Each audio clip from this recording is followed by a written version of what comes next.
3 years of classroom theory had built to this single morning, the day 100 students found out what kind of monster the game world had made them. And the heart of all of it was this: a stone pedestal laced with runes, swirling cyan light at its core, the magic circle every awakener stepped into exactly once. Past the trees and academy rooftops, the formation waited, and today, every student in Zihai First School would finally learn what class the world had stamped on their soul.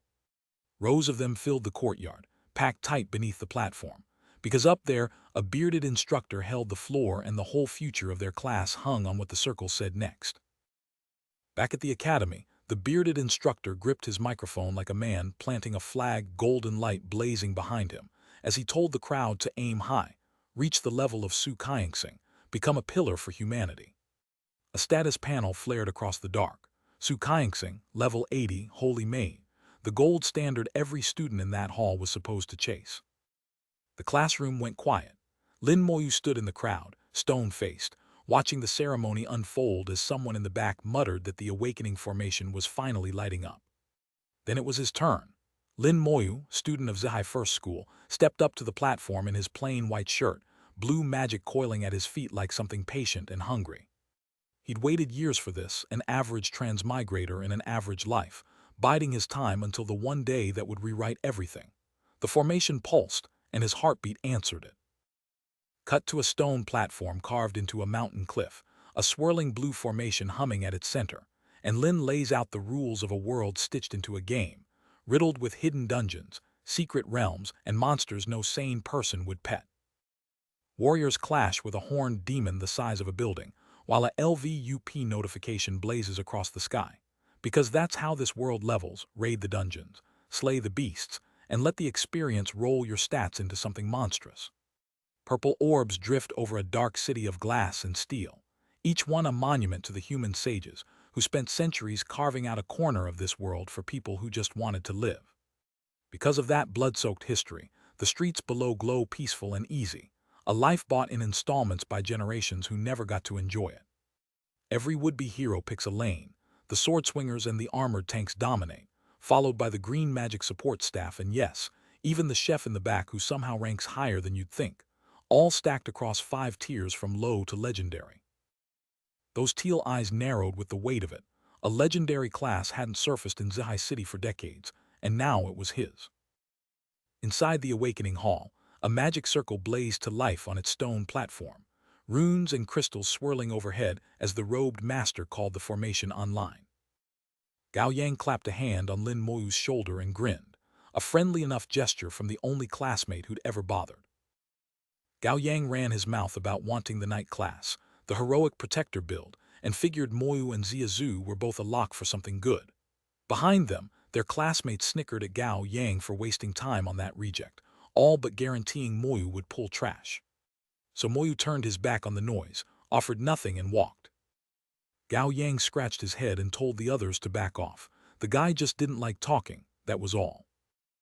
Up in the observation balcony, the white-haired formation master Zhang Kaiyan apologized for dragging the bearded instructor out on a busy day, and the old pro waved it off like it was nothing. Moyu's eyes went wide. A level 52 formation master in the building, support classes like that were rarer than gold, and suddenly the whole event felt heavier. The bearded instructor raised the mic and began the roll call, starting with Suda.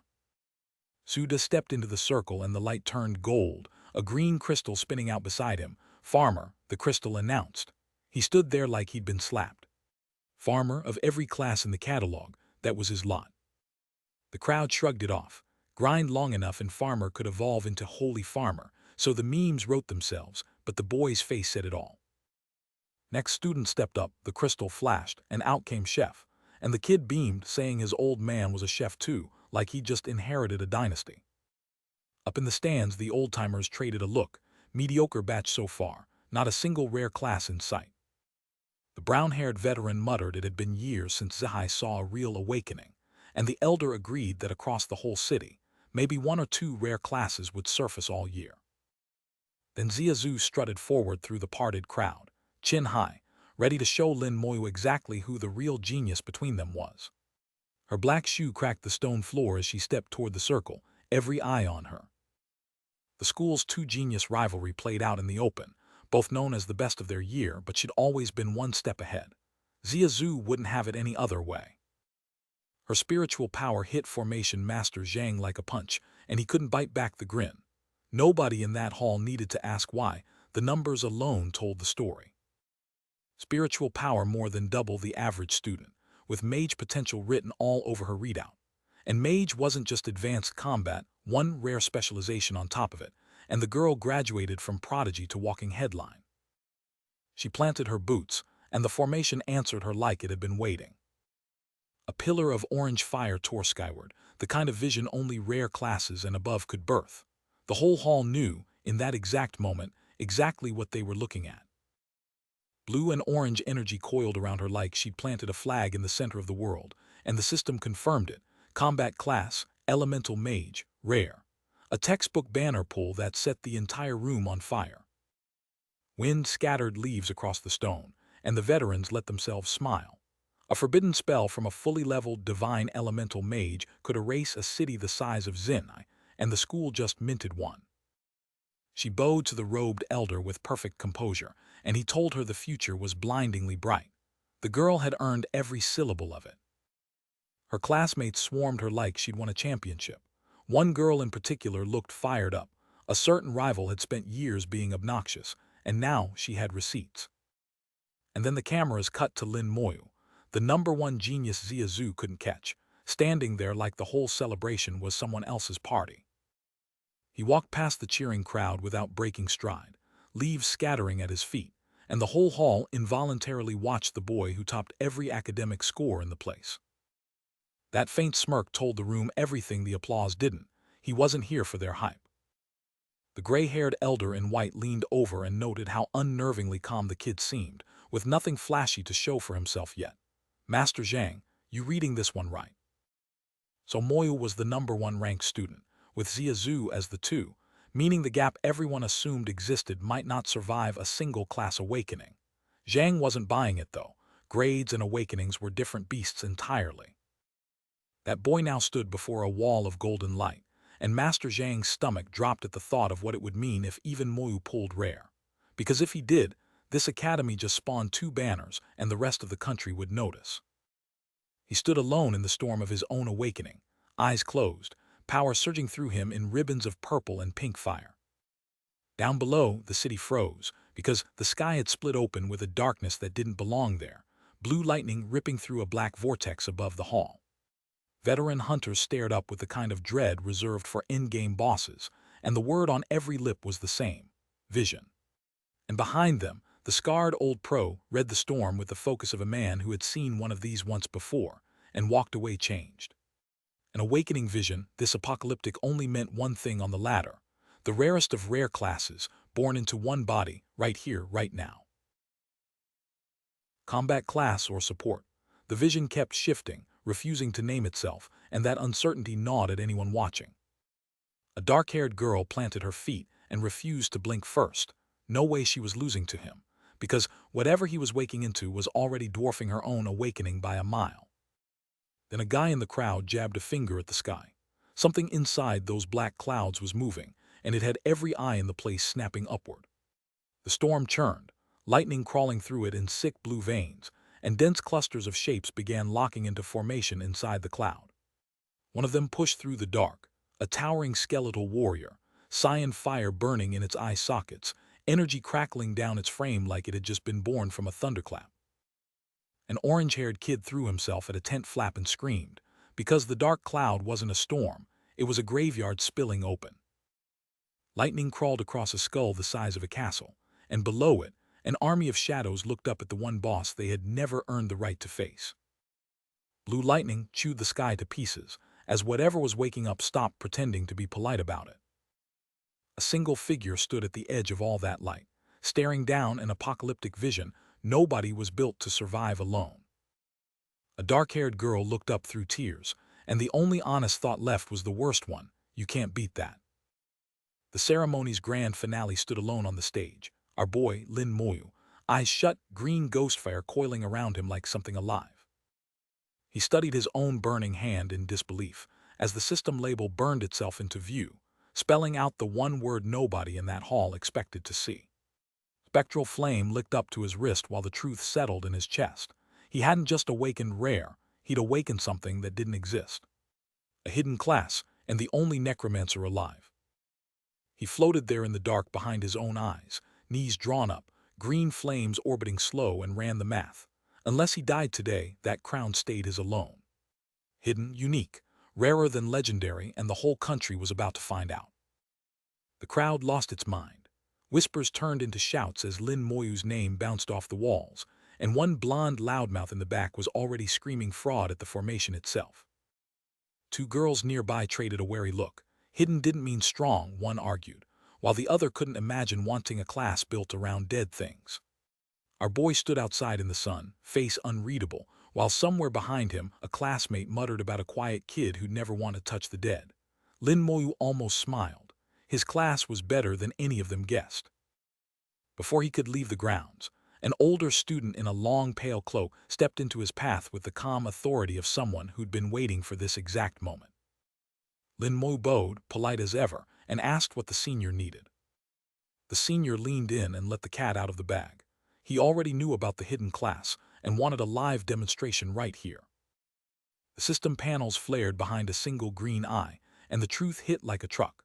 Level 1 Necromancer, summoned skeleton warrior with a rank ladder that climbed all the way to God, and soul flame, a soul-burning skill scaling with spiritual energy. He let teal fire coil around his fingers, voice low, already noting the absurd mismatch of his build, a mage's mana pool tied to a summoner's calling card. A clean 10 spiritual energy drained as the senior watched from behind, and then the air split open with a burst of green-blue light. A skeleton warrior clenching a massive greatsword, stepping fully formed into the living world. Back in the real world, the system quietly confirmed the worst. A black iron level 5 skeleton warrior, 15 across the board, 0 skills, the dictionary definition of trash mobs. Onlookers broke into a cold sweat, because what just crawled out from behind that death cloud was actually Lin Moyu's summon, and this time it wasn't a rumor. A cloaked attacker didn't wait for introductions. Red energy screamed across the tent toward the skeleton, blade raised, while a white-shirted kid stood in the middle of the blast radius. The system pinged Moyu with a polite countdown. Want your skeleton to counterattack. Stay silent 10 seconds and it answers for you. Up close, the skeleton grinned like it had been waiting its whole respawn timer for this exact moment. Red eyes lit, blade crackling with cyan fury. An older, gray-bearded man at a wooden railing didn't even flinch. Just one calm word to the dark-haired kid in front of him. Don't move. Boy's sharp, he noted, reading the situation before anyone else did. That dark-haired kid smirked in the skeleton's shadow, because being a level 52 specialist meant he knew the math. Lin Moyu was level 1, basically a footnote, even if the skeleton got scarier the higher its master climbed. The old man smiled like he'd seen this exact kid in a prophecy once, and told him to keep grinding. Something extraordinary was coming for him, and he could feel it. Moyu walked across the tiled floor with a tall, ragged skeleton trailing behind him like the world's most unsettling bodyguard, and the crowd could only stare. A blonde kid bounced up with wide eyes and asked if he could touch the skeleton, like it was a museum exhibit and not a murder machine. The blonde squinted at its tattered cloak and doubted it could fight, so Moyu calmly promised it was probably stronger than he was, and the guy grabbed its hood just to be sure. With his work done, Moyu ripped open another swirling dark portal right there on the street and called for Gao Yang, promising his buddy he'd go on ahead, awaken first, and catch up later. And just like that, he confirmed the system was real. A clean status window popped up showing summoning space at 1 out of 10, with his skeleton warrior locked in at slot number 1, meaning he could recall at any time, no extra spiritual energy required, and that cap would only climb as he leveled. But barely a breath later, those glowing eyes of his flared with a system chime, level up. Because during his own awakening, a vision had burned itself into his memory, a necromancer drowning in dark power, colossal bat wings spread wide, commanding an undead army that swallowed the horizon. He looked down at the dragon he had just felled, then out at the skeletal army at his back, and made himself a promise in blood and bone. One day, he was going to reach the level where dragons dropped in seconds, and today was only the warm-up. The monster took the hit head-on, teal flame licking across its skull as that blue slash carved clean through. Some blonde knight of sword and shield was out there talking tough, telling our boy he'd have to walk over his corpse. Bro, you walked into the wrong neighborhood. And Lin Moyu, calm as ever, just deadpanned the obvious back. The kid never needed to raise his voice. The math was already settled. Next day, the whole campus buzzing on a balcony as word came down. The novice dungeon was opening tomorrow, and everyone better grind like their life depended on it. Back down at ground level, the blonde tried to shake on a team-up, but the strongest things in that dungeon barely cracked level 18, which meant teaming up was just free XP tax. Before he could even answer, Lin Moyu stormed up and got right in both their faces, demanding a proper competition to settle who was actually the strongest. Moyu just shrugged. Sure. Deal was set, and Moyu made it crystal clear. She'd lost to him at the awakening. She was done losing, and tomorrow was her comeback. Later that evening, Moyu stood alone in his sister's room, holding something small in his hand, surrounded by everything she'd left behind. And in his head, warmer memories, the three of them together, a quiet promise about Zhejiang University, his sister already claiming she'd be there waiting for him. Then the doorbell rang. A scarred, bearded man with a duffel bag stood on the threshold, calling him by name and telling him to grab his living supplies first. But here's the thing about that man, Principal Lu. Last year, when the trials were way bloodier, he'd watched one specific kid walk out on top, Lin Moyu, Moyu's older sister, the only one of them good enough for Zhejiang College. And he'd made her a promise: send her brother to the academy, keep him breathing, earn whatever she needed from him in return. That debt wasn't optional, not for a man like Lu. Moyu took the supplies with a quiet thanks, and Lu told him straight, dungeon tomorrow, so get some sleep. Later that night, Moyu froze. A green holographic triangle was materializing right in front of him, letters spelling out the system is loading out of absolutely nowhere, no warning, no tutorial. His eyes lit up the same green as the screen. The system had found his necromancer class, locked onto it, and started dumping gifts, a passive called damage transfer, and a divine tier talent called comprehensive increase. Bro didn't even ask for the cheat code. The cheat code installed itself. Moyu stared at the system window, and his whole life just rewrote itself. Damage transfer meant his summons ate every blow meant for him, paired with comprehensive increase. His skeletons weren't just strong, they were 5 times whatever the system wanted them to be. So he tested it right there, hand up, teal light coiling into a vortex as the first skeleton warrior clawed its way into the world. 10 spiritual energy gone cheap for what was coming. Black iron level 5, armor clanking, cyan eyes burning through the dark, and stats flat at 75 across the board. A clean slate with nowhere to go but up. Then his all-round enhancement kicked in, and those 75s exploded 5-fold behind a burst of cyan light. The numbers didn't climb, they detonated. And the math clicked in his head like a lock giving way. Every enemy swung at him, and the hit landed on a monster instead. At his level, that wasn't a tactic, it was God mode. The next morning hit different. A rocky cliffside and a swirling novice dungeon portal, time to put the power to work. Some blonde kid rolled up to him at the gate, all eager energy, practically begging for a dual queue. The crowd drifted past in the background, but Moyu was the only one that guy could see. The blonde wouldn't take the hint, fist clenched, swearing he'd pester until Moyu gave a real reason. Moyu kept it simple, splitting kills splits the experience, and he needed every drop. Ziazu stepped in from the sideline, arms crossed, school uniform crisp, and backed him up. Under level 10, she said, solo is mathematically faster. The seniors already ran the numbers. Then the old bearded instructor, Principal Lu himself, dropped the real talk. Ziazu was gunning for Zhejiang Academy and needed to climb fast, but neither he nor Master Zhang could figure out how Moyu's support class would ever manifest, so his backers should just ask him directly. Moyu kept his mouth shut and wondered why anyone would even need a babysitter. The rest of the crew broke out in cold sweats at the word, undead. A redhead nearly jumped out of her shoes, admitting she was terrified, and the blue-haired girl and the black-haired boy behind her piled on scared, and extra scared. But the black-haired boy wasn't shaken. Staff spirit +1 in hand, he told Principal Lu straight up, Zhejiang Academy was the goal, and solo grinding was the play if he wanted that seat for himself. Principal Lu cut him off cold. Zia Jing wanted level 12 minimum, level 15 by the final trial, and Moyu's own sister Lin Mohan only cracked it at 16. That was the bar. He drove it home a week to hit 12, and it only got worse from there. Easy math to fail. Novice dungeons topped out at level 8 mobs, so grinding there would never get him there on time, and the final trial had conditions nobody was allowed to talk about. Moyu didn't flinch. He told the old man he'd make it work, and somewhere behind that beard, Principal Lu smiled, thinking the kid's hidden class might just be the cheat code that turns impossible into inevitable. But the moment Moyu turned to the swirling purple portal, a long black-haired girl was already calling a race, daring him to shut up and line up beside her. Moyu rubbed the back of his head. Yeah, she was that kind of competitive. Moyu stepped through the portal, and the novice ground swallowed him whole, purple energy and dust roaring at a scale that lived up to the hype. Under a starless sky, he tested the math. Every summon burned spirit, so he had meditated the whole night to bank enough juice for 4 skeleton nights. That kind of grind before even stepping in. Yeah, this man came prepared.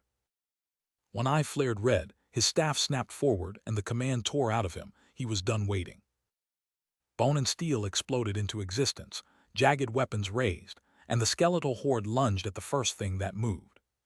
They tore across the field in a screaming wave of scythes and blue lightning, and Moyu's only order was simple: find the monsters and kill everything you see. First blood landed fast, a glowing-eyed skeleton cleaved a big ears rabbit clean in half, and the system pinged him 10 XP for the kill. LV, 1% of the way to his next rank. Another rabbit dropped, another 10 XP, and the math finally clicked into place. Every monster his skeletons killed fed him directly, so 100 kills meant a level. That was disgustingly efficient. A few minutes later, the numbers told the whole story, 10% XP, then a level-up chime ringing out in barely half an hour. He pulled up his status mid-fight, and the panel practically glowed with smug energy. Lin Moyu, level 2 Necromancer, unique class, strength 20, spirit 40, 6 slots open, plus damage transfer and soul blaze sitting in his kit like loaded guns. He cracked his knuckles and called up 2 more knights, and the biggest damn skeleton he'd spawned yet rose beside him with blue fire in its eye sockets. Every stat read 125, his summon count climbed to 8, and the leveling math just got way more efficient. And this was only the beginning. Yeah, we knew that was coming. The XP flood kept rolling. Gray cat, brown dog, blue-eyed rat, kill, 20 plus 30 plus 40 stacking up while his skeletons did the walking. Then a holographic map bloomed around him, dotted with blue skull icons tracking every skeleton in the field. His summons were charting the dungeon for him, free of charge. But the map missed one, a red-eyed beast lurking low in the grass, hidden right under his army's nose. Perfect. Time to see what Soul Blaze could actually do. He roared the skill name, drove his fist forward, and a tidal wave of blue spirit fire blasted out and caught the gray cat mid-leap. Level 2, 5 times multiplier. The thing didn't even leave a corpse, just ash and a bad memory. Another gray cat caught the blaze, its neck twisting wrong as the fire ate it alive, and Moyu just stood there grinning at his own class description. Soul Blaze ignored armor, ignored resistance, ignored every excuse a monster could make, and it was only one of 2 skills his class even had. The glow washed over him as another level broke, and our boy stood there absorbing the truth of his own class. Even without the system cranking everything to 5 times base, a necromancer was already a legendary tier profession. His status window confirmed it in clean text: Lin Moyu, necromancer unique, climbing fast through level 3. A calm smile crossed his face, the kind a man wears when he already knows what comes next. Blue summoning portals yawned open around him in a swirling burst, feeding his ever-growing undead ranks. The kill feeds poured in like clockwork: a level 4 blue-eyed rat, 2 level 5 green wolves, a level 6 black leopard, each one dropping clean XP into his bar without him ever breaking a sweat. 4 hours gone out of 12, level 4 already loaded, and the math was brutal for anyone watching him. Another level inside the hour, then once he cracked level 8 he was heading for Zai-Hai suburbia where the real monsters lived. Far from the forest floor, 2 old acquaintances shared tea beneath a canopy and traded pleasantries, the bearded host asking after Zia Dingyang's visit, and Zia Dingyang himself tipping his cap to Principal Lu for looking after his girl all these years. Zia Dingyang waved the credit away with quiet pride. His daughter had earned every drop of it, walking out of class transmutation as a rare elemental mage. A long-haired woman watched from the side and couldn't help sizing up the heiress against legends like Su Kaingsing and Lin Moyu, both rare-class monsters who'd broken level 5 the day they walked out of the novice grounds, and Miss Zia looked ready to match them. The bearded man pressed the real question over his tea. Zia Zhu needed level 5 by sundown to claim her seat at Zia Jing Academy, and his companion's mind drifted to the other name on everyone's lips, the hidden class newcomer, wondering just how far Lin Moyu had climbed already. Outside the dungeon gate, a chibi skeleton and a slime stood sentinel beneath a 12-hour countdown clock, and the watchers who'd come to grade the fresh meat decided the smartest move was to simply wait it out and let the numbers speak. Back at the cafe, the rumors got louder. A hidden profession had actually shown up at transmutation, a necromancer never seen in any registry, power totally unknown. And one name quietly reshuffled the whole conversation, because Lin Moyu was that kid's sister, and if Zia Zhu made it into the academy, that meant Lin Moyu might be watching over her too. The sky darkened and sharp slashes cut across the frame, scene shift locked in, and the dungeon was about to show its teeth. A kill feed blinked clean, brown bear down, plus 70 XP, and the real flex dropped right after. His skeletons could operate 500 meters out, which meant our boy could technically go AFK and let the dead do his homework. He stood there in the dark, calm as anything, with a cyan skeleton towering at his back and tiny silhouettes of other players scattered across the horizon, the picture of a man who'd figured out how to farm a dungeon without actually farming. The skeleton carved through a roaring bear and a black leopard in the same breath, feeds stacking up clean, and the realization settled in cold. 7 hours gone and he still hadn't seen a single level 8, so it was time to go hunting for something that actually fought back. And far from Moyu, a skull-faced skeleton prowled the dark, fangs glinting, its master wondering how the others were faring. Back in the field, a lone figure in white walked the shadows toward a knot of glowing green eyes, completely outmatched on paper. A dark-haired kid with green eyes froze mid-step, eyes blown wide. Whatever he just stumbled into, it was the real deal, and it was looking right at him.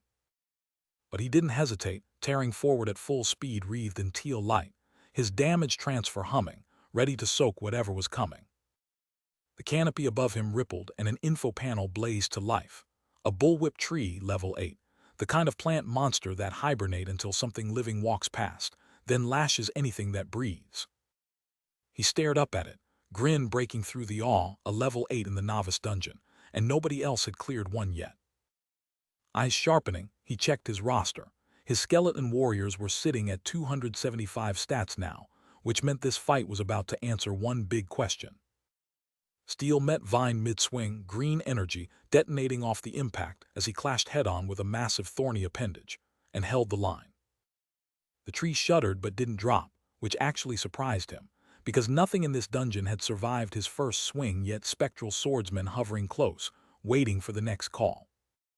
He leveled his blade past a skeletal shoulder, and the kill chime rang, a LV.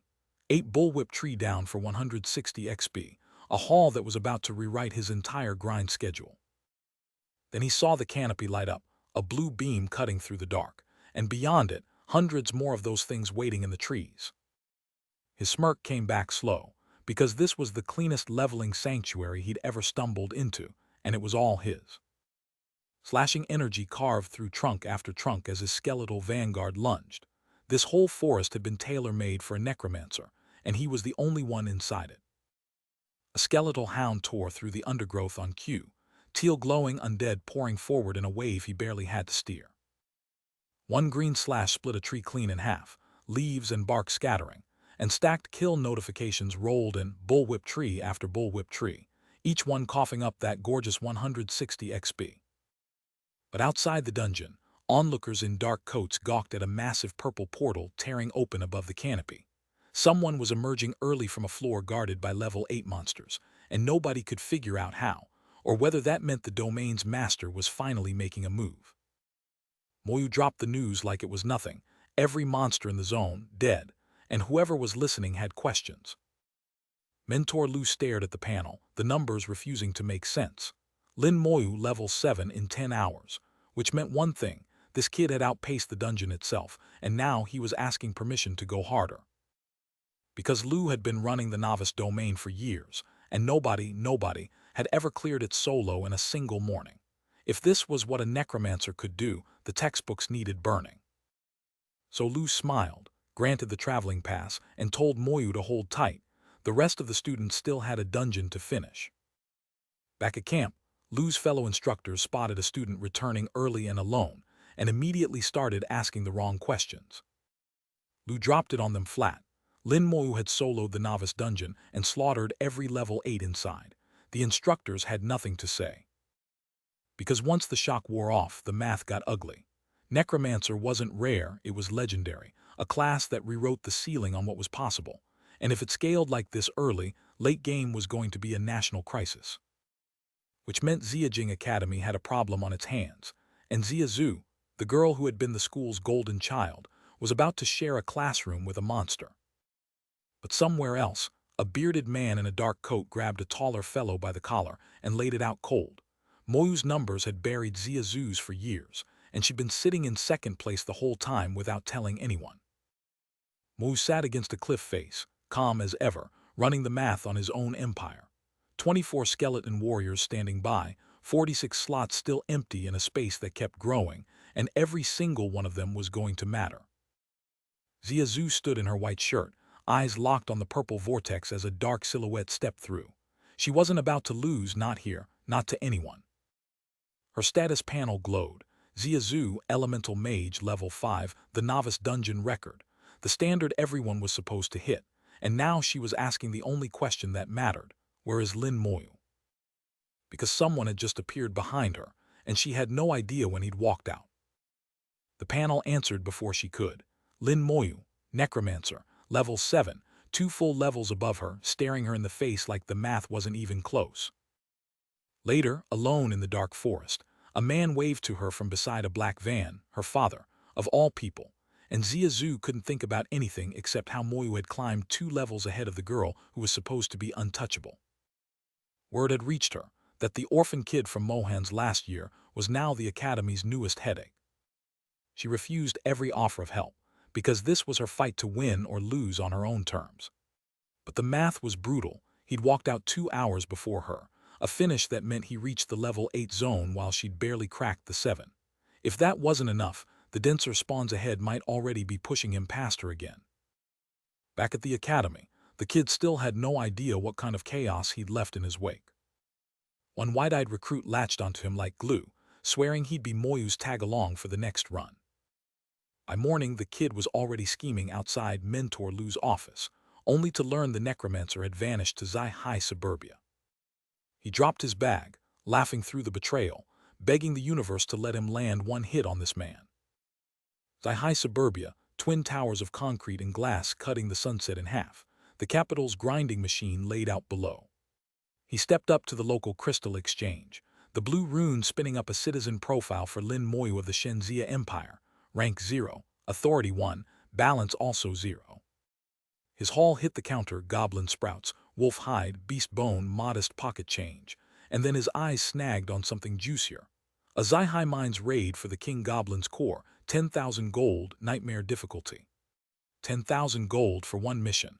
That kind of reward doesn't come free. Domains were rated on a brutal ladder. Normal, nightmare, hell, and nightmare alone was built to chew through full parties. The other missions looked brutal on a whole different scale: nightmare tier swarming with orcs and goblins, and a lone swordsman holding the line, and hell tier drowning in armored nightmares with eyes like stopped traffic. Hell difficulty wasn't a mission. It was a meat grinder for anyone who hadn't outclassed their class, and no normal profession was walking out of that one alive. So the kid in the shadows made the only call a level 10 could make: not today. Because back at the gate, a knight in a blue cape and a polearm planted himself right in Lin Moyu's face, and the man couldn't believe his eyes: a level 7 necromancer, walking free, and he wanted to know which academy was handing out hall passes to toddlers. Lin Moyu bowed slightly to the silver-haired clerk, thanking them as his traveling certificate lit up: free passage across every city in the Shenzia Empire.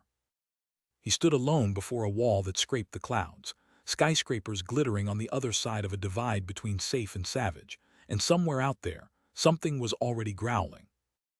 A clawed foot crunched into the sand, heavy and unhurried, like dinner had just wandered outside the walls.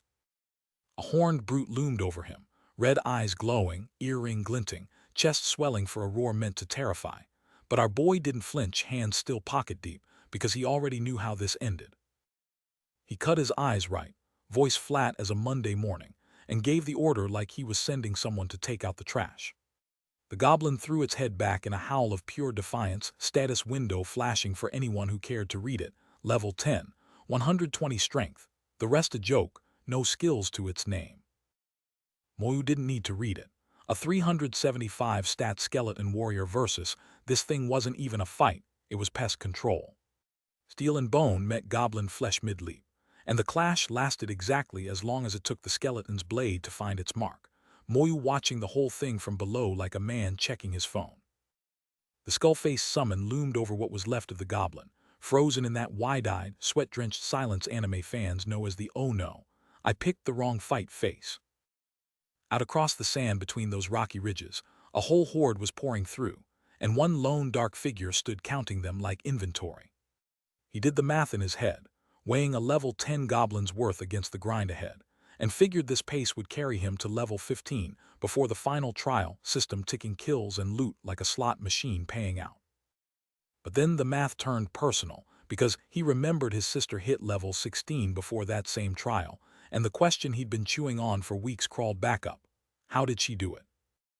He could still see her in that sunlit kitchen, grocery bag in hand, promising to cook whatever he wanted, and in that memory, getting into Ziyajing Academy stopped being a goal and became a promise.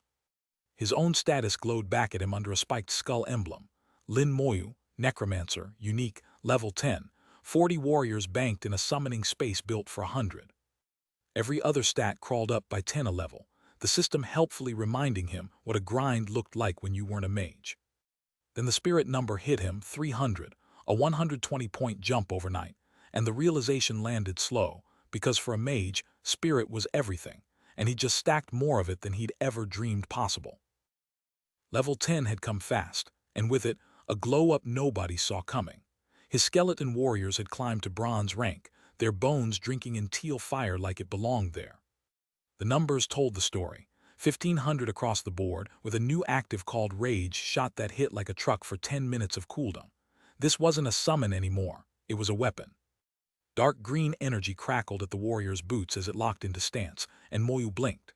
A bronze summon with an active skill, that wasn't supposed to be on the menu. Against a bleeding dusk sky, he looked at his soldier and understood the math. With a bronze skeleton warrior at his side, this stretch of desert belonged to him. Except now he was scratching his head, scanning empty sand in every direction. Yeah, he might have just depopulated the whole zone without meaning to.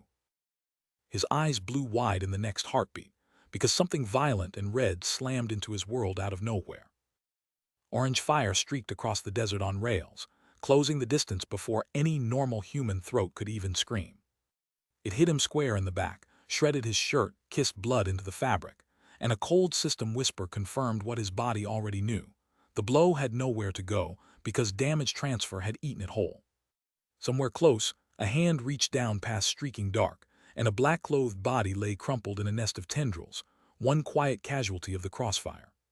That fall belonged to whoever had swung the big axe clean, a DAMAGED confirmation still glowing off the hit.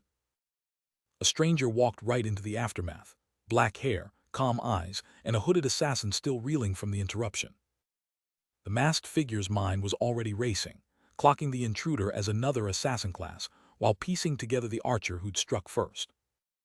Because the kid didn't flinch. An arrow was buried in his chest, and he stood there like it was a splinter, holding something small in his hand.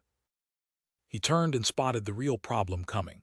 Two guys in blue cloaks sprinting across the sand, a bow and a red-tipped staff glinting in the sun, and Lin Moyu knew them on sight. So he just pulled the arrow out, calm as anything, watching the blue cloaks charge the wrong direction. They'd never catch that assassin now. The blue cloaks ground to a halt in front of him instead, demanding to know if he'd seen someone in black, and the blonde one already figured their quarry was long gone. And that arrow was still lodged in his chest when our boy turned, looked the archer dead in the eye, and demanded an apology like he was the wronged party. The blonde archer gaped, arrow spent, because the kid he drilled full of shafts wasn't even flinching. The archer sputtered out an apology, and our guy just shrugged it off like the whole thing bored him, which only made the blonde more unhinged. Then in the desert, a hooded stranger stumbled across one of those bronze-armored skeleton warriors and froze, yellow eyes wide with dread. Our boy didn't even react, just let the dead do the talking for him, black energy coiling behind that plated killing machine. The blonde's disgust was instant. Only real criminals, he figured, woke up as necromancers, so our guy had to be a villain. His turbaned partner hissed at him to shut it, because mouthing off at an unknown class in the middle of nowhere was a fast way to die. Meanwhile, one of the blue-cloaked pursuers clenched his cloak tight against the ash-choked waist, teeth grinding at how badly the ambush had gone sideways. Those two cloak-wearers kept trudging across that dead sea of sand under a poisoned sky, trading grim nods about how wrecked their hunt had become. The dunes swallowed them whole, two small specks against nothing but dust and silence. Then it was our boy's turn to deliver the message, skeleton's axe raised behind him, a cold warning that someone should feel lucky and pray nothing worse happened. Green magic licked up his arm as he sealed the threat. Whatever they thought they'd done to him, he'd pay it back 100 times over. Onto the grind, a rain of system pings as the skeleton carved through level 10 and 11 goblins, easy XP rolling in, but our guy clocked the wall ahead. Past 10, every level demanded triple kills. So he perched on a ridge, green aura thrumming, and did the math, thousands of goblins just to inch one bar, but stopping wasn't an option, so the hunt went on. The kid's mind drifted to the trial ahead. Ziyajing Academy wouldn't roll out the red carpet for a necromancer, no matter what his system said. Out beneath a freckled sky, he ran the numbers. Tomorrow's grind would land him around level 13 if he pushed hard maybe, but the day after was murkier. The math got uglier past 15. Even burning every hour, even skipping rest, the ceiling looked like 16, and the curve behind that wall dropped off a cliff. So why was his sister ahead of him? An ordinary sword dancer, ranking nowhere near his class potential, somehow outpacing the system-bound prodigy. Something didn't add up. One possibility surfaced, ugly and obvious, the nightmare difficulty Zihai Mines, where the XP multiplier turned a normal run into a rocket. She hadn't soloed that, she teamed up. And the wounds she was wearing yesterday lined up perfectly. She'd taken that hit during the very raid he was now suspecting, a brutal push that left its mark on her. By the dying embers, the theory felt solid. Tomorrow's destination locked in. Zihai Mines solo, on whatever difficulty would let his answer stack up against hers. Night settled heavy over the treetops, stars burning cold through the cloudbreak. And the dark just kept watching. Until it wasn't dark anymore. A masked figure materialized at his shoulder, and the kid nearly jumped out of his own skin. Somebody else grinding at this hour. Either they were lost, or they were exactly where they meant to be. A silver-haired woman dropped into his firelight, mask half-veiling her face, and asked the most dangerous question in the wasteland. Did he have any food? He recognized her before his brain caught up. He tossed her a wrapped ration. She grabbed it like he just handed her a legendary drop. Mask pulled down, red eyes lifted to his, quiet, grateful, and not at all what he'd braced for. And then she ate. Voraciously, messily, with enough enthusiasm to make him wonder when her last real meal had been. Chat, this woman was not above petty crime in front of witnesses. She tore into the ration like she hadn't eaten in days, crumbs flying, sweat beading on her face, while our boy stood there with a water bottle. Then she grabbed the bottle and chugged, water spilling down her chin, before blurting out a breathless thanks for the food. She wiped her mouth, offered a small smile, and followed it up with a question. Embers drifting around them in the dark, she rested a hand near her chin and finished asking for his name. Mo glanced sideways, guarded, and gave her nothing but silence. Reading his reluctance, she pivoted, smiling and pointing a finger up like she just had a brilliant idea. Why not analyze skills with each other instead? So by the campfire, he reached out, and a glowing analytic interface blinked to life between them. The system hit him with a cold rejection, analysis failed, and Moyu stared, asking if she'd picked up a single thing. She watched him with that infuriating calm, smugly asking if he'd really expected to read her at all. But she'd read him just fine. The panel in her hand spelled out Lin Moyu, level 10 Necromancer, and her eyebrows shot up because she'd never even heard of that class. Her gaze drifted toward the tree line and awe crept into her voice. That towering skeleton from the afternoon, the impossible one. Was that his summon? Back at the fire, she leaned toward him, pressing for a reaction, and Moyu finally cracked a single word. Why? Her eyes went wide, hands clasped tight, excitement spilling out because he could actually talk. Moyu held her gaze, guard still up, and repeated the question, why? She smiled like she'd been waiting for that, and laid it out. His analytic failed because she was wearing a blocking badge, the kind that hard-walled anyone not 10 levels above the wearer. And there it sat in her lap, a golden circular emblem with a cross-like symbol and a red gem, cracked and damaged, like it had already taken one hit too many. She cradled a glowing trinket like a loaded weapon, and dared him to waste his analysis on her again. So he tapped the skill, and the panel answered with a name he hadn't expected. Ning Yi, Shadow Assassin, level 19, perched a full 9 levels above him. Level 19 hit different. That wasn't some suburbia ambusher. That was a trained killer with a class built to end people like him. He kept his face neutral, but his eyes flicked to the tree line, because those weren't wind sounds rustling through the brush. Ning Yi noticed it too, and the calm little smile she wore said she'd been waiting for exactly this moment. The blue-cloaked pursuers were getting jumpy. Their skeleton scout had already pinged the perimeter, which meant one wrong step and the whole net collapsed inward. Meanwhile, our girl stretched a leg up the rock wall like she was posing for a magazine, mocking the cheap scroll in her hand, and wondering out loud why these clowns hadn't quit after days of getting outplayed. She told Moyu she was done here and promised she'd find him next time, then bolted, ponytail snapping behind her, leaving him standing in the middle of a trap that was no longer aimed at her. Somewhere in the forest, 2 figures stood inside a screaming red barrier, energy detonating at the circle's heart, while a third watched from just outside the blast radius. A pink-haired fighter locked eyes with a dark-haired man in white, both sweating, both trying to read the next move, while a smug bystander in a blue jacket grinned like he'd already placed his bet. She saw the mark bloom over her head and her composure cracked. That was a tracking arrow, and against an invisible class target, it meant the game was over. The dark-haired man studied the glowing sigil and realized what Ning Yi had been running from, an archer built specifically to deny invisibility, sealing off the one escape route assassins live by. These weren't hunters, they were specialists, and that arrow was custom forged to cancel everything a shadow assassin had. Our boy stood his ground with a blonde ally at his back, the trap now sprung from both sides, no shadows left to vanish into, no open ground left to run. A blue-jacketed archer climbed into the canopy with his crossbow already drawn, calling out that he'd suspected the enemy was a coordinated team, and now the coordinated team was cornered. The night forest closed in, and Moyu stood shoulder to shoulder with Ning Yi as 4 blue-coated hunters crept from the tree line. Their enemies saw a nightmare pair, some rat assassin and a necromancer who refused to stay dead. And that's when Ning Yi turned to him with a desperate, whispered proposal. A skill scripture handed over so a third party could walk free, then they'd cut the cord and part ways. But the smiling bluecoat in front leaned back and gave the answer Moyu already expected a day ago. Sure, they'd have dealt.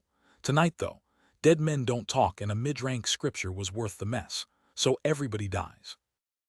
Ning Yi grabbed his arm and hissed for him to run while she held them off, because dragging a level 10 stranger into her war wasn't an option she could live with. Then the pink-haired fighter stepped forward with a smirk sharp as her blades and announced herself Ning Yi, Shadow Assassin, Queen of the Dark Hours, which only earned her a scoff from across the clearing. A real killer doesn't need the cover of night. So she dropped low with both knives ready, the red marker glowing above her head like a target, because that tracking arrow had yanked her best tool off the table. No more vanishing act. Boots crushed through the grass and embers scattered across the dirt. Somebody was about to charge. And the furious bluecoat screamed for his team to stop talking and rush her down right now. No more playing. Except the blonde at the back raised a spear that suddenly blazed like a small sun, and his grin said it plain. Her life wasn't enough. Somebody else at this scene was getting the same treatment. A breath between the chaos, and then the next blade came swinging in. The spear detonated skyward in a pillar of blinding gold, and a system chime ripped through the silence announcing illumination skill. The dark-haired swordsman nearby staggered back, pupils blown, because that column of light turned the whole clearing into noon, which meant every shadow in the field died at once, and with it, any hope Ning Yi had of slipping the net. The blonde twirled the glowing spear and called her dead meat already, because illumination didn't just brighten the place, it pushed the darkness out, expanded his range, and burned invisibility off the board completely. So Ning Yi tightened both hands on her blade, sweat dripping, and promised herself she was throwing everything into the next 10 seconds. And the headband-wearing swordsman beside her gritted his teeth and flooded red fury into his weapon, ready to match her. The swordsman locked in behind his shield, smirking like the fight was his to win, while beneath him the blonde spear crackled with golden lightning, charging up something far heavier than a clean kill. Because nobody in this forest was leaving without blood spilled first, and our boy had already drawn the bowstring back on his opening move. But the kill shot never came, because the shadow they were tracking moved first. Moyu stepped into the clearing like he'd been waiting for them, one hand out, summoning tendrils of death from nothing, the same cold invitation he always gave. Come on, then. And out of that darkness crawled the first of his bronze-rank skeleton warriors, helmet gleaming. Except the blonde leader wasn't scared. He was disgusted, sneering at the very concept of undying summons like they offended him on principle. The blonde was not having it. He puffed up, righteous fury radiating from every pore, screaming that his flames were peak level 20 work and that whoever was watching was about to become a pile of cinders, so he launched the biggest fireball he had. Chat, that was a low-tier tantrum against the wrong target. The blast roared forward hungry and hot, swallowing everything in its path. But Moyu, he didn't move. Didn't flinch, didn't dodge, didn't even bother to look impressed. The fireball screamed right past his shadow and torched the dirt where he'd been standing a half-second ago. Which meant there was no time for comedy anymore. Run! He grabbed Ning Yi and hauled her out of the blast radius before the flames could catch them both, because she was the one thing in this forest he was not willing to lose. A pale hand flicked out from the shadows, trailing a thin crimson line through the dark, and the trap was set. The silver-haired girl on the outside saw it and her stomach dropped.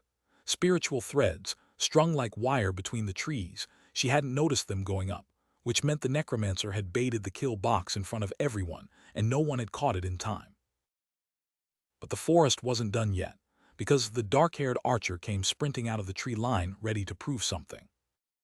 He dropped to one knee, leveled his polearm, and dared his target to come get a taste of his specialty, triple shots, triple damage, no mercy attached.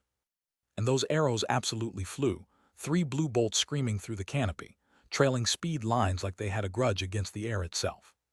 One of those glowing arrows caught the light in a wide red eye, reflected perfectly, and the owner had just enough time to realize he was already a dead man walking.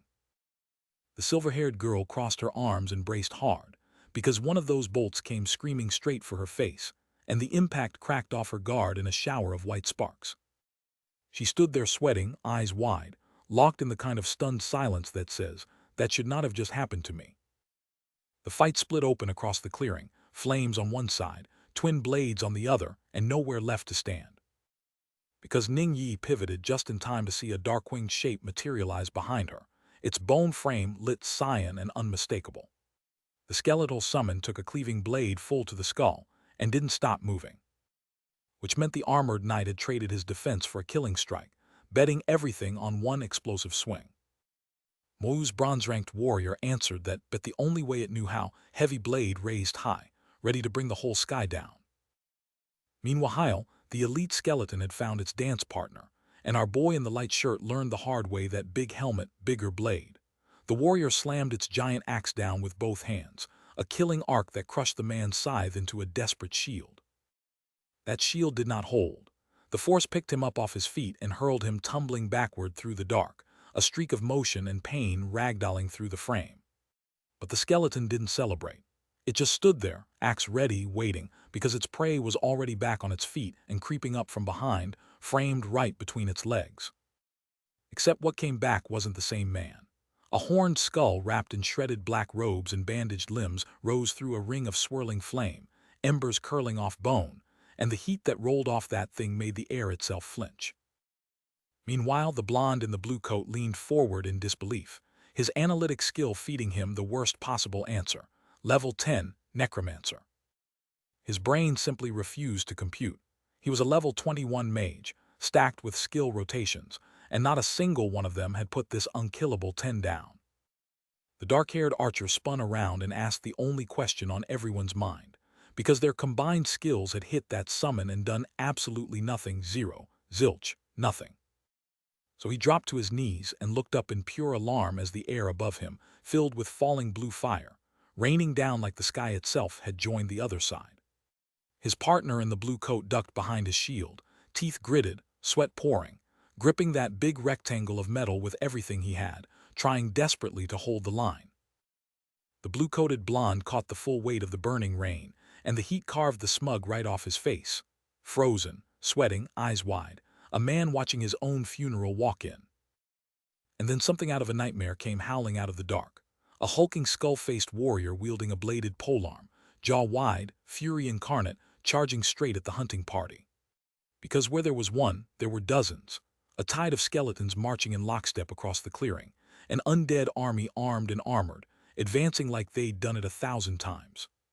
Blue-green spectral fire curled around their weapons as the front rank closed in, sword and halberd raised, a killing formation in motion. The silver-haired woman watching it all nearly forgot to breathe. Her own buffs should have dropped a level 10 summon in one hit, yet these things shrugged her, and the archers full volley off like rain on stone.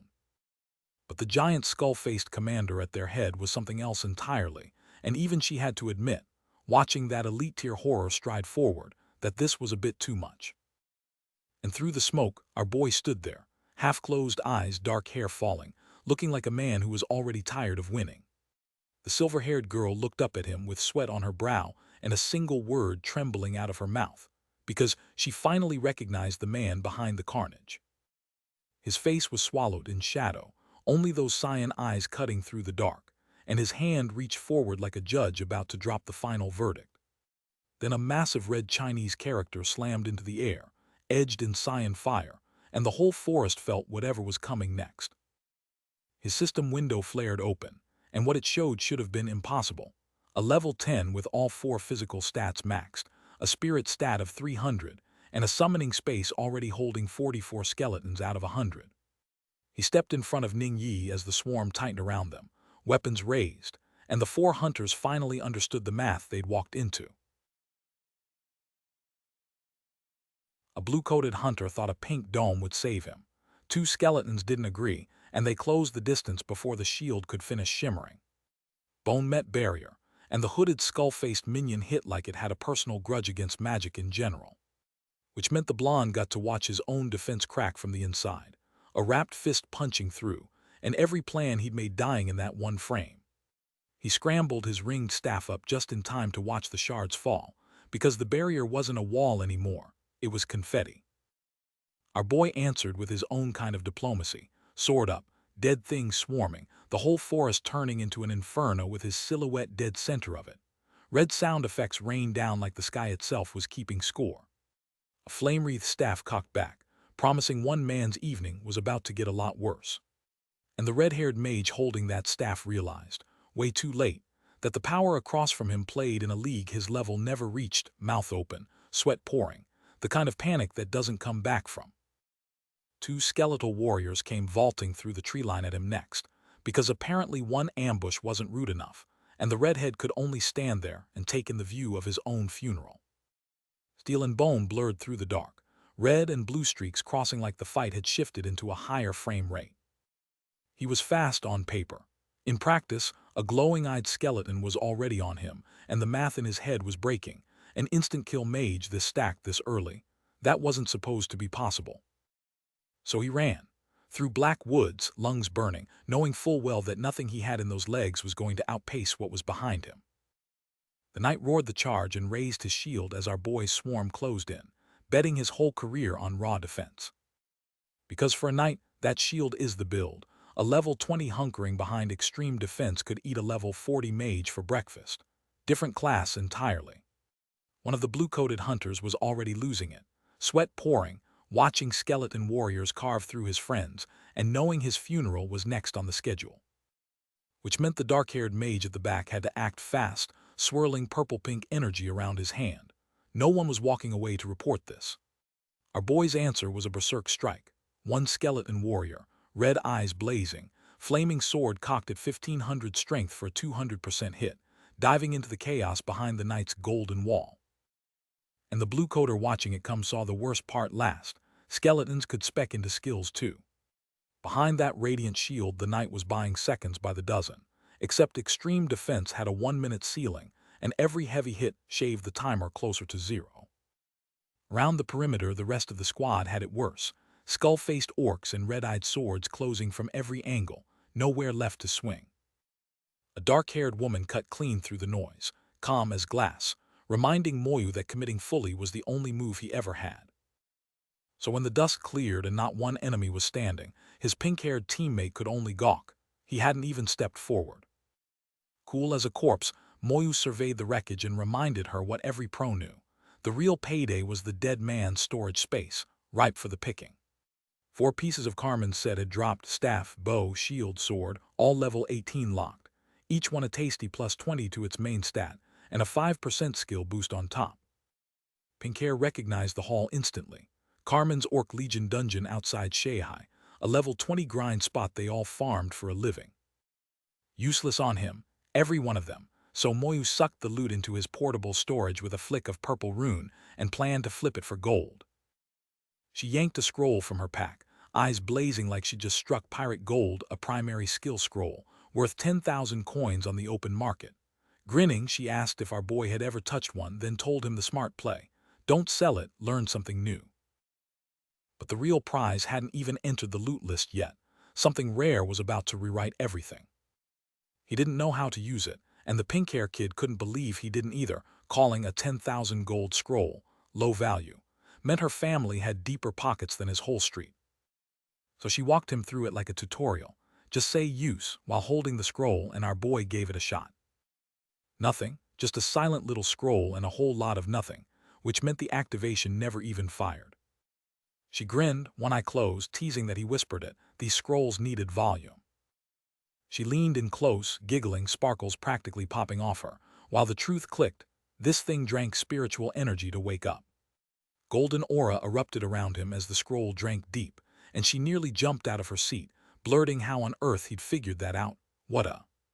Then the scroll detonated with light, a blinding golden shockwave swallowing the whole scene, and her sentence trailed off into, what a failure.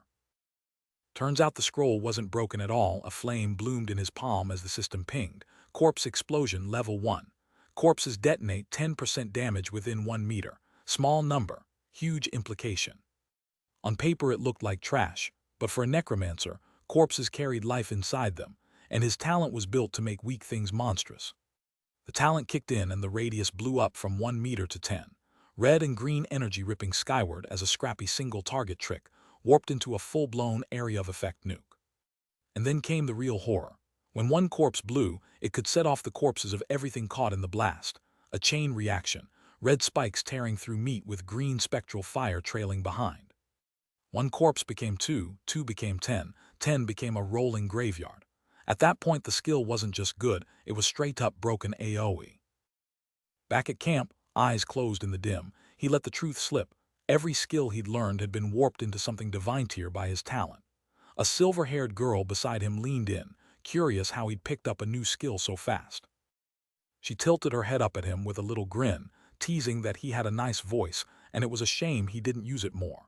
He answered with a single, flat yes. She was different, he realized, watching the top of her silver hair, not like the girls back at his academy at all. Ning Yi, silver hair, red eyes, that look of someone who'd already decided you were worth trusting.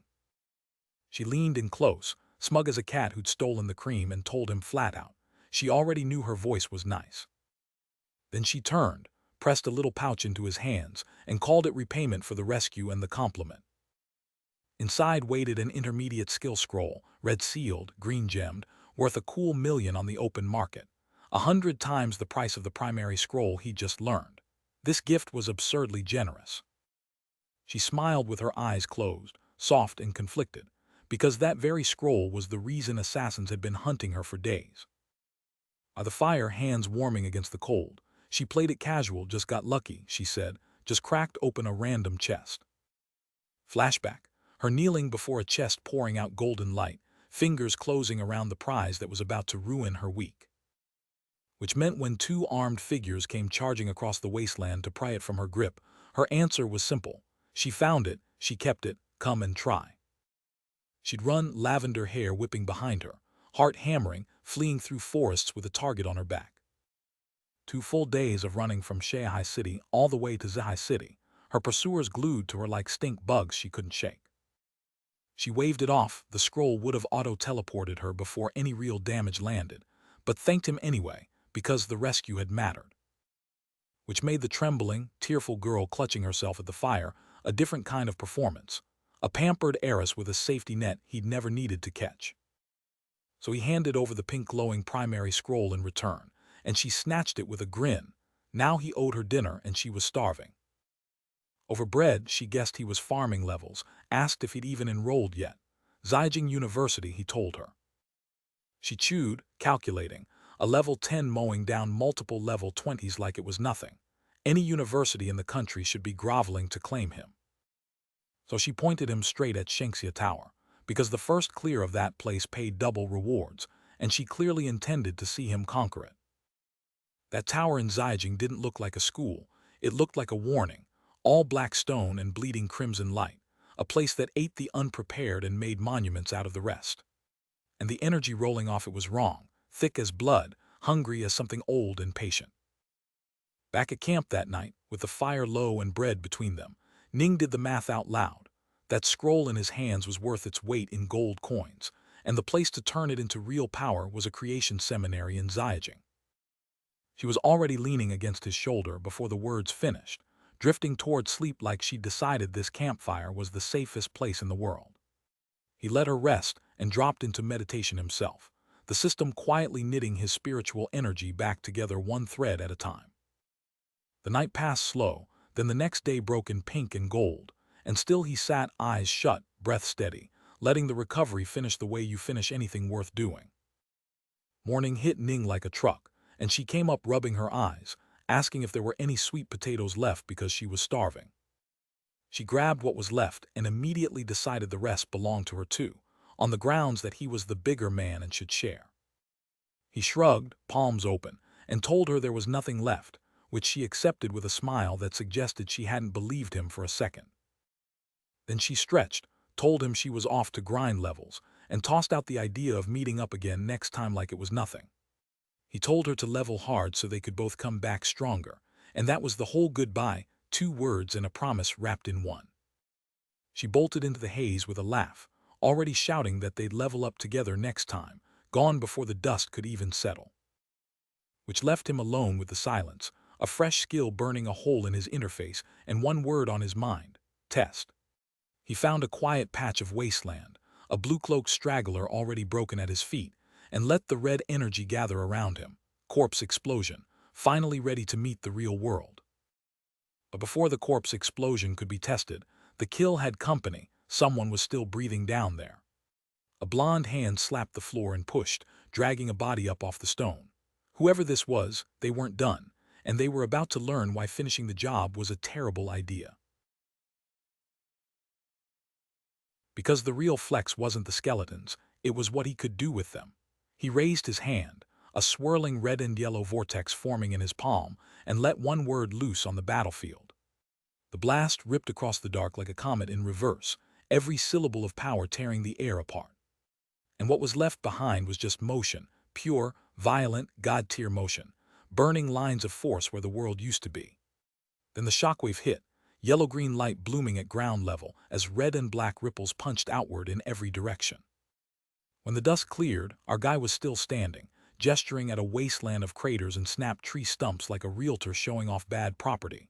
In his words, the talent-boosted blast had gone way up in radius, and it was, quote, unstoppable. Spectators were losing it. Someone flat-out rated the move divine level, which, coming from a crowd of mid-tier adventurers watching a single guy solo a field, was basically a coronation. A jagged wound cracked open across a purple sky, residual energy screaming through the frame, and Moyu decided right then to take the new toy for a real test drive at the Zihai Mine dungeon. He walked forward calm as ever, red and teal detonations throwing shockwaves around his feet, already locked in on Zihai Mine. Nobody tried to stop him. Nobody in their right mind would. But first, logistics. Standing in a quiet stretch of forest beside his cloaked skeleton, he ran the math. Promoting a skeleton warrior from black iron to bronze cost 70 spirit points per summon, and he was sitting on only 300, which meant 4 more elite summons after a night's rest. His status panel confirmed it. 48 out of 100 skeleton slots lit up, the Hornskull emblem ticking like a clock counting down to something bigger.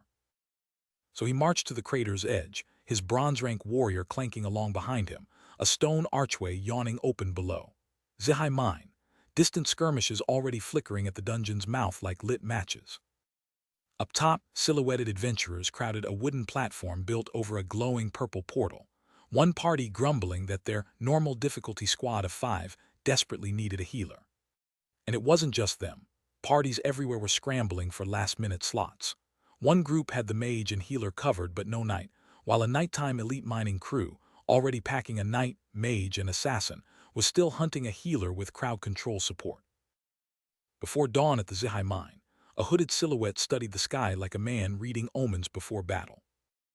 Below him, armored adventurers scrambled for parties, and among them stood our boy Calm, white-sweatered, a skeletal warrior in dark robes guarding his shoulder with a blade glowing sickly green.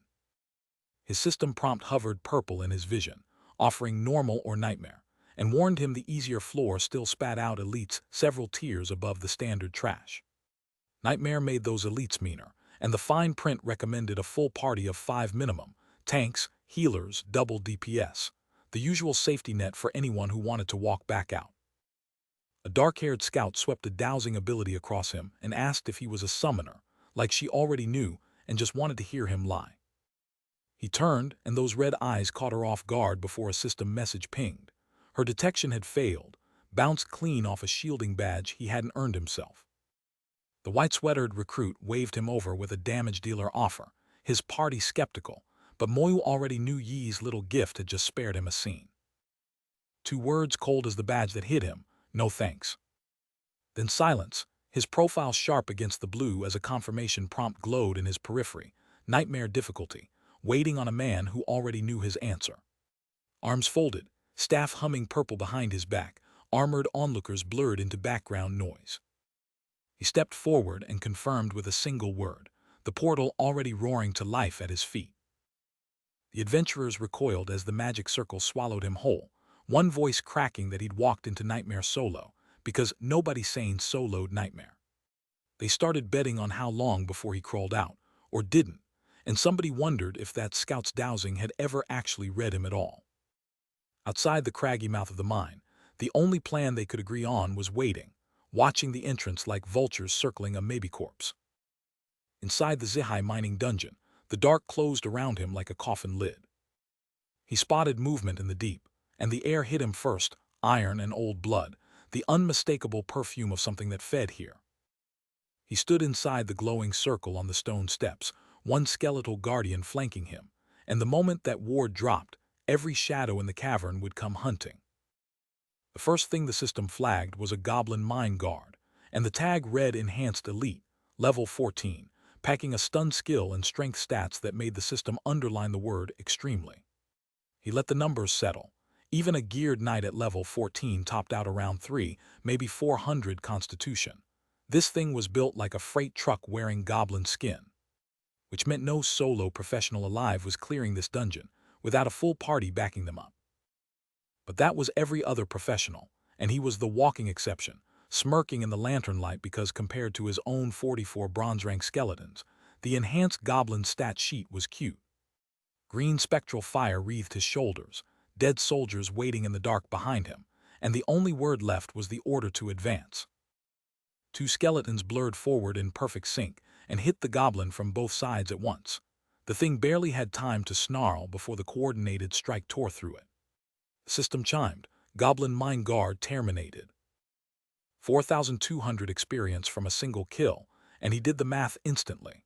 That was 10 times the yield of any normal level 14 mob, meaning this dungeon was paying out like a cheat code. If one goblin died in seconds and banked 10 kills worth of XP, Then the leveling math here was about to go vertical. Vertical and fast. He turned his jaw toward the next shadow in the dark, promising not a single one walked out. And the system chimed again, another guard down, another 4,200 deposit. Fur piling up in the loot log, bodies piling up on the cavern floor, and the experience counter climbing like it had somewhere to be. Golden light erupted across his whole body as the LVUP notification blazed above him, the system's quiet confirmation that the grind had officially broken the meter. The glow poured off his shirt like a second sunrise.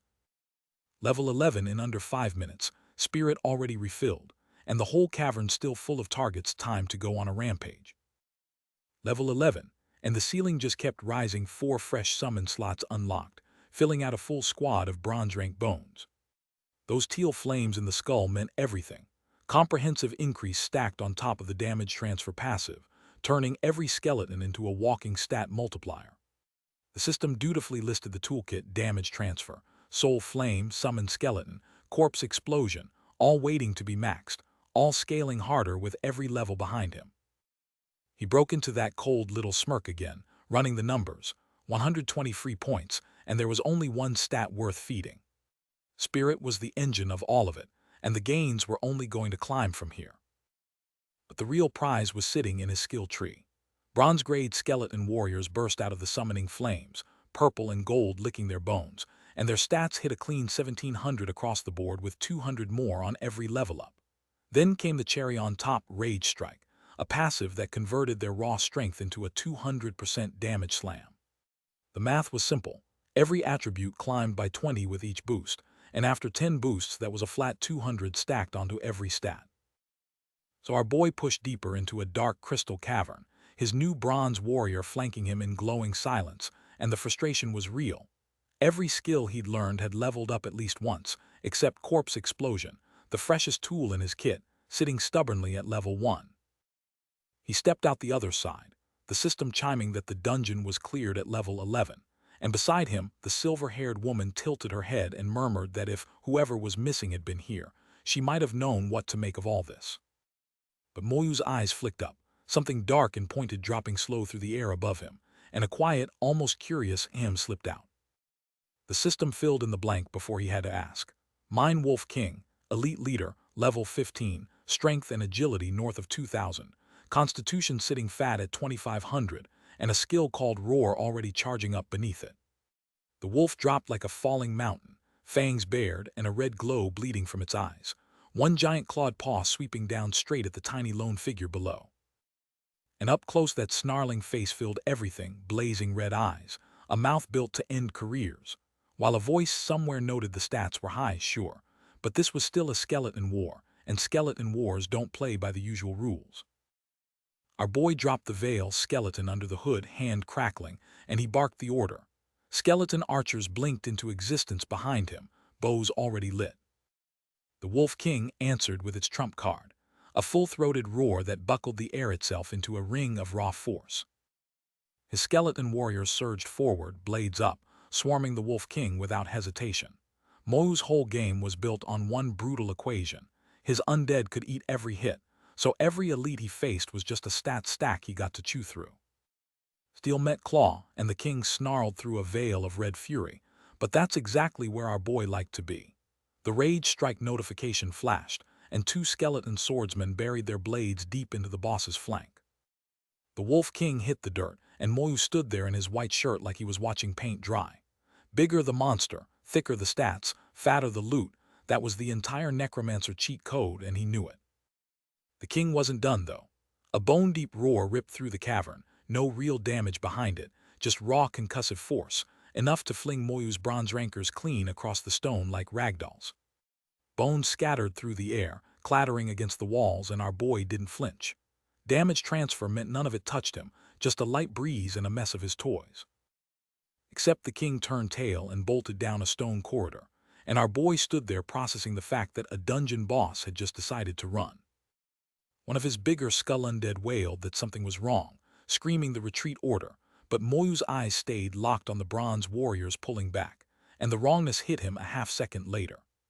Then the cracked stone floor split open, and a sea of glowing red eyes started pouring out of the dark below. The next thing he knew, he was staring at a swarm of mining wolves filling the cavern, chains swinging overhead, and the system helpfully reminded him each one was a level 14 shredder with 600 in strength and 1,000 in constitution. At least 100 of them, maybe more. The closest one lunged, gray paws scrabbling for purchase, jaws open and ready to taste bone. Moyu stood beside one of his summons, doing the math out loud. Every wolf was fodder, but 100 of them was a different equation entirely. Chat, even a 5-man pro party would have blinked at that number. And there it was, Moyu smirking like he'd already won, declaring himself a necromancer, meaning every wolf in that cave was walking experience. The blade sang through one mining wolf mid-stride, and the system chimed its level 14 kill, dropping 2,800 experience and 3 wolf hides into his hands. Then came the party trick, crimson energy pooling between his palms, the corpse explosion skill flaring to life as blood mist haloed the kid in raw red power. The detonation ripped outward in a fireball of stolen vitality, and with his talent enhancing the damage to a clean 100% of the wolf's health, every single one was an instant kill. 3 level 14 mining wolves dropped in a cascade of pings, more experience, more hides, more skulls, while an undead silhouette prowled the bloody background like a silent cosign. Arrows hit the Wolf King mid-roar, but it didn't matter. The XP bar was already filling past 70% from that single exchange. The shockwave tore through the cavern anyway, cracking stone and scattering debris. A fair person, the Wolf King called itself, flexing that massive armored arm like it hadn't just taken a volley to the chest, charging in for revenge. Dark red fury laced with green lightning swallowed the passage whole, the Wolf King pouring everything into one retaliatory blast.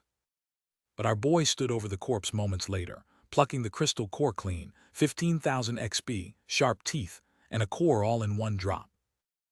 He pressed deeper into the dark, that core already pocketed, eyes locked on the prize every nightmare mind promised, a final boss. Goblin elites dropped along the way, easy XP, 6 beast bones for the stockpile, and with every kill the math got cleaner. Nightmare mode was a solo leveler's dream. 1 hour in, 1 level up, and the projection was already leaning insane. A couple more full clears and he'd be staring down level 19. Somewhere behind him, a voice promised they'd meet again soon, but the only level 12 he cared about was his own, which meant it was time to wake the big guy up. Goblin King, level 16 monster leader, 3,000 strength, 3,000 constitution, fire, breath, and tremor, final boss stat sheet, and it was about to be a problem. Our boy clocked the gap instantly, strength and HP way above his skeleton line, a real fight for once. So the Goblin King struck first. Fast, heavy, the kind of opening blow meant to end a fight before it started. And those red eyes locked on, fully awake, fully lethal, ready to test everything Moyu had built.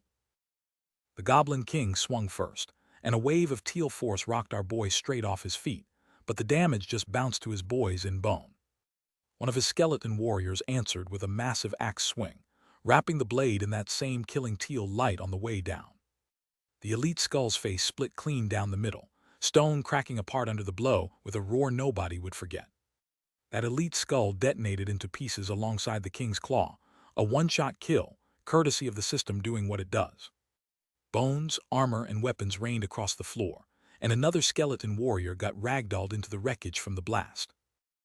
2 skeleton warriors got caught in a rage strike, blast, and shattered on the spot, the readout dropping his roster to 54 out of 56.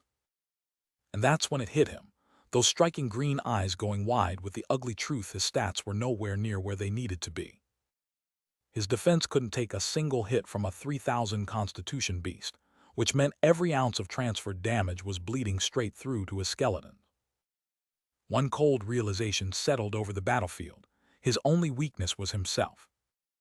Moyu stood there with his hand to his forehead, eyes closed, already plotting the constitution grind he'd need to survive a rematch like this.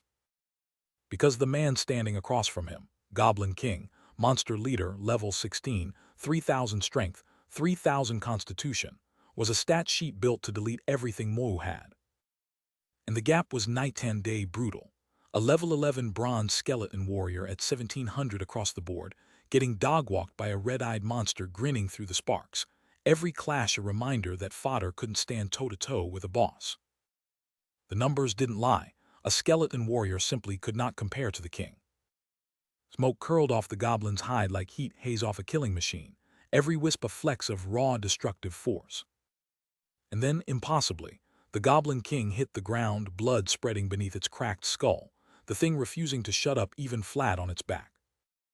Moyu stood over the corpse, blue-green energy crackling off his outstretched hand, and the king's dying promise finished itself.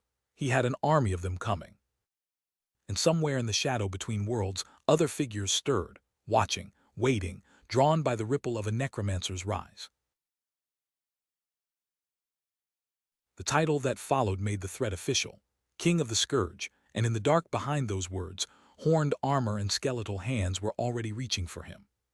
Inside the dungeon, a green-skinned orc with a topknot and a curved blade squared up against a sea of silhouetted skeletons bathed in red light, and the orc swore his army would crush any further advance. Moyu didn't wait for the advance. His figure dropped from above trailing a glowing green streak, hurtling downward like a comet through the dark. Skulls with red eyes filled the sky, and the blast that followed tore through everything. An unseen witness realizing this shockwave dwarfed even the Wolf King's roar. The orc fired off fire breath next, a rolling inferno that swallowed the field while his undead scattered, and the watching figure staggered, finally forced to move before this got out of hand. Because letting that land meant losing the summon, so our boy gritted his teeth through the heat, sweat running, and barked at the summoning space to do something now. Answer came in green and orange. The helmeted goblin warrior coughed a monstrous stream of fire straight down, while our man below choked on swirling green spirit energy just trying to stay standing. That skill had a name, Soul Flame, and a price tag attached, 40 points of spirit power burned to fuel it.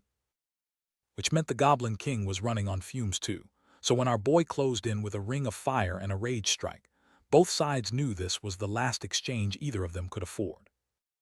The Goblin King roared back, red eyes blazing, fangs bared, and our boy's blade found its mark. That was it. Goblin King, gone. 40,000 experience, a bronze goblin sword, a bronze wisdom robe, and the Goblin King's core dropped into his hands like the dungeon's final tip of the hat. The body dropped into the red glow, our boy's silhouette grinning in the foreground, and yeah, he just cracked level 12. Standing there in the quiet of the cave with embers drifting past, he let out the kind of breath only a man who'd gone completely empty could. The level up had refilled his spirit from 0, and thank God it had, because he'd spent every last drop. Which meant the dungeon was done. He stared down at the blade on the cavern floor, finally ready to walk out of this nightmare with something to show for it. He pulled the wisdom robe on over his clothes and checked the fit. Sure, the cooldown perk was wasted on a necromancer. His skills ran on spirit, not cast timers, but spirit and physique each climbed by 10, and that was pure gold. Bronze tier gear, level 12 to equip, 5% skill cooldown shaved off for any mage unlucky enough to be born normal. He turned the glowing red Goblin King's core in his fingers, doing the math, worth about 10,000 give or take, basically 2 pieces of equipment for 1 ugly rock. Chat, this dungeon paid. But leaving could wait 1 second, because in a swirl of teal light he cast Summon Skeleton Warriors, his undead rank swelling to 6 as the status window ticked over with his level up spirit pool refilling to 51. 6 warriors, 51 spirit. The math was finally in his favor again. And that was his cue. He hit return, and a blue teleport pillar slammed down around him and his skeleton, shooting them straight up the shaft and out. Up top, the brown-haired onlooker got the news that the kid had made it out alive, but almost swallowed his tongue when he clocked the wisdom robe on his back. Inside the ruins, it was the same scene 3 times over. The swordsman, the brown-haired guy, the cloaked man, all frozen in the same dumbfounded expression, because a solo clear in here was supposed to be impossible, and somehow this one kid had walked out wearing the proof. So while Dynasty licked its wounds, our boy was already somewhere far away, sitting in the grass with a bone warrior towering behind him. And yeah, dungeon timers meant 12 hours of forced rest, so grinding wild mobs was a pathetic waste of XP, which meant meditation it was, 1 slow breath at a time to rebuild his spirit power. The forest went quiet, daylight bleeding through the leaves, and a pale blue glow pulsed at the edge of the trees like the world holding its breath. He sat at the foot of a giant tree with his eyes closed, his skeleton standing guard with blade drawn, and the whole silence was doing something useful. Because that last dungeon had taught him the one thing his class guide never could, exactly where he was weakest, and how his own skills actually ticked. In his head, the ghosts of those fights replayed on loop: a horned demon, a screaming face. And the math was starting to click. Corpse Explosion Mastered was an ace up the sleeve. Soul Flame could shut down enemy casts and slip past armor clean. And stacked together, that combo could one-shot even nightmare-tier bosses. His teal eyes caught the last of the twilight, and the answer was simple, quiet, and locked in. He was ready to pull 4 skeleton warriors again. Back in the wilderness clearing, his skeletal knight pulsed with faint green light as a clutch of other awakeners huddled nearby, murmuring in the dark. But among them, one face snagged his attention, a nervous blonde girl gripping something white-knuckled tight, and for a heartbeat, the bone warrior wasn't what worried him. His shirt hem swayed as he turned fully toward her. Outside the dungeon entrance, a crowd had gathered around a barricade, and nobody knew why the gate was sealed. But our boy Lin Moyu already knew exactly what waited inside, because he was the one who'd killed the king. The blockade belonged to the Dynasty Guild, and the onlookers were not happy about it. Angry voices pushed back, demanding to know what gave one guild the right to lock everyone out. The Dynasty Knight didn't flinch. Their leader was inside clearing the dungeon, and nobody was getting past until he finished. His axe caught the torchlight like a warning, and his expression made it clear he wasn't here to negotiate. One more word from the crowd, and that flaming blade came down hard with a single curt order to shut up. The challenger took the hit full body and went airborne clean one shot, no debate. He hit the ground dead, and the onlookers froze because the Dynasty Knights had just escalated a brawl into a murder. Their leader smirked down at the corpse, calling the dead man worthless trash, then dared anyone who disagreed to come find the Dynasty Guild for revenge. A horrified voice hissed from the crowd. Somewhere in the shadows, a cloaked figure watched it all unfold in silence. Moyu asked what was happening, and the woman behind him realized the dead man had been the one who'd soloed the Zihai mine, meaning this whole blockade was over that very dungeon. A sweating bystander pieced it together fast. A rare nightmare-level item only drops once every 100 days, and today was day 100, so the Dynasty was making their move right now. Inside the sealed dungeon, their leader was already soloing the run to claim the prize first, because the Goblin King's core quest had been posted by the Dynasty itself, and nobody had ever finished it. Moyu's smirk said everything. 30,000 gold was the real market price, and the Dynasty's 10,000 gold quest reward was straight-up robbery. The panel overhead confirmed it. A level 14 Goblin King raid, still listed as unbeaten. A quiet sideways glance, one raised brow, and a single soft line. What a coincidence. And with that, the screen went blank. And while the Dynasty kneels outside dreaming of loot, 2 students trade notes under the stars. The prize is a ring, and it's exactly the kind of broken, overpowered gear any guild would kill for. A silver band with an orange gem, the Goblin King's ring, a flat 10 to every stat and a +1 to every skill, wearable at level 15. Under level 40, nothing better exists, period. His friend stared at the description like he'd just seen a banned item, muttered that handing it over was basically handing him endgame, and apologized for the trouble. Moyu took it in silence. Moyu didn't care about the ring's glory. The Dynasty was camped on his grind spot, and that made them a problem with one solution. He walked past a mine beast without a glance, cut his friend off mid-warning, and announced, calm as anything, that the Dynasty boys were getting cleared out of his way. Dynasty's men were not in a forgiving mood. The cave echoed with the warning, show your face in front of them again, and they'd make an example. A blade came down on a kneeling target while onlookers watched, and a dark-haired stranger stepped in with the coldest possible greeting, basically asking if this one had come to die too. A massive red-haired warrior slammed a flaming weapon into the ground hard enough to crack the world, shockwave rippling toward a small figure in a plain white shirt who didn't flinch. The big man laughed and asked if the kid had hit his head on the way in, and wanted to know who exactly he thought he was talking to. The kid's only answer was 2 words, get lost. And then those eyes snapped up glowing green, locked on, colder than the sword still raised above him. Dynasty's red-haired vanguard stared the kid down while the system's floating panel flashed the kill on sight. Level 12 Necromancer, and the warrior's lip curled at the number. wondering aloud why some newbie shielder class would even risk a dungeon when the Outer Wilds had monsters on tap. Moyu just stood in the hush of his glowing circle, and somewhere in Dynasty's front line, a soldier muttered the quiet part out loud: necromancy was a dead class, a trash-tier relic. Before he could press the advantage, a light-haired woman grabbed his shoulder, begging him to fall back. Dynasty wasn't a guild that negotiated, and they wouldn't flinch at killing him.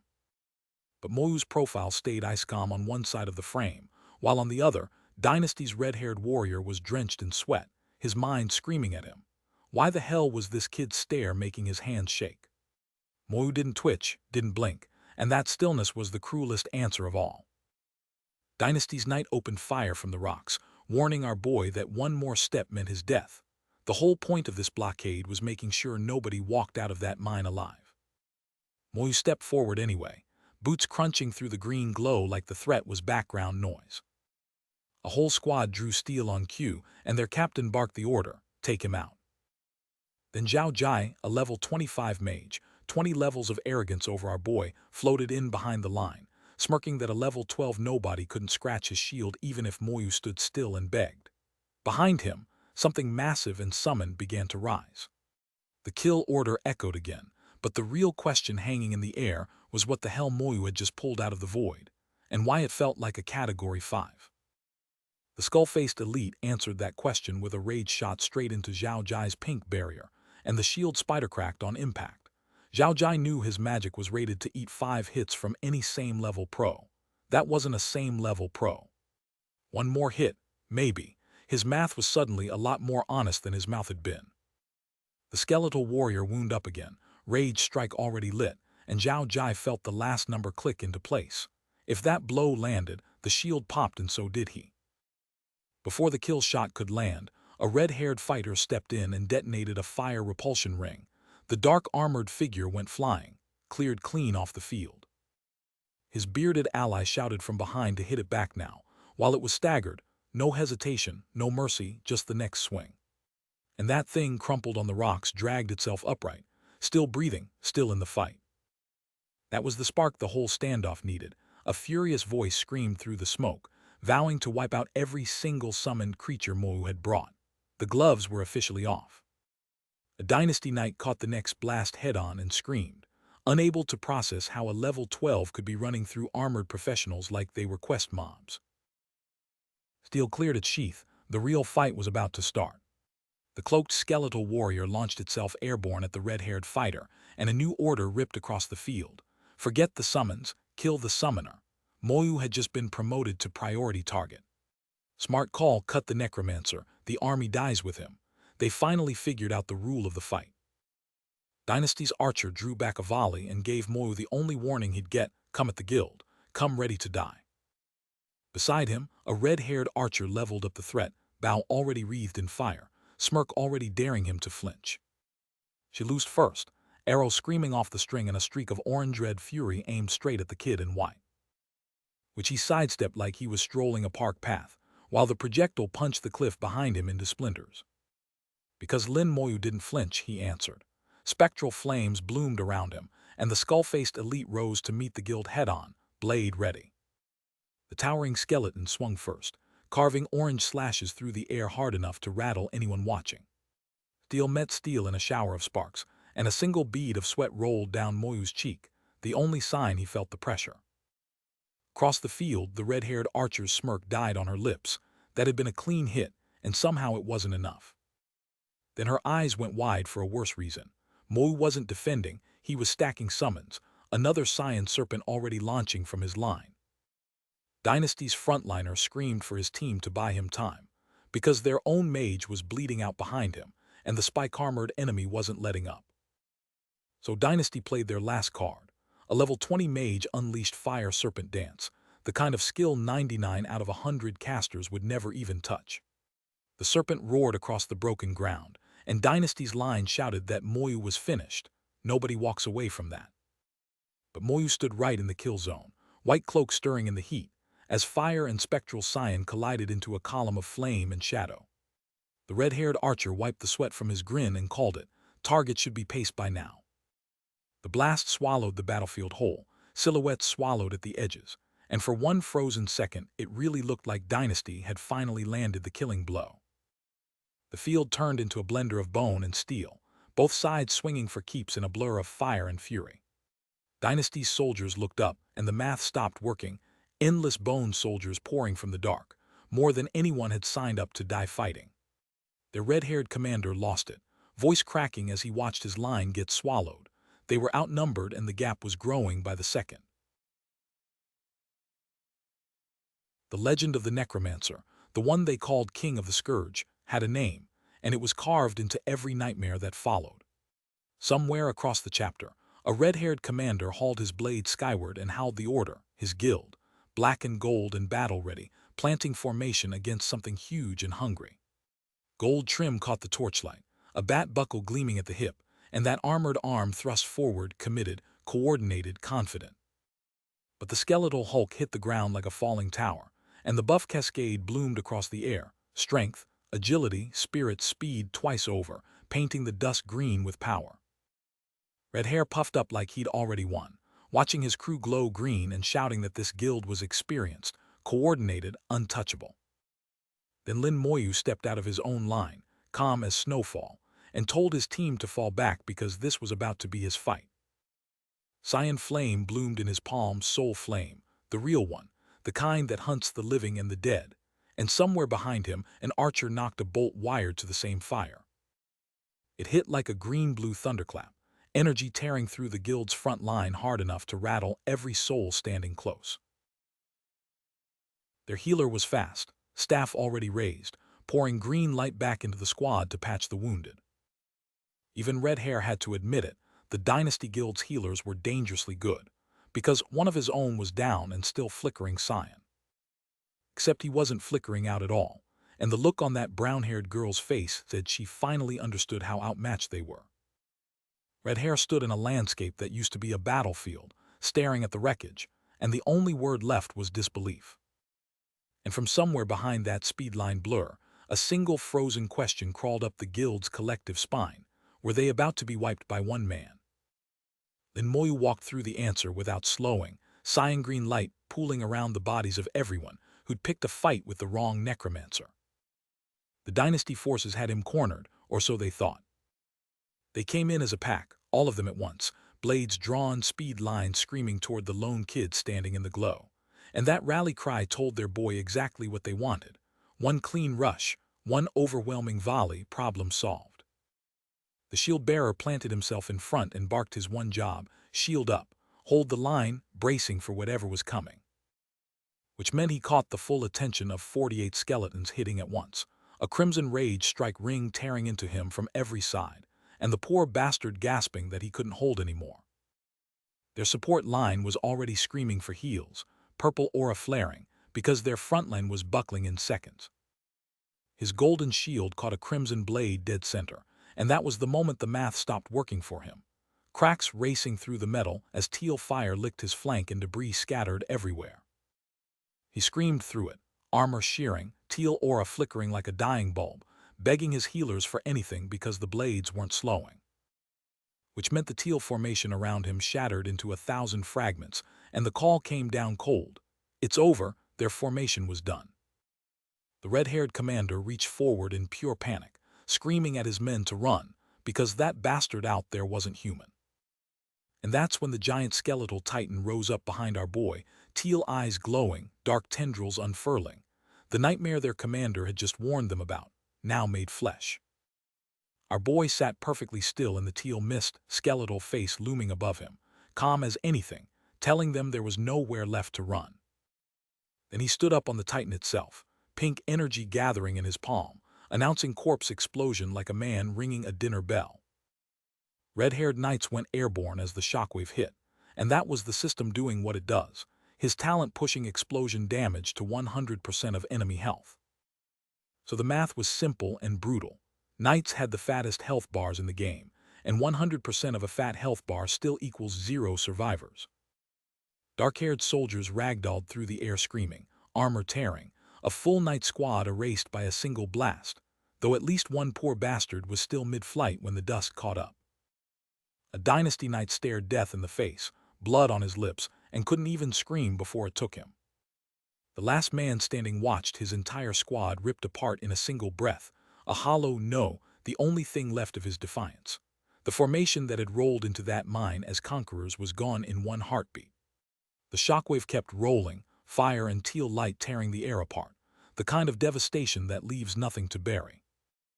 And there he was, our boy, white shirt soaked, standing in the eye of annihilation like he'd just stepped out for fresh air, blood freckling the air around him. He didn't even flinch, just wiped the blood from his cheek, calm as a man finishing lunch. Later, alone against a crumbling structure, he stood wreathed in swirling purple energy, a pink sigil burning behind him like a wound in the air.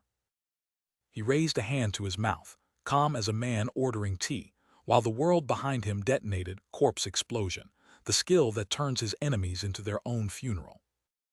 When the smoke cleared, there was nothing left, no bodies, no ruins worth the name, just a purple portal hanging over what used to be a place. Up above, a blonde in a red coat gestured to his armored companion. No point staying, the guild's muscle was already feeding the dirt, and lingering just invited the same fate. But the blonde mage's fists were shaking, fury barely caged. They'd come for a goblin core and walked away with nothing but a lesson in hubris. Two silhouettes slipped through the blue-lit passage, boots quiet, pride heavier than the gear they carried. The blonde spun, asking where Zhao Jai and the others had vanished to. His dark-haired partner's face said she already feared the answer. He should send a message, he figured. Zhao Jai's crew would have answered if they were anywhere nearby. The silence felt wrong, and a darker suspicion crept in. Had Zhao Jai cut and run on them? Even a man in white and gold had to stop and wonder, because Zhao Jai was strong, and if he was dead, the silence around his body made no sense at all. The area was a graveyard dressed as a dungeon, and he warned them to turn around before whatever did that found them next. Lin Moyu raised one hand, teal lightning crackled to life, and a whole cavern full of nightmares learned how fast it died. Back in the quiet after the slaughter, our boy cracked open the Goblin King's magic book and let the system loot screen wash over him. 40,000 experience, a bronze weapon, the book itself, a monster core. The Goblin King's own core still wouldn't drop, so he tucked the frustration away and decided Zhaijing Academy would be where he cashed in that debt. His eyes drifted to the crafting bench in his head, already sketching out the Goblin King ring on the alchemy table. He'd need a real crafter for that, which meant Zhaijing. The magic book itself, though, bronze tier, plus 10 spirit, plus 10 physique, 3% mage attack power, unlocked at level 12. That was free money waiting in his stat sheet. He turned the book over with something close to a grin. Soul Flame, Corpse Explosion, every corpse blasting spell in his kit just got juicier. The catch? His skeleton warriors couldn't read, which made the whole thing useless for the army that actually did the fighting. Which meant the book was pure caster bait, and his bone boys would never know the difference. A swirl of purple portal light, a flash of LVUP, and there it was in clean white text, Lin Moyu, Necromancer, level 13. The experience curve was starting to bite though, 3 more dungeon clears to hit 14, maybe 5 if he wanted to gamble on 16. And his skeleton army 8x'd like a furnace 8 kindling. A touch low for his taste, but if Zhaijing Academy's entrance exam scaled to level 14, our boy was already passing on vibes alone. He squared his shoulders, the blue glow of a teleportation already crawling up his arm, and mouthed the single word that ended the dungeon, teleport. The Zihai mind spat him out into dead air and broken rock, blue pillars already fading around his boots. Everyone left. Fine. That was the smart call.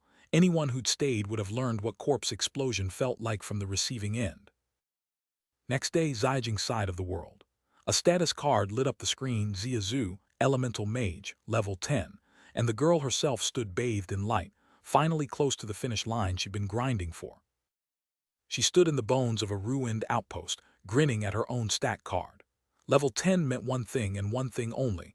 The Zihai Mine dungeon was finally on the menu, and she was taking it solo. Then she rounded a corner and nearly jumped out of her skin. It's Lin Moyu, the one guy in this entire province who could summon an army out of thin air. A necromancer, rare class, real deal, and he was already here. Her jaw actually dropped. He's going in solo. Even the bystanders were muttering, because nobody solos Zihai Mine, nobody, and the dungeon's kill count had a long memory. But then the shock rolled off her and something harder settled in. Sure, Lin Moyu was a freak. She was a rare elemental mage, and rare meant a party would find her, not the other way around. Back in Zihai Mine, our boy stood surrounded by spectral green warriors. His skeleton army already clawed its way back to 72 summons strong, the grinding paying off in raw, undead firepower. He raised one hand, green energy coiling around his fingers like a living thing, and the cave itself seemed to hold its breath, time to wake the dead and go to work. Green light swallowed him whole as the spell peaked, his army answering the call. System ping after system ping, another Goblin King down, 40,000 experience flooding in, and the loot this time was a bronze longbow built for archers hungry for power, plus a low-tier monster core to sweeten the pot. He stood over the king's corpse, level 13 now and climbing, and delivered a quiet verdict. A creature born to kill should expect to die, and a swift end was the only mercy he could afford to grant. Run after run blurred together. Another king, another scepter boosting spirit and mage power, 40,000 more experience dumped into his frame, and our boy grinning like he was catching up with an old friend. Somewhere greener, he leaned against a tree and took stock. 76 skeletons now, their stats sitting pretty at 2,300, and the only thing holding them back was his own inability to push their skills any higher. Until a voice cut through the quiet, calling his name, and Lin Moyu's head snapped toward the sound, curiosity already sharper than any blade he carried. Ziazu stood battered and breathing hard on the rocks, a level 11 elemental mage fresh out of the dungeon, and the moment she caught sight of him her pride demanded a number, which he handed over without flinching. Level 14. Her eyes went wide. Her party had run the dungeon twice and barely scratched level 11, so the question ripped out of her before she could stop it. How on earth was he already at 14?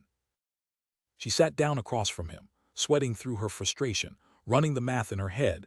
He'd been level 7 to her 5 in the beginner dungeon, and somehow the gap had only gotten wider since. Then she got up and walked off toward the rocks, jaw set, announcing she refused to fall behind, and our boy watched her go wondering why a girl who just exited the dungeon was already hunting for her next run. She paused, glancing back over her shoulder like she wanted to say something more, the words trailing off into silence, while Lin Moyu sat there calm as ever, reading every ounce of hesitation on her face. That hesitation lasted about 3 seconds before the pride won out. She spun forward and shouted to the nearest party that she was a level 11 elemental mage looking for teammates, because one run could never be enough for someone with her fire. She marched straight up to a pair of armored strangers, hand outstretched, completely locked in on her next fight, and our boy could only think that she was far too competitive for anyone to get a word in edgewise. She came back to him on her knees, chest heaving, eyes blazing with the stubborn promise that she wouldn't lose to him, and our boy, watching her refuse to break, finally opened his mouth to say her name. A voice broke the quiet from somewhere in the brush, a level 11 elemental mage introducing himself to anyone listening. Ziazu sat catching her breath on the rocks while Lin Moyu announced he'd just hit level 12 and was about to close the gap she'd been chasing, in the wrong direction. The battered girl refused point-blank to even twitch a finger for him, and our boy leaned in to ask why she was being so stubborn. She just glared back with murder in her eyes, so he threw a hand over his own face in pure frustration, dead serious when he admitted he would have handed her first place if he'd known she wanted it that bad. So he laid out what she actually needed to hear: level 15 minimum for the Ziyajing Academy entrance test, level 16 to walk in safe, and the nightmare level was the fastest grind she could ask for. She took the advice, banking on the fact that he'd be right there running it beside her. But underneath that tough act, the math was eating her alive. Parties wanted level 16s and 17s, and at level 12 she was invisible. Lin Moyu sat there cool as ever while a swirling blue portal shimmered open beside him, already working out the obvious. Because if she meant to grind the nightmare right now, on 0 cooldown, then her class had to be cheating dungeon timers in ways most people couldn't even fathom. And just like that, he stepped toward the portal, boots planted on cracked stone, blue light crawling up off the ground like the dungeon was already calling him home. Chat plot twist incoming because out of nowhere, a woman in a fitted black dress, brown hair, hoop earrings, and a purple bag on a gold chain just standing there with her mouth hanging open, and based on her face, whatever she just saw was absolutely not what she expected to walk into. The camera didn't need to say it twice. Bare legs, black dress, full stun reaction. This woman had officially entered the chat. Back in the forest, a bruised girl in a torn blue top sat across from him, asking if he knew what was waiting for them inside the dungeon. He gave her that smug look of his, the one she wanted to slap off his face, and told her to ask nicely and maybe he'd explain. She called him an idiot, told him his legendary mage brain was built for puzzles and dramatic monologues, not actual jokes. Then she pressed something into his hand, a cooldown talisman, her father's gift, with 7 uses left on it. His eyes went wide at the floating metal disc, because apparently he'd been grinding through cooldowns like a caveman, while this thing existed the whole time. When he asked the price, her face said everything. Her old man had gone solemn handing it over, which meant it cost more than gold could cover. She grabbed her head and did the math out loud. Level 15, 9 runs, 2 days left, 7 talisman charges, and the numbers had her sweating bullets. Our boy just sat there, giving her absolutely nothing. Because underneath that dead stare, a more useful calculation was already running. She could let him solo the whole dungeon, ride the party bonus for free, and skip doing a lick of work. But that would mean watching him pull further ahead, level after level, while she stood in his shadow collecting crumbs of XP. So she squared her shoulders, cracked a grin, and made a promise to the version of herself that would someday catch him. She thanked him on the way down. He told her to rest up. The dungeon waited 2 hours, and he meant every minute of that buffer to count. They stretched out on the rocks while the status window ticked overhead, spirit energy refilling in silence. 2 hours later, the pair stood at a swirling purple portal, a green-cloaked stranger at their flank, and she pumped her fist because the countdown had finally hit 0. A hand clicked the glowing disc, and the hornskull emblem bloomed magenta across the metal, marking the run as the highest difficulty available. She looked at him, he looked at her, both of them realizing, a second too late, exactly what she just signed them up for. A Swamp Clan Elite Automaton, level 34, popped up on the panel, and the girl nearly bit her tongue off. Nightmare difficulty was supposed to be rough, not instant party wipe rough, and she wanted to know if Lin Moyu had lost his mind picking it. She caught up behind him, voice climbing, begging him to bail before the dungeon ate them both. His answer was flat, almost bored to me. She was drenched in sweat, white-knuckling her shirt and tucking herself behind his coat like a kid hiding from thunder. Walking out now would give him ammunition for the next 10 years, so she forced her feet to stay planted. A cloaked skeleton loomed through the green mist, and he asked if she was scared. She nearly shouted him down, absolutely not scared, not even a little, and could he please stop asking. The skeleton's green eyes burned through the fog as it lifted its blade. Its verdict was short. Standing still wouldn't save her, so she had 2 choices: run or let the bones do the work. The towering green mist elites filled the chamber alongside goblin mobs, and even she could feel the stat gap crushing the air. But then she noticed, the monsters swung, the skeletons caught it, shrugged it off. The math was wrong, and wrong in their favor. They sprinted down the stone corridor, monsters at their backs, while somewhere off in the rafters, a confused voice wondered what on earth this kid thought he was doing. Whatever the plan was, it hit her a heartbeat later. A monstrous roar tore through the cavern, and the black-haired girl's eyes blew wide, sweat beating on her temple as the sound swallowed everything. Up rose the nightmare-tier Wolf King, an enormous chained beast with eyes like dying coals, twice the size of the standard floor's version. Its iron links stretched taut across the upper cavern like the rigging of some cursed ship. From the cracked floor far below, the 2 of them looked up at a monster the size of a house, a small goblin still hovering at their side, the full weight of nightmare difficulty finally pressing down on the air. Then the chain snapped forward, and a bloodied figure whipped skyward, arcs of red trailing behind as the Wolf King's jaws came screaming up to meet them mid-flight.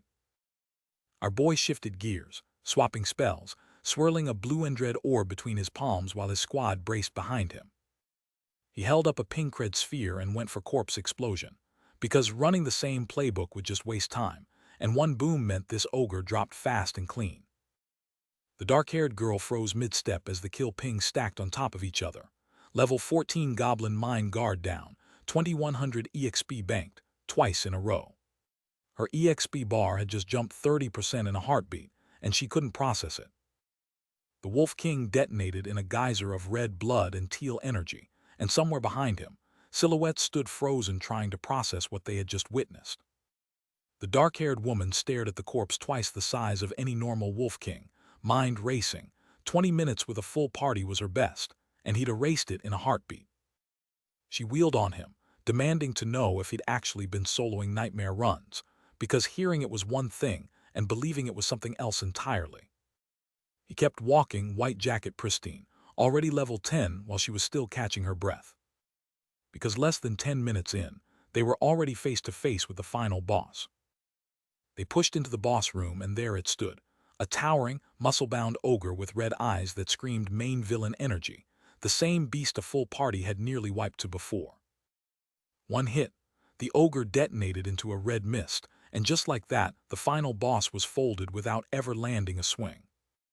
His status window flashed a glowing LVUP, Necromancer, level 15, climbing past every classmate in the dungeon while the black-haired girl watched from right beside him. Her jaw dropped at the number. He'd somehow hit level 15 already. She glanced down at her own bar, LV12 at 70%, the gap yawning wider between them with every minute they spent together. The kill popped clean, 25,000 EXP, a bronze longsword and a low-rank monster core dumped into her lap. The sword was nothing but vendor trash, since she needed a staff, not some clunky melee blade. The real prize was the staff of the Goblin King, the best mage stick under level 20, locked behind a 5-man gate she couldn't solo.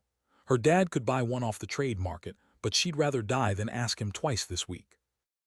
The kid offered her the staff of the Goblin King instead, and a system glow bloomed across the weapon as it materialized in her hands. She took it wide-eyed, like she'd just been handed a gift from another planet. But why him? Why her? The girl pressed, because surely a necromancer with a staff would be the standard build. He just held up his grimoire and shrugged, already done with the conversation. Her fingers tightened around the staff as the question really landed, because chat, you already know what she was thinking. The kid had a grimoire this whole time, and he never once pulled it out in that fight, which meant its stats were probably too low for him to even bother. Level 15, 8% already. His stats told the story, 200 across the board, with spiritual energy doubled and ticking. Aggroing every monster in the room and detonating them was faster than careful play, so he'd committed to farming. 5 more clears would push her to 16, despite the shared EXP split. Grimoire in hand, knowledge robe on his back, 84 skeletons ready to march.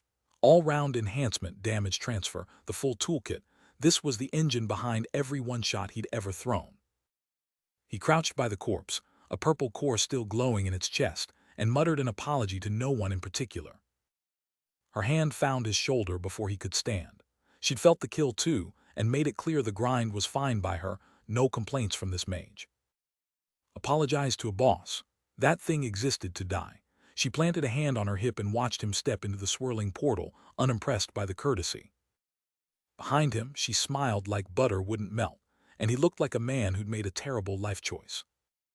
They stood together before the dungeon's inner gate, purple light washing over them both. Time to move. Somewhere far from that dungeon, a man in a white coat snapped his fingers, and the cave answered with a pulse of blue light behind him. The woman with him smiled at something cradled in her palms, an orange crystal humming with warmth only she could feel. 3 strikes, 3 timestamps. Green energy hammered the horned creature again and again and again, each blow a notch deeper. 2 clears left. That was her math, and her level bar at 14 agreed, just 20% more, and the academy door swung open. She turned to him with a grin and a plan, provincial champion. He stared back, unsure if she'd lost her mind or just bet on him too hard. Champion meant points. Points meant everything once you crossed the academy's threshold, and she wanted them locked in before anyone else could compete. Far away on a wind-bitten ridge, armed silhouettes watched the storm roll in. Chuangshen Academy was the Empire's crown jewel, but Zhaijing only accepted the elite among elites. If this kid landed in Chuangshen Academy, Principal Lu wouldn't sleep for a week, and the black-haired girl was already doing the math, because nobody else could drag him that high. But her eyes caught a familiar face across the crowd, and the boy in the white shirt turned his sights on Chuangshen too, not for glory, but to outpace the sister who'd already made Zhaijing.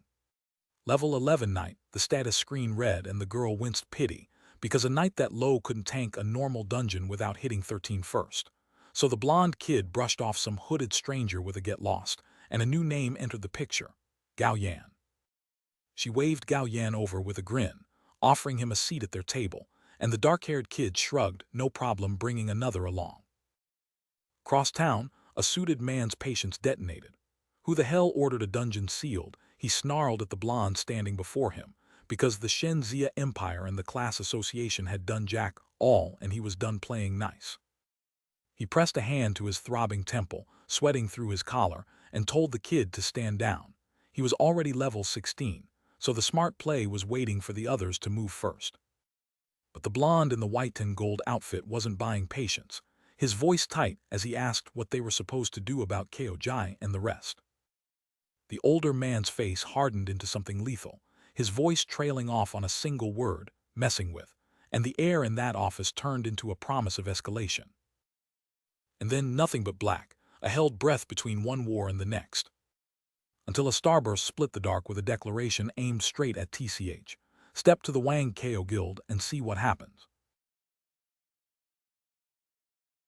Except the wasteland had other plans.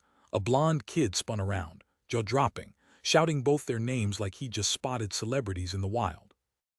Because of course the dude immediately went full simp mode, hearts floating, grinning at the dark-haired girl, who looked one compliment away from ripping his mouth off his face.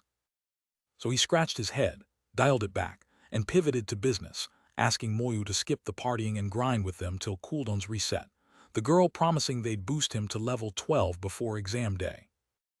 Which earned him nothing but a chibai tear meltdown, sparkling tears and all, calling them literal saviors while the wasteland judged him. Moyu bowed to the girl like a polite kid at the shrine. She warned him straight, one stunt and the help stops, and aimed a separate threat at the blonde about heading east and playing dead. Our boy gritted his teeth and forced a ring of flame to life in his palm, while the sweating blonde just wanted to know how long until their cooldowns came back. A dark-haired woman watched tiny flames drift from her own fingers, calm as anything, and dropped a deadline, 10 hours. Whatever they were building, the timer just started. Later, on a rocky plain, the blonde threw a lazy salute and told everyone to rest while he hunted solo. A second voice wished Moyu good luck and hinted he was about to bag Zia too, leaving the black-haired guy standing there in pure disbelief.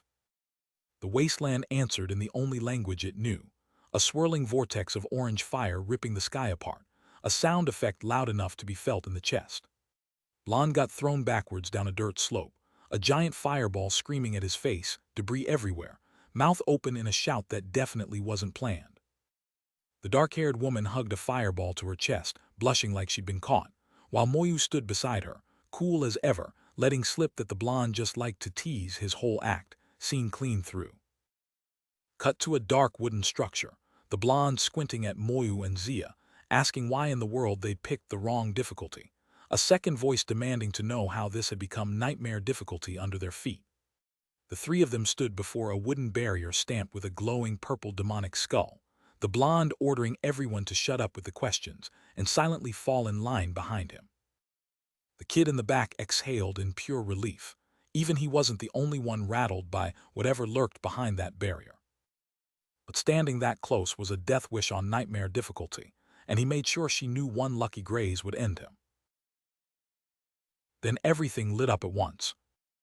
Green fire tore across the dark, the air cracking as something very final got unleashed.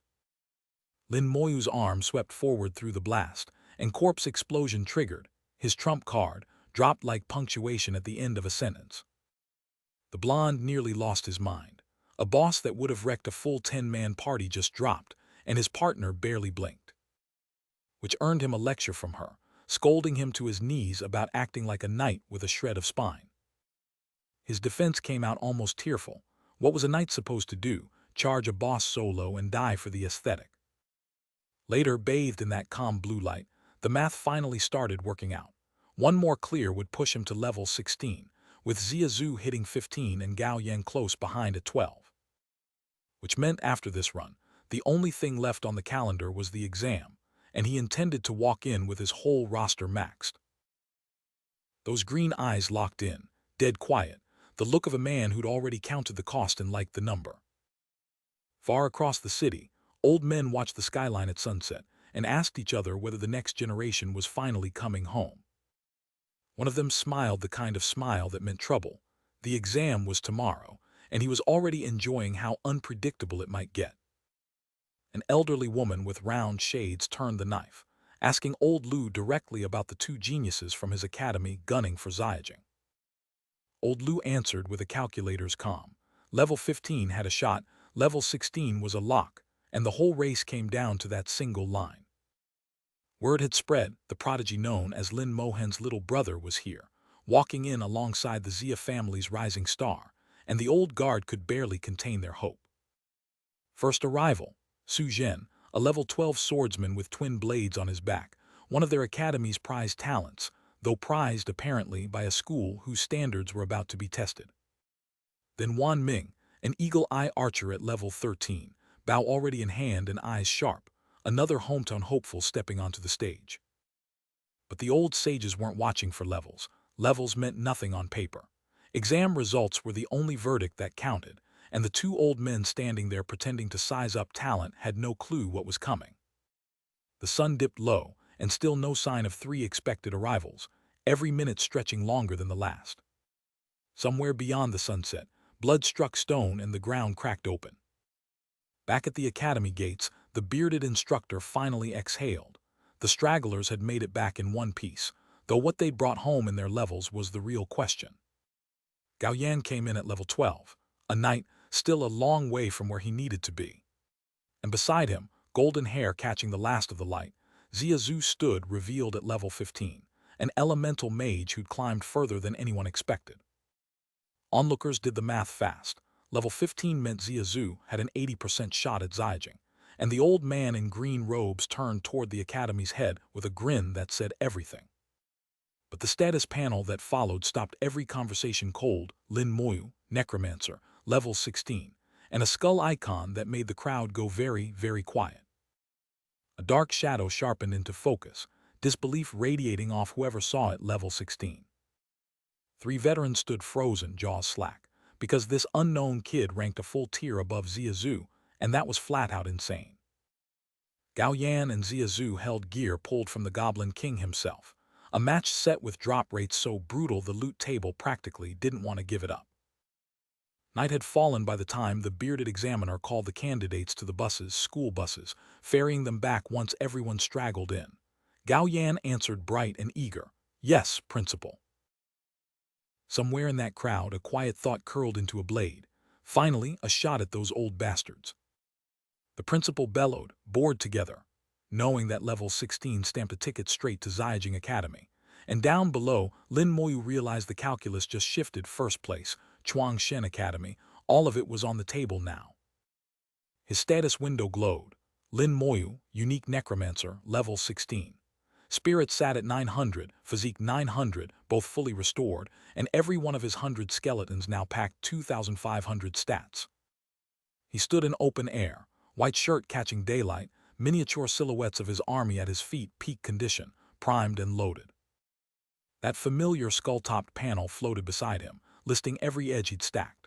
The Goblin King's magic book, the intelligence robe, general blessings as his unique talent, damage transfer as his passive, and the active kit, Soul Blaze, summoned skeleton warriors at level 16, corpse explosion waiting to evolve.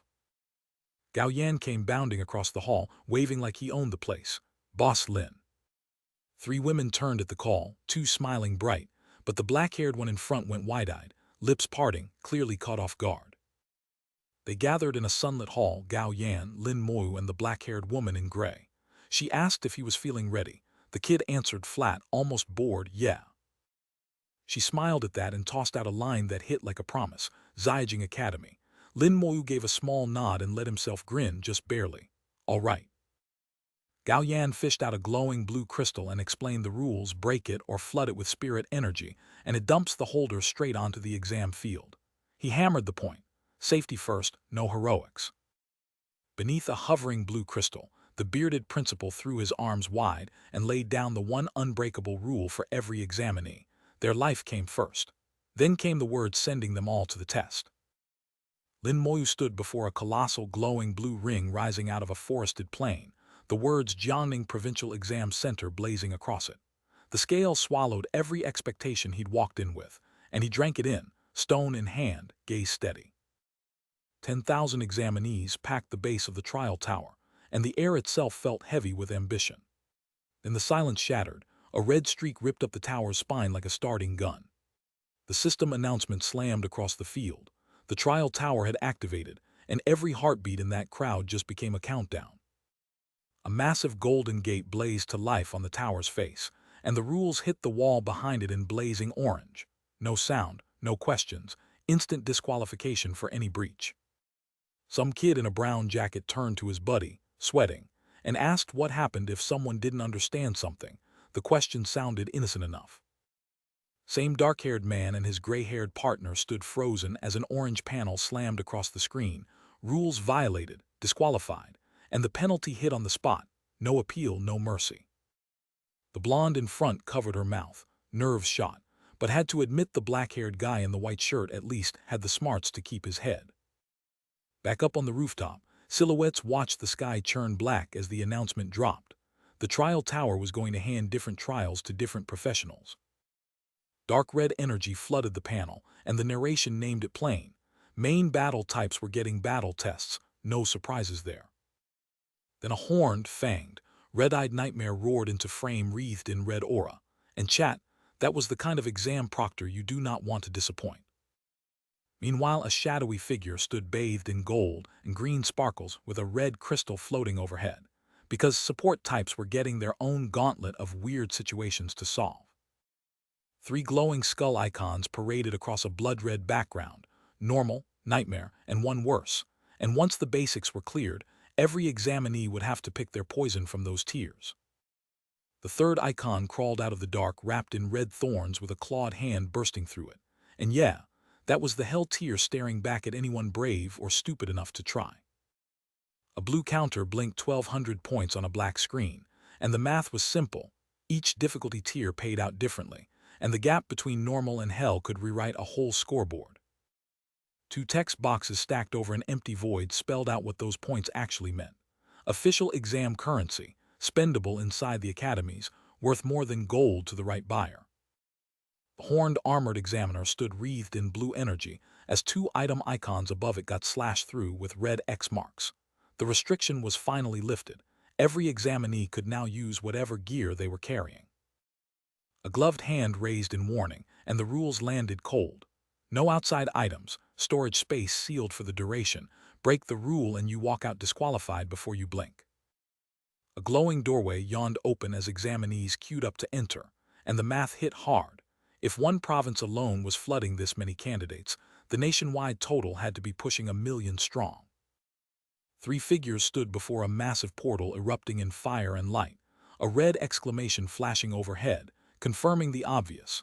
The tower worked like a dungeon, teleporting each examinee to a trial built for their profession. A horned figure in a white cloak raised a purple crystal staff while armored soldiers watched from below.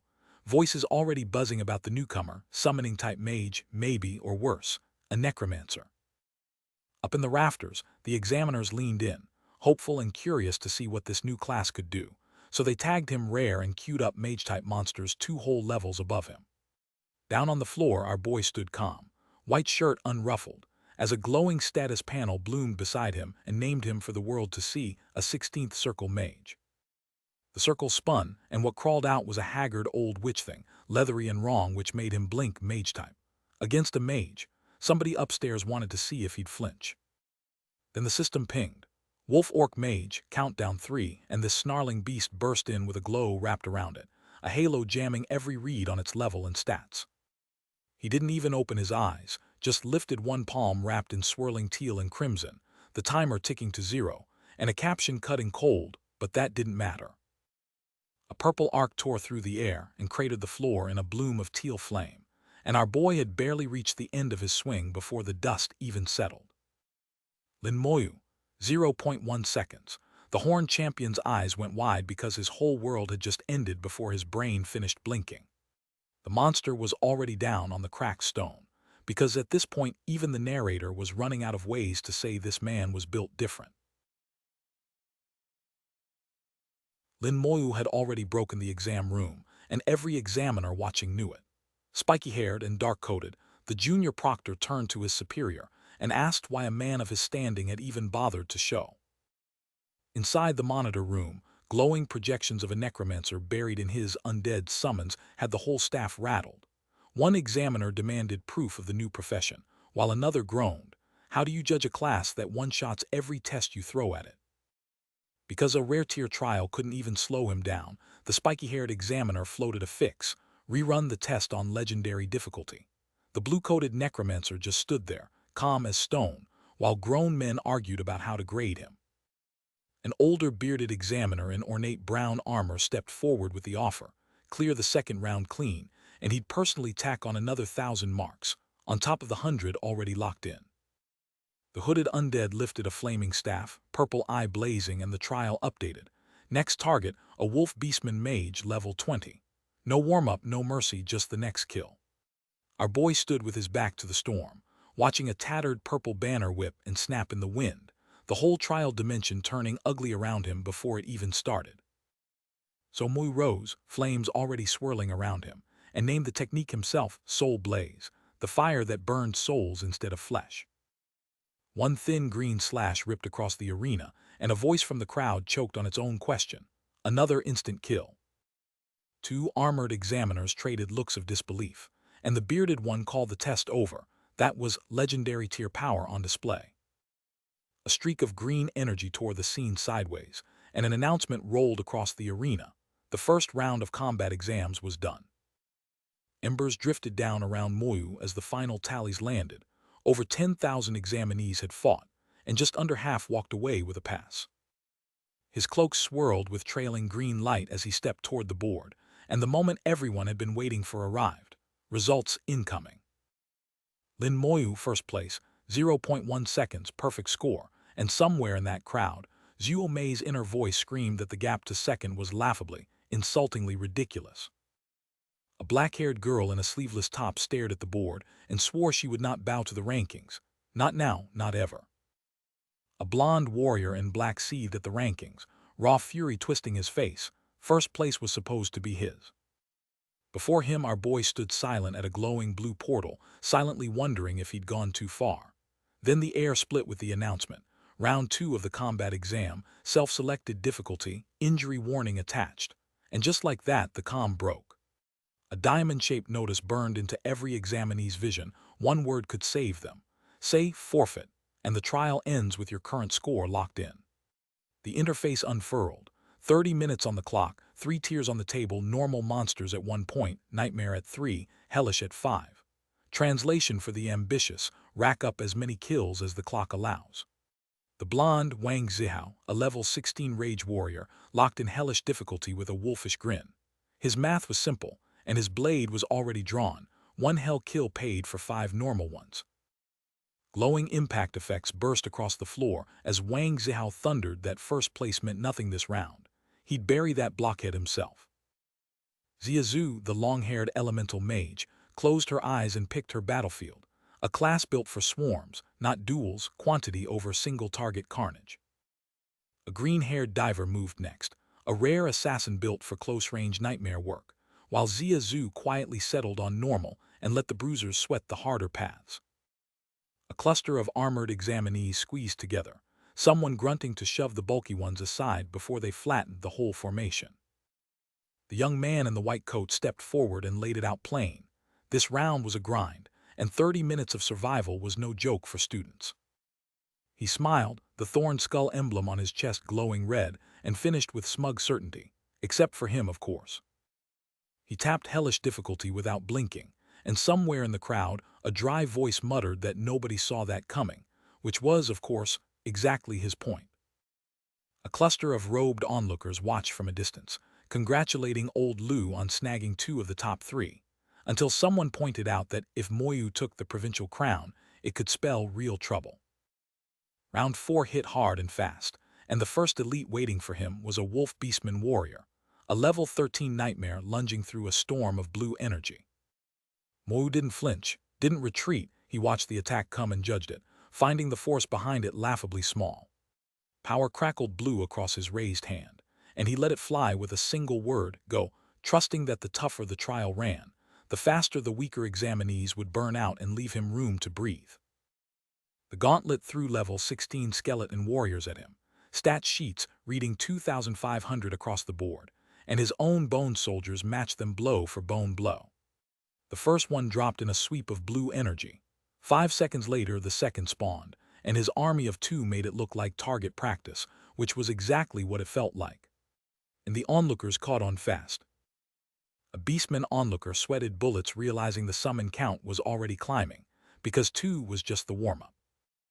Elsewhere, a grinning Wang Zihao charged straight into the next wave, swinging like a man who'd forgotten stamina existed. His whole body lit up in furious orange flame as he launched himself at the monster's raw power on display, but the numbers said he was a step behind Ziazu. Back in the viewing chamber, a dark-haired kid in a blue jacket cracked open a cold drink and casually told his handler to mark this Wang Zihao down for recruitment. An older beastman with reading-sharp eyes agreed. This young man had something worth watching. Then the blond man who'd chosen hell difficulty finally hit the ground, soaked in sweat and grinning like he'd crawled out of a grave, 50-plus kills deep and barely alive. His fist clenched on his knee, dust still settling around him, because this time he was certain he'd taken first. The exam banner flipped, round 2 closed, and the casualties told the story. Over half the survivors wounded or forfeited, nearly 3,000 names wiped off the board. The blond fighter pushed himself upright, eyes blazing orange, and demanded the scoreboard with the desperate hunger of a man who needed to see his name on top. 2,440 remained, enough to keep the tournament alive barely, and the next round was offered. Then the scoreboard dropped. Lin Moyu 1,605, Zhuo Mei 470, Ziazu 270, Wang Zihao 265. The blond man's face went white as a sheet, because that lead wasn't a lead, it was a crater. The math was simple and devastating. 1 monster every 5 seconds, 12 per minute, and the clock didn't care about your feelings. His wide eye did the arithmetic anyway. 1,605 meant roughly 300 kills, 300, and that number didn't add up to anything human. Up in the observation gallery, 3 figures weighed what they just witnessed, a hooded crouch in shock, and old Lu answering the warning with nothing but calm composure, name-dropping a past student called Su Cakeson like he was already looking past this one. A glowing interface lit up across every examinee's hand, announcing round 3, a 30-minute boss trial, and 3 difficulty tiers stacked on the menu, normal, nightmare, and hellish, with hellish glowing selected, no hesitation at all. And our boy didn't even flinch at it, just stood there with his back to the world, muttering the words hellish level like he was ordering lunch. The system threw its answer back at him. A wolf beastman captain, boss tier level 15, 1,000 strength, 800 agility, and a wild wind/skill. A hulking wolf-headed thing looming behind the stat panel with purple eyes that promised pain. He took one look and wasn't impressed. This thing couldn't hold a candle to what the Zai-Hai mines had thrown at him. So he squared up to the towering beastman's skull scenery, said one word, go, and started the fight knowing full well the Empire wouldn't really release a true hell difficulty monster, which only disappointed him more. 5 rounds stood between him and the truth of what he was, and the kid was already hungry for whatever the last 2 had hiding. Across the arena, a blonde fighter laughed like a man unhinged, slamming a blazing golden slash straight into a dark claw hard enough to split the ground between them. A black-haired woman in a dark dress was already in motion, her arm thrust forward through spiraling orange flame as she carved an invisible target apart with a single, screaming slash. Meanwhile, a black-haired young man knelt on broken stone, staring up at a hulking armored figure wreathed in purple fire that swallowed the light around him. That armored titan unleashed a skill called Rage Shot, and the roar that followed told the whole room another examinee had just been erased by the boss's summoned pet, which only deepened the dread about what that creature actually was. Because of course the gallery felt it too, 3 veterans of 100 trials staring slack-jawed at a number they never thought they'd see climb that high from a body that young, and every one of them muttering the same thing. Don't count this man yet, wait for round 5. Over on the leaderboard, that warning already looked half-proven. Our boy sitting pretty at 2,105, while the next closest name hadn't even broken 1,000, the gap so wide it read like a typo, except the kid in the middle of the pack grinding tooth and nail just to stay alive. Which meant when the horned silhouette cut back onto the feed beneath a bruised purple sky, every examinee in the arena already knew what was walking through the door next. The exam itself spelled it out for the slow ones, difficulty spiking hard, danger turned up to 11, and a polite little option to walk away with whatever you'd earned so far. Most of them were weighing that offer when the blonde firecracker cracked his knuckles and grinned through the sweat, because round 4 wasn't a threat to him, it was his audition tape. Word came down from the judges. His current run already locked him a seat at any top 100 academy in the empire, no sweat. The arena dissolved and rebuilt itself into something far grander. Nobody had quit, so the trial masters honored that, and the cavern arena shimmered with floating platforms and golden light as round 4's rules loaded in. Then the real announcement dropped. 10 waves of monsters, that was the menu for the survivors. 3 faces processed the briefing at once, wide blue eyes, glowing green and yellow irises burning forward, and a quiet dark-haired girl with purple eyes as the explanation landed. 10 monsters a wave, 100 total, and the next wave rolls in whether you're ready or not. A dark-haired woman in a sleeveless black outfit held a massive ornate staff crowned with a red orb, framed against fire gold light, while the final rule dropped. The 10th wave ends in a boss-tier monster. Clearing all of them was the only way to pass, and every kill paid out 10 marks. The kicker landed last. Clear the waves and the score multiplier pushed the reward all the way up to 2,000. That was the cue for the beasts to come pouring in, wolf-furred summons snarling, scaled serpents coiling behind, armored warriors already charging the line.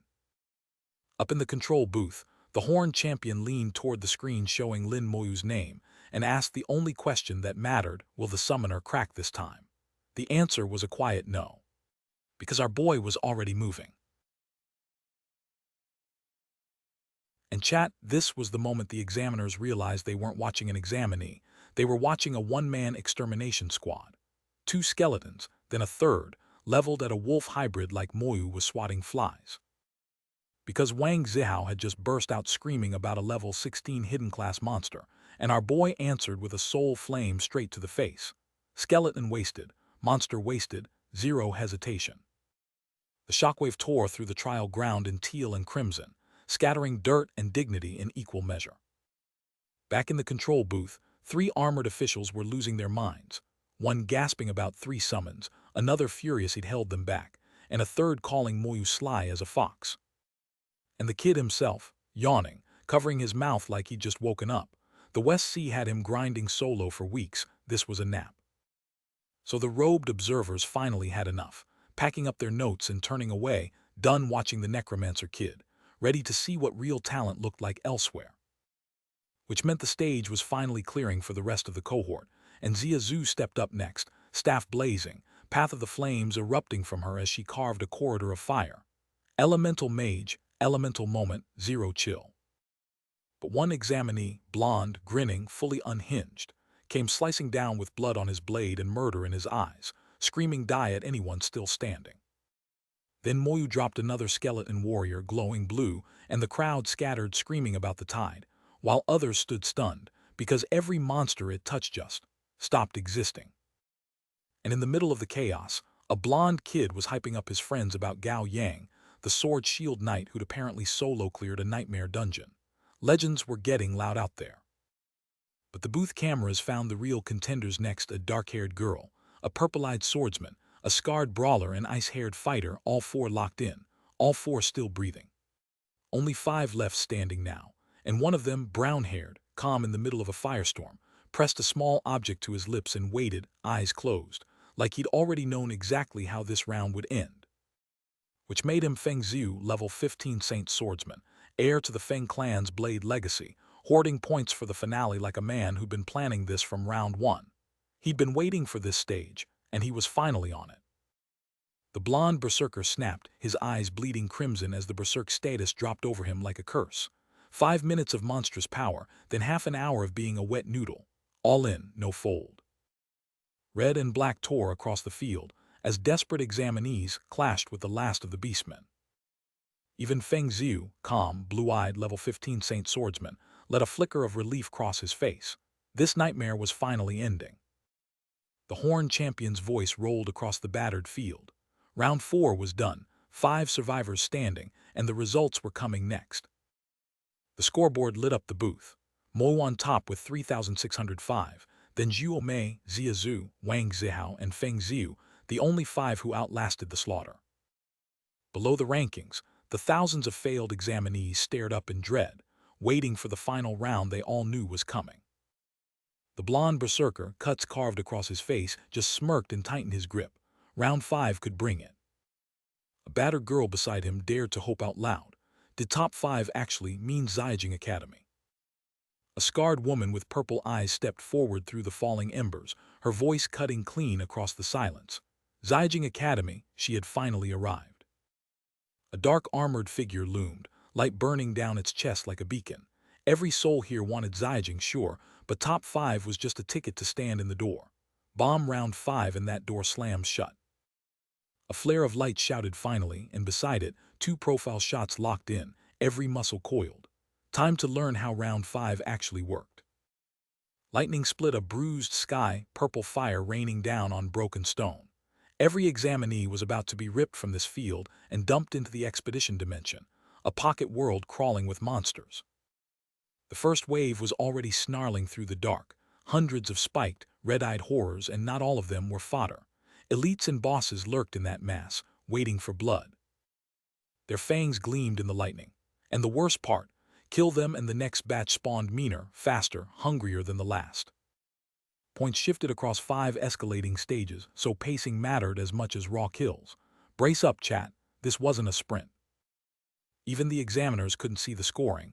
Only the participants themselves would know if they were earning enough. Translation: trust nobody, watch your own number and pray. Nobody in that floating dimension knew it yet, but the trial they just walked into was about to break every scoring record the examiners had ever seen. 5 stages, monsters climbing from level 15 all the way to 19, points doubling each round, and every exam official watching from outside could only track the number climbing next to their name. The battlefield itself told the story before a single sword swung, shattered weapons buried in dark rock, a sky cracking with lightning, killing intent soaked into the ground like old blood. A cloaked figure stood at the edge of that ruin and felt the malice still breathing in the stones, while the rest of the 10,000 gathered below. Then the ground moved, green-scaled lizardmen pouring onto the field beneath that violent sky, and the braver examinees wondered out loud if this was the examiner's idea of a warm-up. The lizardmen came in a packed formation, all level 15, all glowing with that sickly green targeting aura, and our boy's scanner gave him their numbers but nothing else. He looked up and felt his stomach drop. Stone pillars were firing lightning into the sky, summoning fresh waves straight onto the field, because of course the round had a built-in difficulty curve. One big reptilian brute caught a blast across the chest and howled, a red gash burning through its scales, and the crowd watching realized the thing was somehow still standing. The white-coated kid didn't even flinch. A monster this size, a single hit that should have ended it, and he just squared up behind it with that same dead calm expression, promising the next one wouldn't miss. He cupped a swirling red and green orb in his palm, whispered corpse explosion, and the ground where the beast had been standing erupted into a pillar of gore and light. Up on the leaderboard, a holographic readout quietly updated: Lin Moyu, 4,105 points, and 2 watchers nearly choked, because the man had just banked 500 points before anyone else had finished warming up. Our boy stood in the smoke holding that same glowing sphere, the latest monster's corpse cooling at his feet, and he was finally leaning on the help his class had always promised. A scaly brute snapped its head around, confused, because the thing it was hunting had simply ceased to exist. Then the air behind Lin Moyu split open with teal silhouettes, one after another, a small army pulling itself out of nothing, and he told them the plan had just changed. 9 of those shadow warriors blurred forward across the ruined ground, swords drawn, corralling every surviving monster toward a single kill zone. Blade punched through the beastmen like wet paper, and the field erupted in gore and impact. Our boy raised a hand blazing teal and pink, and the system pinged, corpse explosion primed. Then everything detonated at once, a blur of red and teal shrieking across the whole wave. The aftermath looked like the ground itself caught fire, flames rolling through smoke and debris, while teal lightning crackled through the ash. The scoreboard answered for everyone watching. Lin Moyu, 8,605 points. An old veteran watching from the sidelines broke into a cold sweat, because the kid in the field was doing things no necromancer was supposed to be capable of. And that begged the only question that mattered: where did this boy's ceiling actually sit? Lin Moyu stood alone on a smoldering, ash-choked field, waiting, and the impatience in his voice was almost funny. A minute-long respawn timer felt like an eternity when you were this far ahead. Then the sky split open in a wash of fire, a wall of flame crashing down across the whole arena like the dimension itself had taken offense. A young examinee barely dodged the first streak of it, looked up at the raining inferno, and managed a single confused "huh." Through the falling fire, the lizardmen came again, faster, meaner, blades trailing teal slashes, because the round had decided it was done letting anyone coast. And our boy stood at the eye of the storm, untouched, teal green in shadow wreathing him while everything around him came apart. Because staying still meant nothing. The next collision hit like a detonation, red and orange slamming into his teal guard with raw, ugly force. A lizardman mage, level 16, cranked the heat with rain of fire, a column of flame pounding down on rocky ground because ranged pressure was its whole game. But Lin Moyu's glare cut through the haze, half his face lost to dark tendrils and steel, and every line of him promised that the next move belonged to him. And the teal glow answered back, shadows coiling tight, because the debt was due, the favor was about to be returned with interest. Skeletons met shadow the moment the second wave hit, polearms swinging, fire streaking the dark, bodies crashing into each other in a grind of bone and claw. His front line wasn't supposed to last 30 seconds, but that hooded soldier carved forward anyway, blade burning bright through the smoke.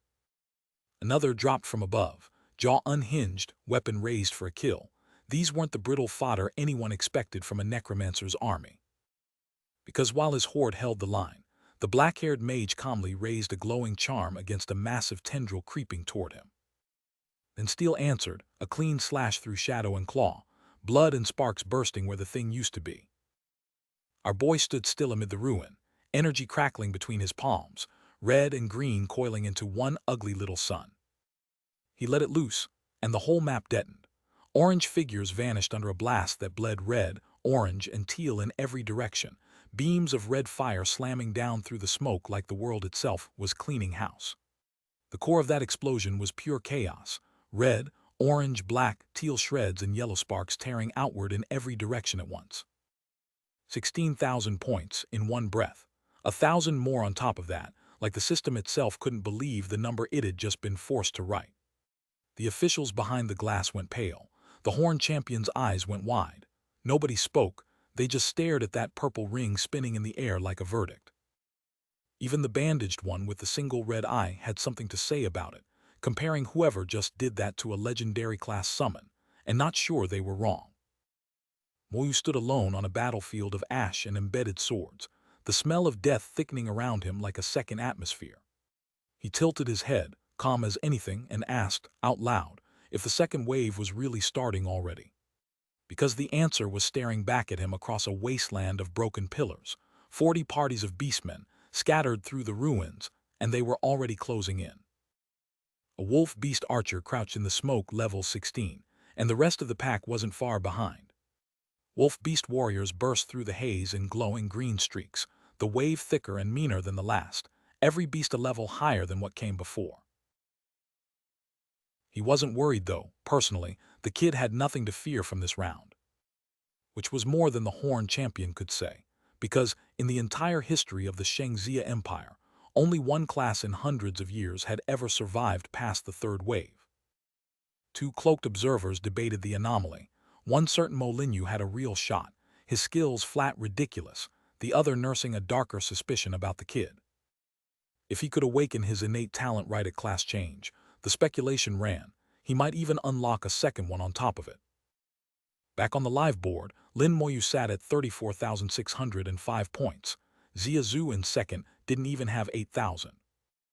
An armored examinee nearly dropped his sword, yelling that Moyu was already deep into the second wave, and had somehow stacked up 100 monster kills at 100 points ahead. Far above the trials, a cracked black dome smothered the sprawl of Xiajing, the capital city of the Shenzia Empire, a single blue glowing tower rising from the urban sea below. Shadowy monoliths towered over the city blocks, the skyline more fortress than capital. And at its heart stood the Tower of Trial in its true form, golden energy coiling up the spire into the clouds, one of the three great divine towers. A gray rat peeked out from behind a wall into the dark, debris-strewn wreckage, and squeaked. Steel met corrupted steel in a screaming clash, golden fire slamming into a purple lightning-wreathed blade, as a warrior roared his fury at the audacity of it all. The dark blade held, lightning crawling up its edge through the smoke. A hand shot up through the golden maelstrom, fingers clawing for the broken structure above. But the rat thing's red eyes burned brighter, and that guttural laugh cut through the chaos. Keek. Nobody was stopping what came next. A horned demon's grin split the dark, and golden yellow fury erupted across the void. The abyssal envoy was done waiting. Lightning-laced knuckles hammered down with the weight of an empire behind them, and the declaration that rang out said everything. You are literally asking for it. The monster's many red eyes snapped open as it screamed back, jaw unhinged, and the commentary was cold. One voice brushed it off as a clone, while the other one laughed because what really mattered were those brats inside of the Tower of Trials. Golden and violet detonated outward in a screaming starburst, and a single red word cut through the chaos. They, trailing off like a wound that hadn't finished bleeding. A rainbow beam carved the sky, and two figures in the capital watched it pass. They hadn't expected remnants of the abyss to come knocking, and the worst part was how fast the strike had landed, aimed at kids. Higher up, three silhouettes floated through swirling darkness, and one raised a hand glowing pink and gold, calmly reasoning, "It is advantageous for." A man with long white hair and a profile carved from stone turned to assess the damage, Bai Yiyuan, the top expert of the entire Shenzia Empire, asking whether order could be restored. The answer came back through the dark, draped in floating embers, about an hour. Hair whipped in a wind that smelled of ozone, and the question hit the air, what's going on? A man in a long blue coat stood beneath a sky that looked torn open, surrounded by jagged structures, and he wanted to know why every monster on the field had just vanished. His boot came down heavy on broken ground.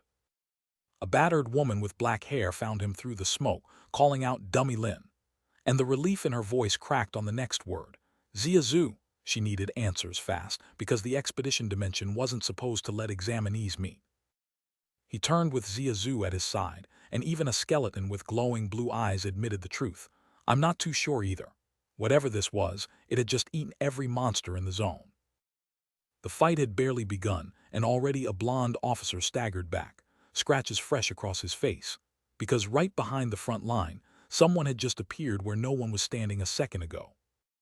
The sky answered before anyone could shout a warning, splitting open with lightning to reveal a glowing figure hovering above the whole battlefield.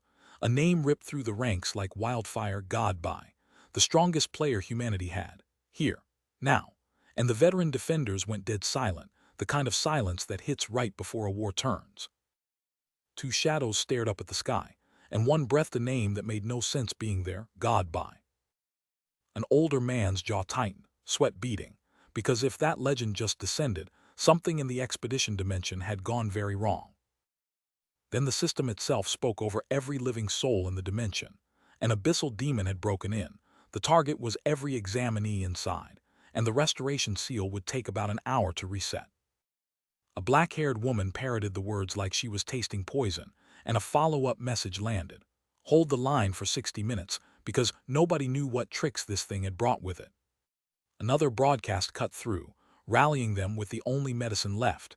If they stood together, even an abyssal demon couldn't break them. A silver-haired officer locked eyes with the crowd and offered the only counter to fear. They were children of Shenzia, and dying on their feet beat running. A swordsman hauled his blade overhead, and the whole gathering roared it back, a single wall of defiance ringing through a dimension that suddenly felt a lot smaller. A blonde fighter charged first, screaming the rallying cry into the dark while shadow figures poured in to meet him. A green-eyed youth ran cold math instead. Every abyssal grunt clocked in at level 70 minimum, so if God by himself thought this group could hold, Whatever had slipped through couldn't be the real army. Hooded officials and a bearded captain caught up fast, the real picture clicking into place. This wasn't random violence. The Abyss was hunting the geniuses in round 5 to cripple Shenzia at the root.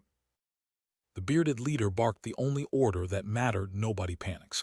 Everybody trusts God by, and that message gets passed to every last body on the field. Then the sky bled red. A blood moon swelled overhead through ash and ember, and a voice confirmed what nobody wanted to hear: the abyssal forces had started moving. A ponytailed fighter pointed up at the burning sky as the announcement rolled across the field, and every silhouette in the distance turned toward the same crimson horizon. Twin, one-eyed abyssal horrors leaned into the defenders' faces, complimenting them as the future of the Empire right before promising to slaughter every last one, and one warrior answered that the only way through him was over his friends' corpses. A towering abyssal brute loomed over a dark-haired woman, the green-eyed analyst, and their brown-haired ally, sneering that 1 hour was more than enough to finish them, and a shame they wouldn't live long enough to be devoured. A blood-red moon swelled over the expedition dimension, and out of its halo dropped the first wave: horned wolf-beast warriors, level 19, abyssal corrupted. The horned champion's voice rolled across the field. The attack had begun. 2 veterans of nightmare floors just watched them land, calm as Sunday morning. The man in the beanie grinned. Forgot something, he said. Yeah, they forgot how to be afraid. But the charge that followed wasn't a wave, it was a flood. Clawed beast warriors poured through the haze, dozens of them at once, and that calm cracked into a single burning question across every defender's mind. The silhouette line kept thickening, all of them enhanced elites, and somewhere deep in that pinklet horror the Abyss was smiling, because this was never meant to be survived. A dark-haired woman clutched her partner's arm, and even he, steady, unhurried, finally gave the truth some weight. Troublesome, but not impossible. Down on the scorched ground, one light-haired fighter stayed low in the dark, embers drifting around him like the ashes of every plan he had walked in with. But the real question was already cutting through the chaos, sharper than any blade on this field. Nightmare-level monsters dropped the best loot in the game. So what happened when the Abyss made one even stronger? A massive reptilian horror answered that question with its size alone, red eyes burning down on the defenders as the realization rippled outward. If these corrupted monsters still yielded experience, then every soldier who fell here was about to become the rarest grind zone any of them had ever seen. 3 crimson-eyed orbs floated above the cracked arena, taunting the survivors. Are you scared now? Dangling the white gods promised reward if they just fight together.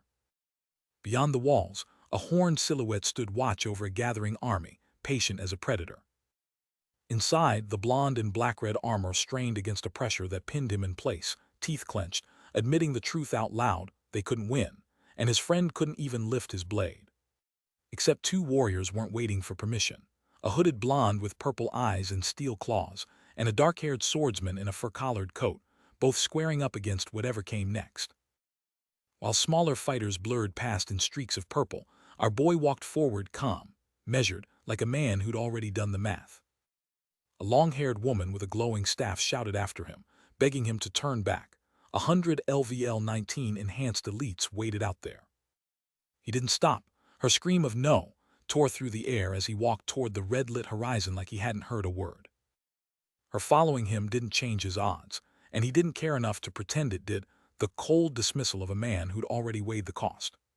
Onlookers gawked, asking what the lone idiot was doing, until they realized he wasn't retreating, he was advancing.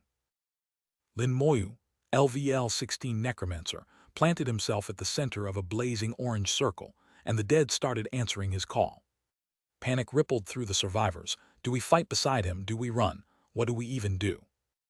He gripped his bladed staff as skeletons rose around him, and behind him the staff-wielding woman and the rest braced, choosing to stand their ground. Their answer was simple. They didn't cower, they didn't fear death, they were done running. The offer was dressed up in mercy, but the contempt underneath it was the real message: a demon king's slave, traded for a life the cloaked speaker clearly didn't value. Our boy's answer came back clean. Consider it, he said, calm as a man ordering lunch, while 100 enhanced elites waited behind him. A gate opened just for him, which meant the deal was already closing, and every demon on that field thought the next second belonged to them. His eyes ticked upward, running the math in his head, 50 meters, give or take, the sweet spot where a corpse blast would do the most talking. He stopped mid-step, and behind him the whole group short-circuited. Of all the moments to plant his feet, he picked the one that made no sense to anyone watching.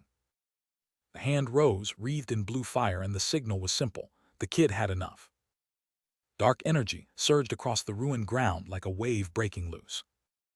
Those flames hit a monster head-on and detonated, swallowing the whole thing in a blinding blast. Because behind the carnage, a cloaked figure stood at the edge of the void, black tendrils curling from his shoulders, while cyan energy crackled in his outstretched palm, and the air itself seemed to be waiting for what he was about to unleash. From that hand poured an army, 100 skeleton warriors rising with cyan fire blazing in their empty sockets, which was more than enough to earn a stunned, disbelieving shout from somewhere across the field. And more of them kept coming, skulls emerging from the smoke in an endless tide that left anyone watching scrambling to understand what kind of class could possibly field this many.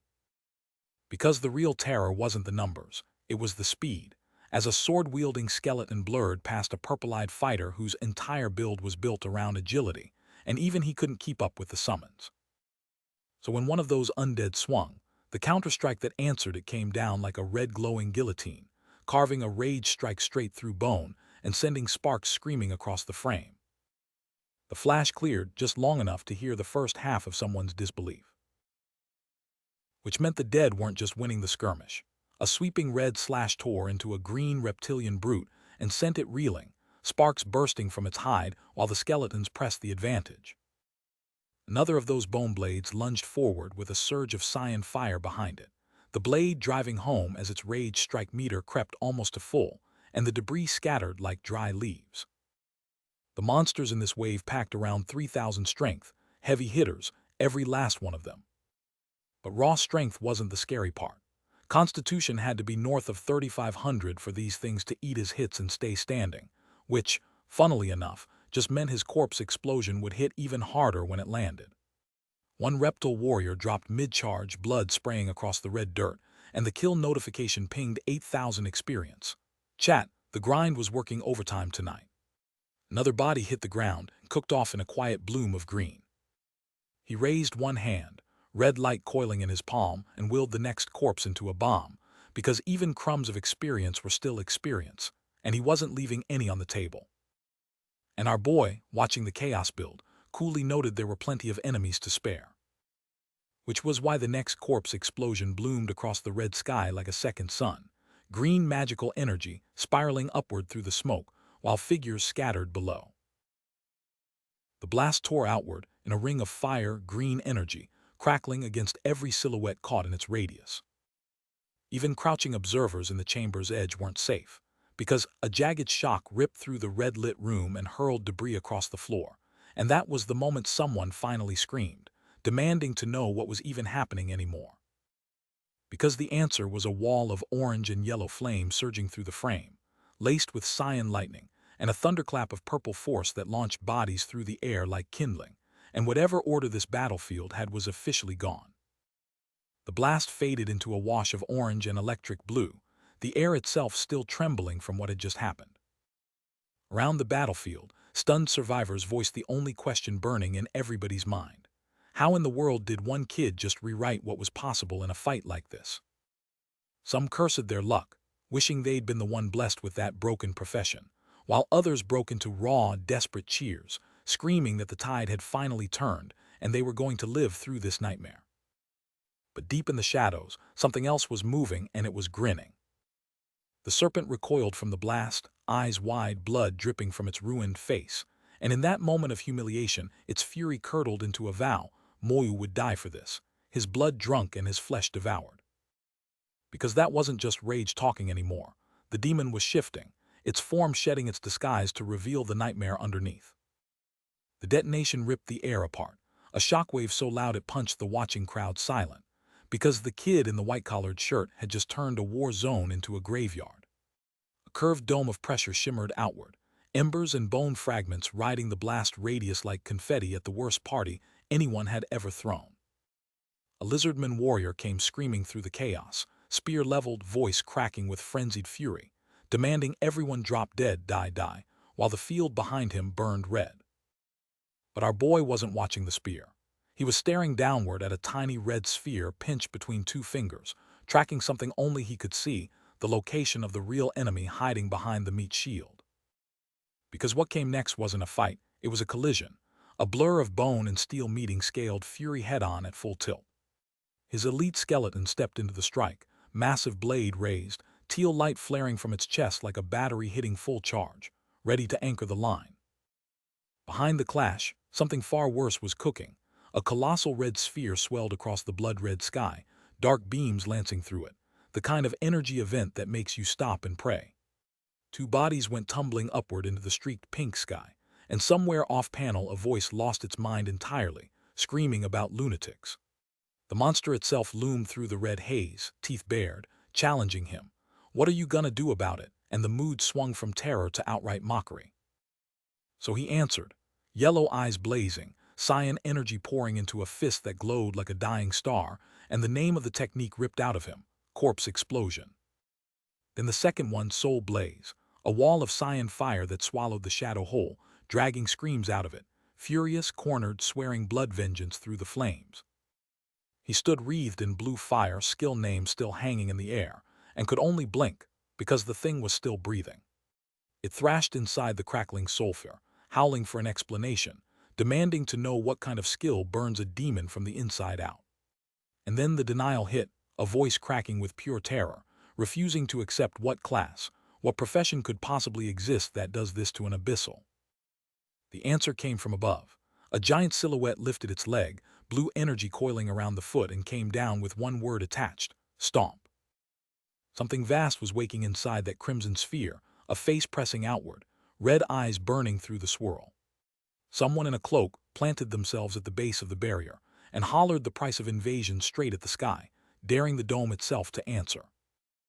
Above the crumbling tower, three figures flinched as a golden blast ripped outward, scattering sparks across the dark, the kind of shock that leaves even veterans speechless.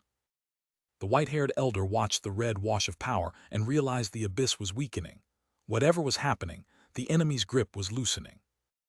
From the streaks of darkness and gold, a grinning shadow peeled into view and asked the worst possible question: whether everyone inside the tower was already dead. Back at the safe zone, the white-haired elder reached out with his senses and found the result almost too good to be true: countless survivors still breathing inside the wall, and the abyss presence thinning, which meant one thing only: the Demon King was hurt. A small gray-haired teammate nearly collapsed into the old man, confessing they'd thought he was a goner for sure, and got a tired, scolding lecture in return about releasing auras without warning. Meanwhile, the scarred Zyajin commander ground his teeth. The rules of engagement were officially a joke. If a lone unknown could wound something, his elite squad couldn't even get close to. Which meant the serpent demon's scream split the sky in half, raw and ragged, a promise soaked in cyanide. So it wheeled its entire army forward with a roar, every axe-wielding brute in the horde surging through the burning ground, weapons raised, hungry for blood. And one terrified kid in a white tee found himself pressed behind a hulking red-eyed reptile, sparks raining around them both as the thing planted itself between him and the incoming slaughter. Moyu, meanwhile, stared at the floating prompt in front of him. Corpse explosion had leveled up, blessed, 20-meter radius, 150% damage, exactly when he needed it most. He turned the mechanics over in his head, reading that the base skill still only detonated corpses for 15% in a 2-meter bubble, which meant scroll-granted abilities had their own rules, and he needed to figure out fast whether leveling them required grinding or just riding his class ascensions. The answer settled into his smirk like a loaded weapon, red lightning cracking behind him. He was ready. Somewhere in that crimson hell, a fist clenched and a voice cut through the smoke, perfect timing, because Moyu's new blast radius meant the killing field had just gotten a whole lot bigger. This man was rewriting the definition of his class, with every corpse he added to the pile. And then the system itself lit up, a LVUP banner screaming across the battlefield, because apparently slaughtering a demon horde mid-fight wasn't enough. He'd also hit a new bracket. Golden fire erupted around Moyu in a column of raw power, cracking the ground beneath his boots. his body drinking in the level up like a man who'd forgotten how to lose. The bystanders near the barrier could only gawk, one guy shouting that he'd leveled up, another naming him Lin Moyu, and a woman behind them breathing out the only prayer that mattered. Thank God he's on our side, because without him we're all dead. Somewhere high above, a streak of glowing red blood was already trailing down through the dark sky, proof that the hunt had drawn first blood. Below, Moyu stood wrapped in crackling teal lightning, calm as anything, staring up at the crimson mess he'd just made of the sky. Because a final surge of reddish energy erupted from the broken ground, laced through with teal lightning, and a voice from above reminded everyone exactly what the abyss was, a place the weak got sent to. The verdict dropped in a single word: corpse explosion. Then the blast went off, green sound and red shockwave tearing outward like the abyss itself was being detonated. Glowing white shards and dark splatters scattered across a bruised reddish-purple sky, the curved energy arcs of the blast still rippling outward through the dust. The pressure broke, crystalline dust drifted down from a healed sky, and the purple-haired kid still standing somehow whispered the only question left: did they actually win? Battle space reverted to normal, another voice confirmed. It was over. Higher up, the onlookers, our boy included, stared outward as the cavern itself roared with golden energy, a detonation so loud the air itself flinched. Then the announcement cut through everything. The abyss consciousness had been eradicated. Down below, glowing residue dripped from a floating armored figure onto pillars cracked by the very thing they just killed. Battle space restoring, confirmed. The silver-haired elder sweated through it, because a man doesn't casually watch a national catastrophe end without his shirt getting damp. A wild-haired man in a dark coat pushed through the swirl of power, asking urgently how the kids were holding up, because wherever these two were, the next generation was always about to inherit the blast radius. Inside the restored battle space, the white-haired elder confirmed 0 casualties among the examinees, and the dark-haired officer watching beside him couldn't buy it. He kept asking how. The truth was something he needed to see with his own eyes. 2 robed figures stood over a golden ravine where the abyss had been ripped open, and they agreed on the same play: pull the kids back now, debrief after. No point gambling with lives while the seal was still cooling. Then Lin Moyu was standing in the glow beside his sister Lin Mohan, who smacked his arm and called him Dumb Lin, the only way she knew how to say she's glad you're breathing. A towering projection of God by Yiyuan split the sky with crackling authority and declared the threat purged, the field restored, every examinee shipping home. Results would come after the dust settled, but the tone of that announcement made one thing crystal clear: something historic had just happened on this battlefield. Across the rocky test ground, examinees gathered beneath the stone pillars, still faintly glowing blue from whatever had just washed over them. Lin Mohan stared at the cracked earth and couldn't square the math. A horde of orc warriors had rolled over them, and they were still standing. Only one variable made that possible, and he was standing right beside her. Back at the restored testing site, the tall stone tower stood clean against a bright sky, and a system voice cut in. Combat exam concluded. All examinees stand by for final scoring. Then blue energy lanced up through every survivor's body, and the field began dumping them home. One way or another, the trial was done. Back at headquarters, a bearded official in brown and purple robes broke down the scoring math for the crowd. Combat points were only half the picture. Top academy placement hinged just as hard on examiner evaluations, which meant raw kills wouldn't be the whole story. And unlike ordinary test scores, those top-tier evaluations weren't crowdsourced. They came straight from the Shenzia Empire's highest-ranking officials. A green-eyed young man stood in that briefing hall turning the same question over in his head. What actually went down inside that space? The official story didn't cover the meat of it. Because the only answer that mattered to him right now was what grade Lin Moyu was about to walk away with. Meanwhile, inside a replay ring of golden fire, a lone white-robed figure stood surrounded by shadowed opponents, and a gray-haired examiner watching the projection had gone dead still, because recognition was starting to claw its way up his face. The name that came out of his mouth next came with pure shock attached. That was Lin Moyu.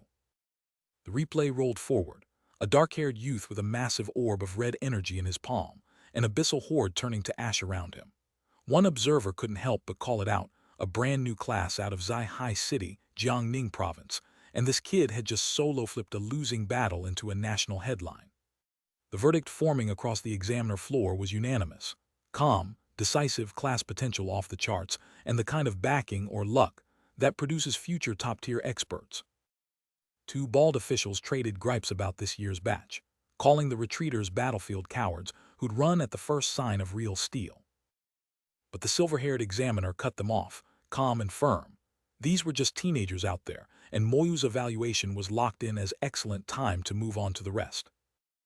Back in the real world, a plaza crowd craned their necks at the blue holographic tower, where one name burned at the top, Lin Moyu, 34,605 points, excellent evaluation. Which set the whole square off, because nobody in Jiangning had ever seen a score like that from a single examinee, absolute top scorer, locked in. A bearded man in a black suit was already fist-pumping like his team had won a championship, shouting congratulations to old Lu, while onlookers smirked at the 20 years of bragging they were about to endure. Somewhere quieter in the crowd, Moyu stood with a black-haired girl in a purple dress, and she beamed at him with a real congratulations on snagging top of the province. But then she blinked, because the famously stone-faced necromancer was actually smiling back. So she teased him about looking good when he did it, petals drifting around them both, and for once in his life he just let the moment land without deflecting. Back on the leaderboard, second place belonged to Zia Zhu at 7,600 points, also excellent, and old Lu's people were grinning so wide it hurt. Then the rest of the names scrolled past. Feng Ziu at 6,700, Zhuo Mei at 6,325, both excellent, and Wang Zihao dead last of the qualifiers at 6,300, with a single brutal word stamped beside his score. Poor. That one syllable ended Wang Zihao's whole future before it started, because the blonde rage warrior saw his academy dreams evaporating along with whatever top 20 backup plan he had. Which meant he screamed and he begged, and he howled about the injustice of it, right up until a blue teleportation array swallowed him whole for breaking exam rules, and Jiangning was done with him forever. A new banner rolled across the plaza sky, declaring Lin Moyu the official top scorer in the combat class professions for all of Jiangning province this year. And the crowd answered like a dam breaking, a woman at the front cheering him as their leader, the top scorer, the name Jiangning would remember. Then everyone rushed in at once to congratulate him, because in this story, the underdog necromancer had just become the man nobody could ignore. Back in the capital, a brown-haired young man stared up at a tall building as an imperial announcement cracked through the square, and the crowd was told to shut up and listen because an imperial order had just arrived naming Lin Moyu this year's top scorer. The proclamation rolled on across a massive golden-lit plaza, and then the second half hit, national top scorer, and the crowd broke into a single stunned, "What?" Golden light streaked down across the masses as the realization sank in, and the name rang out again, Lin Moyu, national top scorer, echoed back by 100 disbelieving voices. One older bearded man was sweating, trembling, his eyes wide and overwhelmed, stammering the name out like he could barely make his mouth form the syllables, Lin Moyu, national top scorer. That bearded man, old Lu, erupted in pure, unfiltered, cherubs and trumpets joy, so proud he practically levitated, while the people around him begged him to please, for the love of everything, calm down. A silhouetted voice cut him off with a grin. He'd heard right, and this was the kind of victory you got to brag about exactly once in a lifetime, so he should go nuts.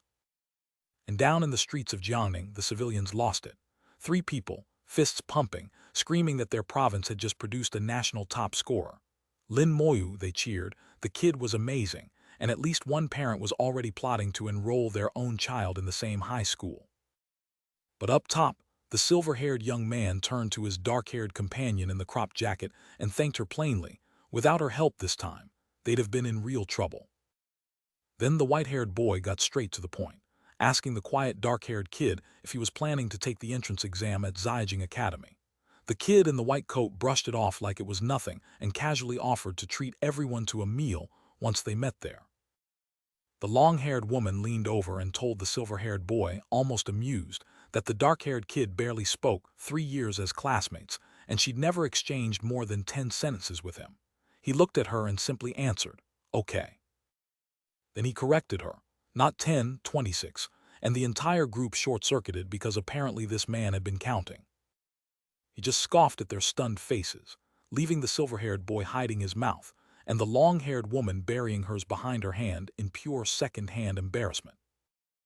Back at Lin Moyu's house, he walked in and told his sister he'd be at Ziyajing Academy soon, and then turned to his grandmother with the real headline. He'd become the national top scorer. Still holding the old picture frame in his white shirt, Moyu finished the announcement out loud, letting the words land where they belonged. But before the moment could settle, a knock came at the door and Moyu's eyes flicked toward it. He opened up to find Principal Lu himself standing there in a dark coat, and Moyu had exactly one question, because principals don't drop by uninvited when you've just broken the country. A figure stepped out of the dark, spiky-haired and faceless, with eyes that burned white-blue through the shadows like two cold stars. No name, no rank, just a silhouette draped in tendrils of black, humming with the kind of presence that bent the air around it.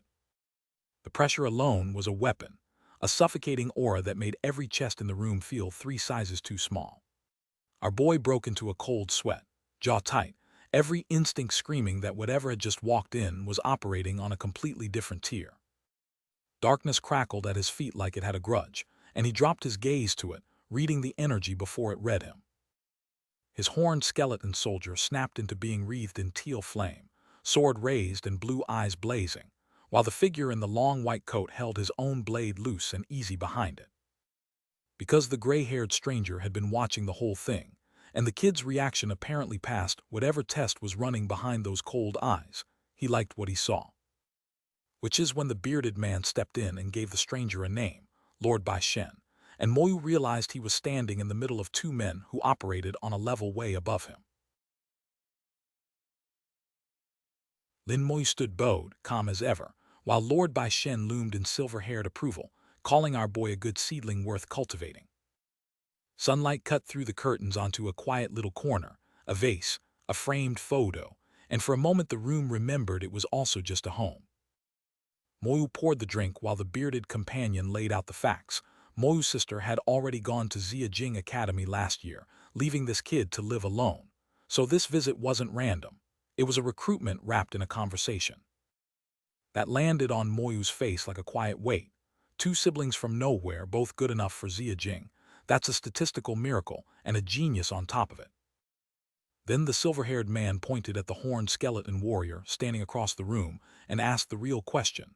How on earth did a LVL-16 summon hit 4 attributes at 250? That's top-tier academy material minimum. Surprise flickered across Moyu's face, because he already knew the answer, and it was one he couldn't give straight. Others couldn't even see those boosted numbers, let alone match them. So when they pressed him on his talent, he offered the only piece of truth he could name: amplification, all skills all the way, which of course explained everything and told them almost nothing at all. The sharp-faced lord accepted the explanation with a knowing smirk, his eyes carrying the quiet confidence of a man who'd already figured out more than he was saying. He had 2 things to discuss. First came the rewards. National top scorer doesn't walk away empty-handed. And then came the real play, an invitation to a trial at Ziyajing Academy tomorrow. The trial, he explained, was an internal event for their own students. The details stayed sealed until Moyu agreed, which meant this was something the academy didn't want outsiders knowing about. Everything hung on Moyu's answer. Voluntary, the Lord insisted, but the phrasing made it clear this offer wasn't coming around twice, and the word internal carried a charge to it. Moyu's hand drifted near his mouth, eyes narrowing. Secretive, restricted, unusual, this trial smelled like something the public wasn't meant to know existed, and that alone made it interesting. The silver-haired man looked down and drove the final nail. The opportunity was rare, and Moyu wouldn't have qualified originally, meaning whatever he'd just done in that battle space had rewritten his eligibility on the spot. Moyu looked up and agreed, just like that, because the doors that closed on underdogs had a habit of opening for him now. The Lord laughed and conjured a purple glyph over the table, and items materialized in its glow skill scrolls, the kind that don't end up in student hands unless someone upstairs is very impressed. And chat, you already know our boy doesn't do small upgrades. 2 fingers pressed a glowing teal card flat, tapping the reward claim through in a single sharp motion. The second prize hit the ground with a heavy thud, 1 primary skill scroll and 1 intermediate, claimed and pocketed before the dust even settled. And behind the loot, that ominous tower loomed against a webbed black sky, a third reward waiting inside the battle space. Bai Shen held up 2 fingers toward the camera with a cocky grin, the kind of smile that said he'd already decided this tower visit was his. Moyu stood at attention in his white shirt beside the man in the long black coat, answering crisply that he understood, because when Lord Bai Shen emphasized a point, you remembered it. But the debrief was over.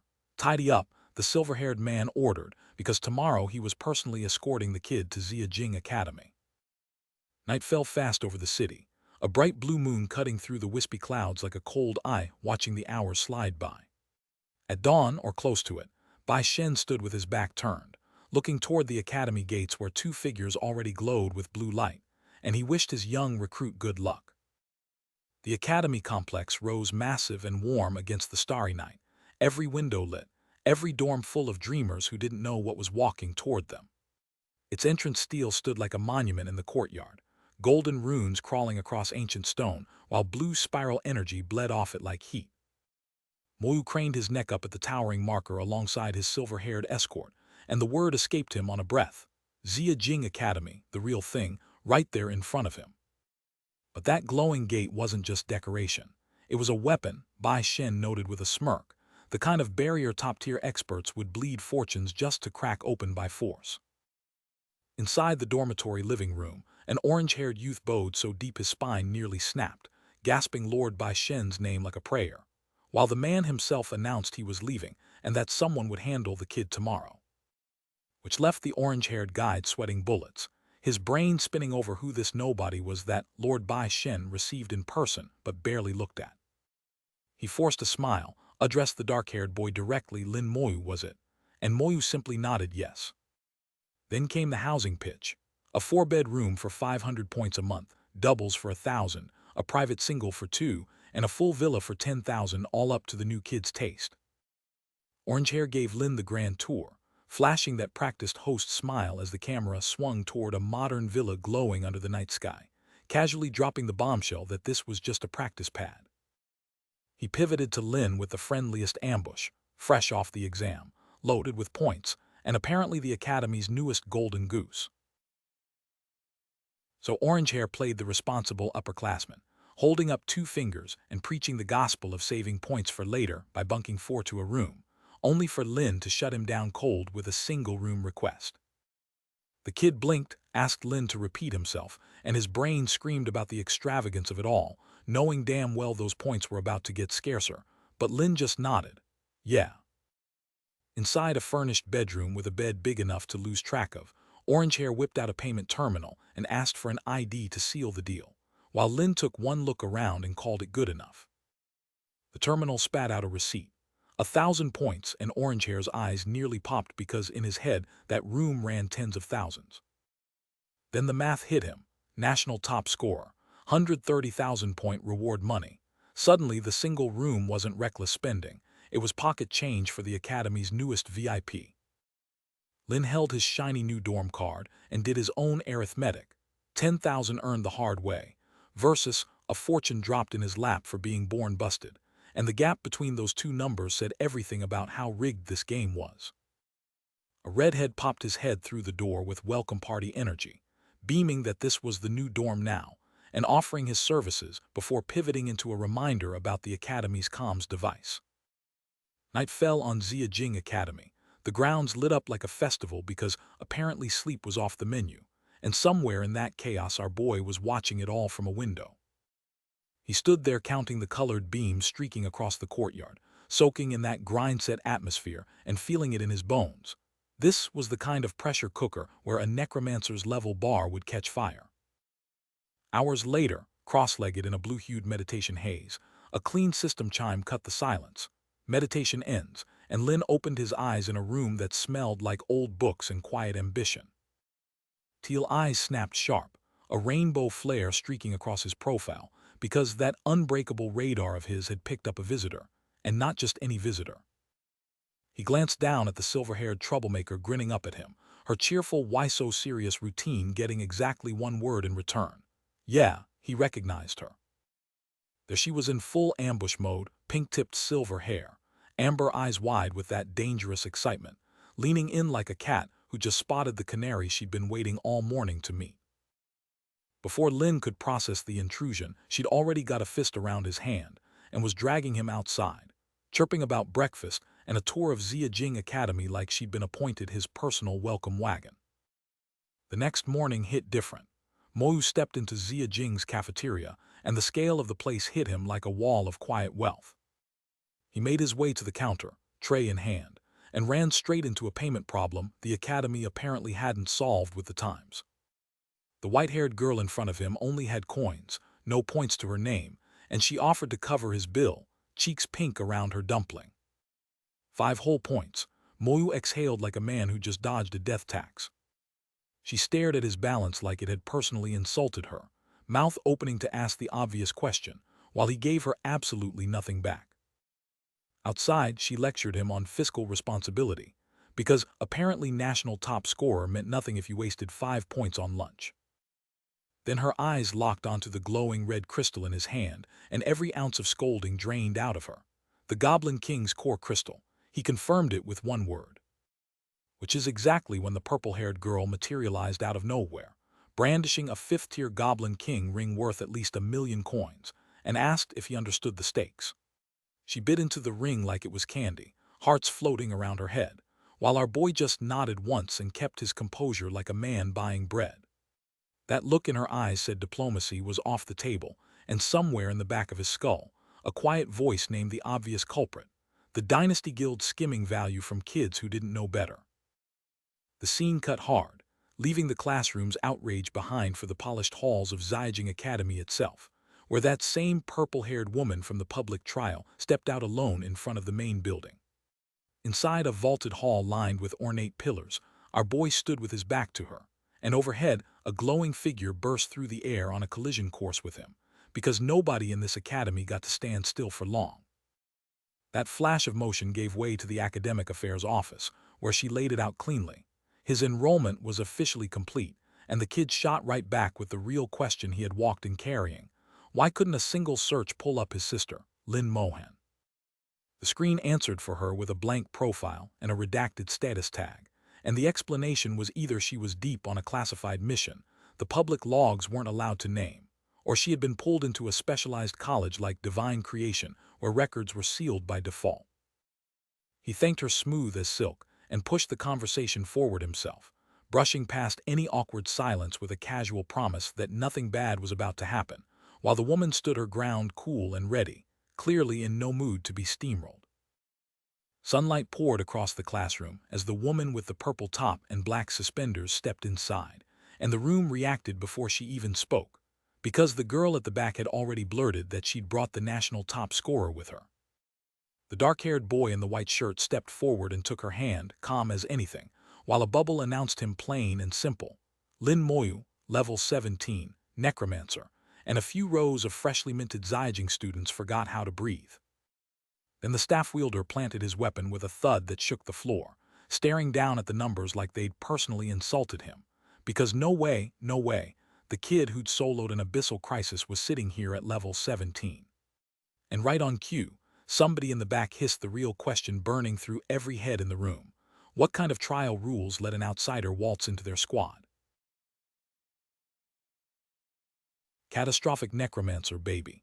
The class everyone laughed at, rewritten by one kid who turned corpses into catastrophe. Some blonde, pretty boy with a staff thought he could muscle the kid who soloed the abyss. 2 of his own girls had to spell it out for him. Moyu topped the nation, and their boss had no idea who he was picking a fight with. Except this guy didn't flinch. Previous top scorers were trash, he said, and the rankings had nothing to do with him, which, chat, is the kind of line you only get to deliver right before the universe humbles you. And he leaned right into Moyu's face, smirking about Lord Bai Shen's favor like it was a leash he could yank. Gold eyes blazing, he barked for everyone to shut up and not slow the team down, because apparently someone screaming his own team's secrets was the real threat here. Then he stalked off muttering, and Moyu just flatly asked if the man had lost his mind. Which was the wrong question, because the orange-eyed fire kid snapped. Somebody fed him something ugly and it landed in his chest, and now rage was doing the thinking. He launched himself off the ledge in a streak of green fire, screaming straight down at his own squadmates. A full-on friendly fire dive with no breaks. The braided girl pointing up, screaming for Ling Zhen to stop, because green flame falling on allies is not a position you recover from. Sparks everywhere, chaos everywhere, and the team tearing itself open before the dungeon even drew blood. Some reflection caught the order, a voice cutting through, demanding Ling Zhen stand down, confirming who they were really dealing with under all that fire. And this is where it gets petty, chat. The fire kid gritted his teeth and called the braided woman Sister Tao Tao, claiming he was being considerate of her, which is a word that does not belong anywhere near a green flame dive bomb. Because under all that theatrics, real business got done. The braided girl pulled Moyu aside, confirmed a 9 a.m. meeting tomorrow, and made clear the real trial details only land then, meaning everything today was just the pre-show, and the real rules drop in the morning. Then a silver-haired woman with red eyes and a smile you can't quite trust floated the obvious. Supplies, prep, and tomorrow's grind waiting on the other side of a full cart. And behind her, two background whispers traded the real tea. Somebody got pulled into this trial off Lord Bai Shen's personal word, and the rest of the roster is already asking why. That's the question nobody on that team is going to stop asking. But the blonde staff wielder wasn't buying the newcomer's hype. Exceptional talent was the baseline, he warned, and anyone dragged along on Lord Bai Shen's word better earn their weight or get left behind. Meanwhile, the pink-haired girl hooked the dark-haired kid's arm and steered him toward the door, insisting they stock up before tomorrow. Healing potions, mana potions, a comms device, the whole survival kit. She rattled off the order at the shop counter like she was ordering lunch, 10 red, 10 blue, 1 comms unit, while our boy just stood there wondering if she was actually buying or auditioning for a market broadcast. The wrist device lit up with his name on the profile, and she grinned like she'd just won a small war. Friend request sent. Yeah, she could now bother him literally any time she wanted. He tapped to accept, and the holographic floor flashed the confirmation, SSS-rank connection locked, profiles paired. She threw up a heart gesture. He did not throw up a heart gesture. At the doorway she blew a wave and tossed over her shoulder. See you at the trial tomorrow, he answered from the threshold with a flat okay. That man was not wasting syllables. Back in his rented room, Mo sat cross-legged on the bed and cracked open the primary skill scroll Bai Shen had thrown him, golden energy spiraling into his chest, because going into an unknown trial undergeared was not on the menu. A soft chime, a glowing notification, and the scroll did its job. New skill unlocked. Slow curse, level 1. Curse anything inside 50 meters, cut their speed in half, hold it for 10 minutes flat. And with his amplification talent riding shotgun, that 50-meter slow field hit even harder, a green ogre mid-swing, suddenly wading through invisible mud while our boy jogged past untouched. Low diff. Sitting with the afterglow, Mo mapped out his arsenal in his head, summon series, attack series, curse series, 3 clean lines of fire, each one nasty on its own. Different branches, same conclusion. Every skill in his kit mattered, and every single one hit above its weight class. Moonlight pooled across the bed as he let himself hope out loud more skill series, more tools, more ways to break whatever tomorrow threw at him. This man was not done cooking. Then morning hit like a slap, sunbeams slicing through the clouds, the world yelling at him to get up, because the trial clock had officially started ticking. Sunrise meant go time, and a silver-haired face popped up on Mo's wrist screen, cheerful as ever, waving him down for breakfast before they shipped out. Up above, a dark-haired woman in purple stared out at that same blazing sky and muttered to herself about whatever was waiting for them on the other side of the teleport. Because chat, something was always waiting. Then a brown-haired guy in a tan jacket was already striding down the hall like the building belonged to him, barking over his shoulder at the newcomer to keep pace and stop wandering. Silverhair and the others trailed behind, letting him play leader for now. Which meant the dark-haired woman was already stressed, sweat on her brow, getting a stern lecture about burying the personal beef, because this trial was too big for in-team drama, and Silverhair was making sure they all knew it. 2 new names floated in glowing panels above the courtyard. Miao Yu, an elf elder, and Duan Gao, a diviner, both level 20 and packing rare classes, solid teammates chat, the kind of backline this squad needed. Ling Zhen, a level 21 warlock, yawned like he just rolled out of bed, scratching the back of his head with zero urgency. and the dark-haired woman watched him like she was already counting the seconds until he got them killed. Then she locked those green eyes forward, dead serious, and her panel lit up. Zhang Taodao, level 23 Elf Knight. Yeah, this woman was the real threat in the group, and she knew it. But the real wildcard was checking himself in a mirror, a glowing green skull floating near his jaw, blue energy curling off his skin. That panel started spelling out what everyone was about to learn the hard way. Lin Moyu, level 17, and the class name was one nobody in this trial had ever seen. Somewhere across the map, a pink-haired woman with red eyes clocked his panel and felt the rarities hit her chest. Hidden unique class, level 17 Necromancer. Then her eyes slid sideways to a second name. Ning Yi, level 19 Shadow Assassin, was also on this island. Both targets confirmed. A second panel locked in Ning Yi's identity, rare class, Shadow Assassin, and the pink-haired woman's smile sharpened. 2 high-value marks, 1 island, and the clock just started ticking. Sister Taodao stepped forward and projected a glowing blue crystal from her palm, rallying the team with a hard truth: unite for the trial ahead, or she'd have no patience for holdouts. The 6 of them formed up on the magical array, the blue light swelling under their feet as the system voice cracked through the jungle and triggered their trial teleportation. They rematerialized in a nightmare, a blood-red sky, a tower of spires hanging impossibly high, and massive chains dangling in the foreground like the world itself was shackled.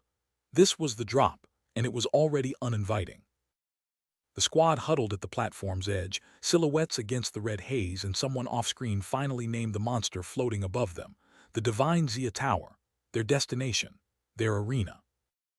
2 teammates broke into a cold sweat as the altitude hit. Because the Divine Zia Tower wasn't on the island, chat, it was above it, and they were already closer to the clouds than the ground. Then the red wind slammed them sideways and the warlock voiced what everyone was thinking. Had the tower itself dragged them up here? Because this wasn't a trial location, this was a sky prison, and they hadn't even drawn a weapon yet. The drop had a name: Mermaid Island, a lush green mountain chained inside a swirling cyan barrier, a cage dressed up as paradise. 2 figures waited by a glowing green crystal in the jungle light, a mission stone, the kind that handed out objectives and heartbreak in equal measure. Touch it, learn the trial.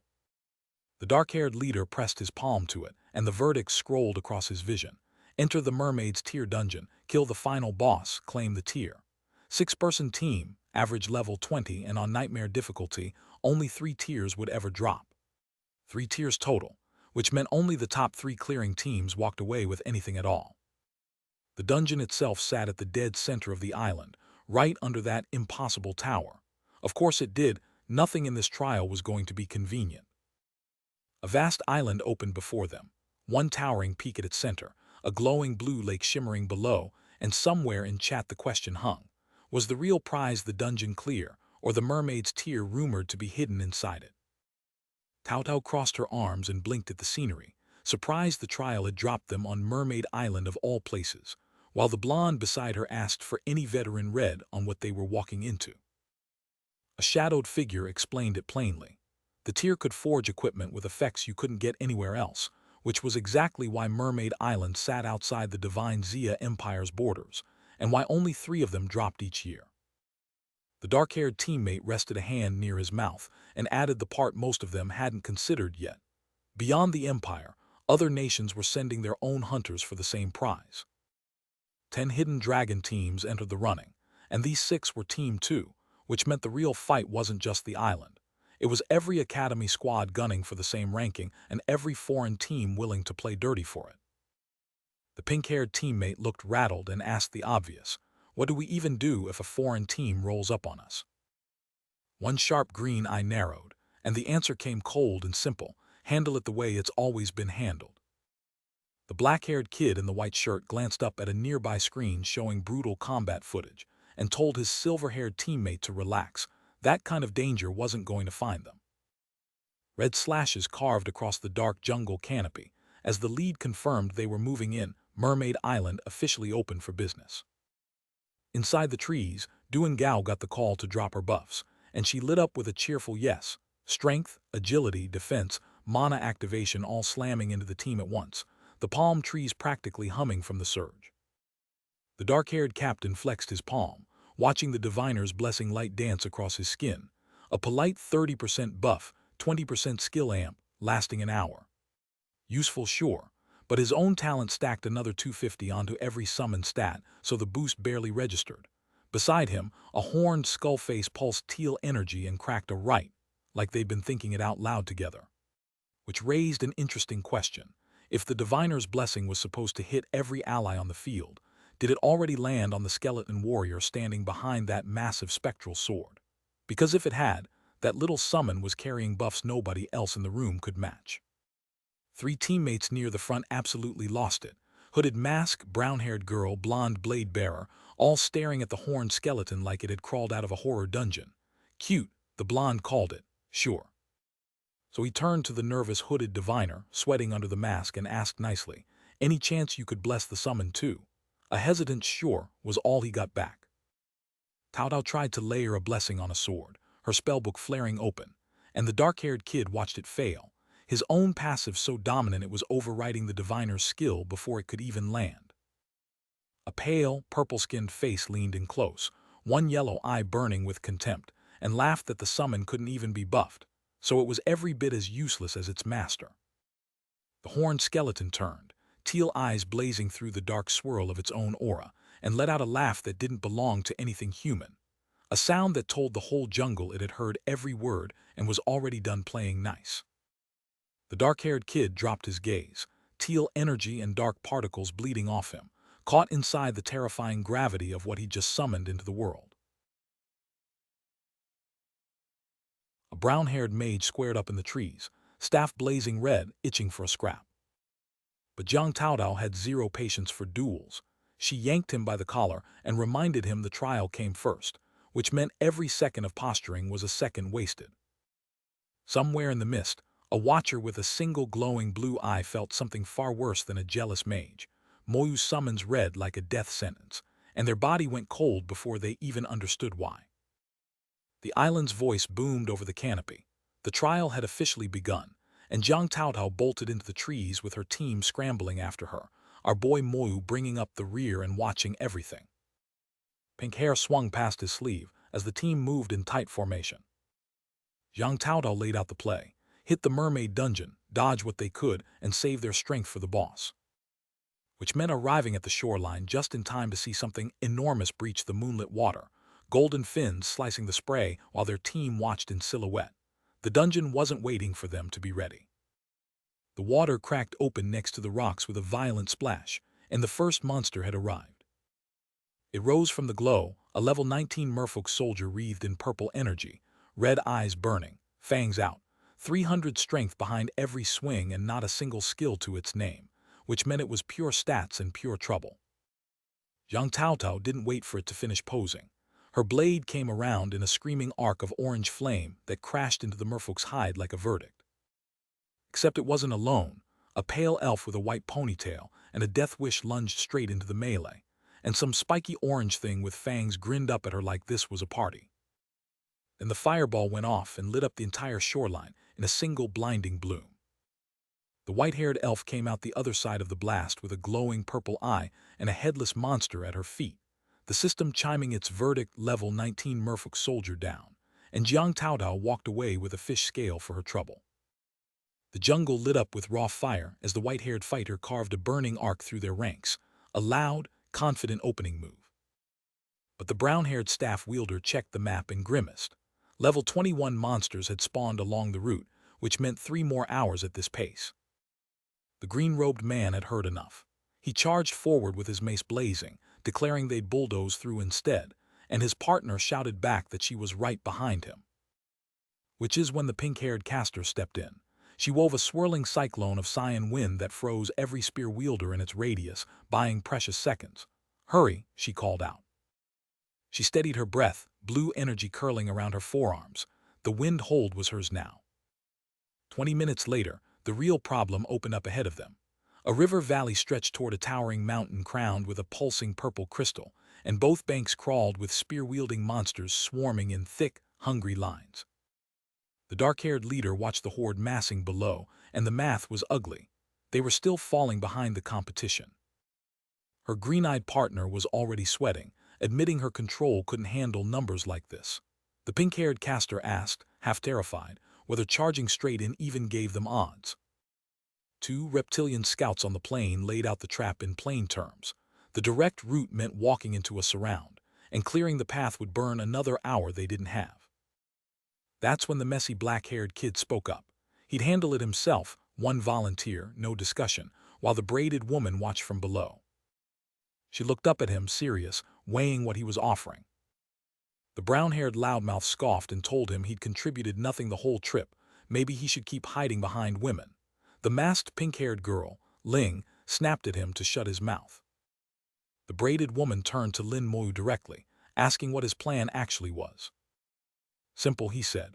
He'd send his skeleton warrior out as a lone decoy, and behind him, a skull-faced entity materialized with light pooling in its empty eyes. Relief broke across her face as she realized he actually had a summon. The horned skeleton loomed behind her, and for the first time since the trial started, the team had a plan worth betting on. A dark-haired figure froze mid-step, eyes locked on a horned beast tearing through the trees at blistering speed, its blue aura leaving a streak in the jungle gloom. The sheer velocity of the charge stole whatever she was about to say. Then the dark-haired woman bolted forward beside a hooded ally in white, calling out that the path ahead was finally clear. Behind them, blue-skinned reptilian warriors flew sideways into the brush like broken dolls. Lin Moyu's skeleton warrior flickered out of existence, recalled to the summoning space, the job done. That was the last piece of the decoy puzzle, and the jungle route lay open at last. 3 figures regrouped at the base of a towering column of blue light piercing the canopy, and the hooded fighter tipped her head with genuine warmth. The team had earned their way through, and she wanted them to know it. The brown-haired man in the yellow cloak wasn't grateful, just annoyed. Why hadn't they done this from the start and saved the 3 hours? The silver-haired woman in her mask didn't even look at him. Climb it yourself then, she tossed back and kept walking. But the dark-haired leader was already giving credit where it counted, nodding toward the summon that had bought them the route. His companion's whole strategy had worked, and now he had a new approach worth testing once more. The orange-haired woman snapped her head back, and every drop of color drained from her face. Her voice came out in a ragged, terrified rasp, screaming for her companion to run. The dark-haired woman echoed the order at full volume, retreat, as a swarm of multi-legged horrors with glowing red eyes came pouring out of the canopy. Behind her, a colossal horned beast rose from the tree line, and the jungle exploded into chaos. The woman in dark armor stared down at the hooded fighter, whose white robes rippled as she screamed in raw distress. Whatever had just hit them, it was bad. Then a woman with a high ponytail stepped forward, hands already weaving fire, a phoenix of pure flame coiling between her fingers. She named the threat in a hard voice, country-wide, and not just any class. Shikigami Summoners, the Spirit Caller Elite. The hooded fighter in white answered with a sweeping arc of her own, blade carving a crescent of fire through the undergrowth. A skill like that, from a class like that, was about to make this fight very loud. The firebird streaked across the clearing, trailing a tail of sparks, bright as a falling star. It caught a massive, red-skinned demon square in the chest, the impact buckling the creature's horns back as flames detonated across its body. The beast's roar split the canopy. The construct cratered into the earth on its way past, gouging a scar of molten energy into the dirt. Spirit summoners could supposedly call down ancient gods, and for a second, it looked like the legend was underselling it. A rookie in the back couldn't make sense of it. Why the hell were they even fighting? The answer hit him a second later, cold and obvious. The enemy didn't care about the merfolk. They cared about what was waiting at the top of that mountain, and nobody was getting up there. A white-robed fighter launched herself into the fray over a glowing beast, barking orders at her squad. Hold the line or bail through the mission stone, because that dungeon belonged to Country Y by claim if not by right. The armored creature laughed like it had already won, towering over the skirmish like it owned every inch of that jungle. But the black uniform squad wasn't laughing. They cursed Country Y's legendary Shikigami summoners, because hundreds of merfolk had just flooded the field and clearing them would take hours. Lin Moyu channeled blue energy through his palm, while a female teammate leaned in and asked if he could handle the swarm, and a voice nearby laughed at the idea, doubting any summoner could chew through that many.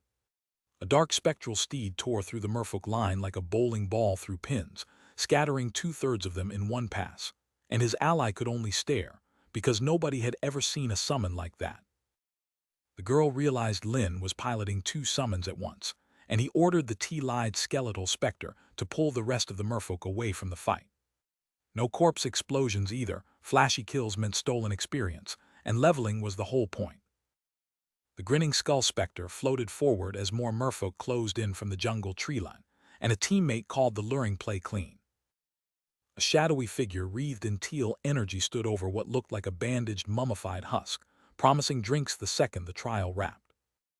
The bandaged undead spoke up, grateful to whatever necromancer had dragged it back, and dropped a bombshell. A third one of its kind existed out there. A voice rolled through the mist calling for stabilization, urging the brothers forward before those Shikigami summoners got cocky. A pink-haired woman in dark clothes thanked a brown-haired cloaked teammate, who brushed her off coolly and invited himself along on their next dungeon run, while the rest of the squad regrouped at the tree line. Then silhouettes were cutting through the moonlit forest at a dead sprint, and a voice ahead whispered that something was coming straight for their position. The ponytailed woman's face went white. Enemies had flanked them, which meant the merfolk distraction had died way faster than anyone planned. She snapped orders at the archers to draw and aim, staring up at the ridge where a fresh line of enemy bowmen had just crested, which meant those merfolk were already dealt with, and these guys were here for them. A volley screamed through the canopy with a sound like tearing silk, country-wise archers, taking the shot. The dark-haired combatant threw herself aside as a volley of glowing arrows screamed past. The trap had sprung a beat too fast. Brown-haired archers answered with their own shots, while a magelock shield snapped into place overhead. Defensive formation held tight. Somewhere below, Lin Moyu's horned skeleton flared blue, and the team rallied on his strength, no fear left, just the cold certainty of a counterattack. That blue glow said everything. The squad's spine had arrived. But the formation was scattered, and a shadowed voice cursed the chaos. Too many cooks, too few hands, and half the squad pinned at the mountain base. So the call went out. Fall back to high ground, regroup with a real mage, and use the elevation to break Countrywise pincer before it closed for good. Back at the tree line, the green-eyed captain turned on the cloaked figure with an ultimatum. Her terms were nuclear, pick a side. Either the newcomer walked or she did. Somewhere close, a hooded ally warned that line had gone too far, and another quietly credited Lin Moyu for the luring play that had kept the squad alive at all. A blonde teammate stared at the masked woman and muttered the obvious. She was something else entirely. She played the geometry like a chessboard, her captain's loyalty, the hungry other teams, her irreplaceable damage.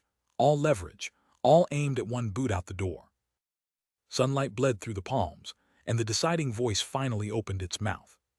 The captain looked the masked woman dead on and told her she was the one leaving. Yellow coat, shadowed stance, full commitment. That sentence had already left her lips. Nobody on that jungle path saw it coming, but the brown-haired kid in the green cloak just watched his squad tear itself apart. His face said it all, pure disbelief, like he'd walked into the wrong nightmare. Because one of his own had just told him to leave the team. Except the dark-haired woman in armor was the one being shoved out, and she wasn't buying it for a second. She fired back that, without her, they wouldn't pass the trial, wouldn't even crack the door of the creation seminary. But that elven knight wasn't the type to beg. Green eyes narrowed, jaw set, and she asked if he'd forgotten exactly what she was built to do, like leaving was her call to make, not his. Which meant the brown-haired kid had to choose, swallow his pride or lose his ace. He smirked bitter, told her fine, hoped she didn't regret it, and the system pinged. Ling Zhen gone.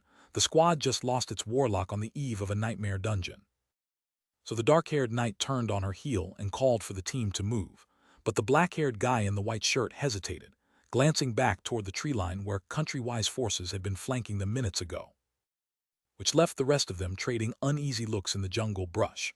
A white-haired woman in a black face covering locked eyes with the green-eyed kid, and nobody had a clean answer for how they were supposed to walk into a meat grinder with half their roster missing.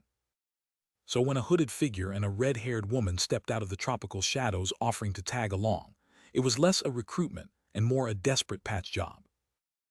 Except the silver-haired masked woman holding up the green lantern wasn't asking for permission. She was already at the waterfall, already dismissing the danger, cool as ice, promising that with her watching their backs the dungeon wouldn't be the thing that killed them. And somewhere behind the ruins, a voice wondered out loud why Yinny trusted Lin Moyu this much. Because an alliance built that fast, that blind, either meant something deeper was at play, or somebody was about to learn a very expensive lesson. A breath of sky and silence, the jungle holding its own before everything broke loose. Then the world answered. A colossal purple portal tore itself open inside the rocky cavern, rune-covered rings spinning slow and hungry, water churning beneath it like something alive was already reaching up from the other side. The squad marched up to the entrance with their hooded reinforcements in tow, only to find armored guards already drawing a hard line. Intruders weren't getting within shouting distance of that portal. One guard recognized the masked woman's brother for what he was and started screaming a warning, while the cloaked figure beside him was already weaving fire between his fingers, ready to turn a standoff into a slaughter. Somebody broke from the pack and sprinted for the dungeon, because nobody on this team was letting Countrywide dictate who walked through that gate. Brown-haired volunteer, yellow scarf, grin that said he knew something nobody else did, and his eyes were locked on the enemy line like a man picking targets at a buffet. And the answer to that grin came roaring back. A beast with molten eyes threw its head up and howled, because Countrywide's frontline had just decided this wasn't a negotiation anymore. Fire bloomed across the rocks as the enemy summoners answered, a hulking creature of living flame marching forward to be the spearhead of the charge. Which meant Lin Moyu didn't have the luxury of standing still, so a dark-haired ally in green steeled herself, while he raised a hand already crackling with pale blue intent. Lin Moyu raised his hand through a swirl of blue sigils, and a summoning circle tore the air open, because whatever lived on the other side was about to answer his call. A shadowed figure in dark armor ripped into existence on a sweep of crackling blue energy, and the red flash of the summoning strike announced it loud. A spectral skeleton warrior manifested with a skull wreathed in sickly green fire, swinging a blade in a sweeping arc so fast the air itself split white. The cut kept going, teal-green energy carved a long wound across the frame as the caped figure followed through, motion lines trailing the swing like a scar. Then the camera pulled back, and rows upon rows of identical skeletons stood massed behind their cloaked commander, every sword raised in glowing green unison. The two women could only stare in stunned disbelief, the dark-haired one sweating as she blurted the obvious. Moyu could actually summon that many creatures at once. The scene snapped forward mid-stride, motion blur carrying the eye straight into the Bone Army's march. A dark-haired man in a blue and white headband clenched his fists and demanded of his martial-robed neighbor, what broken profession on earth let someone summon this many creatures? A gray-haired elder could only gape, sweat rolling down his face as he warned the skeletons looked fragile but hit like freight trains, and their attacks weren't even landing. A golden-eyed swordsman with a billowing cape launched skyward and came down hard on the horde, impact bursting yellow at his feet as he roared for the advance to stop. Chat, somebody just walked up to the hardest door in the building and said, "Yeah, this one. Nightmare level, on purpose, the absolute mad lad." It was the dark-haired kid, calm as anything, one hand pressed to the pink skull blazing on his chest like he'd done this 100 times. Behind him, the dark-robed watchers shifted, and that silence said they'd been waiting for him to make exactly this choice. Then the world cracked open. A long-haired figure dropped from above trailing yellow light, and the moment his boots hit the field, two red-scripted talismans detonated on the ground. Blue lances hammered down from the sky, turning the jungle floor into a kill box. Somewhere in the chaos, a gray-haired veteran bared his teeth and held his ground, while a younger fighter in blue robes staggered back with pure shock written across his face. This was a nightmare room now, and the rulebook had just caught fire. Past the cave mouth, a whole new world opened up, a lush jungle canopy dripping with vines and floating motes of light under a blazing sky. Deeper in, a vast stone cavern held 5 figures at the edge of a glowing blue pool, towering rock walls watching them like silent judges. Lin Moyu stood in profile, calm and unreadable, the white light framing his face like he was already calculating his next move. Close in, the dark-haired woman with the single green eye looked up at the figure in white hovering over her, the distance between them barely an inch, and the air felt heavier than the cavern walls. She turned to her pink-haired companion with a soft, knowing smile, murmuring that whatever they had just found was very powerful, and starting to say she would handle it. The pink-haired girl burst out laughing, sunshine radiating behind her, cheerfully telling her sister not to worry, because the crowd control was already covered.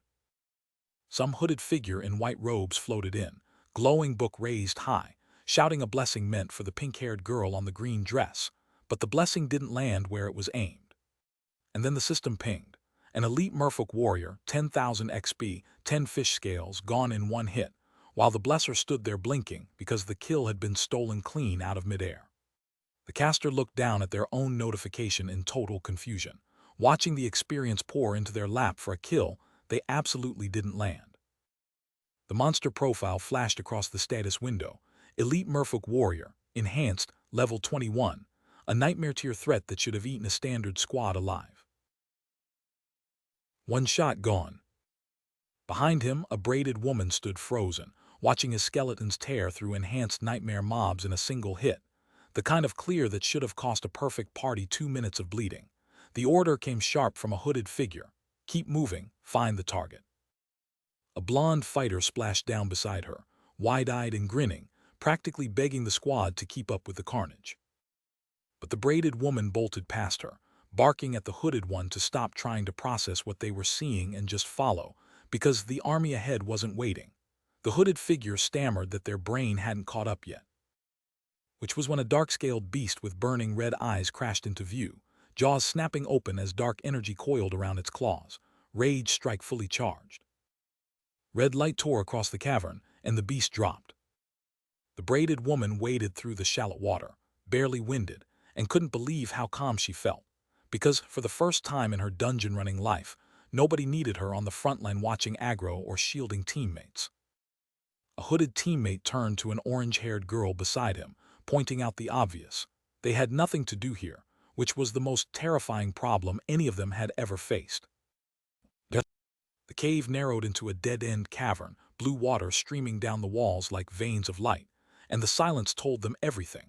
The dungeon had one more room left. 5 party members gathered on a rocky ledge overlooking an underground river, one of them noting the obvious. The monster count had thinned to almost nothing. Except the pink-haired mage stepped forward, fist raised, and called it, boss ahead. The status window bloomed with a nightmare. Merfolk Queen Serpent, a white-scaled giant with an orange crest, and the stats were uglier than the Goblin King's had ever been. Moyu's summons sat at roughly 2,700 attributes, a full tier beneath what that thing was packing. A teammate started to offer support, and Moyu cut him off with a flat no. This kill was his alone.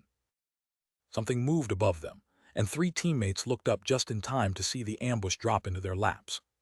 2 Country-Y assassins came in fast, red eyes blazing, blades already mid-swing, the Shikigami specialist opening with everything. But Moyu's horned skeleton warrior was already answering, and that thing the rival side had been mocking just got a name: Lash. The serpent's pale body carved through the air with a crack that shook the cavern walls, blue energy still clinging to its coiling strike. Mist and force flooded the chamber, the air itself rippling from raw summon power. High on a cliff, 3 small figures watched Lash coil around them with nowhere to run, and one of them called out, "Too fast, too agile. What do we even do?" because that serpent had every one of them dead to rights. While the snake thought it had them cornered, 2 dark-armored fighters dropped from the sky behind it, blades drawn, coming in low from underneath.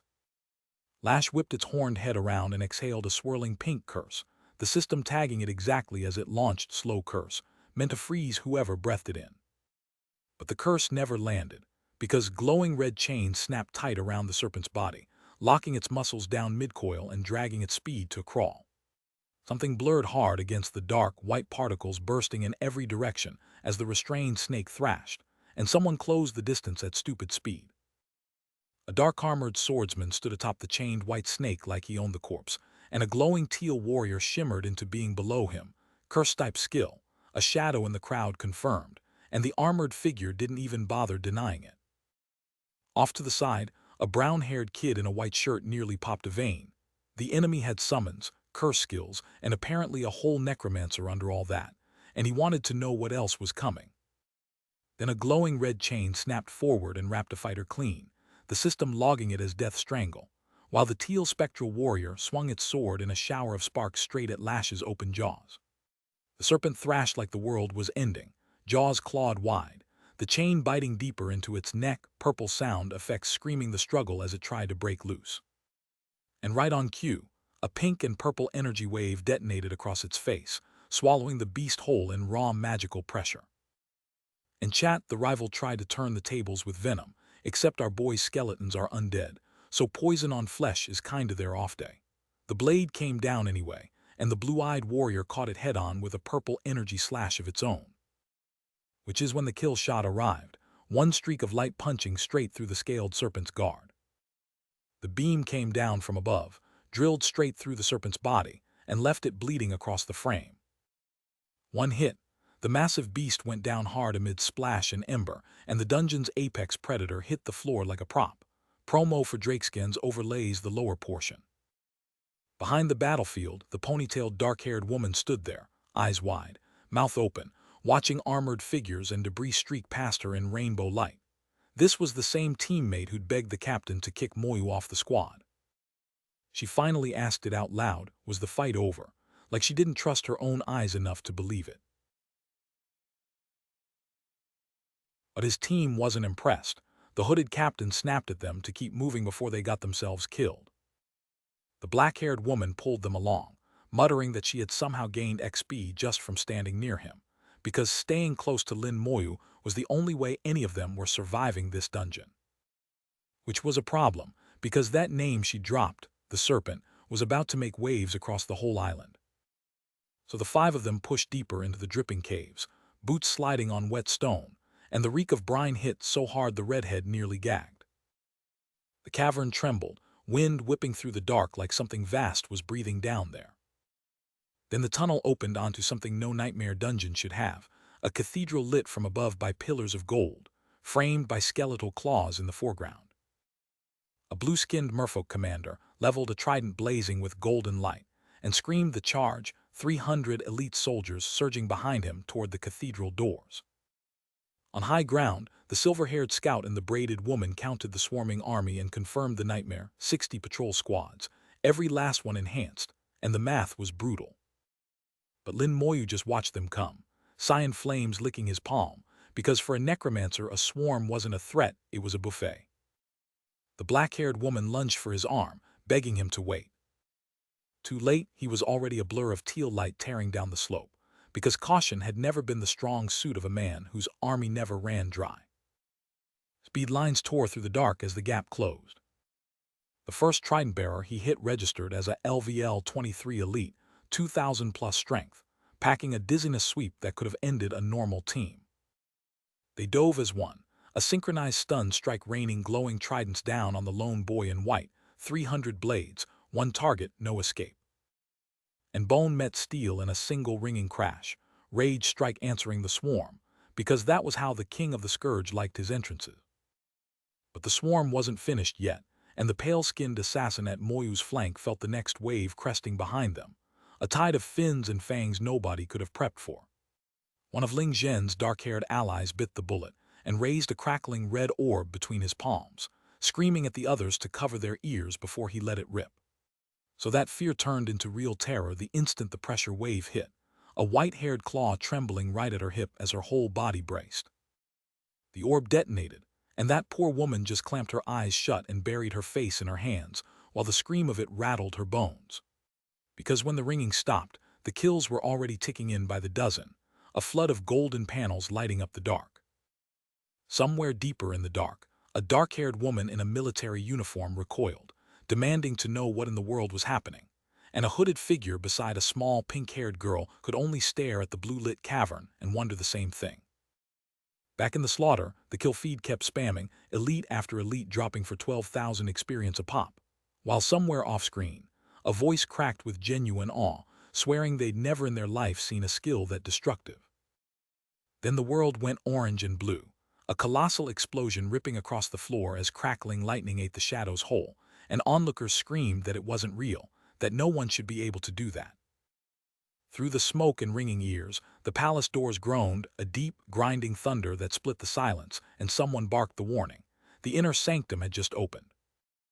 A system panel flickered to life, tagging a boss-tier entity, the mermaid queen herself, and listing her arsenal, scream of sorrow, tsunami waves, and that nasty queen's lament, the trident glow behind the text hinting at the nightmare waiting inside. And there she was, white hair cascading like sea foam, a golden crown catching the light, a white and purple gown trailing behind her, and a blue-green trident humming in her grip as power radiated off her against a starry black, every inch the final boss. The pink-haired, red-eyed woman in the black mask could only gape, mouthing the beginning of a wow that her voice couldn't quite finish. Beside a dark-clad ally at the foot of those grand palace steps, the masked woman watched the queen glow in the doorway and whispered a single, almost reverent word, beautiful. But that beauty was a trap, because the party started dropping one by one, eyes going glassy and vacant, and a man in a white shirt stumbled back shouting the warning nobody wanted to hear, enchantment magic. The queen was beguiling them all. Bodies hit the stone as the dark energy spread, the group crumbling helplessly under her spell like puppets with their strings cut. Then an awaken prompt flashed above the fallen, and the pink-haired woman and a dark-haired man were on their feet again, shaken but standing, calling out desperately to know if Lin Moyu was still in the fight. Two teammates staggered under the hit, the pink-haired mage wide-eyed, clutching her skull, completely blindsided by whatever had just rolled through her. She bit down on the pain long enough to piece it together. The new queen packed innate enchantment magic, and every single one of them had walked straight into it. Then the real nightmare drifted into view, a long-haired figure with a serpent's lower half, hovering in a ring of glowing blue sigils and launching hand-shaped bolts of compressed water straight at Moyu's spear line. A massive winged demon stepped into the volley dark frame, absorbing the blue streaks like a wall of black stone between the projectiles and the party. The queen herself emerged in full regalia, white-gray hair, golden tiara, red eyes burning with pure fury, channeling enough power that embers swirled around her like a crown. Her staff ignited in blue flame and orange cinder, a dark slash tearing across the air as she unleashed a skill the interface would remember as the scream of sorrow. And that was only the opening note, because the next strike came from a blonde in a white dress and purple cape, golden staff crashing down through spiraling water and sparks like a divine hammer blow.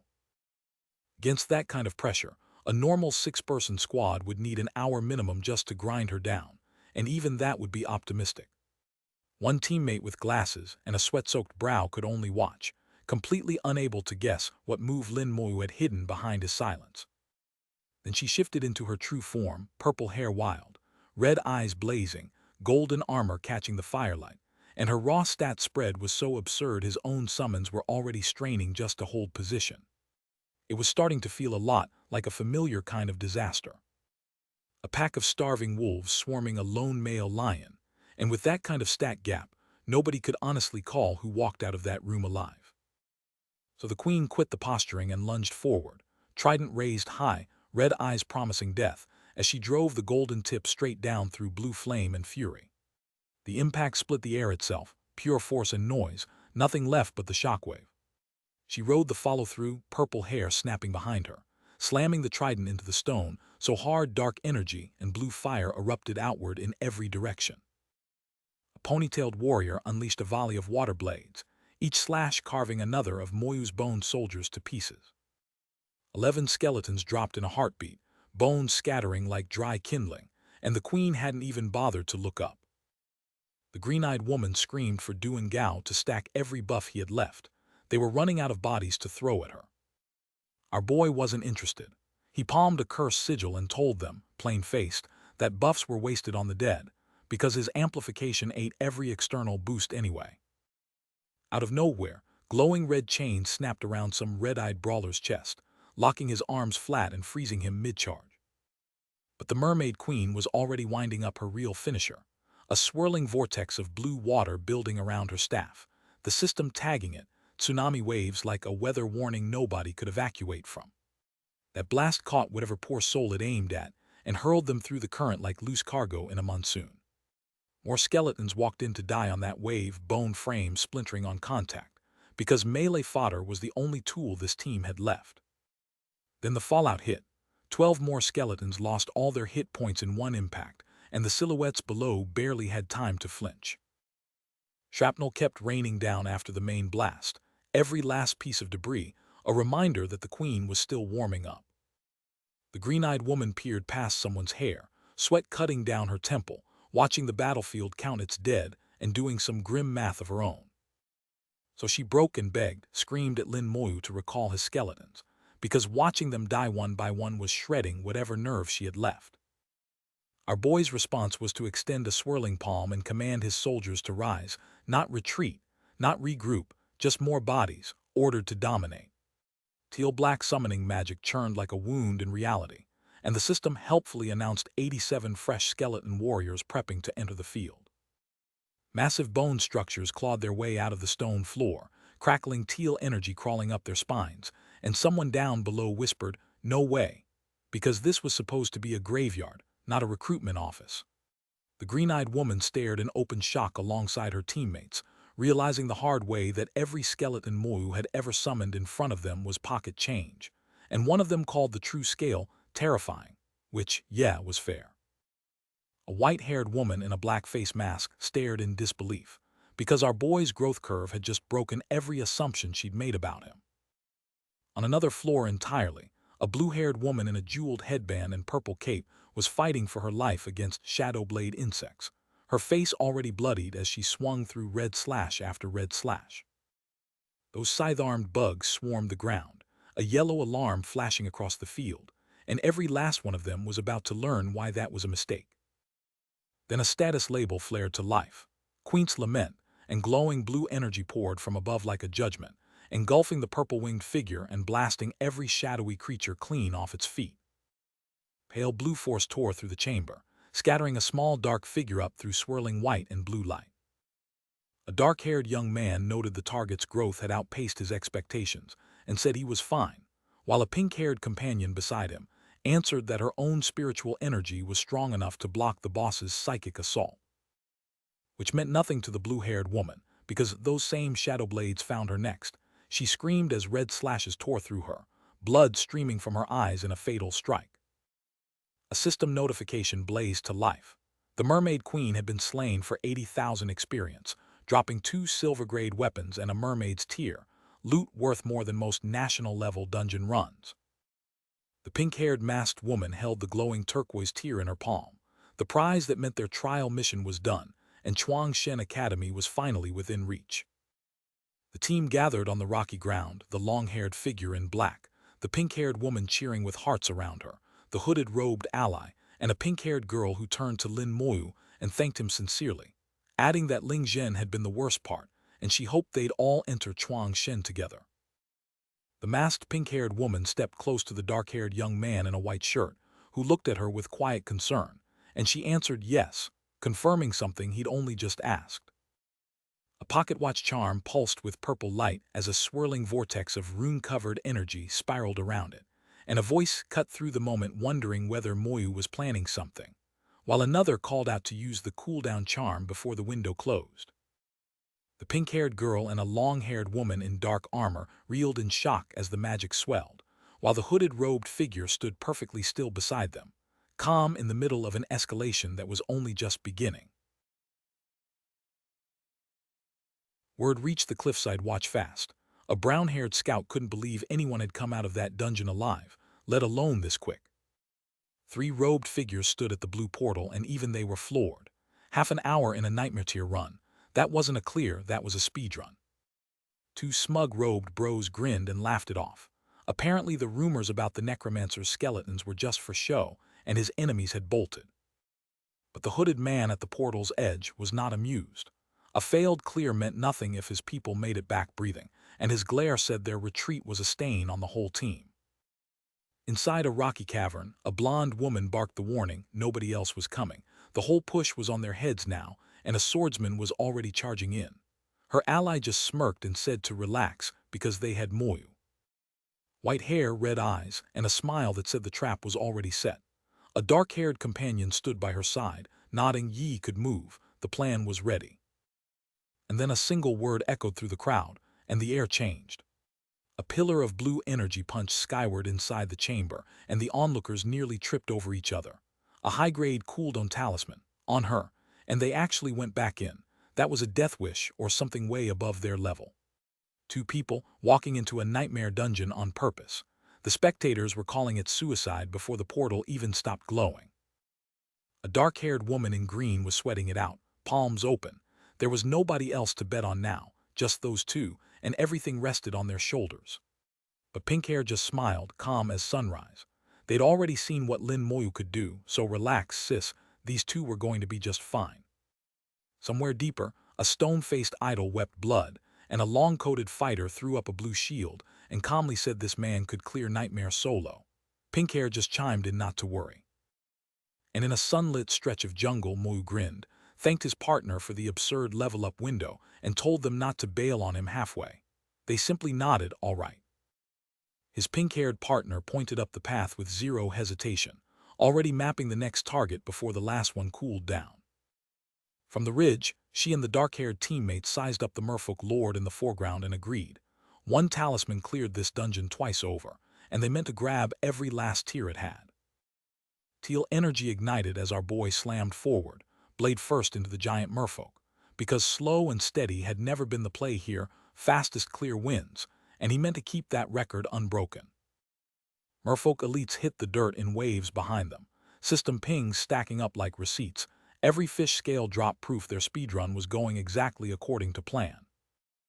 Then the boss himself caught a teal/clean across the crown, the kind of decisive one-shot that said the dungeon was about to roll credits. The merfolk's mouth hung open in a silent scream, teal ripples tearing through it, because the fight was already over. Halfway across the world, it seemed, a white-haired woman and a brown-haired man tumbled through a frozen chasm, shadow tendrils snapping at their heels as the world closed in. Dark water streaked past, swallowing everything whole. A serpent of the merfolk queen dropped dead, 125,000 XP flooding in alongside silver-grade armor, and one red eye narrowed in the dark beneath the notification. Glowing loot drifted from his purple palm in the crystalline void, and the math was unbelievable, half an hour of grinding, now compressed into 5 flat minutes. She smiled at him like he'd just rewritten her expectations, called him more amazing than she braced for, and pointed them straight at the merfolk queen's palace, because apparently they were just getting started. A horned skeleton warrior lunged through teal fire alongside a charging ally, blade raised as the merfolk queen's front line buckled under the pressure. Dark motion smeared across the frame, the world blurring between one strike and the next. A skeleton in a dark cloak launched itself at Moyu with killing intent, bone arm driven forward in a blur of red motion.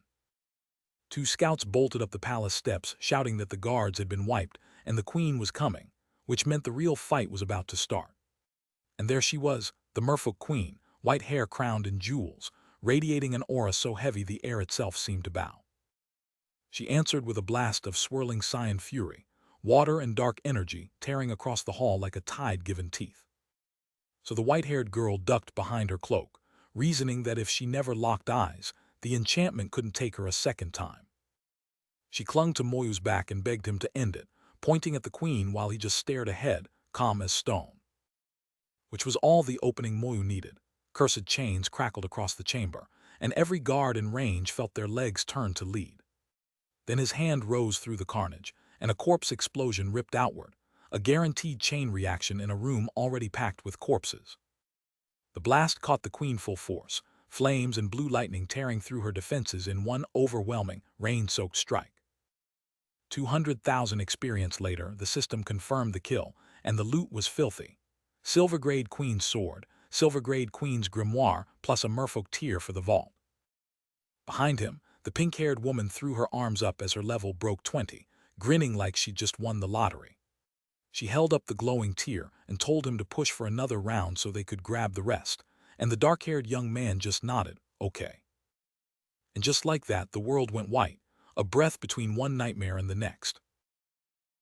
Because when they'd first met, she'd been level 19 to his 10, and all that grinding later she'd only just crossed the line, which made the moment feel earned. A voice trailed off mid-sentence, looks like she really doesn't. And the sentence never finished, which meant someone had seen something worth hiding. The dungeon hadn't even hit the 10-minute mark, and a dark-haired watcher wasn't buying it. No way a fresh team had cleared a single monster in that window. They'd burned a precious cooldown talisman for a speedrun attempt, and he wanted to know who was bankrolling this circus. So the white-haired girl pressed her reset disc, clicked it home, and the purple portal blazed back to life behind her, round 2, no hesitation. That shocked the onlookers clean out of their complaints, and the hooded man turned to his sister with a quiet admission. This Lin Moyu kid was way more dangerous than they'd priced him at. Cut to palm fronds backlit by a sun that didn't belong in any dungeon. They'd broken out into open air. Under the trees, the white-haired girl watched the blue timer kiss zero, flashed a grin, and promised her dark-haired partner she was shaving seconds off their last run this time. Her companion deadpanned that she was treating a national trial like a weekend speedrun, and honestly, the numbers backed her up. 8 minutes 58 seconds. She pumped her fist as teal fire roared behind her, half a minute faster than the run that had already broken their scale. And on someone's wrist, a holographic message blinked to life. Somebody out there was watching the feed in real time. Down in the shaft, a silver-haired woman cradled a glowing blue crystal and beamed at her uneasy partner. She couldn't wait to see the looks on every face when they walked out with it. The two robed figures up top weren't buying it either, snarking that the cooldown talisman had just been torched, and those two probably bolted the second they hit the lobby. On the cavern floor, the silver-haired woman reached up, dazed but grinning, and assured the dark-haired girl hauling her to her feet that she had everything, every last piece. Which is exactly when a purple roar split the sky above the rocks. Look. The robed figure stumbled back on the ledge as a violet vortex tore open overhead, and a wall of seawater detonated out of nowhere. The dungeon itself was vanishing. Millions of tons of saltwater slammed the mossy cliff face like a siege ram, the impact echoing through the gorge.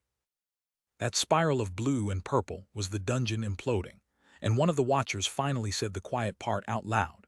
3 tiers hadn't been claimed, so the only way the whole place collapsed was if someone had taken the crystal that wasn't supposed to exist.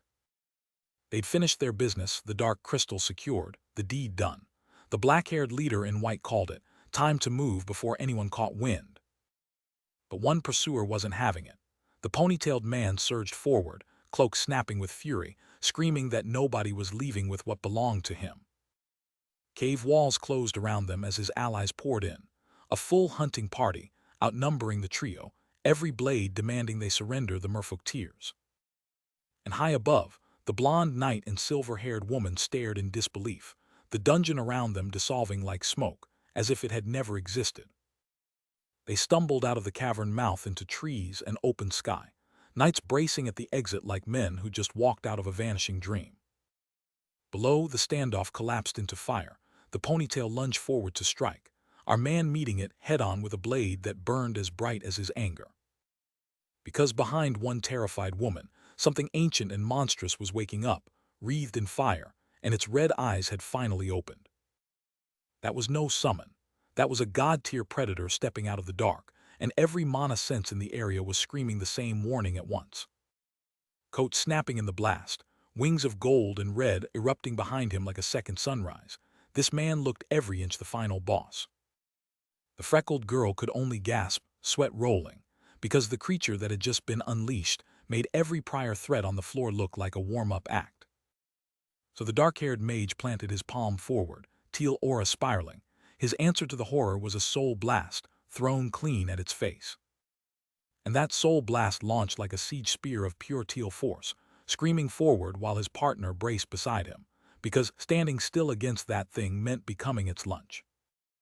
The teal column detonated upward in a pillar of blinding light, and the white-robed woman below could only stare up at the scale of what her ally had just unleashed on the monster.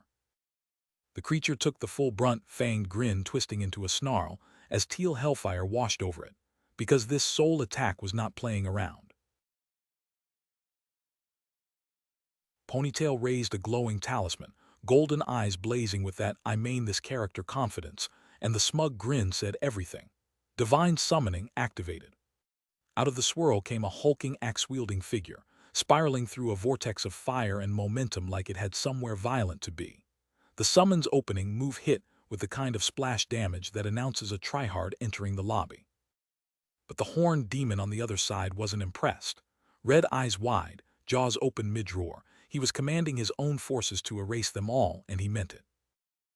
That same demon swung his giant axe with the cocky energy of a villain 2 arcs from his payoff, mocking that the human's attacks were just tickling him. The blow crashed straight into Lin Moyu, shockwaves ripping the ground apart on impact. And there was our boy dead still, teal energy curling around him like the calm before the patch notes dropped. Zero panic, full focus. And the battlefield got loud fast, because someone's summoned guardian came charging and swinging a massive golden battle axe, its furious strike, paking a flat 2700 power behind every swing. Steel screamed against steel, sparks spraying sideways as armored blades closed in from every direction. Then the air itself caught fire. A colossal serpentine summon ripped into the arena wreathed in orange-yellow flame, and someone in the crowd lost their mind yelling, "What?" Because nothing in the trial was supposed to look like that. The serpent struck, and the whole frame went up in roaring fire and dark impact streaks. And right there in the middle of all that hellfire, Moyu stood holding his blue crystal, completely unbothered, wondering if the creature was even worth his attention while armored onlookers gawked that he'd summoned something divine like it was nothing. Because some white-robed summoner on the ground had just watched his conjured creature die in battle, the backlash ripping through his chest, his face a portrait of pure disbelief as his ace evaporated. Two skeletal warriors in tattered cloaks came charging through the fire, swords raised, those cyan eyes burning in empty sockets like the cheapest horror movie budget, except these were real, and they did not miss. Backlash hit the summoner like a hammer, blood erupted from his mouth as the price of overreaching. But Moyu didn't flinch. He raised a hand, gave the order, and the teal fire around him spat out another skeleton like it was nothing. Ribcage and skull glowed in that sickly teal, the dead rising to answer a master who didn't even raise his voice. An onlooker's eye went wide, sweat sliding down, disbelief pooling behind it as the math refused to add up. The horned demon commander broke into a desperate sprint, roaring at his warriors to move faster because retreat had become the only play. And then a moment of pure menace, a dark-haired youth cloaked in shadow, only his jaw visible, wrapped in swirling blue cyan energy that made the air around him hum. And chat, you already know what was coming next. 3 onlookers absolutely losing it, gasping that the divine summoner was supposed to be a legendary class and got instantly deleted, demanding answers. What level is this guy? What are those skeletons? And what kind of class just eats divine summons for breakfast? One wide eye filled the frame, and behind it, a single urgent thought. The Empire had just gotten someone with an extremely strong class, and that someone needed to be reported immediately. Which meant the real violence was just starting.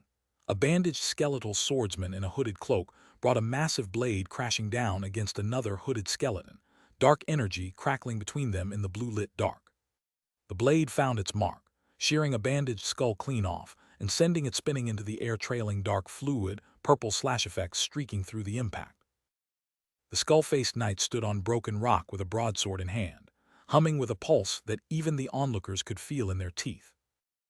One cultivator snapped on the spot, bawling, hands up, begging the air to take him out of this nightmare before those things touched him.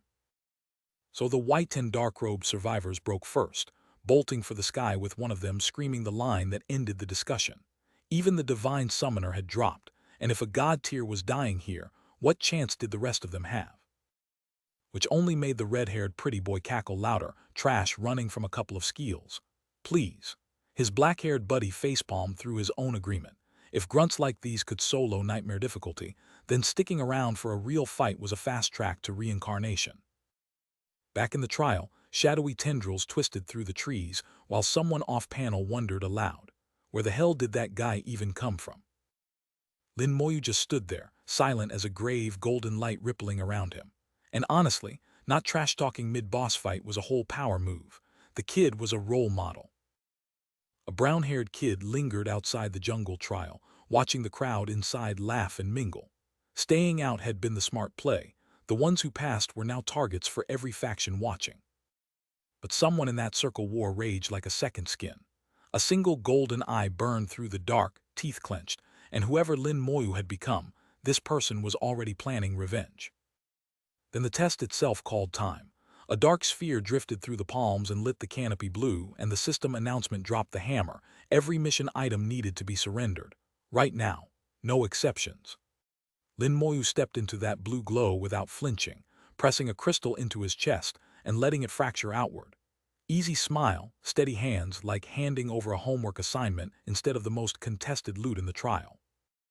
Above the jungle, a figure hung suspended in red chains against the towers while the worldwide announcement rang out. The trial was over, and teleportation had begun. Every faction, every hunter, every grudge holder was about to land in the same room. Back in the real world, class had resumed. The dark-haired woman thanked the group, told them this test had meant everything to her.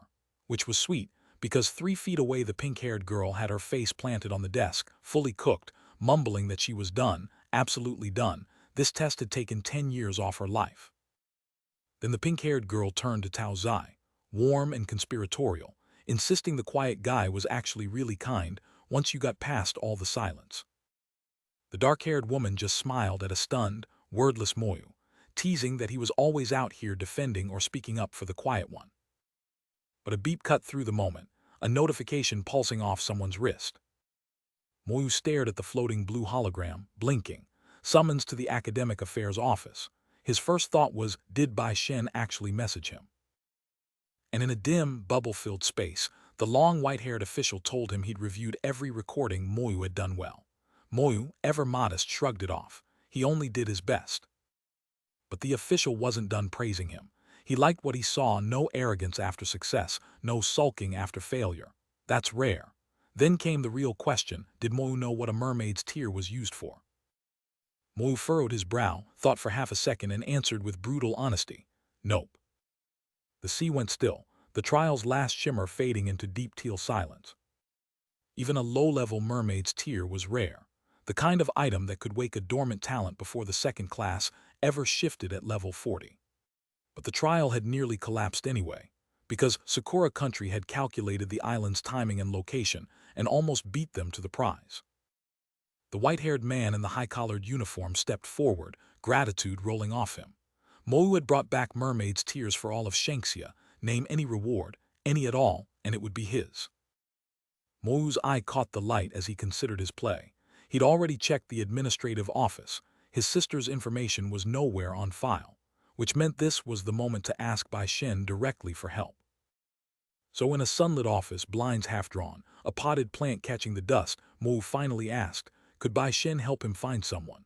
Bai Shen just smiled like he'd been waiting for this exact request. He leaned back on a green couch, hand near his mouth, thoughtful. Moyu's sister, Lin Moyu, had entered Chuangshen Academy at the start of the year, which was why her file was a ghost. Because Chuangshen locked down every student's personal information behind a wall of magic, no public records, no leaks, nothing. A silhouette stood atop a glowing array beneath the academy's Gothic spires, the rule made flesh. Then a green eye snapped wide, dark hair framing the shock, Chuangshen Academy. And somewhere off-panel, Jiang Taodo caught the name and froze. Because the dream was never a secret, that pinkish sky was a window into a head full of one obsession, and the Chuangshen Academy was the name on it. His friends Yi Yi and Zia Zhu had drilled it into him 100 times. If the door ever opened, he had to walk through. Which made the next revelation hit like a blade to the chest. His sister had already made it inside. The dark-haired woman watched him take that in, and behind those green eyes, the whole plan just shifted on its axis. Except the silver-haired official raised a hand to slow him down, because more than half a year had passed since Lin Moyu stepped through those gates, and academy rules chained his tongue. He could share no more. Worse, Moyu might not even get to see her before he enrolled himself. So the official bowed his head, clasped his hands, and offered what he could. The conditions for joining had been delivered to Moyu already. The silver-haired man raised a finger, making one thing brutally clear. Anything about Lin Moyu wouldn't earn a single point toward the reward. And so our boy made a different ask, a cooling amulet, the kind that lets someone chain high-tier skills back-to-back without paying the stamina price. The white-haired official tilted his head, a little amused, and pointed out the obvious. Those things were rarer than drops in the trading house. Then came the real twist. He'd already seen Moyu use the thing during the trial. He smiled, impressed, and warned that even the basic version was nearly impossible to buy. A 1-week cooldown on a killer skill was a steep price, and our boy had just burned it all in one dungeon.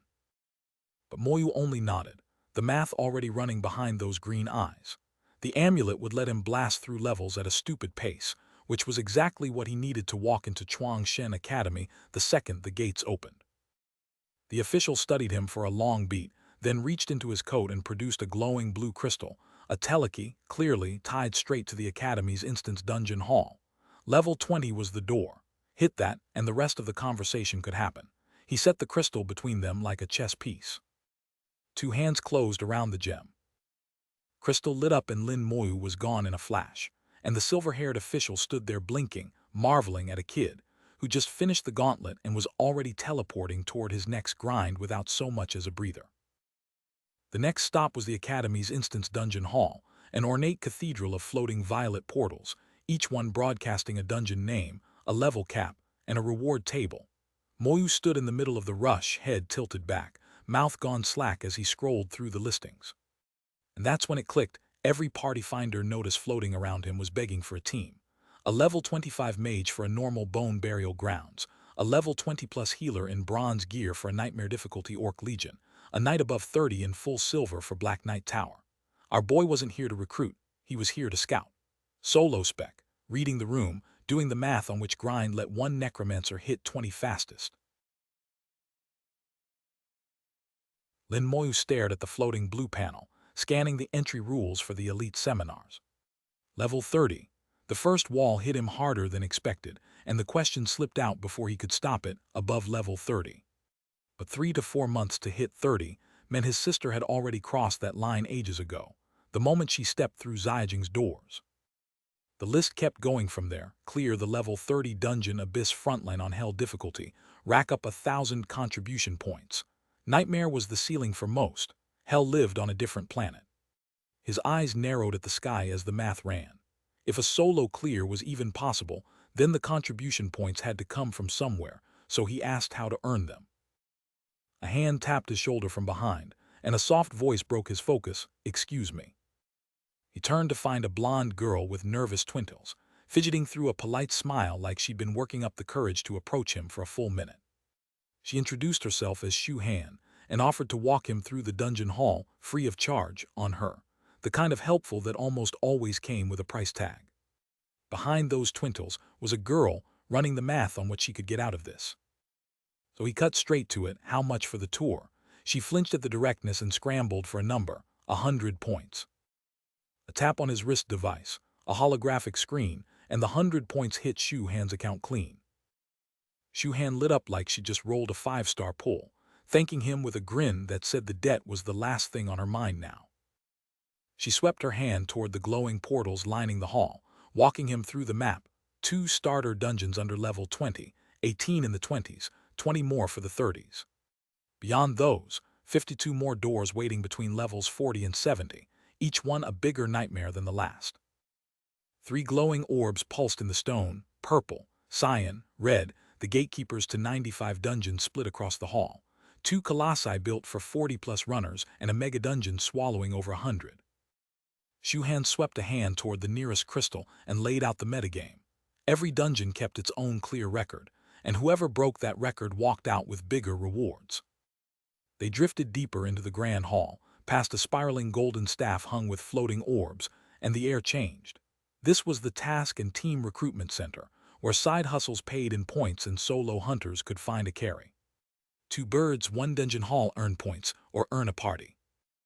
Moyu rested his chin on his hand, the gears already turning, and asked the only question that mattered. Where do contribution points come from? That glowing orb of rules filled his vision again, and his question came back to him like an echo he'd been waiting to chase down. The blonde woman walked him through it. Contribution points came from academy trials and the tasks the system handed out, nothing more, nothing less. The math hit hard. The creation seminary demanded 1,000 points, the highest threshold on the board, and right now our boy had nothing but a stubborn look and a plan to grind. Then came the catch on rewards, spelled out in a pop-up that tasted like bad news. Tasks burned out fast, claimed by the first bodies through the gate, which meant the real prize was locked behind trials nobody else could finish. She turned to Duan Gao and asked whether our boy's points had landed yet, and the system chimed with a fat 50 sitting in his account. Background chatter bragged about 20s, and a lucky 30 pocket change at the Academy contribution buffet. 50 in a single drop. Lin Moyu blinked at it like the numbers were glitching, already wondering what kind of monster that task had needed to cough it up. She thanked him for the breakdown, still surprised, and our boy waved it off, then asked the real question on his mind. Did she need a party for a dungeon run? His fingers reached for the glowing interface like a man grabbing the edge of something he wasn't ready to let go of. The mutated forest stared back at him, level 17, and a speed record that hadn't been touched in 3 years, standing at 58 minutes flat, like a gravestone nobody had the guts to flip. Some bold soul just threw down a challenge, wagering everything on being the one the dungeon picked. A dark-haired challenger stood bathed in blue light, channeling magic with one hand out, as the system offered him the nightmare setting on a silver platter. Bystanders weren't buying it. A blonde, armored onlooker looked uneasy as the gossip spread. Whoever was entering was under 20, weak, definitely not the big shot the mutated forest deserved. Somebody off-panel piped up, did he score 50 points or actual contribution points? The interface flashed confirmation. Entry into the mutated forest granted, clear rate at 32% on level 7s. The portal swallowed him whole, thorns and darkness and all. He drifted through the violet-lit thicket, skeletons already peeling off into the brush, and his only real question was how many levels this run would bank him. Level 17, level 18 bears dropped under his hoard like paper, and the experience bars stacked up while the small fry got chewed through. Also, he could walk straight to the boss and end this thing in record time. Deep in the cavern, a man in a white shirt flanked by 2 shadow hounds finally caught the trail, and the pool ahead lit up with the thing they'd been hunting. Found you. It was a mutated dragon turtle, a level 19 leader-class boss with strength and physique so high the system practically begged intruders to turn back, packing bite, sweep, and a passive called super defense. The water churned as steel bit into it, and the damage numbers barely registered. This thing's body was harder than the merfolk queen they'd fought at level 24. So the turtle lunged, jaws wide, claws raking through spray, turning the underground lake into a blender aimed squarely at the hunters. The man in white didn't flinch, and his skeletal vanguard swarmed from every angle, weapons glowing, pouring onto the shell in a frenzy of steel. The turtle's shell ignited with a blinding skill, super defense snapping on the moment steel touched carapace, sparks and spray flying.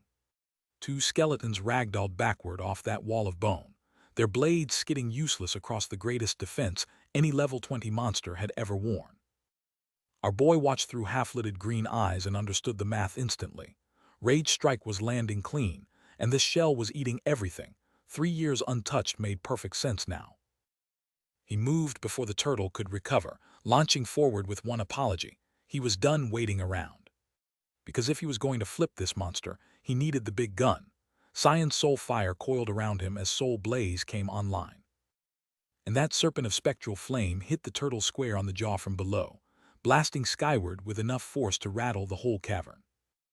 The beast went airborne, spinning end over end through spiraling cyan trails, and that was the opening flip it, and the shell stops mattering. His Redora skeletons piled in the instant it crashed down, blades and axes descending in a frenzy on the exposed underbelly. Then the turtle answered with Rage Strike of its own, that ugly spiked head swinging like a wrecking ball. But the boss was already dead on the ground, 15,000 experience richer for whoever put it there. Lin Moyu's name on the kill. The loot was clean too. Bronze-level dragon turtle fist set, matching heavy armor, and a low-level monster core waiting to be claimed.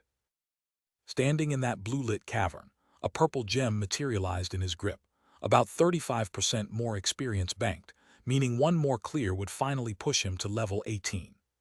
Inside the dungeon core, a glowing mechanical structure flared to life as the system registered what nobody thought was possible.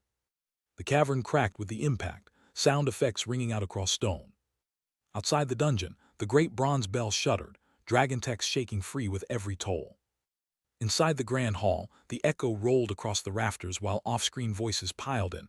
A new record. The bell was ringing, and which elite party had cleared a dungeon nobody saw enter. The system confirmed what the crowd was already screaming about. A solo clear, level 17, Lin Moyu, and a time of 35 minutes that didn't just beat the record, it buried it in the dirt. Every eye in that hall was locked on the leaderboard now, and the math was undeniable. A rank 1 nobody had lapped a record the rest of them had spent 3 years calling untouchable. Somewhere in that crowd, a figure stood wrapped in cold blue light. silent, watching, and for the first time in a long while, looking at Lin Moyu like he might actually matter. A first clear wasn't enough to be remembered, but a new record was, and those granted real contribution points. Standing in the hall beside the swirling portal, the math was simple. One dungeon meant one record attempt, and he needed a lot more. The onlookers weren't buying it. A level 30 begging for carry runs would have been embarrassing, and yet this guy had just pocketed 50 contribution points for real. The spider nest sat at level 20, demanding levels 18 through 21 to enter, which meant one more mutated forest clear just to get in the door. He stepped back into the hall looking like a man who just got his homework doubled, and the armored veterans couldn't reconcile the return trip with the record breaker they'd watched moments ago. He walked straight back through the purple gate, now flashing level 18, and the crowd caught on, murmuring that the kid had hit 18 in there and was going for round 2. The thorn-framed board lit up red with a fresh record. Lin Moyu, level 18 Necromancer, sole entrant, mutated forest cleared. 24 minutes, 32 seconds, ranked number 1, and the crowd realized the 35-minute run they just celebrated wasn't even his fastest. Where had this guy even come from? Because the previous record had belonged to a stacked team of 5 running near-perfect coordination, and they'd held it for 3 straight years. Twice broken in one afternoon by the same quiet kid, and if the spider nest record was next, this man was about to rewrite the entire leaderboard. The spider nest, level 20 dungeon, record 1 hour 12 minutes, team of 5, and he asked flat out if this was the same squad whose legacy he'd already shredded. 3 years untouched, of course it was. Sorry, he genuinely needed those contribution points, and 2 crossed sickles against crackling blue threads meant the spider nest had just been put on notice. Bathed in that purple-red glow, he confirmed what nobody expected: nightmare difficulty, the hardest setting, because easy records don't pay enough. He reached toward the faint skull sigil, red energy flaring outward like a heartbeat. The spider nest was about to meet the undead. Our boy just dropped into the spider nest, and the dark hit him like a wall. Webs everywhere, jagged stone, and a dozen red eyes blinking back at him from the black. This place was a labyrinth built by something that ate adventurers for breakfast. He cupped a swirling teal flame in his palm for light, which was great, except now the biggest spider in the room knew exactly where he was standing. Blue-green magic rippled out from his hand, the glow carving a small bubble of visibility out of all that hungry dark. Branching tunnels in every direction, no landmarks, no map, so the kid held his flame high, read the layout, and started cooking up a plan. So Moyu planted his flag and called up a hulking bone soldier wreathed in green flame, dispatching his skeletons to map the maze for him. The little army carved a bloody trail through the silk, scarlet spiders and long-haired variants dropping on repeat, and the layout on his map spread out into a nightmare of branching corridors. Moyu stared at the tangle of paths and felt the grind slow him down, his skeleton's dots of white scattered across a maze that wouldn't end. Deep in the web-thick tunnels, he reached for a small red-eyed spider and got the verdict from his status window: a level 18 common spawn, nothing special, exactly the same fodder his scouts had been chewing through. That was the moment he stopped playing it careful, because out came Soul Blaze, twin blue fire ribbons whipping across the silk and torching a whole nest in a single sweep. And the kill feed didn't stop. It just rolled and rolled, 100 small spiders erased in one tide of blue. Moyu looked up with a grin he couldn't hide, doing the math. One wave here paid like 20 elites. This nest was the real jackpot. So he poured more power through the cavern, blue energy tearing through another cluster clinging to the webs, and his physique stat ticked up to 2900 from the wreckage. Another blast slammed point-blank into a big one, the impact blowing apart into a shower of red and white sparks.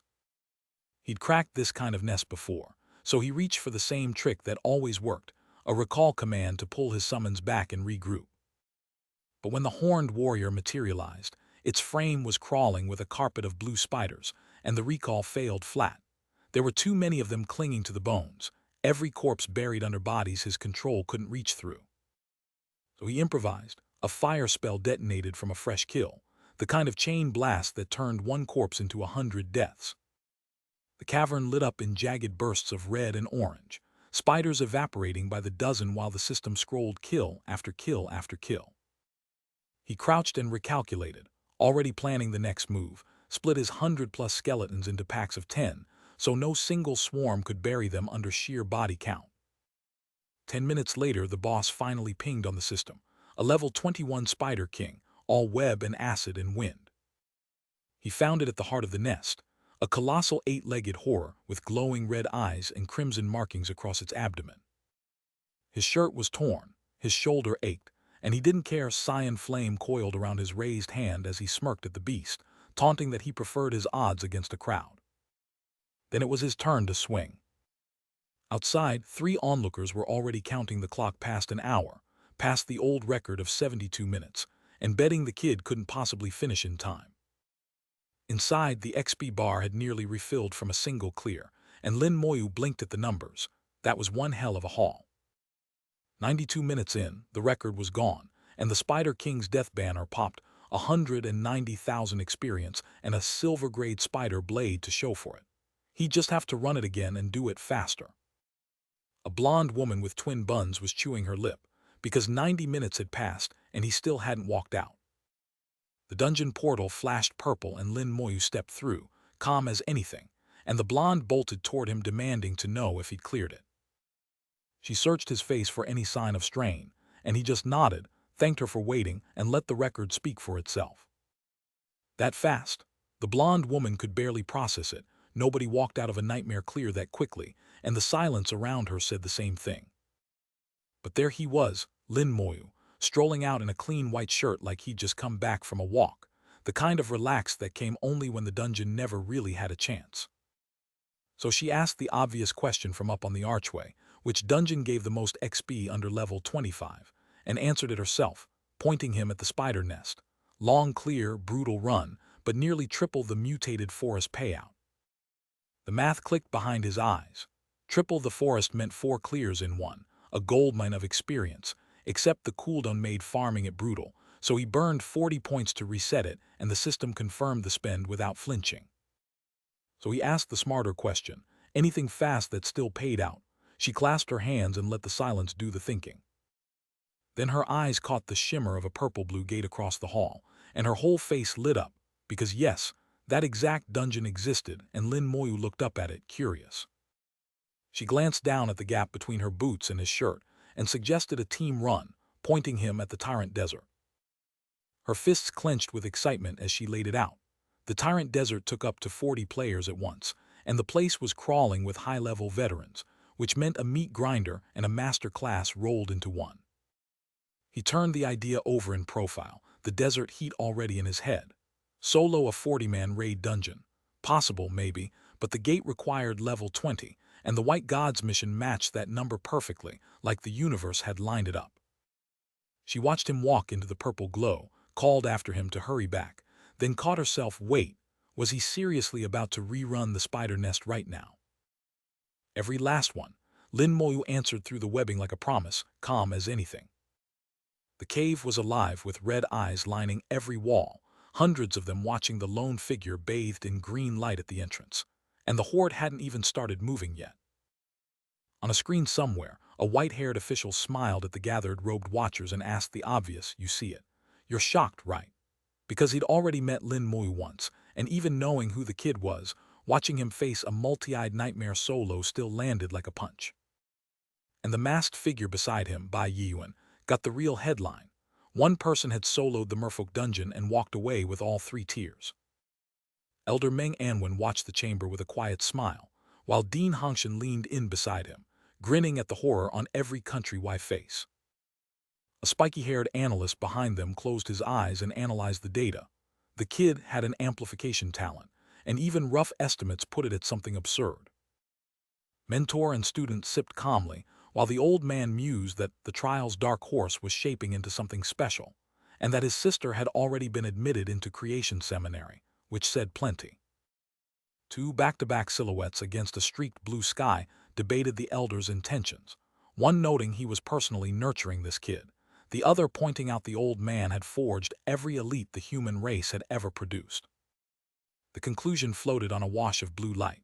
With that kind of backing, Lin Moyu was all but certain to be absorbed into their inner circle. Hangshan stared up at the elder with raw reverence, muttering that one of his students could already solo 1,000, and this was just the opening chapter. A blade of blue and pink energy carved the dark, the visual proof of what a single one of the old man's disciples could bring to a battlefield. Back in real footage, a towering shadow beast slammed a sweeping strike across a rocky field, and our boy stood planted inside the blast radius, unhurried, untouched, like the devastation was background noise. Cool white shirt, faint smile, thorny shadows coiling behind him, Lin Moyu stared down the challenge timer ticking faster with every run, fully locked in on shattering his own record. In the academy hall, silhouettes craned toward the ringing bells, stunned that somebody had just broken another record. And yeah, the whole floor already knew exactly who walked into that portal. A green-coated loudmouth smirked and tried writing it off as luck, which instantly earned him 2 bystanders asking, very loudly, to explain that take. The green coat doubled down with a thumbs down, just a fresh exam passer, obviously juiced on white god handout gear. No way a nobody solos nightmare-level content on raw talent alone. Twintail Blonde wasn't having it.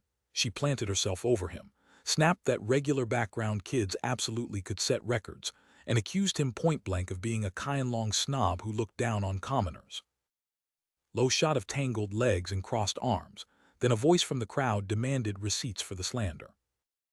Right on cue, our boy stepped out the purple portal, ran a hand through his hair looking done with everyone's nonsense, while the floating board announced LVL 19, rank 1, 47-minute clear, plus 1,000-point bonus, and the crowd immediately turned the greencoat slander back on him.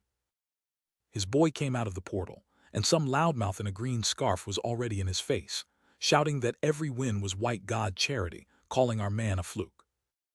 But the kid didn't flinch, didn't raise his voice, because something deep inside him had been counting the seconds, and it finally had enough. A cracked skull wreathed in green flame cracked open in the dark, and whatever was sleeping inside had just woken up angry. Academy rules chained him, and he knew it, but rules only work if you can't break them, and our boy's eyes were already glowing. The loudmouth doubled down, swore he wasn't scared, but his own heartbeat was lying to him. Some animal part of his brain had looked into Moyu's eyes and started asking if this guy had ever actually killed a man. He told himself he was imagining things. He was not imagining things. So our man turned his back on the noise, status bar ticking over 19 at 74%, and the next dungeon was already calling his name. 20 before midnight. That was the only number that mattered now. A massive skeletal beast loomed in the dark of that desert dungeon, and Lin Moyu, watching it die, figured this was finally enough to push him where he needed to be. Gold washed over our boy as the notification blazed to life. Level 20, locked in. And yeah, he was practically vibrating to see what had changed. Shadow pooled at his feet, the level-up glow still clinging to his frame, and every stat he had just crossed a line he'd been chasing since the trials began. The status window told the story. Lin Moyu, level 20 Necromancer, 300 strength and agility, 1,300 spirit, still packing the Goblin King's magic book and intelligence robe. But the real prize was on the next page. Summoned skeleton warriors had climbed with him, breaking past level 20 and unlocking silver-grade summons. Yeah, you read that right. So he pulled up his hands, fed them a stream of that soft blue mana, and let it spill into the shape of a summoning, and the system answered with a lie that wasn't a lie. His spirit stat had just cratered by 500 points, which meant every single cast of this thing was burning through a fifth of his whole pool. But when that flash cleared, what stood there made the math worth it: a silver-grade skeleton warrior, every stat sitting at a clean 4,000, packing a rage strike that hit 3 times base damage on a 10-minute cooldown. That wasn't a summon, chat. That was a war crime in bone armor. And the blessing stacked on top of all of it. The bond itself had evolved into something on par with a dungeon boss, skill and all. So Moyu did the math in his head, weighed 500 spirit per pull against the silver-grade trash currently hugging his body, and made the obvious call: sell it all, buy back beginner skill scrolls, and rebuild from the floor up where the returns actually mattered. He walked the grand hall toward the trading wing, and the NPCs around him lost their minds. 2 levels in a single day, a new academe record, and he'd done it in less than half the time anyone had ever thought possible. Yeah, that boy's grind arc was officially in Godspeed territory. Between one errand and the next, a carved emblem marked the passing of the hall. He stepped up to the shop counter and made his play clean, sell everything on me, dumped the whole gold pile into beginner skill scrolls, and the shopkeeper nearly swallowed his own tongue, because no level 20 had ever waltzed in carrying this much gear. Then he saw one piece of Moyu's armor up close, and the disbelief hit him like a truck. Why in the world would anyone sell this off? Because the answer, dumped piece by piece across that counter, was brutally simple. Ordinary silver-grade loot was dead weight to a necromancer whose real engine ran on a different fuel entirely. Even the skill enhancement rolls on that gear couldn't compete with raw blessings on the level of Duan Gao's newborn kit. Different weight class, different league, different argument. Moyu walked into the academy trading hall, and the shopkeeper behind the counter lit up. One look at the record-breaking rookie, and the man was already offering the VIP tour. He handed off the silver kit for resale and waved Moyu deeper into the aisles, free to browse while the transaction cleared. Moyu thanked the attendant holding his wrap of goods, eyes already drifting past the glass toward the premium cases. And yeah, the good stuff was clearly shelved separately. A spirit longsword stopped him cold. Silver grade, plus 400 spirit level 20 entry, part of a full set. That was the real jackpot hiding in plain sight. He did the math in his head and the grin faded. One spirit set ran nearly 10,000 points, more than any first year could scrape together in a semester, let alone a week. But across the shop, something quieter was waiting, a spirit long robe and a spirit ring, both silver, both spirit plus 200, both part of the same Zhang Tai set, sitting on their shelves like they belonged to somebody's endgame. He ran the numbers under his chin and nearly bit through it. The set bonus stacked another 800 spirit on top, which meant the real number was nowhere near what the tags wanted you to see. Good gear, no argument, but he forced himself to cool it, because after the bonus there was nothing extra hiding in the roll, and a man who wanted power had to know when to stop admiring the windows. And just like that, the smirk said everything his mouth wouldn't. Which is when he walked into the gallery next door and caught someone calling a certain mounted black scythe garbage, a blank stat weapon with a glowing teal edge and not a single point to its name. He froze on the price tag, 50,000 points, and did the painful math out loud in his head, because at that number, the entire student body could probably fit inside the list of people who could actually afford to buy it. The scythe had a name, Dan at a sickle, and it leveled up with him, feeding on the souls of whatever he killed. Its signature trick was the scariest one in the whole kit. Because this wasn't just a weapon. It was part of a set, the Death Spirit set, and the moment that registered, the weight of what he just stumbled into hit like a truck.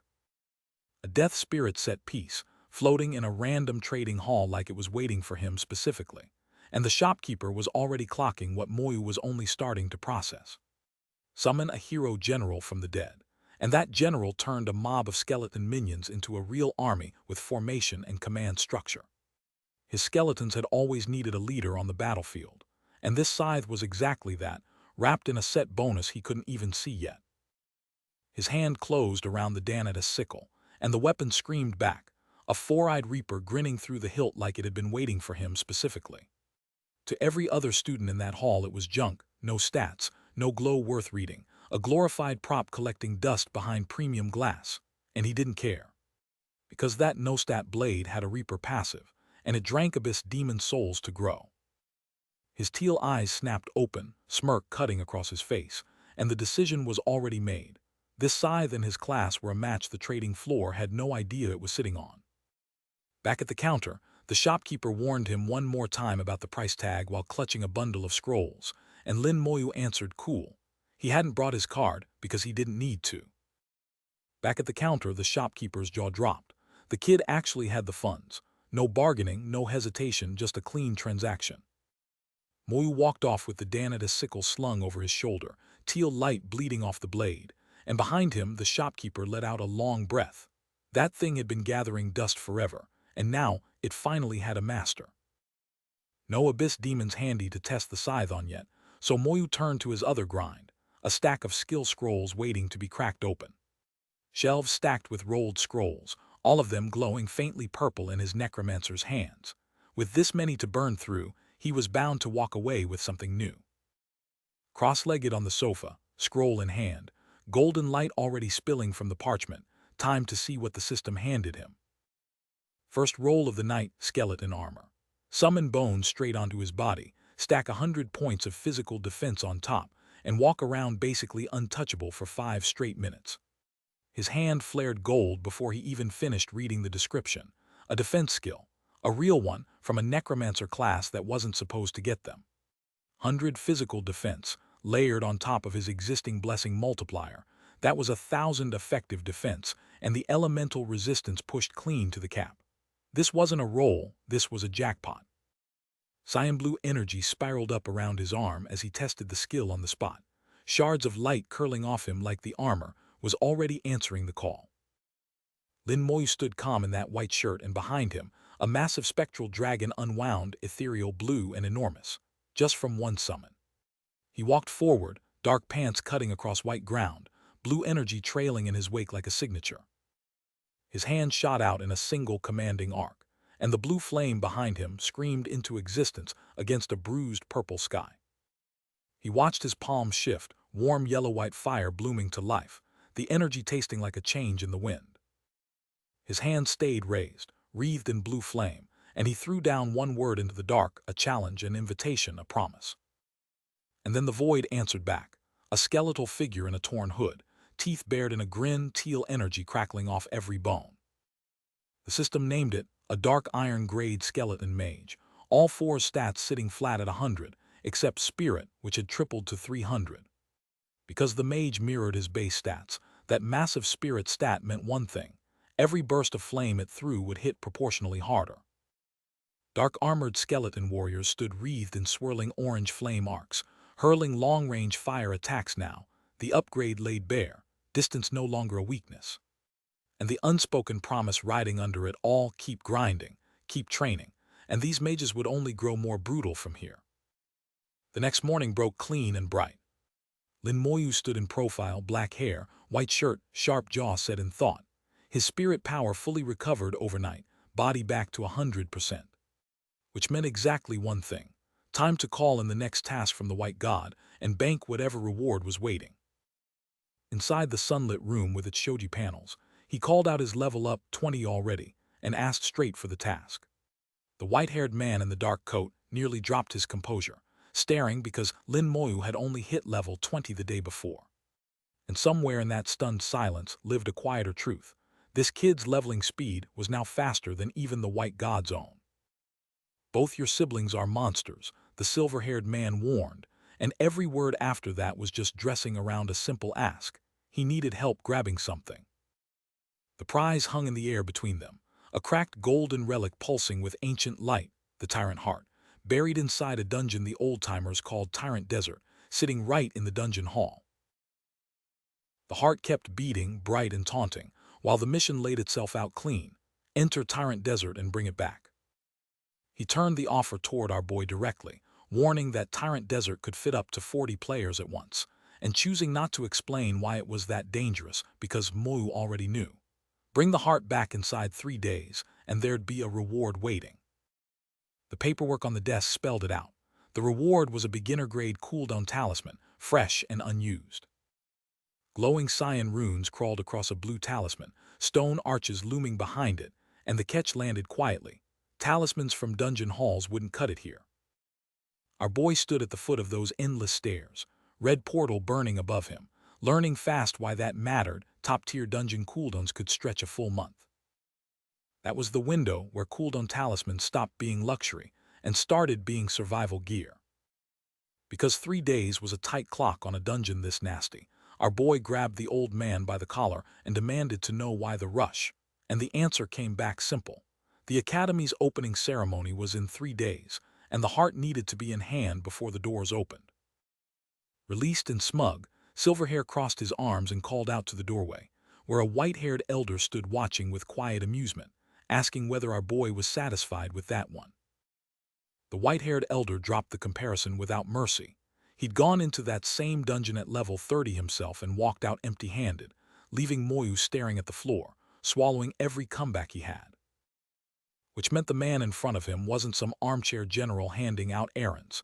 He tested that ground, tasted that failure, and still believed Moyu could do what he couldn't. Our boy stood alone in the haze of that weight, the gap between who he used to be and who he was now widening in his chest. The grand hall beneath that swirling purple portal was supposed to be quiet, just another academy dungeon hub on a lazy morning. But chat, you already know where this is going. Bystanders clocked our boy Lin Moyu the second he walked in, because this man had smashed a record the day before and the rumor mill had been running overtime. He stopped at the golden orb labeled Tyrant Desert, and the window that popped up told the whole story. Dragon Soaring Academy held the record, cleared by a full 40-player team in almost 17 hours. 17 hours for 40 people, and our boy was about to walk in alone. A blonde woman in white stepped into his path, called his name, and he gave her the most Moyu greeting possible, a flat hello. He was locked on that orb, reading every number, while she stood there wondering why in the world he wasn't sleeping. Yesterday he'd torn through dungeon after dungeon, and here he was the very next morning, eyeballing the nastiest one on the board. Then he hit acquire, and the system dumped a tyrant's heart drop on her screen, the rarest craft piece in the game. The blonde wasn't done, though, and what she dropped next was the real prize. That tyrant's heart could be forged into something obscene. The tyrant's necklace, a gold pendant loaded with boss tier power, a once-a-year drop that hadn't been seen in 2 full years. Which made the sight in front of her all the more absurd. The Tyrant Desert cleared already, by a guy who just hit level 20 and not a single teammate in sight. Her hand flew to her mouth before the question even left her lips. Was he really planning to solo this dungeon? Because if he wasn't just breaking a record. The Dragon Soaring Academy's 4-year-old untouchable run was about to become a memory. She was still sputtering out the words Junior Lin when a wall of gold-black armor rolled up behind him, and she went white as paper. That silhouette alone told her everything before her eyes could even finish adjusting. She knew exactly who just walked into her morning. By Lee Academy, she blurted out, the newcomers were theirs, and they'd been stacking gold-grade gear for months specifically to break this record. Their silver-haired leader stood there like a raid boss in human form, gleaming head to toe in black and gold. Months of prep, full gold loadouts, the works, they'd come to claim that throne. The hall crowded in around the purple pedestal as their captain declared, on the record, that this was the day Bai Li took the crown. Over in the silver-haired corner, a slow smirk crept across the armored man's face, and a quiet chuckle slipped out, hee-hee, because apparently the lunatic didn't just want the dungeon, he wanted to clear it too. Moyu didn't wait for anyone's blessing. He started walking, calm as anything, footsteps tapping a steady rhythm toward that glowing portal, and the crowd behind him nearly lost it, because this man was about to waltz into a large-scale dungeon completely, utterly alone.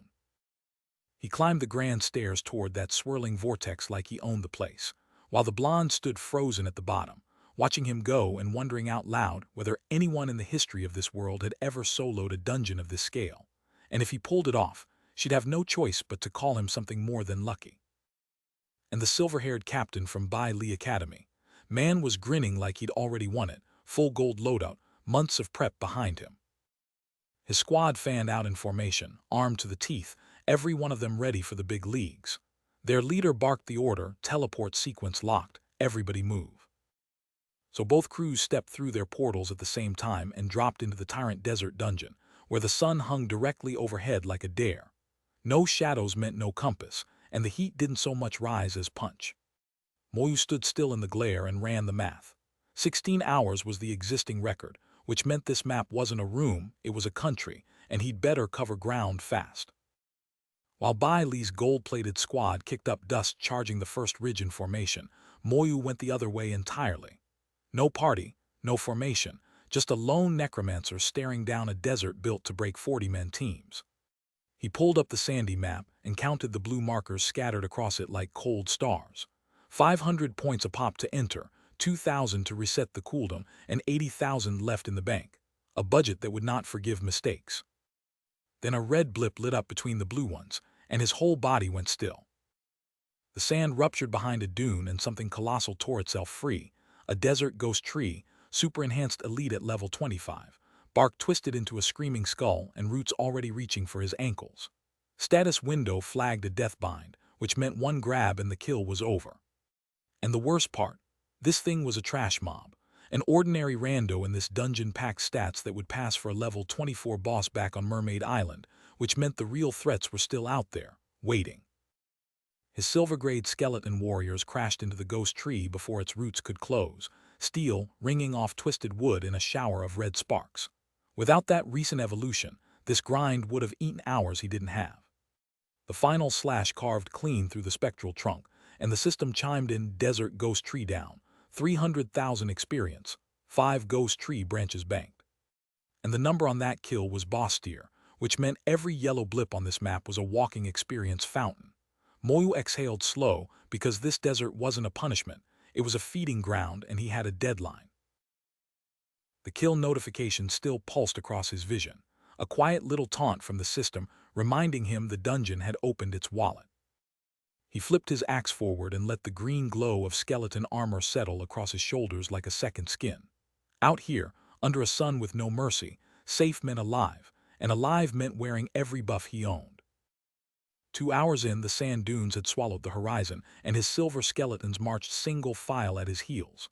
The deeper he went, the quieter the map got, and quiet in a place like this was never good news. 2 hours into the desert, the sand finally broke, palm trees, a still pool of water, the kind of relief that almost felt illegal this far from safety. Moyu studied the scene with a veteran's caution, and the warning arrived on cue. An oasis was an open invitation to anything nearby with a mouth.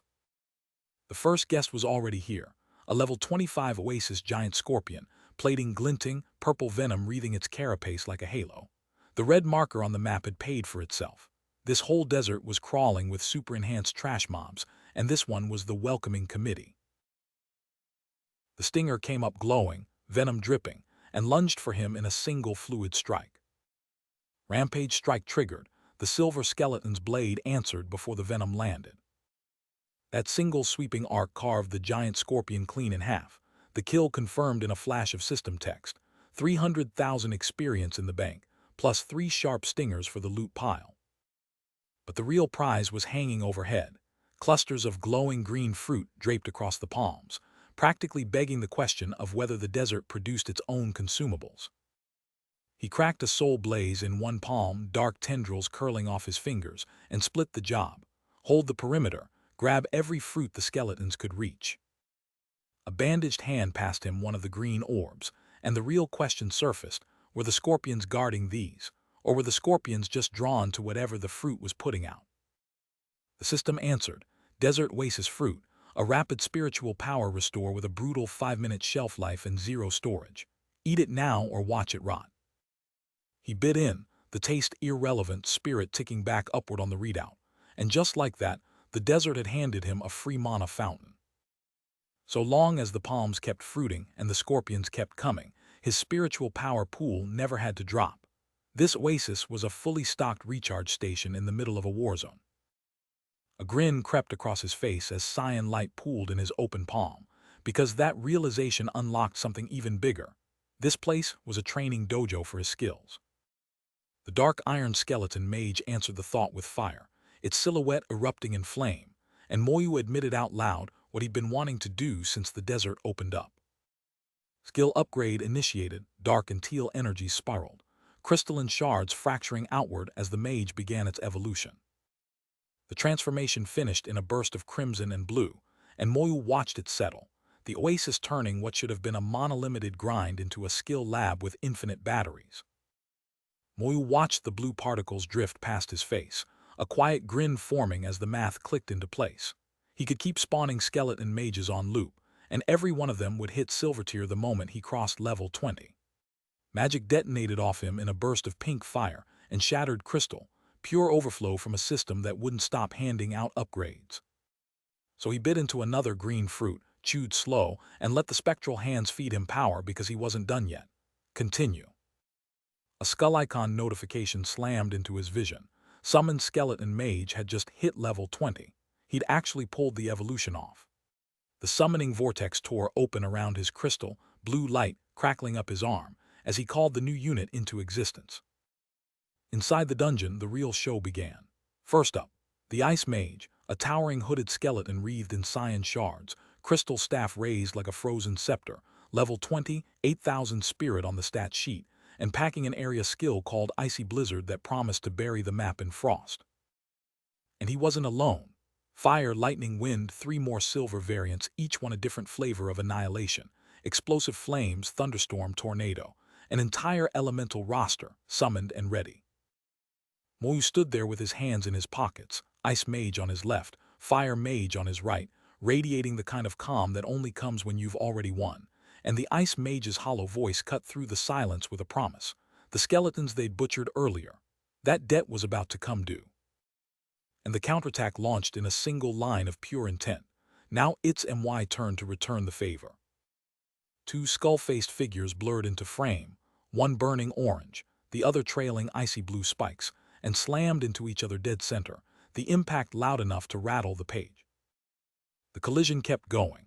A fire-wreathed fist met a sweeping slash of teal ice energy across the middle of the chaos, jagged blue lightning wrapping the whole thing like a warning sign.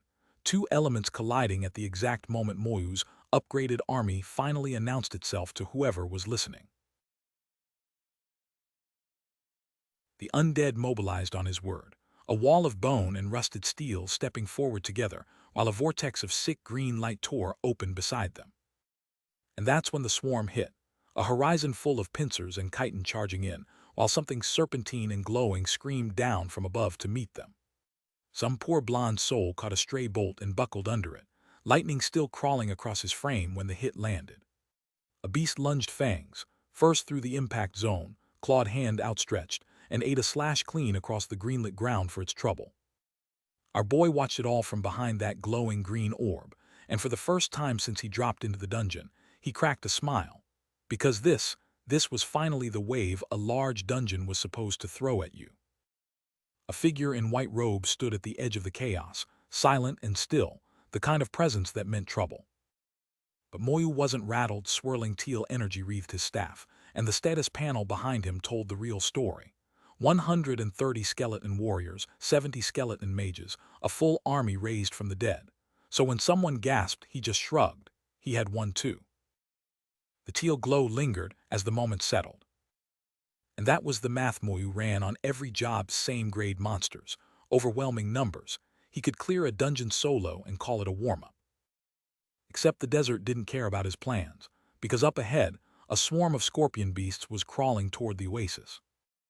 So his silver-rank skeleton warriors surged forward in a clattering tide, swords raised, diving straight into the swarm amid bursts of green and gold magic.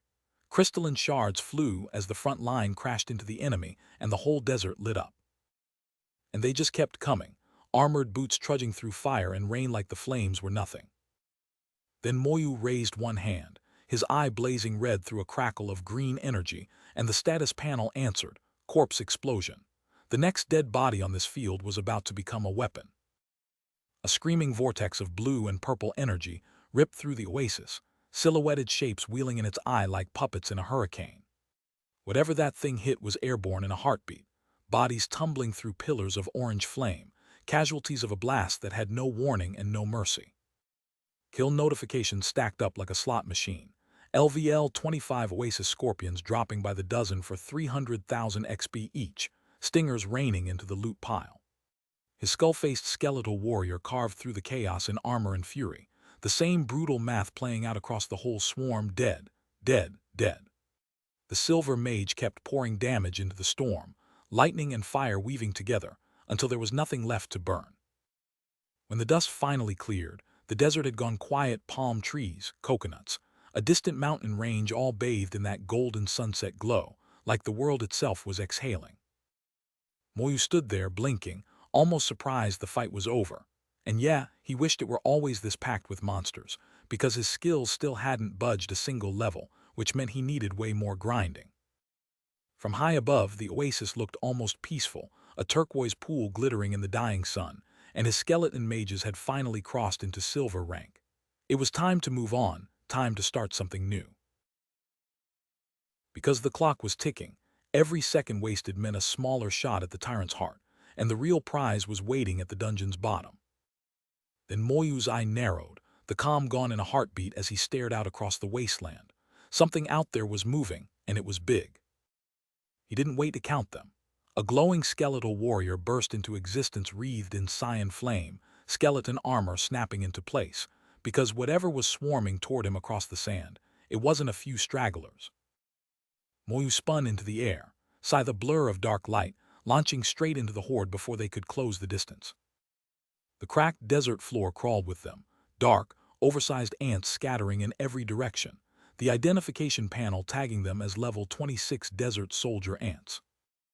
Moyu carved into the swarm with his glowing scythe, but the ants streamed past him in a single coordinated tide, and that was the first sign something was very, very wrong underground.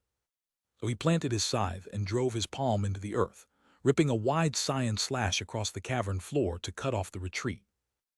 Then he felt a pressure in the stone beneath his feet, and his face went cold. The swarm scattered across the cavern floor like a single body with 1,000 legs, and Lin Moyu had followed them right back to the source. He stood at the bottom of a wound in the earth, golden light pouring through the crack above, and realized he had walked himself straight into the heart of the colony. The system answered his question before he could ask it, a flying ant, level 27, extremely strong elite. This wasn't a scout party, this was the Queen's personal guard. Which meant the bugs swarming the cavern air weren't random drones. They were the colony's elite strike force, and they had found him first. So the Queen had to be close, and Lin Moyu gripped his scythe with the calm of a man who had stopped being surprised by bad odds. The first diving ant hit his barrier like a battering ram, wings blazing gold against blue, and the impact shook dust loose from the cavern walls. His silver warrior answered with a summon flash of blue bone, blade already mid-swing before the next ant finished its dive. Every hit landed clean, and every hit annoyed him more. His skeleton armor was holding the line, but it was crying out for the levels it didn't have yet. He called in his Grim Reaper, and the spectral figure drove a blue crystal spear through the swarm like a storm given a single point of focus. Then the Reaper invoked Tornado, and the cavern turned into a blender. The vortex carved through the airspace, catching ant after ant into its churn, and Lin Moyu's undead stood at the base swinging at whatever the wind dragged down. But the colony answered with one last dive, a red-eyed veteran plunging from the dark, wings cutting the golden light in half. It died in his hand anyway, dropped with 360,000 experience and wings off its back, and the system pinged him twice before the dust had even settled. Which meant the Queen knew he was here, and a voice from the deep darkness called her soldiers to rise. Our boy stood at the edge of the cavern, cyan energy wreathing his scythe like a promise. He'd split the mission clean, warriors hunt the Queen, mages hold the line. His face lit green with quiet confidence. Him and the mages could handle their own patch of hell just fine. Kill notifications stacked like a scoreboard on fire, flying ant after flying ant dropping for experience, loot popping left and right. Wings, teeth, more bodies for the pile. The cloaked commander raised spear and hand skyward, and the cavern answered, cyan projectiles raining down in a storm of his own making, each impact shaking the stone. Purple and yellow energy howled through the dark, pink sparks screaming past at blur speed. Somewhere off in the tunnels, a voice cracked with hope the Queen finally found. Moyu checked the map with half an eye. Red markers everywhere, one giant, dozens small, but blue arrows showed his squad was already closing the net. The system readout was unflinching. Desert Queen Ant, LVL 29 leader monster, with summon ants and sonic wave attack. The real boss had finally shown her face. Her personal guard flanked her, 3 spiked, flame-winged brutes built like living tanks. Tough shells, nasty stats. One of Moyu's scouts asked the obvious, that white mass behind them, that was her. A lone figure stood against an ocean of blue glowing silhouettes. They'd come expecting a real fight. This was going to disappoint them. Black hair, green eyes, white shirt, and a yawn he couldn't quite hide. This man called the whole elite guard boring, then told his soldiers to go play with them. One of the spiked red brutes answered the insult with a full storm strike charge, speed lines screaming behind its lunge. Cyan wind slashes tore past. The kid raised his arm to shield, a skeleton anchoring him at the back. A skill on par with his soldier's tier hit hard, but that bone armor was earning its keep right now. Center of the swarm, Moyu issued the final split mages, freeze that army in place. Warriors carve straight to the Queen's throat.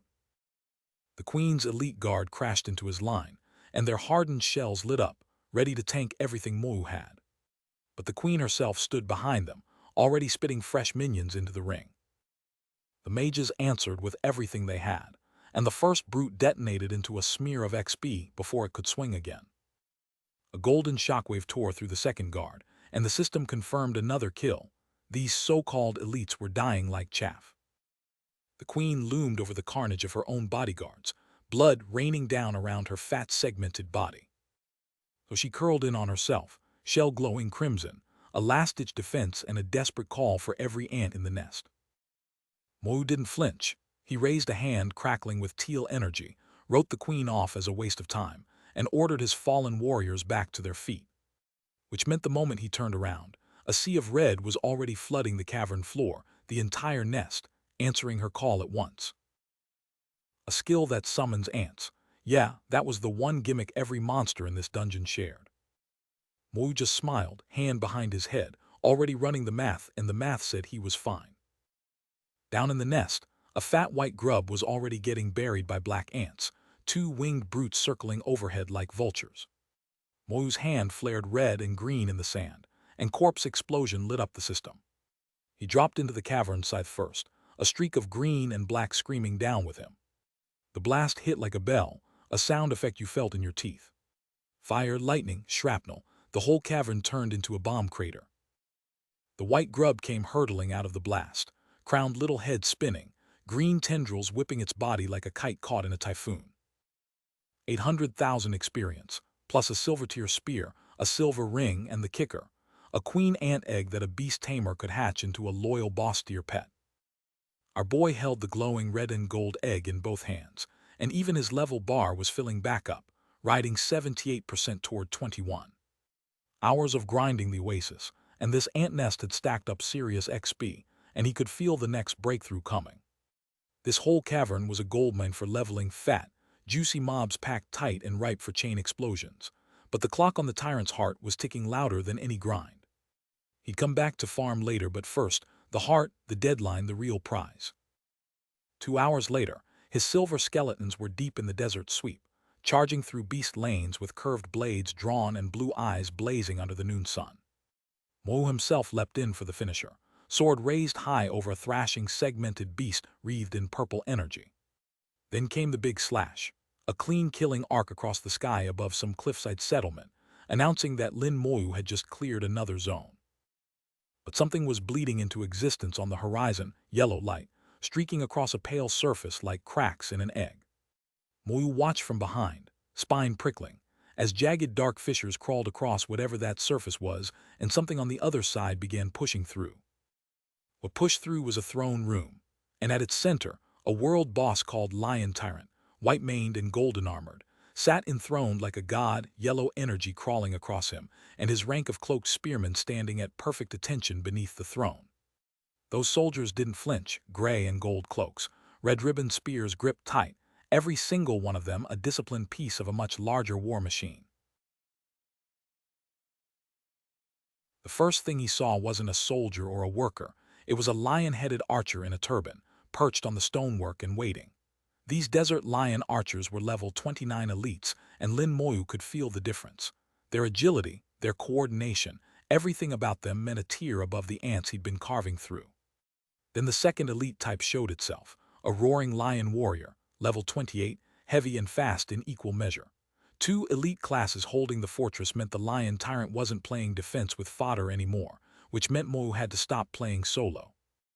3 lion archers charged in formation, bows drawn as one, 100 arrows ready to fall. Their discipline killed his usual tricks, no more soloing, no more pretending his skeleton army was just decoration. He raised the dan at a sickle as dark energy coiled around the blade, calm as ever. Organizing an army was something he knew how to do too. Wind and debris whipped around him, the dark vortex of his summoning building to its peak. The deathly speaker rose out of teal hellfire like a horned god of war, and its first breath on the field was a single command: bring forth a hero general. Steel screamed through the haze, descending with the weight of a verdict. And there it stood, the hero general, weapon-locked body, wrapped in a skill called military influence that turned every allied blade nearby into something sharper. Its boots hit the teal-lit ground like a herald's drum, announcing the buff to friend and foe alike. So Lin Moyu answered the only way a necromancer can, by sinking into the dark, reaching into the swirling black mass behind him and pulling. "Come out," his voice rang across the field. "Come out, my soldiers." The hero general raised its weapon high, and a blood-red explosive aura erupted behind it, which meant the military influence buff was live again, all summoned units juiced for war. Red slashing energy carved across the field as the command rippled out through every summoned bone in the army. So Lin Moyu swung his scythe, his own order cutting through the noise. Every freshly summoned soldier surged forward behind the hero general, a tide of steel aimed straight at the boss's heart. The hero general carved through the lion garrison like a man paid by the body, his blade dragging a blood-red crescent across the front rank and dropping armored soldiers before they could even raise their spears. The shockwave split the sand itself, gouging a trench clean through the desert floor. A lion beastman caught the edge of that blast full in the chest, fangs bared and claws scrabbling at nothing while fire rained down around it. But the cloaked archers up top weren't flinching. They loosed 100 arrows volley, a black sky of shafts screaming down on Moyu's position. Every arrow carried killing intent, and the volley hammered the fortress walls in a relentless cascade that should have pinned an army in place. Except a skeleton mage answered with a burning slash of its own, a blade of pure fire carving upward through the arrow rain and detonating a dozen shafts mid-flight. Right behind it, a second mage layered a blue crystalline slash through the same firestorm, cutting clean through what the fire had missed. Black fletching disintegrated into sparks, and the entire volley collapsed before a single shaft reached bone. A lion-headed beastman broke formation and charged, lightning popping off the spear of a blue-robed caster behind it, clearly the support line trying to cover the rush. The ground answered with a massive fire and lightning detonation that swallowed the charge whole, castle silhouette trembling in the backdraft. Wind sliced through the smoke, scattering the blast energy sideways in green streaks before it could do real damage. Treetops shredded, debris scattered across the field in the violent gust that followed. Moyu watched it all with calm green eyes, the yellow particles around him steady, and admitted out loud he was glad he hadn't come alone. His silver mages were already spinning the next attack, teal wind currents gathering into a tightening, razor-edged spiral. Meanwhile, his undead closed on the survivors, a feral beastman hammering its weapon down on a spearman with a rage strike that punched bone fragments clear through the armor. Then the real prize came into view, a meteor of flame screaming toward the main gate, while ice spikes bristled along the walls in a desperate defense. Half the mages redirected their fire on the gate itself, and even after the impact, that iron slab was still standing. A deep rumble rolled out across the walls. That was the sound of something heavy about to come crashing down. Our boy surveyed the carnage and put the pieces together fast. This whole cliffside was one giant dungeon zone. That gate was the sealed entrance, and past it sat whatever the devs considered worthy of locking behind a wall this thick. But Moyu's eyes lit up teal as the answer crystallized. Gates don't care how many skeletons you throw at them.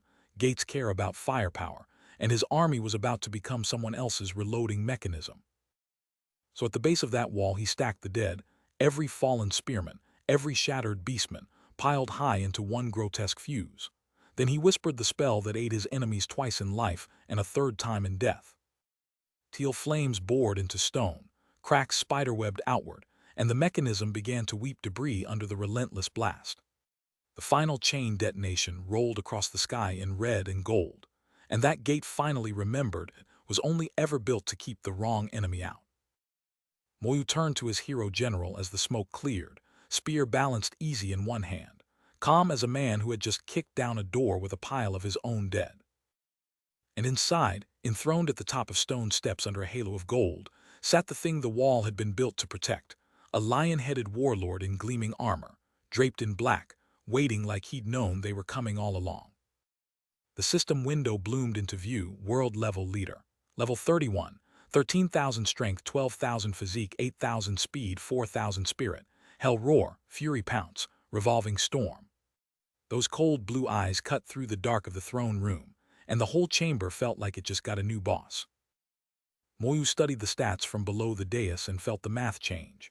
This wasn't a stronger dungeon mob, this was a world boss, a tier above anything he'd hunted before, and his undead were about to be tested by something that could actually test them. The lion's silhouette rose from the dark with murder in its stare, and the golden halo behind it caught fire with hostility. Then the warlord's chest swelled with casual contempt, the kind a man wears when he's already decided the fight is a write-off. He wasn't impressed. He was in a hurry. Our boy planted his staff forward and faced the wall of golden light pouring off that throne, because the wall to the boss was gone, and the only thing left between him and a world-tier fight was physics. The lion launched Fury Pounce, jaws wide, a comet of muscle and gold aimed straight at the army. Moyu's silver warriors braced, the system flashed their stats, and the battle for the throne room began. Moyu opened the duel with a full-powered soul blaze, and the throne room lit up like a blast furnace, throwing cloaked spearmen off their feet.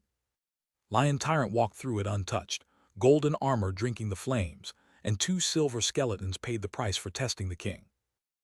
The beast countered in a single coiled motion, Red Fist meeting Moyu's biggest skeleton, so hard the thing lifted off the ground and left a shockwave crater behind it. And that hit was just the opening number. The lion stepped forward, daring the rest of the army to come and die too. Thunderbolt came next, a screaming blue spear of sky judgment lancing across the throne room toward the Golden King himself. It connected clean. The lion's scream was real agony this time, electricity locking every muscle, glowing eyes frozen wide as the paralysis status took hold. And through the shockwave stood Moyu, calm as a monk, haloed in holy gold, a necromancer in the middle of an arena of gods who had just made the king his prisoner. The lion crackled across his whole body, fury and volts mixing into one blinding silhouette against the burning sky. Then he shifted, flesh tearing into the white mane true form, half a ton of apex predator, blue lightning dancing off his mane like the storm belonged to him. Revolving storm ripped across the floor next, a blender of light and force that grabbed silver skeletons like leaves and threw them apart before they could even raise their swords. 24 more silver warriors gone in a single spin, the system counting the dead like a scoreboard Moyu couldn't afford to lose at. Our boy Moyu planted his feet in the center of that storm, arm up against his eyes, feeling the wind shave skin off his cheek. This was attack power night-class professionals weren't built to survive. The lion came charging through the wreckage with dual axes raised, promising to make him stop, and Moyu just squared his shoulders, daring the king to try.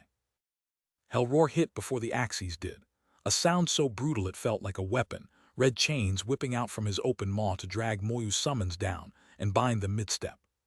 14 more skeletons hit the dirt, armor cracked, the throne room now carpeted in the bones of Moyu's army.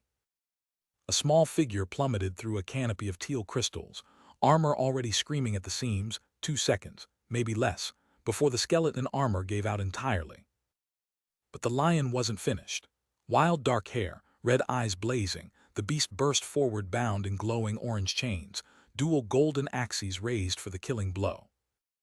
A boot swung down through crisscrossing red chains, and Lin Moyu met it head-on, because every wound that landed on him just paid a visit somewhere else, and he wasn't afraid of a single one of them.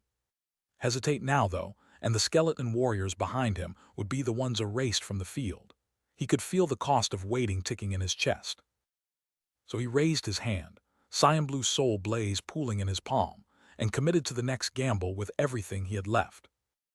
And that's when the silver-haired mage behind him slammed his staff down and roared the only call that mattered now together, all at once. The chamber detonated. White-orange fury swallowed the throne room whole while a blue crystal spear lanced into the blast from the left, and armored allies surged in from the right, turning one man's spell into 100. Through the smoke, blue lightning still crawled along a dark gauntlet, and the silhouettes of his enemies hadn't moved an inch. Which was the last mistake any of them made. The white-maned monster swung that impossible hammer through the fire and grinning, ripped 4 silver skeletons apart in a single arc, blood and bone spraying like confetti. Rage strike, direct hit, one more undead erased from the board.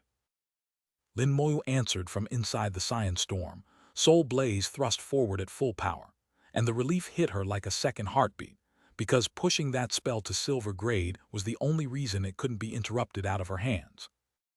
20 minutes later, the battlefield was still smoking.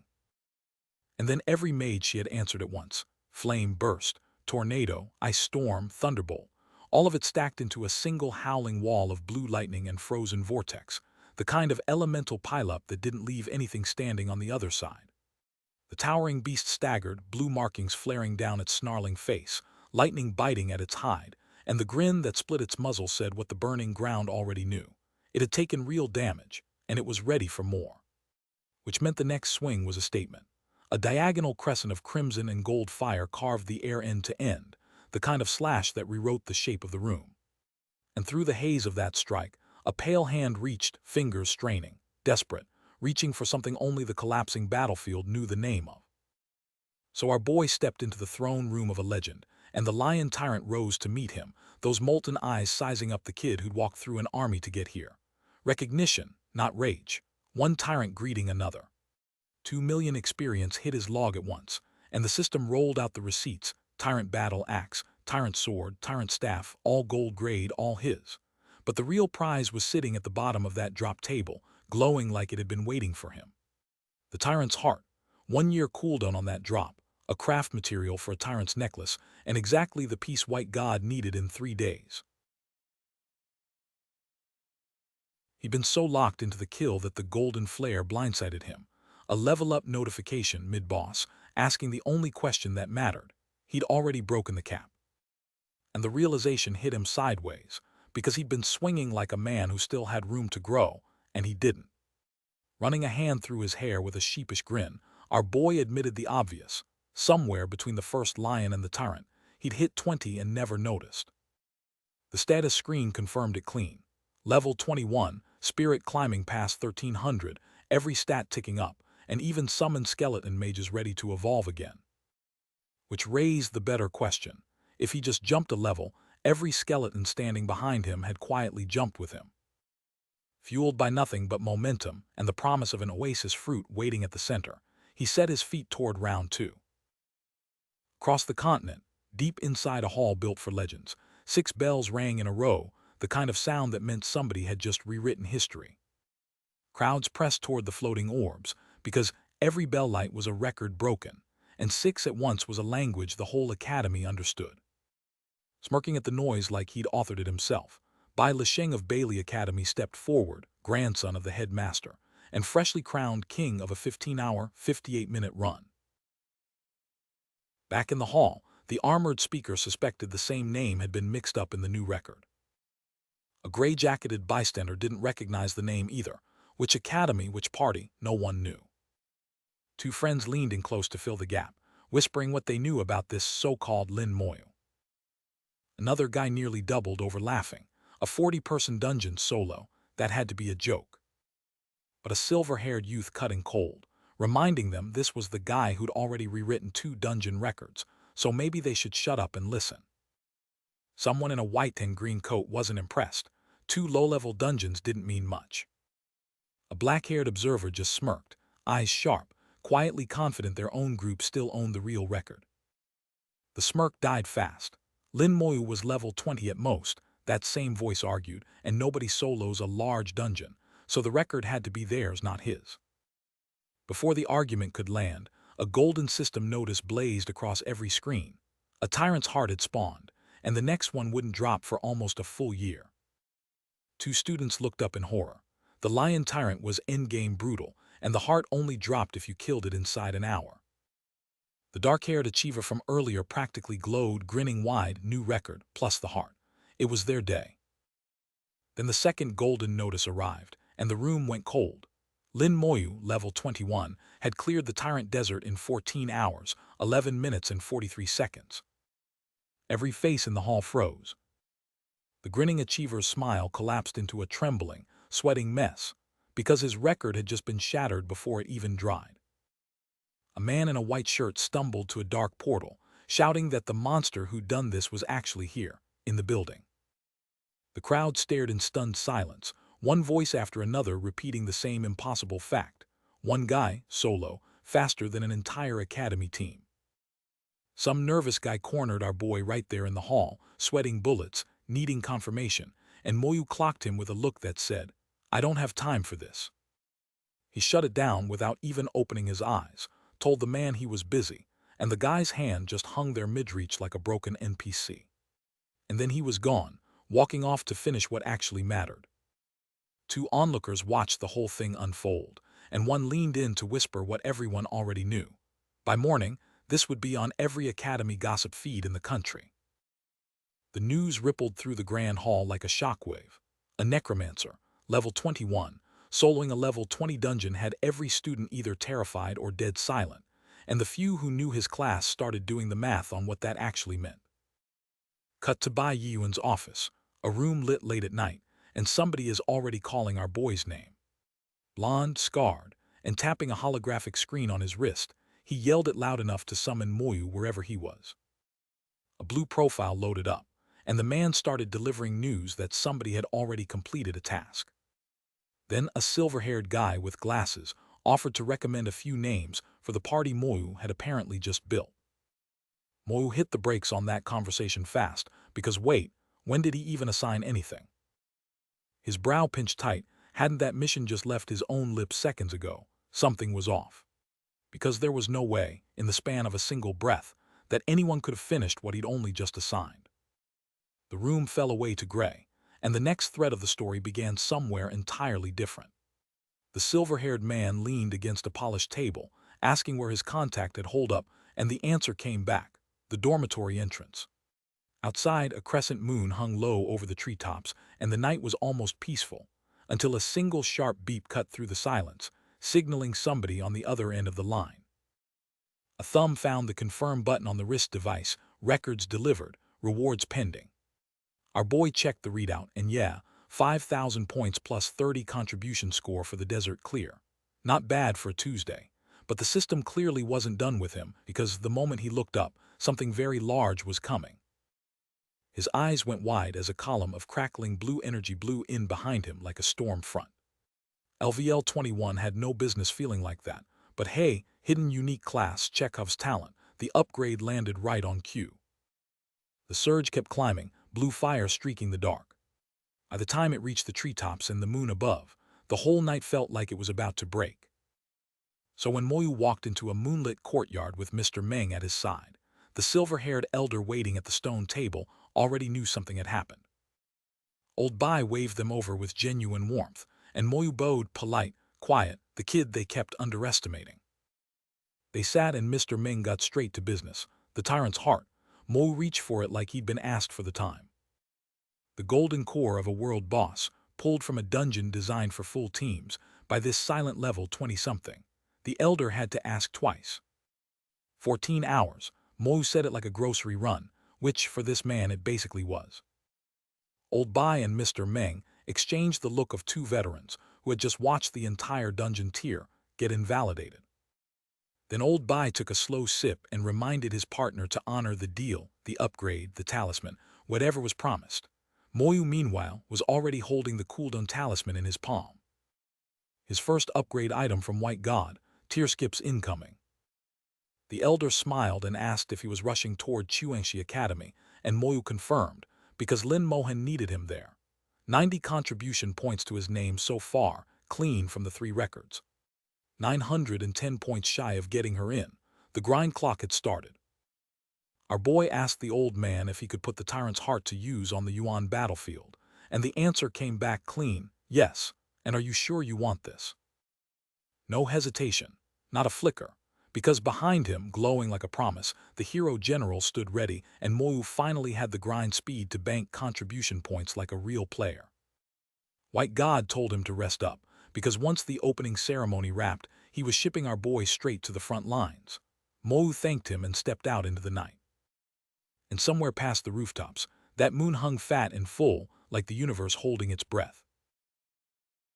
2 old men at a stone table now, and the topic was the kid who just walked out. White God pointed out the obvious. A LVL-20 solo cleared a fortress most teams couldn't scratch, and his skills were already past twice evolved. Bearded man asked if he was making his case early. Except the bearded man wasn't talking about solo runs. The camera cut to something wrong. A horned thing wreathed in pink red fire, crouched in a ruin nowhere, and the threat wasn't Moyu. Humanity's worst enemy was already on that battlefield. The old man's face said everything his words didn't. Whatever was lurking out there made a LVL-30 one-world boss look like a warm-up. Then just a sliver of dark cloth, a thin red line cutting across the frame, and the screen went black. A quiet room, blue blankets, one exhausted kid staring at the ceiling. He'd burned through more dungeons today than most students see in a semester, and the smart move was obvious. Sleep now, Tyrant Desert tomorrow, grind the rest of his skills to match. Tomorrow meant the desert, tonight meant rest. Meanwhile, halfway across the world, a gray-haired veteran in spiked black and gold armor kicked through a portal like he owned the sky behind it, fist raised, voice roaring one glorious word into the crowd. He landed heavy, and the watching crowd behind the railing just stood there, stunned silent. His 3 boys met him at the threshold, grinning like idiots, ready to hear the impossible number their old man had just posted on the leaderboards. The dark-haired kid couldn't hold it. 15 hours and 58 minutes, he announced to anyone with ears. New record. Bailey Academy's name back on top, and the hometown crowd lost its mind. Beside him, a purple-haired woman and 2 sharp-suited bros soaked in the glow of a comeback they hadn't earned, but were absolutely happy to wear. Except the celebration was about to curdle fast, because back in Bailey's grand hall, a glowing board had just rewritten history without them. Their entire squad had come up empty on the tyrant's heart, and now the system itself was naming names. Lin Moyu, level 21, 14 hours, 11 minutes, 43 seconds, solo clear. The leader's jaw went slack, sweat beading under his helmet as the numbers refused to be a lie. His fist clenched so hard the gauntlet groaned. One single person had done what his whole elite unit couldn't. He stared at the glowing silhouette on the screen, mouth moving the numbers again like if he said them slow enough they'd finally make sense. They didn't. So he did what pride does when it's bleeding. He hollered that it was impossible, that no level 21 clears that dungeon faster than his team, and screamed for answers his subordinates didn't have. One nervous voice piped up from behind him, suggesting a tactical retreat before the room got worse. And from the back of the hall someone started laughing. Bailey's pride, shattered twice in one day, by one guy they couldn't even name without wincing. A white-haired woman in armor stepped toward the swirling purple exit beside her dark-armored companion, Bailey's record in the dirt behind her. Forget the academy. Forget the numbers. They knew exactly whose flag they were following now, and the portal was already open. Day 1 ended. The desert had been broken and Lin Moyu with it, but rest only lasts so long. Morning hit. Second day, and the kid was already up against a sky that didn't care what he'd done yesterday. Lin Moyu sat up in a loose dark shirt, calm as ever, running a hand through his hair and taking stock. His spirit had fully recovered overnight. Dressed and moving, he stood at the edge of the grand hall watching silhouettes gather beneath the lanterns, and the math was already running. Slow curse and skeleton armor weren't maxed yet, which meant the desert wasn't done teaching him. His hand hung loose at his side as he walked, and then a guy in a purple hoodie stepped into his path, grinning like he'd been waiting all morning. The messenger laid it on smooth. Bailey's headmaster wanted a word, and he'd appreciate Lin Moyu following along right now. Lin Moyu walked straight past him without breaking stride, and the guy's smile curdled into pure disbelief at being ghosted by some nobody in a hallway. Over his shoulder, Lin Moyu delivered the message back with ice on it. If the headmaster wanted an audience, he could come earn it himself. Back at the glowing dungeon interface, he studied the numbers with a strategist's patience. 9 days of cooldown left, 2,000 to reset, 500 to enter, 2,500 points to do it again, and that was fine. He walked the hall toward the purple portal, and the room recognized him instantly. Whispers catching fire, people crowding closer, asking out loud if he was really about to solo the Tyrant Desert a second time. But it wasn't just fans this time. A cluster of armored strangers were already begging Shu Han to put in a word, offering cold hard points just to be dragged through the dungeon behind him. Shu Han looked torn because the math wasn't crazy. They only needed the task complete, no loot, no glory. She finally caved and agreed to ask, knowing full well what she was walking into. Across the hall, the report landed like a slap. Lin Moyu had refused the summons, and worse, he'd told them to come to him. The messenger's boss locked his fist so tight his knuckles went white. But the boss calmed himself with the oldest cope in the book. The kid was a one-trick pony, some dungeon crawler who'd be dust the moment second job evolution hit. The smirk said he'd already written the ending. At the portal, a senior called him junior brother with a smile, and right behind him another voice cracked with desperation. One clear was all they needed, just to check the box and survive the Academy's task. A blonde woman stepped up to our boy, offering her deepest bow and 1,000 points, just to be carried through whatever his next dungeon was. But Lin Moyu only stared back blankly, because he had no clue what task they were even talking about. A man beside her cut in, stunned. Their squad had been stuck on the Tyrant Desert quest for ages, and clearing it was the gate to Academy enrollment itself. Experience and loot meant nothing, they just needed it done. So Lin Moyu told them the truth. He was new here, knew nothing about their situation, and hadn't planned on carrying anyone. The blonde woman and her armored companion both froze, clearly not expecting that answer. Which meant the math started hitting him all at once. 10,000 points per head if he filled every slot, and the dungeon entry itself only cost 2,500, so a full 40-person bus run meant 39,000 points of pure profit. He couldn't hide the grin. The adventurers, helmeted warrior, purple-haired woman, all of them agreed on the spot, swearing they only wanted the clear and the points he'd already promised. Then he raised a finger and laid down one more condition. Any oasis fruit that dropped inside the desert was his. No exceptions, no arguments. The whole party balked at that, because the oasis fruit was myth-tier rare. None of them had ever expected to lay eyes on one inside a dungeon, let alone sign it away on faith. Lin Moyu smiled, pointed at his device, and announced a hard cap of 39 passengers per trip. Who wanted first slot? Every hand in the crowd shot up at once, and one desperate man nearly climbed over the others, begging to be picked. He'd been stuck on his own dungeon task for almost a year. But the blonde woman planted her hands on her hips and hollered for the entire mob to shut it and form a clean line. And if they kept shoving each other, she swore, she'd get irritated and make them regret it. And if she changed her mind, she'd leave every last one of them stuck exactly where they were. No ride, no mercy, no negotiation. The hall fell silent. 39 people snapped into a neat, trembling queue across the stone floor. Lin Moyu checked his wrist device. The stamina read a ridiculous 99,000 plus, then turned back to the blonde woman. She asked if his task was truly finished, and he confirmed it, telling her not to worry about him. Anytime she had a job that needed doing, she knew where to find him. She grinned with her eyes shut and warned him cheerfully that when the day came, he wasn't allowed to refuse her, no takebacks allowed. The portal blazed gold and violet as Moyu carved a path straight through it, his group still scrambling for footing in his wake. He stopped at the rift's edge, calm and dead certain, and laid down the law: nobody runs ahead. His party fell right in line behind him, one swearing she'd trust his lead no matter which way he turned. So Moyu raised his hand, and the teal-black vortex of his summon answered. An army demanded to march. The undead poured out with a single order: find every oasis fruit this dungeon hides. Because out of the dark energy a colossal skull bloomed into view, and some unlucky onlooker lost it. Necromancer, undead summons, sure, but way too many. What followed was an army. Armored skeleton warriors poured out of the teal mist, skulls lit up like cursed lanterns, and the crowd collectively remembered they had families to get back to. Legendary class. Yeah, that title was earned. And then, for just a breath, the world went quiet. White space, fading echoes, a page turned between nightmares. The system window blinked. Desert ghost tree, elite tier monster, level 25, 5,000 strength, built like a natural disaster with roots.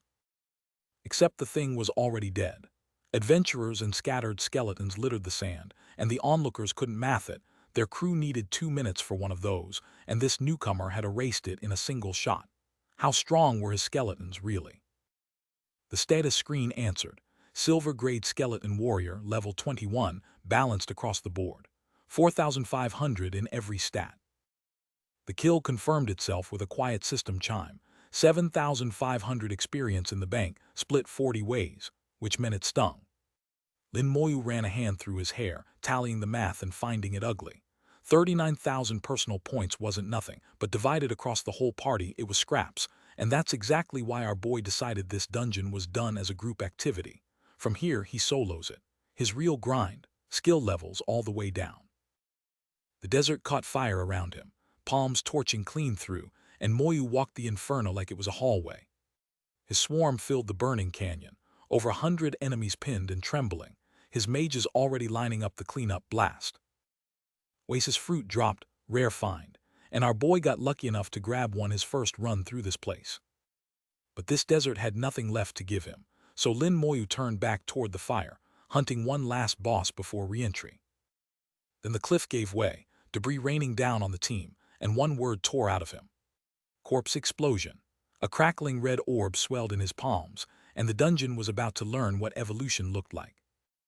The blast swallowed the canyon whole, fire, lightning, every last monster folded into a single blooming kill. His XP shot skyward while the squad stared, because 40 ants should have taken 20 minutes minimum, and our boy had erased them in seconds. Because Moyu wasn't celebrating, he looked at his party still standing there, still useless, and told them flat out to wait. He'd finish the ant nest alone, then call them when it was done.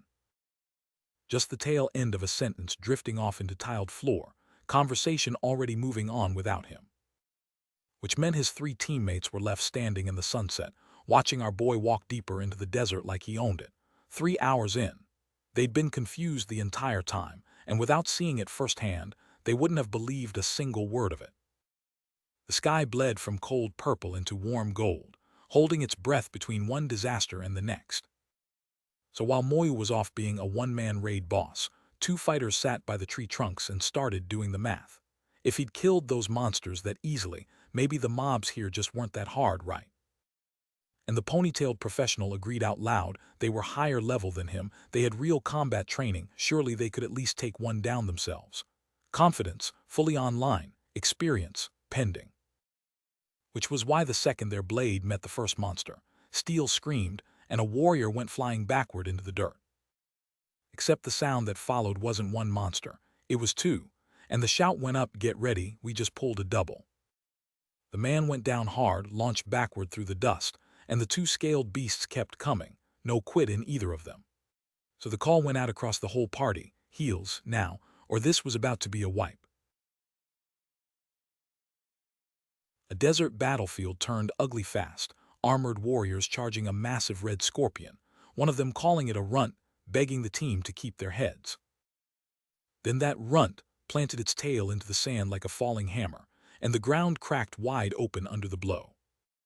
2 of the fighters went flying before they could even raise a shield, the dark-haired leader in front screaming for the healer to get on them now. Flames licked across the foreground, the brown-haired warrior grimacing through the burn, while her ally behind her soaked up the green glow of emergency healing. Because the scorpion wasn't done, it reared back, physique barely scratched at 5892 out of 6,000, and a purple glowing cousin crashed into the blonde vanguard hard enough to send him stumbling. 2 armored fighters charged in side by side, a blonde with murder in his eyes and a brown-haired woman hauling a polearm, and they wanted this win for themselves, no backup needed. But whoever was running this show wanted the rest of the group pulled out fast, before things went sideways. The system ticked the kill, a level 25 Oasis Scorpion down for 7,500 experience, and the 3 armored fighters were on their knees in the sand, sucking wind, starting to realize the tyrant desert didn't care about their pride. Lin Moyu stood there in his plain white shirt, calm as a church, while the same kill notification rolled past him, and even he had to wonder if the rest of them would ever learn to just hold still for 5 seconds. Except the spiky-haired fighter was already swinging into another scorpion, which meant there was a second one loose, exactly the kind of mess that happened when you drag the whole hive into your own backyard. The veteran crew was gassed gray-haired man dripping sweat, the brown-haired woman barely holding her sword, the blonde with her dagger admitting she had nothing left in the tank. Which left the scorpion to answer with a sandstorm attack so massive it swallowed the whole battlefield, the silhouette of its tail cutting across the sky while the party cowered underneath, completely outmatched. The armored vanguard swung his blade with everything he had, pouring years of training into a single rage strike meant to prove he belonged at the front. But momentum and light don't mean much when the target outclasses you by a full 10 levels, and that blade was about to learn the hard way. The strike connected, and the shockwave ripped outward through sand and flesh alike. Red and black tore across the desert, as the desert soldier ant barely registered the hit. Then Moyu answered back, one clean downward cut through a red glowing aura, and the whole front line dropped dead in a single blow. Chat, that was a level 26 ant, and he just folded it like paper. While the heroes panicked, Moyu had been quiet in the back the whole time, and his party was starting to wonder why the country's top scorer hadn't killed a single monster yet. Because he was stacking bodies. One notification after another: level 26 soldier ant, level 26 soldier ant, 8,000 experience each, rolling in faster than anyone could read. His teammates stared up at the flood of kill messages, jaws on the floor, watching their own experience bars climb from kills they hadn't even participated in. And that's when he pushed into the nest itself, walking straight up to a monster with a maw big enough to swallow a truck. Corpse explosion, pink aura blazing, green lightning ripping outward. This man turned the entire nest into a chain reaction. The blast tore through every giant ant in range, scattering bodies and embers across the sand. Then the real prize dropped: a level 28 queen ant, 20,000 experience, dead on Moyu's kill feed. The whole party lost it. The queen is dead. From that, nobody in that desert had ever seen a tyrant nest cleared in under 3 hours. And then a figure in a light purple hoodie walked out of the dust toward Moyu, calm as a teacher entering a classroom, and casually told him to hurry up and reset the dungeon. Moyu, the guy who just soloed a queen, knelt and answered, "Yes, sir." Whatever was behind that hoodie had authority Moyu didn't question, and that told everyone watching more than any stat screen ever could. The swarm of loose ants scattered into the sky, and the tyrant desert went quiet for the first time all day. A roar of shock rolled across the field, because the swarm ahead stretched to the horizon. From across the sand, 2 scouts watched the swarm at the distant castle, and one of them quietly ran the math. At this pace, one man could reach level 30 in a fortnight. And then the sky cracked open with a single word: corpse explosion. The blast tore through the horde in a wall of red and gold, blue lightning chasing the shockwave across a carpet of corpses. Stone and sand buckled under the pressure, debris flung skyward while teal arcs split the air. The castle's defenses just became irrelevant. The wave kept spreading, a streak of red and gold scything outward, hungry for the next target. 2 armored onlookers stood slack-jawed at the casual slaughter, muttering the only explanation left: high enough attack power was just brute force, no strategy required. Another thunderclap rolled across the dunes. Then a streak of gold screamed low across the rocks, and the crowd broke into panic, because the target was a world-level boss called the Lion Tyrant, and even at this distance its pressure made their knees weak. Everyone scattered as a tidal wave of golden force swept past, somebody shouting to fall back further. Nobody knew how long this would take. Up close, the Lion Tyrant was a nightmare of mane and braided beard, blue eyes burning cold above the ruins of everything it had ever killed. But our boy walked straight up to that towering silhouette, unhurried, while the dark figure behind it tried to speak, and Lin Moyu flatly cut him off. He was in a rush to leave. The Lion Tyrant answered with a roar drowned in teal energy, and 2 retreating onlookers could only laugh at the sight. The kid was treating a world boss like trash mob fodder, and honestly, one of them kind of wanted to turn. Then the system chime came down. LVL 31 Lion Tyrant killed. 50,000 experience. The same guy who wanted to turn smiled sheepishly and admitted he was joking. No chance in hell he was actually stepping in that ring. Nearby, a woman in gold armor burst into tears of pure relief, and the man beside her, sweat-soaked, voice cracking, finally announced the 2-year stuck task was done. Our boy stood quiet in profile, lit by the last of the blast, while a grateful player raised his voice across the field. Lin Moyu was the best, and he'd finally been free to move on. Dark-haired Ning Taran stared at a live feed, while a subordinate confirmed the target had finally surfaced, and somewhere else a grateful student thanked her senior sister for organizing the hunt. A second handler raised a glowing comm device, ready to relay the next order down the chain. On the holographic screen, a smirking face that looked just like Lin Moyu stared back, and the directive was simple: tail him and figure out how he did it. Meanwhile, back at the desert's edge, the blonde woman in white robes stepped forward to greet Lin Moyu, explaining to the armored crowd that these fighters had been grinding the same nightmare task for far too long. A nervous point ran down the rules for the rookies, and the soldiers swore up and down they wouldn't touch a single reward drop. Out past the carnage, the dunes stretched forever under a bleeding sunset. the kind of quiet that only hits when you've just survived something you had no business surviving. Lin Moyu was already walking again, alone up the ridge, the rest of the crowd strung out behind him, and somewhere ahead, he was hunting oasis fruit like a man with a checklist. Pale clouds drifted by, soft and indifferent, the world taking a breath between fights. The sky held that warm, hazy glow, empty and still, while someone started to talk at the bottom of the frame. And there it was, a cluster of round oasis fruit hanging off a palm tree, golden light pouring through the fronds, and Lin Moyu finally cracked a real smile because his skills were about to eat well. Standing under that sun-soaked palm, the fruit hanging like a reward overhead, he ran the math skill levels loaded, and the opening ceremony was still a day and a half out, which meant he had time to cook. Which brought him here, launching himself over a pack of flame-wreathed monsters boiling out of the sand, dark-bladed stilts on his legs, while some unseen onlooker lost their mind yelling that it was awesome. Close up and in profile, his weapon hummed green, and he decided 1,000 points dropped on the upgrade was every copper well spent. Then the stilt came down, rock shattered in a bloom of green energy, the impact cracking the ground wide open, and somewhere off panel, somebody whispered the only honest question left, that he could actually pull that off. The desert floor detonated in a column of green light, and an onlooker could only gasp that the task was supposed to be impossible solo. From the blast walked a lion of bone, mane blazing gold, and a stunned voice cracked, was that everything were they actually done? Lin Moyu stood over the wreckage like a monument, off-screen whispers catching the math in real time. 7 hours total, and his own previous record had just been crushed.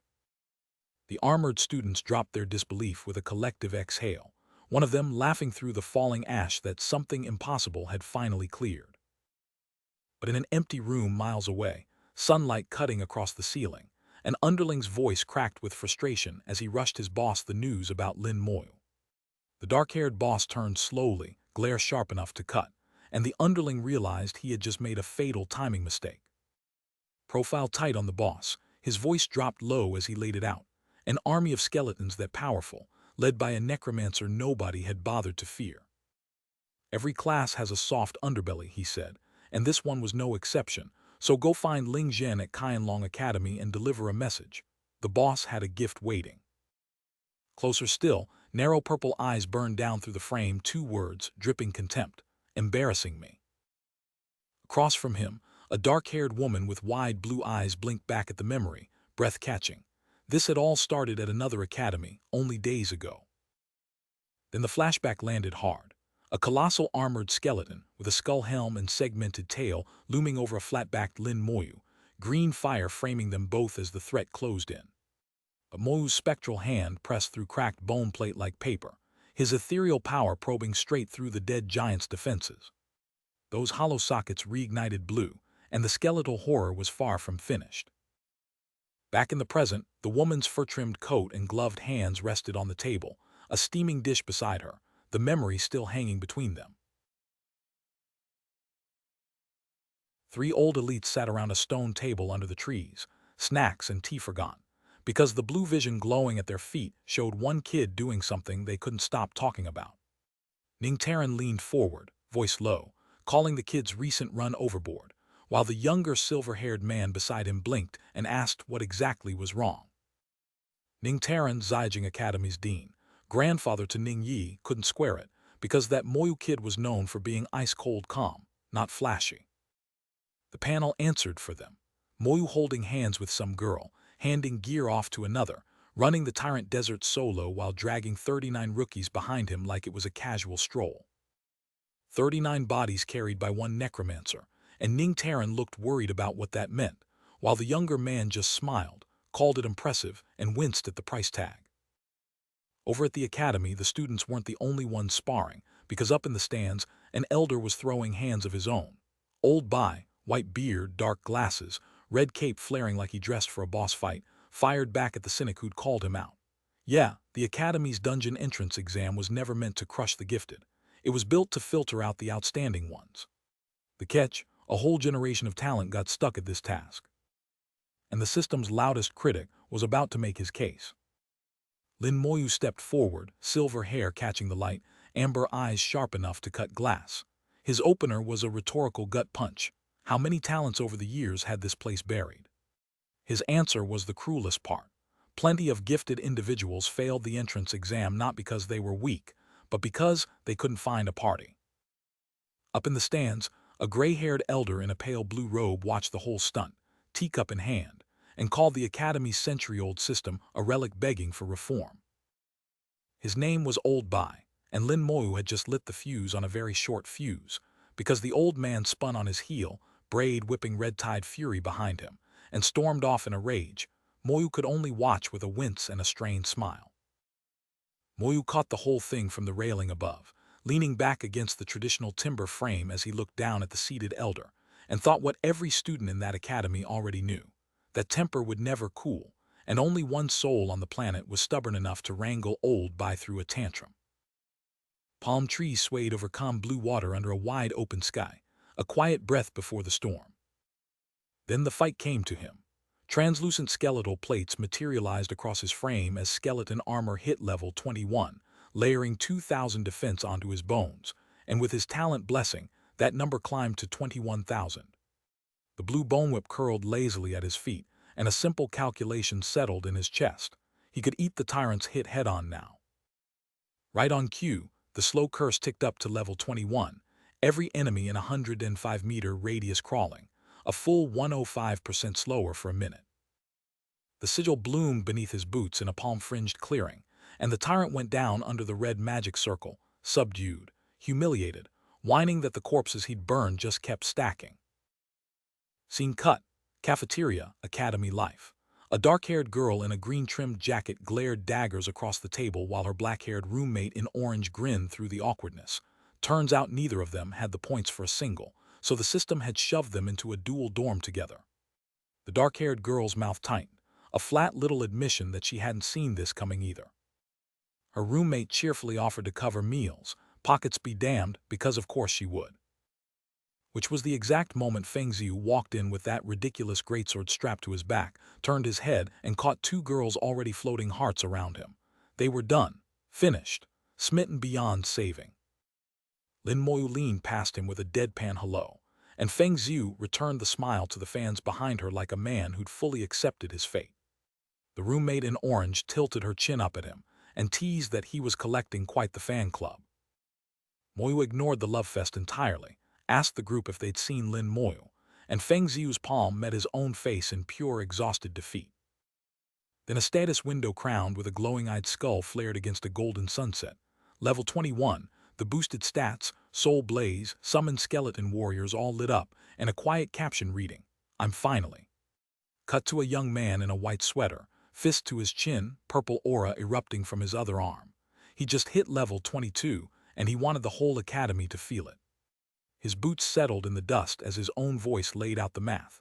Once his skills capped, every level he gained would drag them up alongside him. Then a beam of light slammed down through the window frame in a wash of blue and violet energy, and whatever calm this place had left was gone. Our boy stood in profile, one sharp teal eye cutting through the dark of his own hair, weighing a choice he hadn't said out loud. His wrist device beeped, dragging him back to the present, and with a quiet breath, he decided the ceremony came first. Blue sky gave way to a streak of pink dusk and pinprick stars, time folding over itself until the day had finally arrived. The plaza outside the grand hall churned with silhouettes, every academy student packed shoulder to shoulder, and somewhere in the crowd, a voice grumbled that one particular guy was still a no-show. 3 heads snapped toward the entrance at once, silver hair, dark green, and a cheerful girl in orange, and the silver-haired one blurted the name everyone had been waiting to drop. In chat, you already know where this was going.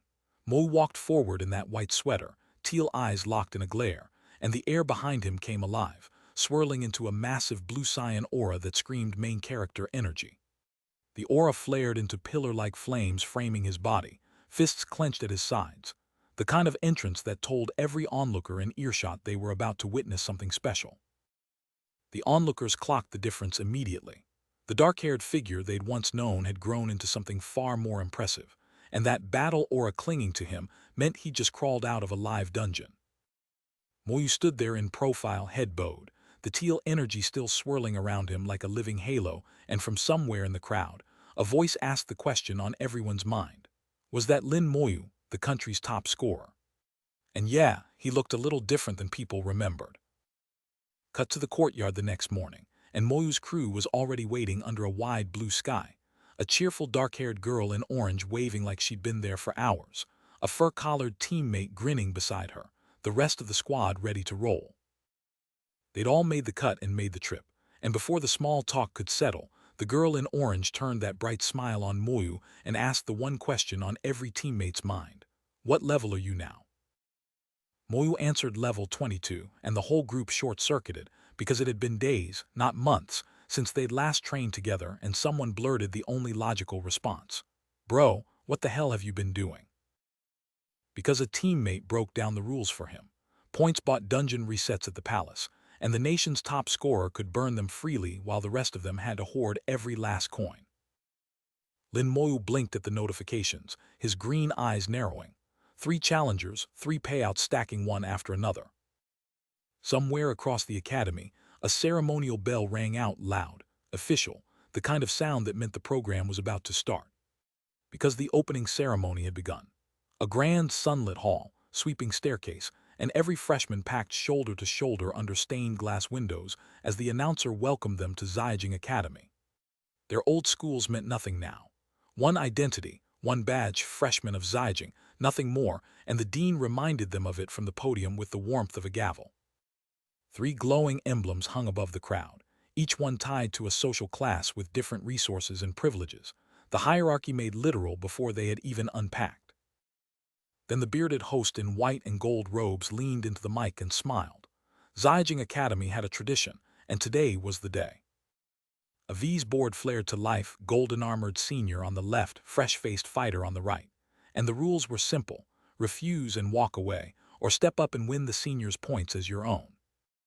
Which meant the poorest freshman had everything to gain. The dark-haired kid in profile was already sweating against the blue sky, the math landing like a fist. So the announcer called for capable freshmen to step forward, naming them by class and rank, turning invitation into public spectacle on the brick steps outside. But up above, 3 figures floated in the open air, a dark-cloaked masked man with a long braid hovering over a purple-haired youth and an older bearded companion. Same old story, the cloaked one muttered. Seniors crushing freshmen, recycled every year. Except this year wasn't last year, and the purple-haired youth wondered aloud whether anyone would actually dare to challenge Lin Moyu by name. Down in the crowd, the freshmen were already doing the math. No penalty for losing, real points for winning. Sounded generous until you remembered the seniors were 10 levels higher and twice as geared. So when the first fight broke, it was messy. Silver-armored veterans squared up against nervous challengers across a slash of red light, and the gap in confidence was the first casualty. But the martial platform itself hummed with purple formation energy, and that changed everything. Both fighters suppressed to the same level, so the underdog walked in with the advantage for once. The rules of this arena slammed down like a cage.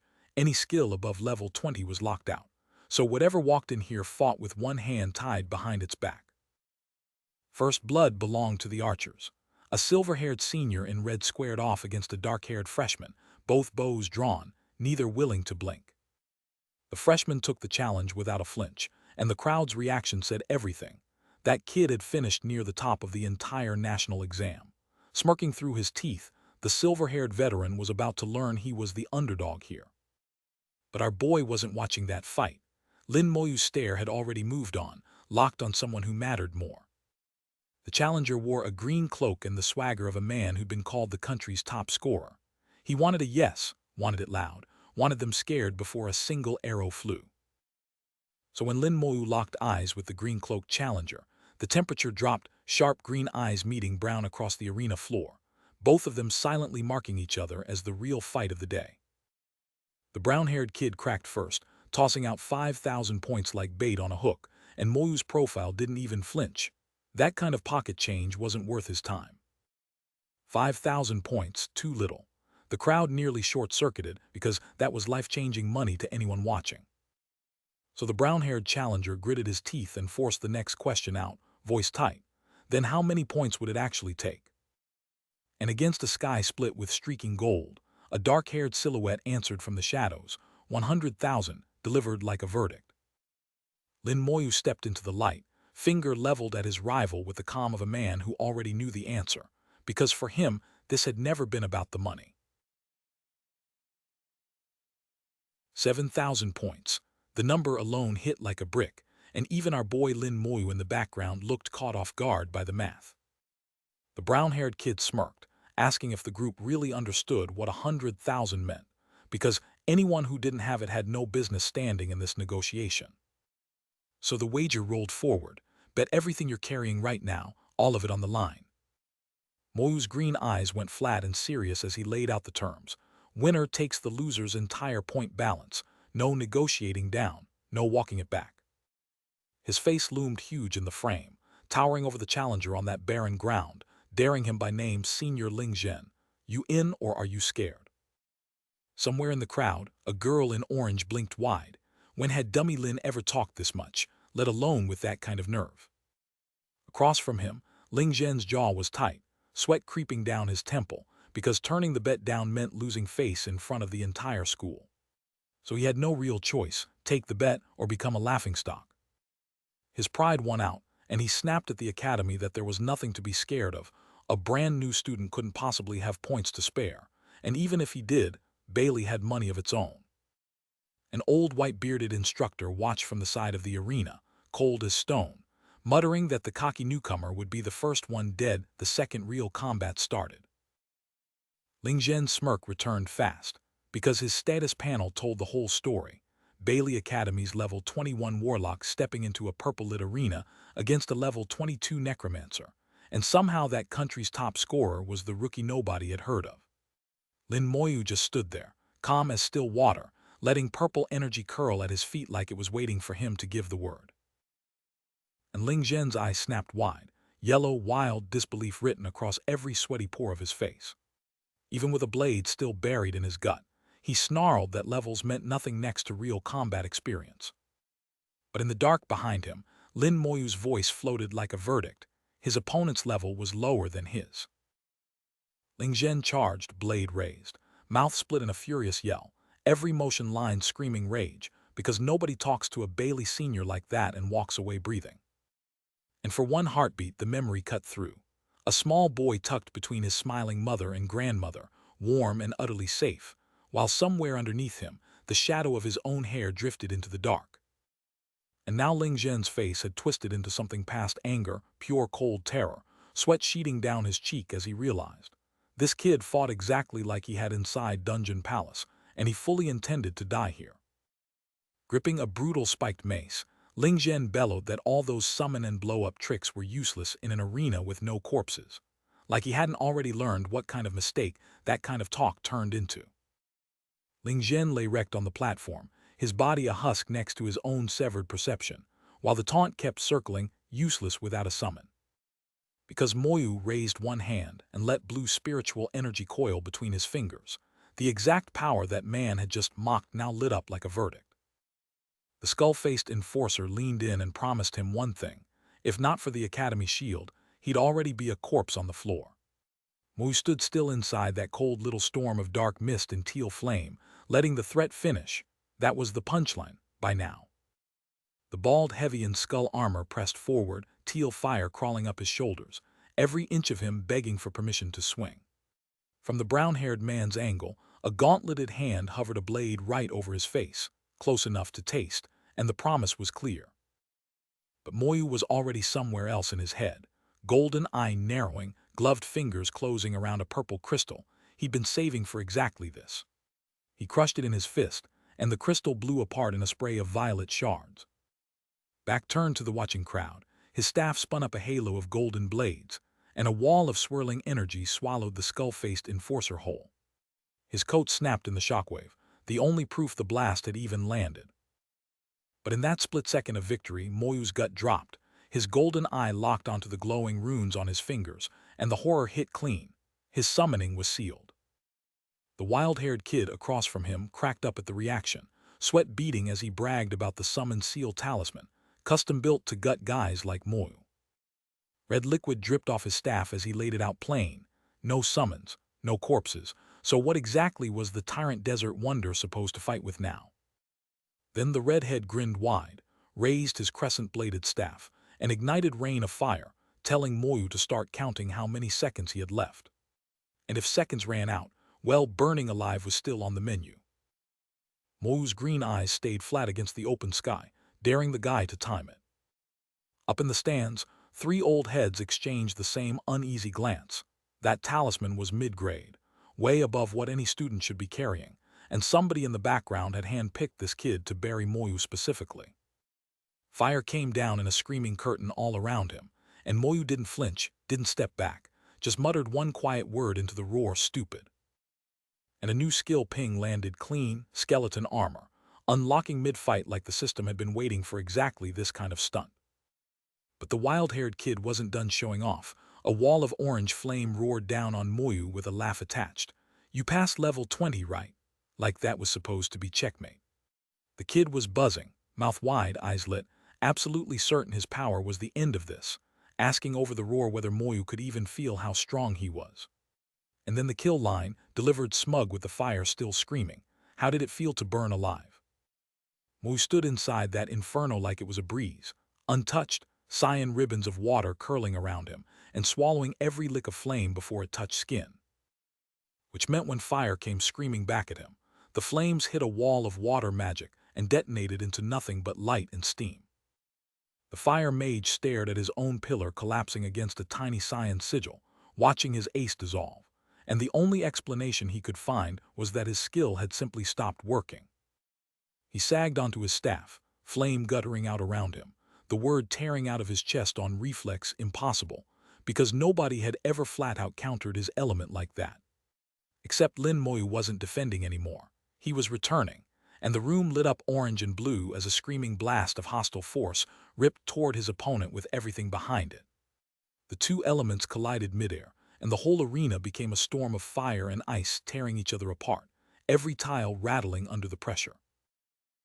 But the wild-haired kid hit the ground hard, bloodied and gasping, because that green-cloaked senior's opening strike carried real weight. A surge of turquoise light engulfed the fallen fighter, his body writhing as the aura clamped down like a predator. And from the dying glow, a dark horned silhouette emerged, the real threat, finally stepping out of the shadow of its summoner.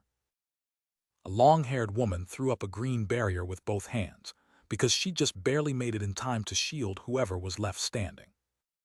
Beyond her, legs in dark cloth stood over a small groan, a wounded figure still breathing barely.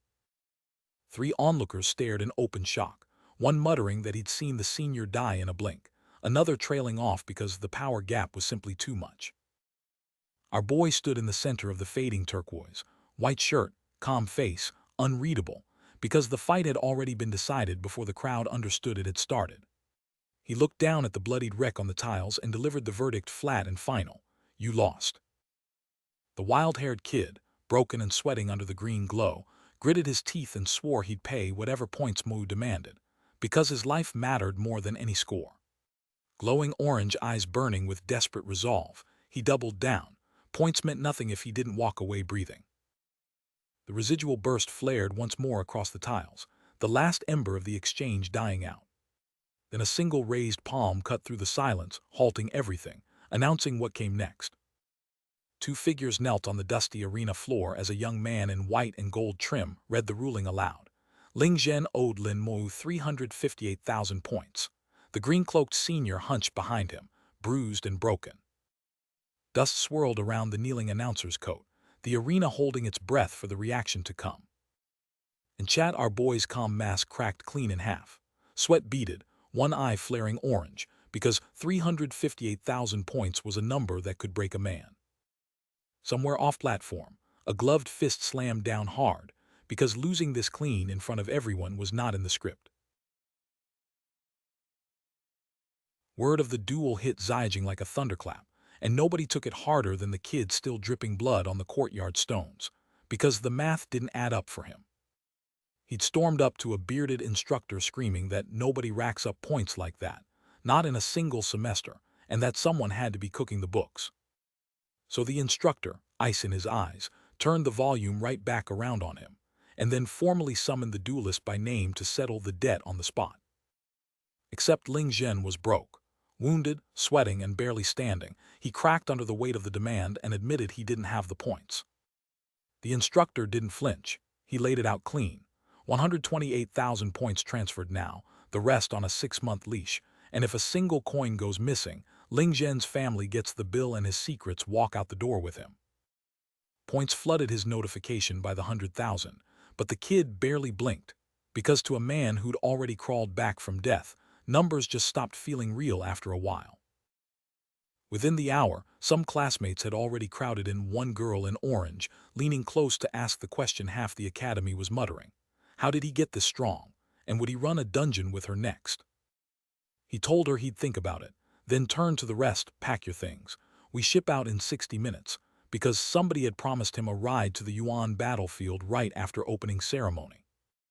Stepping outside into the afternoon sun, he let the moment breathe. A kid who'd walked into Ziyajing as a hidden class oddity, about to cross a line that turned academy games into a real war. His friends didn't hide their shock. The Yuan battlefield wasn't a training ground. It was the oldest bleeding wound in the world, where humanity had been holding the abyss at the cliff edge for 1,000 years, and monsters grew teeth with every passing season. Before the hour was up, he ducked into the campus trade hall, walked straight to the counter, and told the clerk he had gold-grade gear to move. His status plate caught up with him in the quiet, and the math was almost funny. 2 million in gold just sitting in his pocket from one sale, while his real army walked behind him in bones, 140 swords and 70 casters strong enough to make any loot drop feel like pocket change. 22 in level, 360 across the board, and a spirit stat that read 1700 because someone forgot to tell him he was supposed to be balanced. One quiet request, delivered to a stranger with the weight of a nation behind it. Moyu asked to be sent to the Yuan battlefield, and the robed figure beside him granted it without flinching. But first, a warning. The Shengxia Tower behind them held rewards that only grew with time, and Moyu's second evolution was still waiting. 2 chances at a power spike, and patience would multiply both. Which meant the next step had to wait. So instead, a runic circle the size of a courtyard lit up beneath their feet, runes blazing gold, and the air itself bent around them. The circle swallowed them whole, and the world dropped away. When color returned, it was wrong, the sky bleeding rust-red through a haze that tasted like old iron. A spiked monument punched upward, crowned with a yellow eye that stared down at anyone brave or stupid enough to stand beneath it. An iron gate hung in the haze ahead, gothic and jagged, chained like something was being kept out or in. Mo's head tilted up toward it, and the sheer scale of the place pressed down on him. This was real.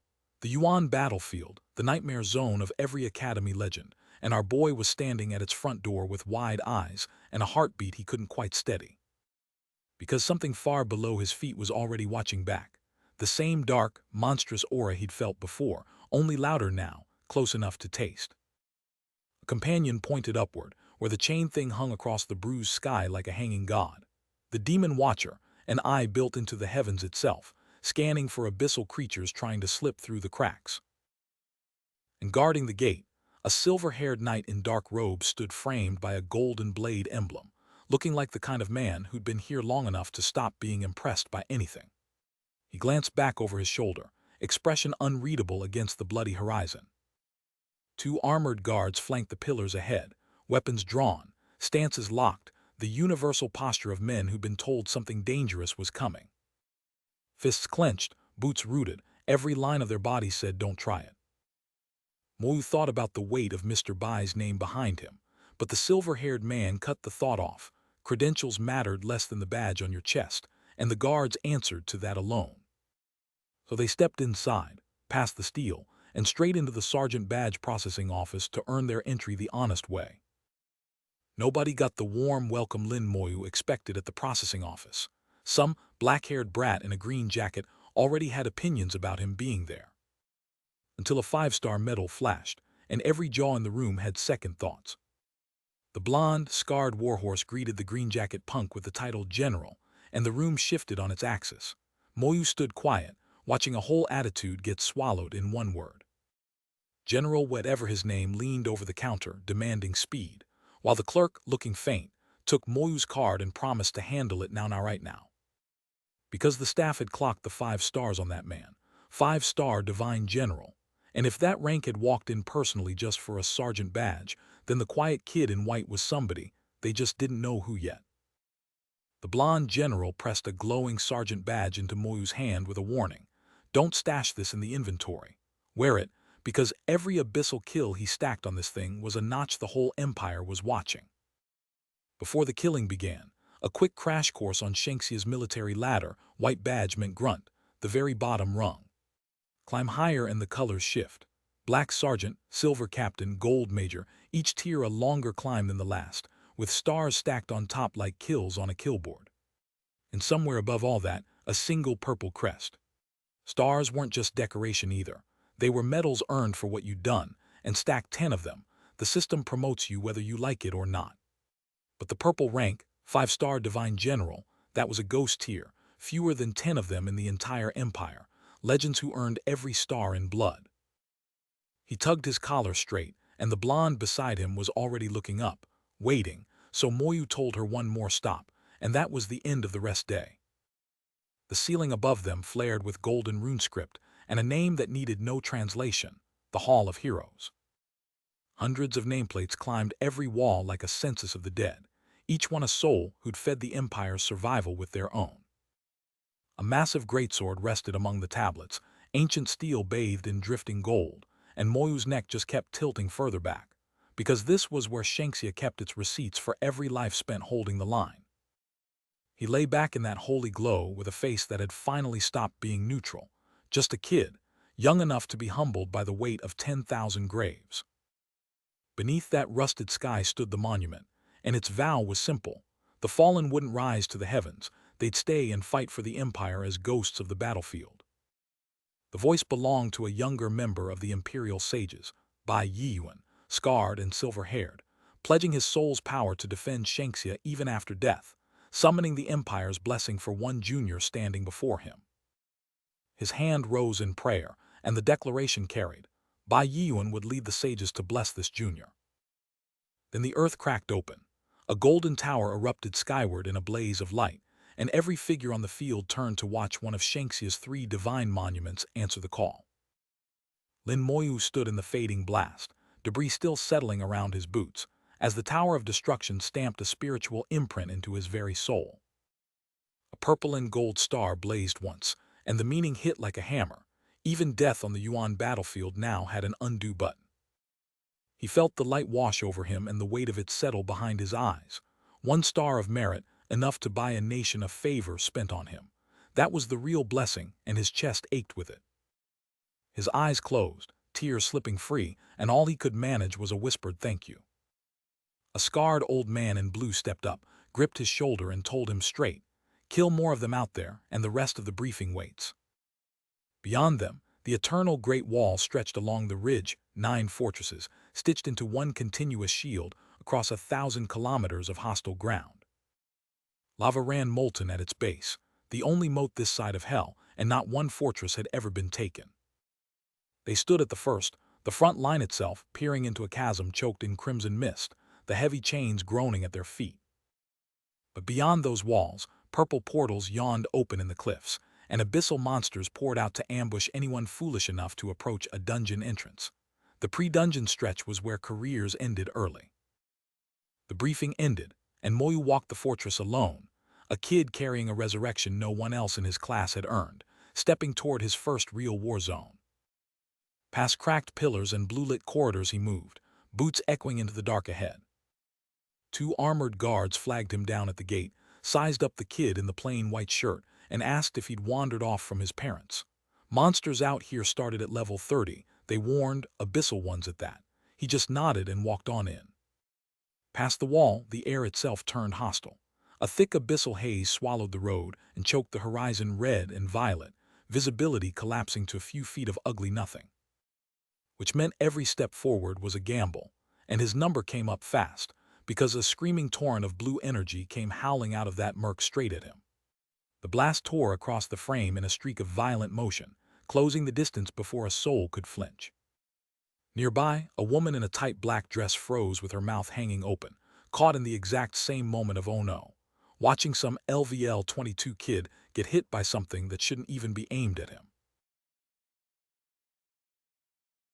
Dark tendrils spilled across the wood, the floor itself bending to the summon, and somewhere in that mess, a sickly green blade glowed to life. Speed lines tore through the dark, the world itself dragging the eye forward. And then a second strip of motion, a heartbeat later, the camera refusing to breathe. Skull-faced and armored, the thing Lin Moyu had pulled out of nowhere lunged, weapons swinging through blue slashes with the kind of savagery that said it was done being patient. Battlefield Ghost level 30, 6,000 strength, with physical immunity baked in. So that was the trick. Because bladed steel bounced right through the wraith like smoke, our boy Lin Moyu had to admit the obvious. This thing wasn't built to bleed, it was built to haunt. So the battlefield blurred cyan, as his mind raced faster than his army could swing. Which meant a full pivot. If the dead didn't answer to iron, then maybe they'd answer to flame. And that's exactly the gamble he was about to run, 3 floors deep with no backup. He committed hard, a crystalline spear in one hand, raw fire conjured in the other, both slamming into the shrouded specter in one combined elemental hammer drop. Orange and yellow ripped across the frame as the blast detonated clean against the ghost. One battlefield ghost, level 30 elite, erased for 300,000 experience, plus a soul breath dropped, some crystallized will of the dead that could forge straight into his gear.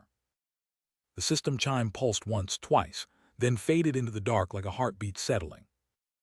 And right there in his palm, the flame whispered a name nobody on this battlefield had heard in years. Lin Moyu stared at the cyan glow and wondered if this Yuan battlefield hid loot a normal monster could never drop, because the soul-type flame in his hand smelled like a prize, and traps always come dressed the same way. Which meant he had to think like a veteran, not a rookie. If monsters could shrug off physical damage, then somewhere out here lived monsters that laughed at elemental magic too. And that was the nightmare scenario, because an enemy immune to both blades and spells turned his skeleton army into expensive paperweights. So he pushed deeper, and the world answered. But the calm didn't last, because something else was already growling awake beneath the ash. 2 hours deeper into the front line, mobs started pouring out of the wasteland in waves, sprinting straight at him like they'd been waiting for dinner to arrive. Lin Moyu tilted his head, mildly puzzled. He'd been walking roughly 2 hours, which meant the dungeon's core should be close, and the scenery up ahead was starting to shift in ways he didn't love. That's when an armored survivor came hauling past him at full sprint, screaming backward over his own shoulder like the ground had teeth. The guy was drenched in sweat, hollering that abyssal monsters had broken through, and our boy just stood there, calm as a statue, mentally filing that term away for later.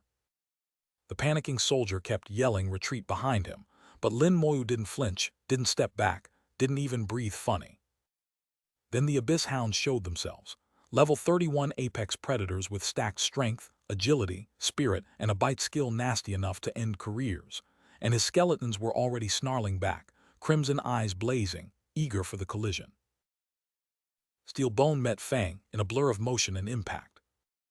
The fleeing soldier spun around in horror, shouting that the hounds had just switched targets and that this lone idiot in the white shirt was done for, but our boy, he was already facing the pack down, waiting. An abyss hound's jaw clamped shut on something human-sized, and the kill feed confirmed it, a life, gone in one bite. But Lin Moyu didn't flinch, just drew his blade and fixed those hounds with a look that said exactly what he thought of them. And against the towering monster looming behind him, the kid's answer was flat, cold, and absolute. Something in this room needed to die. His summoned skeleton stepped up for the camera, the status window lighting up silver grade, level 22, 5,000 across the board, and packing a rage strike that hit like a freight train. Which was perfect, because the hounds came in next as a full-on surge, red-maned and snarling, the smaller ones weaving between their bigger cousins in a classic pincer formation. So his skeleton met the charge with raw elemental violence, fire and freezing blue light detonating upward through the pack, shattering the ground and turning one beast into a smear. And the second one never saw the white-haired skeleton leap, because that airborne drop came down with the kind of speed that said this fight was already over. Just smoke, embers, and the purple afterburn of a magic blast clearing the air. Then a golden crest flashed against his chest, the rank pin earning its screen time after that opening round. The kill log rolled in a level 31 hound, 310,000 experience, plus 1 merit, plus a fresh fang for the collection. Right next to it, the Thanatos Scythe's status glowed, the growth-type weapon sitting at level 1 and waiting to feed. And our boy stared down that scythe like he just found a cheat code. Finally, a weapon that would level up with every kill he stacked. Roughly 30 more abyssal kills, and the scythe would hit level 2, and he could already feel the math working in his favor. So he turned a corpse into a bomb on the next pass, the corpse explosion ripping outward in red fire as the horde closed in around him, betting everything on the chain reaction. And then Lin Moyu felt it, that cold jolt of recognition hitting him right behind the eyes. The Thanatos Scythe sat on display like a prize, and the owner stared at it wondering what new trick it had learned this time. A scythe that levels up. Yeah, that's a hidden class tax nobody warned him about. Sure enough, a spirit boost had quietly stacked onto the weapon, 100 points, just for showing up. The scythe grew with him, and that was a problem for whoever stood across from it next. A dark-haired fighter in heavy armor felt it before he understood it, some monstrous skill ripping across the field, and every instinct screamed run. The sound of it alone told him this was a fight he had not signed up for. He spun, scanning the dark for the source, half expecting a high-level professional with an undead summon swarm to come crashing through the trees. Because that's what this felt like, and a tiny voice in the back of his head whispered they might actually survive this. Deep in the void, 2 pairs of red eyes floated in the dark, and one of them demanded an answer. Their hounds had dropped dead without a sound, and that wasn't something you shrugged off. The second pair of eyes narrowed to slits, the kind of look that came right before something got fed. No answers tonight, the first watcher decided. Send more dogs. Let the mystery sort itself out over fresh corpses. More eyes opened in the black, a whole chorus of them, blinking awake like someone had just lit a fuse. Then the world flickered, chaos bleeding into system text. A skull icon stamped the screen. The dragon frontline post, level 26 dungeon, had just pulled him in. Reality split down the middle, a swirling purple gash tearing through solid rock like it was paper. Dust, debris, the roar of something ancient, and a system confirmation that he had officially arrived somewhere very, very dangerous. Glowing veins of orange fire crawled through a jagged wall of stone, pulsing like a heartbeat. The dungeon's barrier was live, fed by something buried deep, and it was watching. Lin Moyu crouched by a campfire in white sleeves, calm as a man waiting for a bus. 2 strangers stared at him like he'd walked out of a myth, white sergeant private. At his age, their confusion was fair. Their survival was about to depend on it. A blonde, bearded officer in armor wandered over, sized him up, and offered a party invite, all Shanxia, all brothers. Moyu politely passed. Hell, difficulty solo runs weren't really a group activity. The system window spelled it out cold. Level 21 to 31, 4-man teams for normal, 6 for nightmare, 12 for hell. The math said one thing, Moyu's army said another. He turned his back to the fire, faced the purple-lit maw of the entrance, and made his choice. Hell was open. He'd already cleared nightmare clean. Time to find out what the real test looked like. The blue-haired kid stepped into the purple portal without a backwards glance, and the 2 armored men beside him nearly lost their minds, one begging to tag along regardless of level, the other swearing he was Shanxia's future. The brown-haired fighter stared at the fading light, refusing to believe what his eyes were telling him. That kid just solo-queued hell. And when he tried to protest, a silver-haired man across the camp smirked and held up a detector card, mocking the Shanxia pride for all it was worth. That card was a dungeon scanner, 1 ping, and it tallied every party and every corpse inside, difficulty by difficulty, while a woman behind him watched the numbers tick in cold silence. The readout hit. Normal held 4 survivors, nightmare 12, and hell exactly 1, a single heartbeat in a graveyard. Back at camp, the report hit the 2 armored officers like a slap. 1 survivor, just 1, and a brand new sergeant had walked into hell alone on purpose, which the silver-haired man in the back dismissed as the Shanxia younger generation being exactly as reckless as advertised. Back outside, a silver-haired watcher smiled like he already knew the punchline, wondering aloud how long one lone survivor could last in a hell dungeon.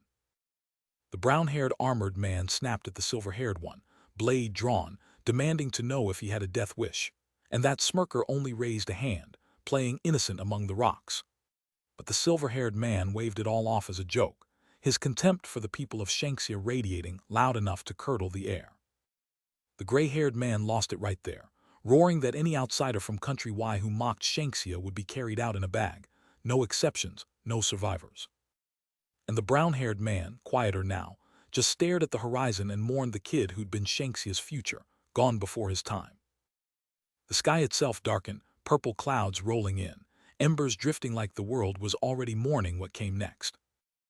Deep inside the dungeon, the dragon frontline post opened up under a bruised twilight sky, stone towers, drifting smoke, and a silence that hummed with old violence. White energy curled between the trees as our boy's first breath of hell hit his lungs. And yeah, this place felt nothing like nightmare. Stones littered the clearing like broken teeth, and something in the air told him the leash had just gotten shorter. Lin Moyu stared at his hands, feeling the restriction settle in like a locked door. No items, no teleport stone, no out. Just him, his army, and whatever hell had waiting on the other side of those rocks. Lin Moyu stood at the tree line of a blackened forest, watching humanoid shapes burning with inner fire patrol between the trunks, and he was grinning. Because what came charging out of those trees had dragon faces, flaming manes, and zero hesitation. These were not fodder, these were executioners. The system confirmed it: dragon spearmen, hell tier elites, level 30, 10,000 strength, 10,000 physique, and one called skill, sweeping spear. One lunged straight for him, spear tip filling his vision, the thrust carrying the kind of speed that ends arguments before they start. But the killing blow wasn't a thrust. It was the wide arc after, the spear hauling sideways in a blur, meant to sweep everything in reach into the dirt. Back inside, something was closing in, a glow of eyes through curling black smoke, a dragon-faced spearman hunting. Then the shock hit Lin Moyu square in the chest. One of those soldiers already outclassed his entire skeleton army, and this was supposed to be the trash mob of hell difficulty. Gripping his blade until his knuckles went white, he ran the math and landed on a verdict he didn't want. This whole place was nightmare dungeon level, and he was standing in the middle of it alone. Which meant the dungeon itself had made its call. One of those monsters just got promoted to boss. So the math on paper was brutal. L30 elite dragon spearmen with 10,000 strength versus L22 silver grade skeleton warriors running on 5. Numbers meet reality. But our boy didn't send a spreadsheet. He sent a tied silver swords blazing red, a full skeleton charge screaming into the hell tier frontline. Except those dragon spearmen had the sweeping spear for a reason, and they carved a wide arc through the rush that launched skeletons clear off their feet. The ones still standing got hit with stars and stunlocks swirling over their skulls. Yeah, this elite mob brought crowd control to the party. And that stun was the killing window, because 3 silver-grade skeleton warriors got bludgeoned into paste before they could shake it off. A blonde kid hurled a glowing red spear straight into a hulking monster's jaw. Damage dropped, but the pain was real. While the kid drew aggro up front, our boy Lin Moyu stood calm as death, his silver-grade skeleton mage conjuring hellfire behind him, and ordered the line to circle the spearmen and prep the mages to burn. Hard engage, no hesitation. 2 armored skeletons with green glow swords lunged into the dragon line, green edge versus dragon plate, the battlefield lit up with blue shrapnel. Their strike carved deep into the packed dirt, and the dragon spearmen who'd survived that first sweep were about to learn the follow-up came in fire. His eyes stayed cool even while the math went sideways. Being outnumbered on raw stats just meant he had to be the smarter general on the field. So Moyu put his scythe through the line, and the Thanatos blade became a server-wide announcement, because stacked system pings started screaming about L60 dragon spearmen's dropping 600,000 experience and a dragon skin a kill. Another ping stacked right on top. Another L60 dragon spearman erased, another 600,000 experience, another dragon skin banked. Then a blue rune spiraled up from his shadow as the system gifted him skeleton armor, and Moyu cataloged the lesson cold. His bones had no answer to stun, so the one rule left was simple: never let those dragon bastards surround his boys. Green eyes, easy smirk. This man already knew the spearmen were done before the fire even landed. But the forest ahead wasn't empty, and it wasn't finished with him either. Horned demons spun at the edge of the tree line, scythes raised, alarms screaming red, because a lone dark-haired figure had already slipped behind them wreathed in blue. He watched them scatter and let the compliment drip out like venom. They were quick, just not quick enough. So the plan shifted. Toss a skeleton into the herd, let the demons chase the bait, and cram every last one of them into a single kill zone. A bandaged silver skeleton kicked off into the dark, Sion's sword trailing, doing exactly what a decoy was built to do. It burst from the trees right into the middle of the horned pack, and every demon turned on it at once, which was the whole point. Then the air cracked, the strike hit, and red rained down through the canopy. But scattered across the battlefield, blue energy coiled around mounted lances wrapped in black thorns, weapons that hadn't been there a moment ago, and an armored soldier was already asking the wrong question. A skull-faced mage answered first. Wind shackles so these demons could cast, which meant they weren't dumb meat. Cloaked winged, branded with skull icons, conjuring sigils in blue, there was a whole tier of these things that thought, planned, and fought back. Intelligence, the speaker finished, and that single word changed the math on every fight ahead. 2 skeletons down to those shackles, and Moyu could already feel the cost. If his army was small, that loss would have hurt. Today it barely made him blink. Cavalry charged in on horned mounts, and the only reply was a grin. Too bad for them, he had more bone than they had blade. 5 more warriors cracked under a flaming swing, but the ranks behind them just kept marching, because 140 skeletons don't flinch at a number. A silver spear came down through the flames and took 3 demons with it in a single brutal arc. 4 kills landed back-to-back, each spearman worth 60,000 XP and a dragon skin for the pile. Moyu was farming materials now, not just clearing trash. But the next scout froze his hand mid-cast. A dragon mage, Hell Tier Elite, level 31, packing wind shackles and fire rain. The cavalry wasn't the brain of this operation. So our boy answered with the only thing a necromancer has, a staff strike that dropped like a meteor, and a column of white-blue death that ripped the mage apart before another word of dragon scripture left its throat.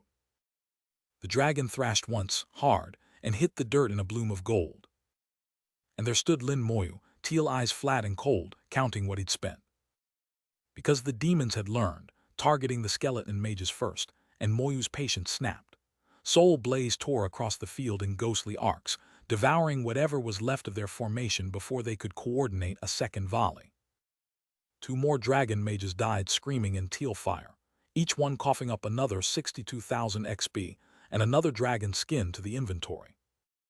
Plus the kill bonus on top, 620,000 XP for 1 mage, and the drop rate was starting to feel personal. Then his hand closed around something heavier, a red dragon horn, the first of the 4 materials Mr. Bai had asked for. 1 horn out of dozens of kills, which meant these things barely existed. So he did the math in the dark and didn't love it.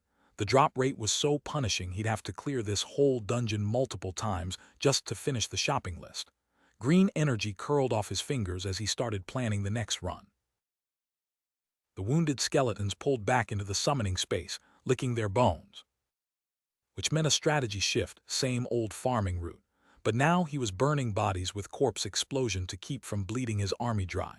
And the kid who'd never once worried about mana was finally learning what resource pressure felt like.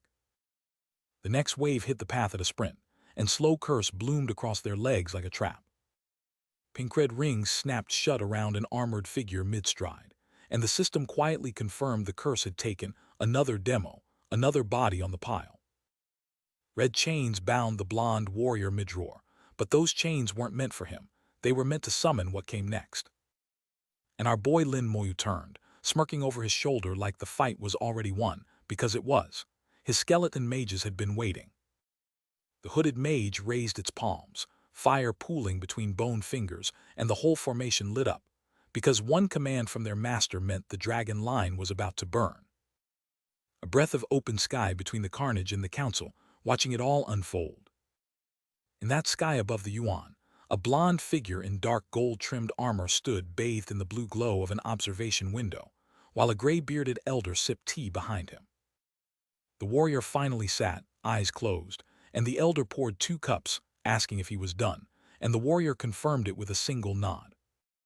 The golden crest on his collar caught the light, 4 stars beneath a phoenix, a rank that used to be 5. The elder leaned in, dead serious.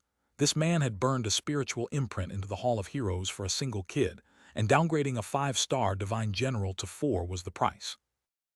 The silver-haired man behind those glasses didn't flinch, because geniuses of the human race had already died in this war, and he would not allow another name added to that list. So he'd crafted a test, send the boy hunting dragon materials under the guise of a quest, and let the frontier forge him into what the world needed. The drop rate at nightmare difficulty was brutal, but the cooldown talisman meant 7 or 8 clears would do it, or so he'd planned. The elder went pale, because those two had just remembered the same thing at the same time. The post had a hell difficulty, and this kid did not do anything the easy way. The silver-haired man rubbed his temples, admitting he'd forgotten to mention the difference. The elder waved it off. The boy had solo carried 39 people through Tyrant Desert, and the imprint would keep him alive anyway. But the silver-haired man leaned forward, a conspiratorial glint in his eye, and asked the question that made the tea stop mid-pour. If the kid actually cleared hell, the elder nearly choked on his cup, grinning like a man watching fireworks, because that outcome would be nothing short of legendary.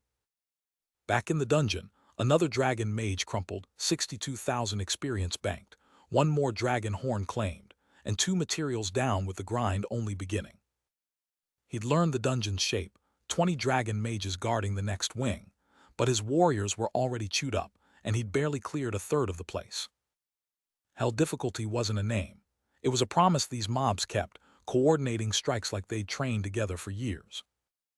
So when that fortress silhouette rose against the bruised sky, the only question left was the boss behind it, and whether everything he'd built could hold the line.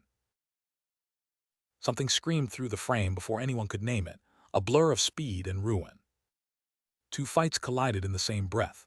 Up top, the unknown blade traded cyan death with a shadowed figure, and below, our boy was already gathering twin-hued magic, flames coiling at his fingertips. Fire swallowed the panel whole. The system named the new threat before anyone else could. Dragon Archer, Hell Elite, level 31, 10,000 agility, arrow rain, binding arrow. Crowd control confirmed and waiting.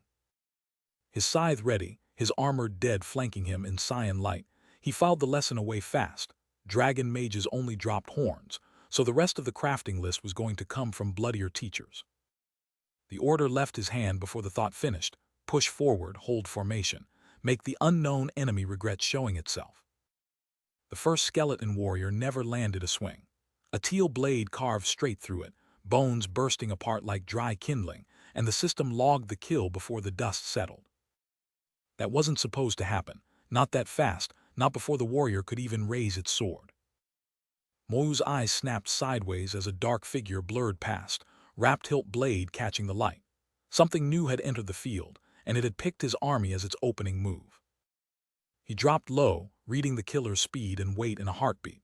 Whatever it was faster than anything he'd faced on this floor, and it hadn't bothered announcing itself.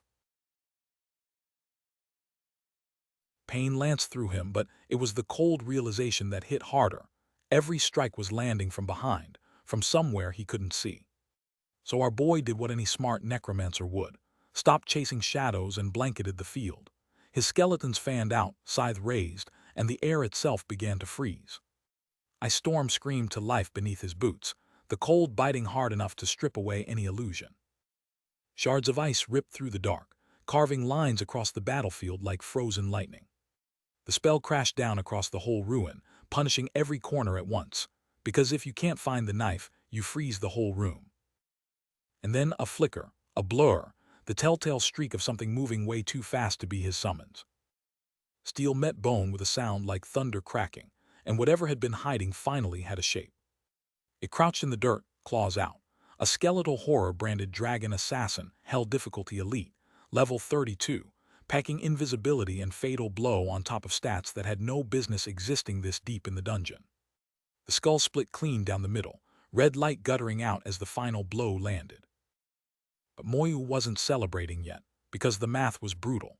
A level 32 Hell Elite Assassin with invisibility, and a one-shot kill passive meant any silver skeleton it caught was dead before they even knew what hit them.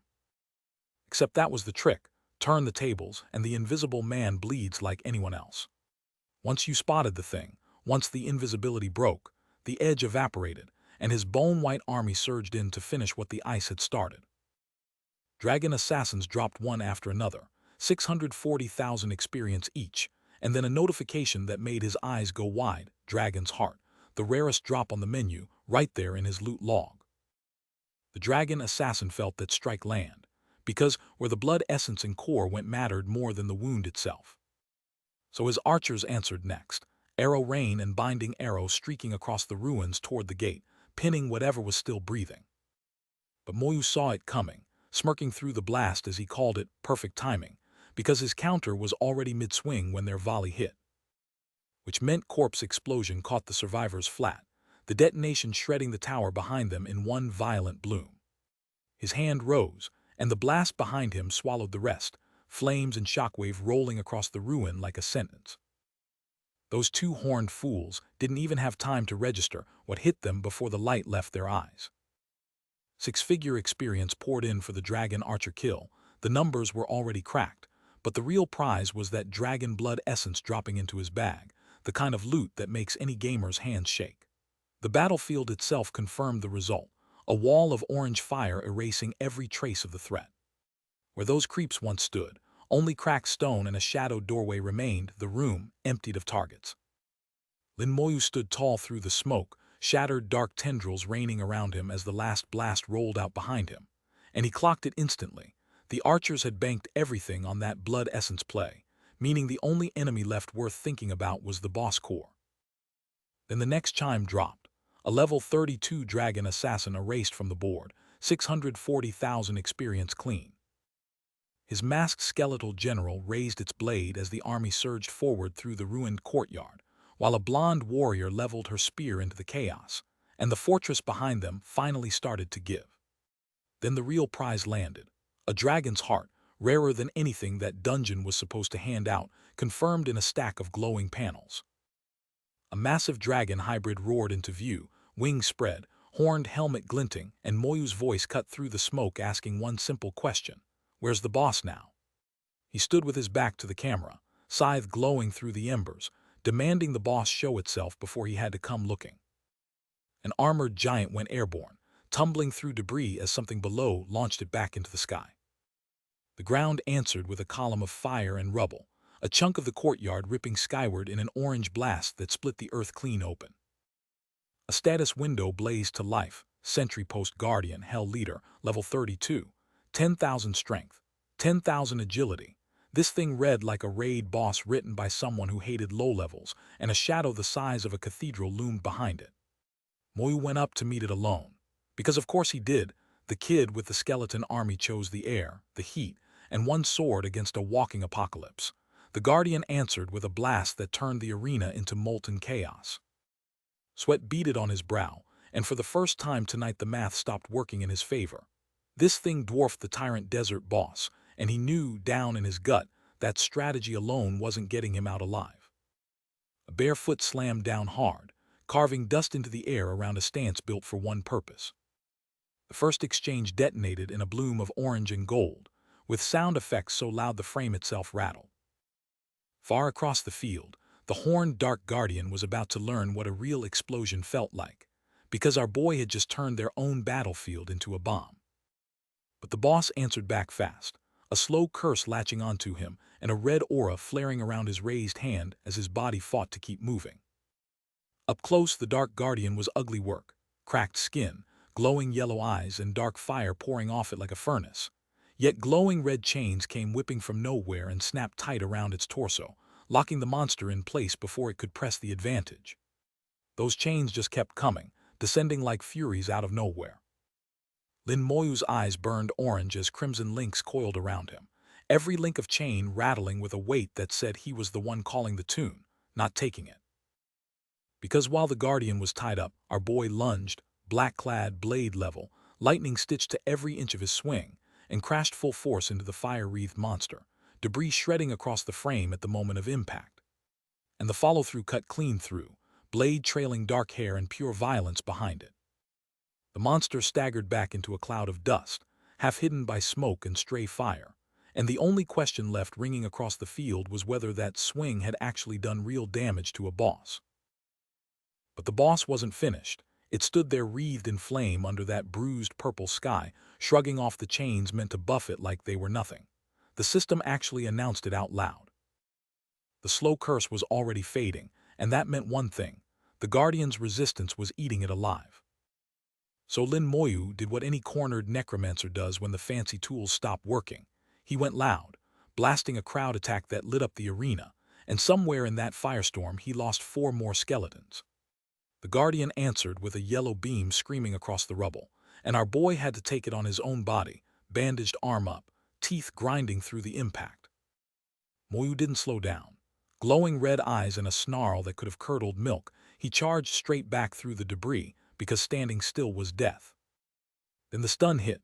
Crowd stun, right across the field, a blade flash slamming into the front line of his army, stone shrapnel and fire mixing into one nasty cloud. Dark tendrils and blue light ripped through the blast zone in every direction, the sheer impact of chained skills colliding with raw Guardian force, and the arena kept falling apart around them. Then the slash that swallowed the room came in, a diagonal streak of orange and yellow fire shearing across the frame, and the system coldly confirmed another 12 skeleton soldiers gone from the board. Lin Moyu felt the drain in his bones. There was a ceiling to how many dead he could bring back, and the boss's stun-locking farming strategy was something he could not afford to keep eating. So he reached for his trump card, calling out for the undead general to step onto the field. Something shattered in the dark, a burst of glass-sharp light streaking across nothing. But Lin Moyu was already moving, spear leveled, and military influence flared bright across his status, blue slashes carving the air between him and the armored ruin ahead. His skeletal horde crashed across the blood-red field, and a winged shadow swept low overhead, somebody down there realizing way too late exactly what they were staring at. 2 of his bone soldiers sparked with lightning around their skulls, asking the real question: could military influence strip a stun clean? Answer: no, but it shaved the lock tight enough to matter. Which meant his skeletons had nothing to fear now, and Lin Moyu stood there smirking like a man who knew exactly how this ended. Then the build-up snapped, and power burst out of him in jagged shards of blue, red, and yellow. Because the next thing that hit his skeleton line was a city-sized explosion of yellow fire and lightning. And chat, this was the part where the math stopped working. The Horned Guardian caught the full brunt of the fire. 85-47 physique burned away in one roaring exchange, and his scream ripped across the field. But the thing fought dirty. A crowd stun ripped outward, and 12 silver skeletons dropped flat, just like that, leaving Moyu's reserves draining fast. So he called the deathly speaker forward, that red aura flaring as military influence activated, and the stun window got ugly short. Moyu smirked. Your control skill is useless against me. My turn to attack. That was when he saw it, a flash in the dark behind the flames. Except the real threat was still standing, a massive, dark silhouette looming out of the purple-black ruin, gold markings burning across its body, and red eyes promising a death Lin Moyu had not earned yet.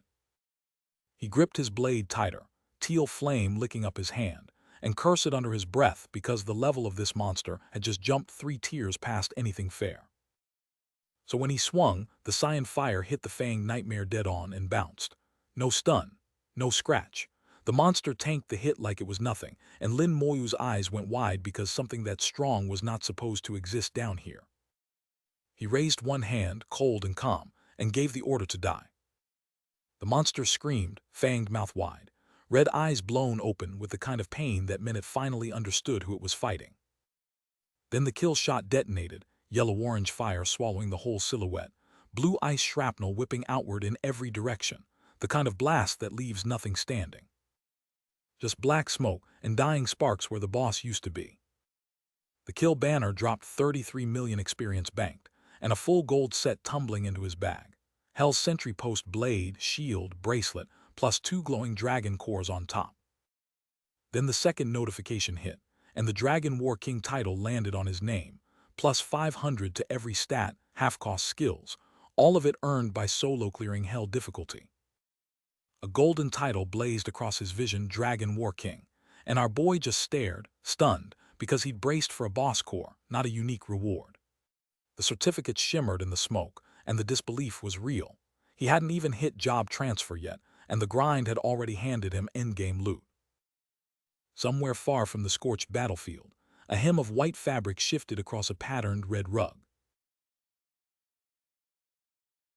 Level 23 lit him up like a gold sunrise, and Lin Moyu knew exactly what that meant. The boss carries the cores he needs, and with the dragon's heart, blood essence, and horn stacking up, he was already a quarter of the way there. The loot tally scrolled across his vision, and it was obscene. 8 horns, 4 blood essences, 4 hearts, 2 cores on the main drop, plus another 5 cores waiting on the side counter. His army had feasted. Leveling up, the notification trailed off, and the kid just exhaled. Green eyes, dark hair, white hood, calm as a frozen lake while embers drifted behind him like the world hadn't noticed it was witnessing a monster being built. The status screen told the real story. Level 23 hidden unique necromancer, Dragon War King title blazing gold, every stat juiced by 500, skills costing half what they should, and 1900 spirit with a level 2 Thanatos scythe in hand. His second status screen laid out the necromancer's terrifying toolkit. 210 summons filling 230 slots, a passive talent called Overall Blessings stacking every stat, and a full skill loadout already leveled to 23. The skeleton warriors weren't fodder either, silver grade, level 23, every stat sitting at a flat 5,500, packing a skill called Rage Strike. And the skeleton mages were pure blaster casters, all 9,200 points dumped into spirit, leaving them glass cannons with enough magical firepower to erase rooms. Lin Moyu stood there afterward, scythe in hand, purple light still bleeding off him, and admitted out loud what every viewer was thinking. Hell difficulty was brutal to fight in, sure, but the experience and the loot were absolutely worth the pain. And then the dungeon itself reacted. Pillars of blue and purple light crashing down across the wasteland like the system was resetting the board. Somewhere past the front lines, the world had gone wrong. A blood-red wasteland stretched to the horizon, scattered with debris and the bodies of things that used to be alive, and a lone figure stood there surveying the damage. He moved through it slowly, boots crunching over rocks soaked in old blood, taking in the silence of a place that had died loud. That iron stench hit before anything else, a smell so thick it coated the back of his throat, and our boy's face tightened, sweat beading along his jaw. He wasn't alone in the wreckage. A cyan skeletal serpent coiled into being at his back, swirling with hungry light, while Lin Moyu scanned the carnage around him and asked the only question that mattered: what the hell happened here? Which was when the answer came for him. Snarling, red-maned beasts exploded from the terrain, lunging straight at his throat, and his skeletal serpent snapped outward like a living shield, because here, hesitation was death. Which meant the next wave was already here. A full horde of red-maned beasts cresting the horizon, charging hard, and Lin Moyu called them out by name: Abyss Hounds. One lunged at him claws first, whooshing through the dark, and he didn't even flinch. Rage Strike answered, blue serpentine heads erupting outward in every direction, the skeletons tearing into the pack while red energy slashes scattered the survivors. And there he was at the center of all that chaos, blade locked in his grip, jaw set, green fire swirling in the dark behind him like the dungeon itself was rooting for him. Contact. But down on the ground floor, his next target was already rearing back, a dark-furred beast with a red mane, jaws wide, which meant it was about to learn the hard way. He answered its roar with steel, and the blue serpentine aura coiled tight before launching a second fiery slash right into the thing's face, staggering the monster clean off its footing. Which is when a voice cut through the whole fight, somebody shouting at him to get over there now. The source was a bearded, red-caped paladin barreling in shield first, a hooded swordsman right behind him, both yelling for him to move.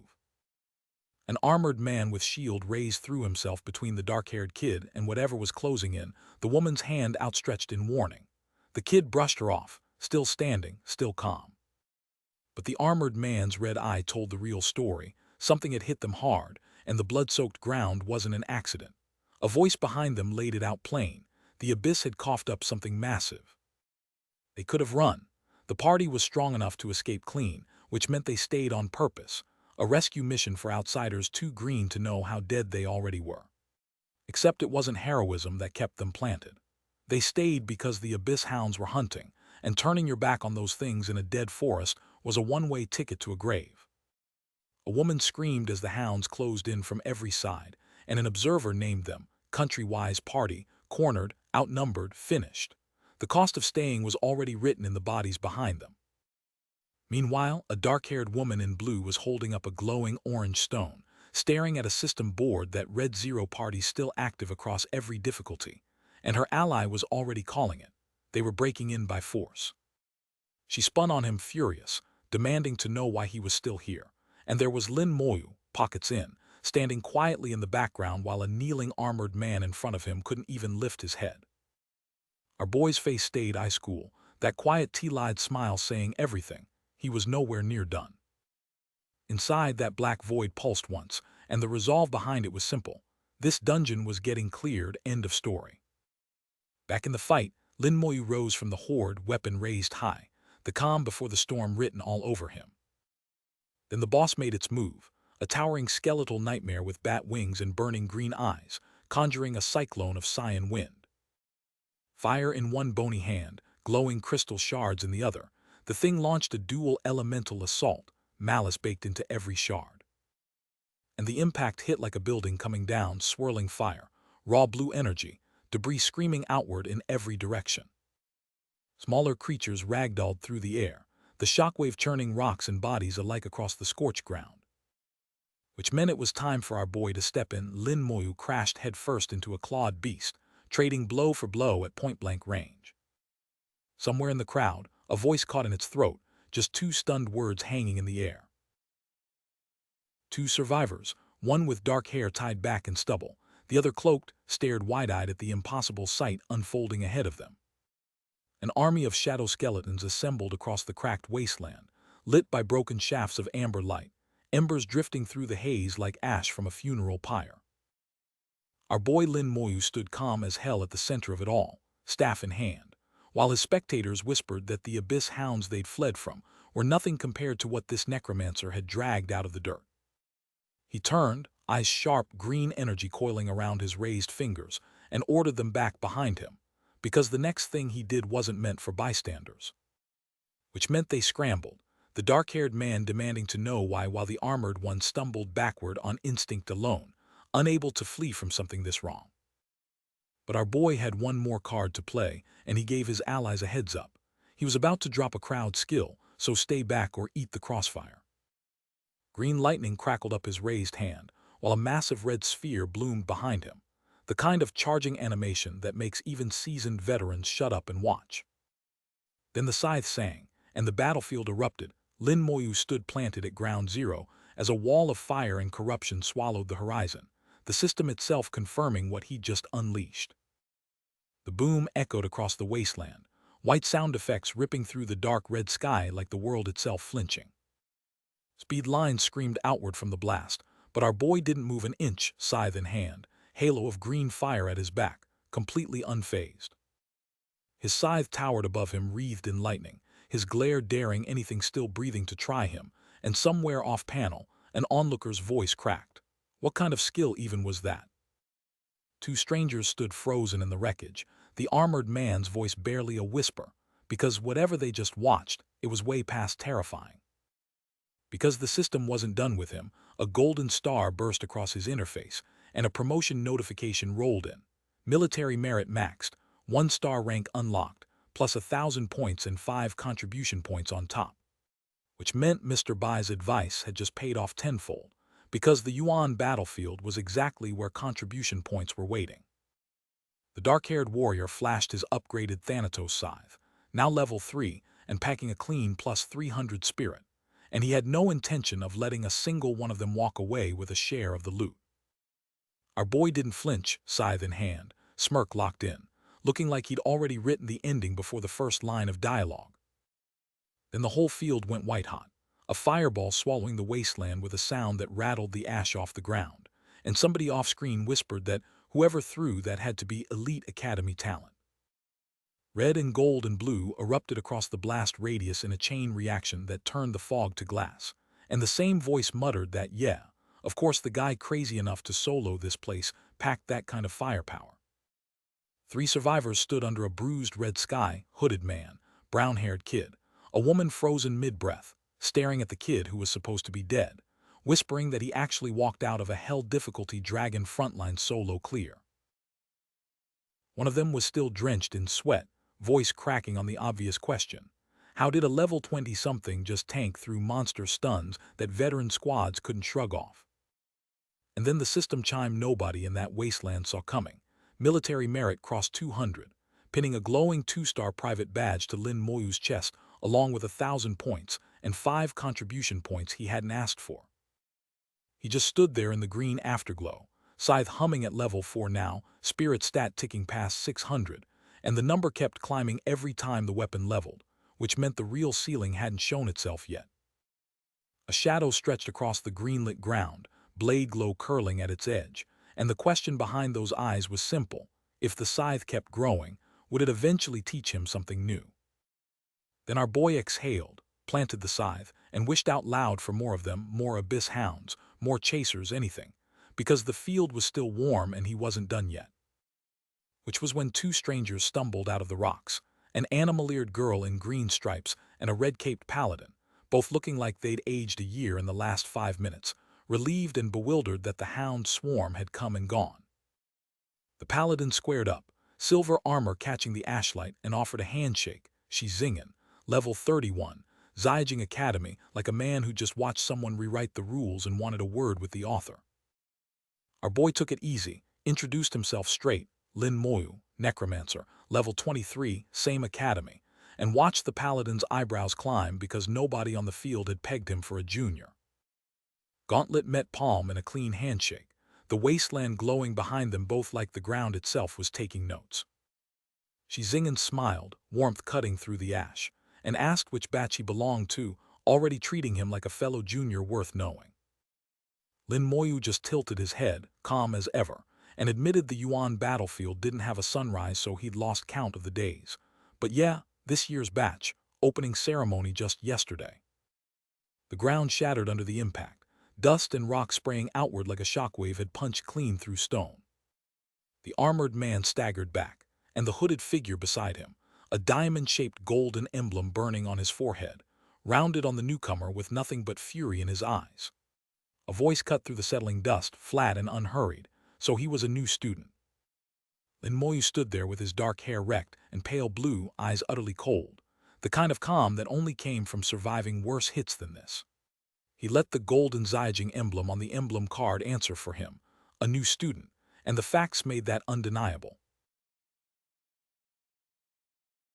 2 women froze at dusk, staring after a cloaked figure walking into the distance, and the one in blue could only manage one question. Are all the new students like this? Up on the wall, 2 veterans watched him go, fists clenched, grumbling that a new recruit should be level 15 or 16 and focused on classes, not whatever that kid just did. Below them, the 2 women stood slack-jawed against the pink sky, no words left. Our boy Lin Moyu stood there in his white shirt and gold emblem, face unreadable, while a brown-haired armored guy grinned wide and told him straight up.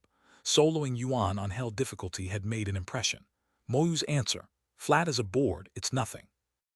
But those green eyes narrowed a beat later, and he hit them with the obvious question. If their party wasn't weak, why weren't they inside the dungeon yet? The hooded tank grumbled that nobody could hold aggro on those monsters, and the blue-dress girl nearly screamed, claiming they'd tried Nightmare and almost got wiped. Moyu, never one to take the fall for strangers, fired back. He was only level 29, their failure wasn't on him. A shielded tank in the back was begging his buddy to use it now. The thing was dungeon-only loot, and Nightmare was their second chance. He was sweating bullets about it. Their bearded leader flashed a calm grin and promised a drop was coming, swearing he'd buy another gold shield out of pocket if it didn't. That same leader turned to Moyu and sized up his haul, noting they had plenty of stock to move. He strutted forward and unveiled the sentry post set, a spiked shield, matching breastplate and bow, bragging it was basically the ceiling for gold-grade gear. But level gating got in the way, because at level 23, Moyu couldn't even touch the stuff until he hit 30. A purple sigil lit up, the system registering the chosen loadout.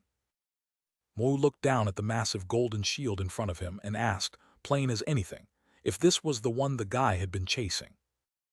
Both the tank and his leader went dead silent, jaws on the floor, because whatever stat sheet just popped up had broken their brains. The item description said it all.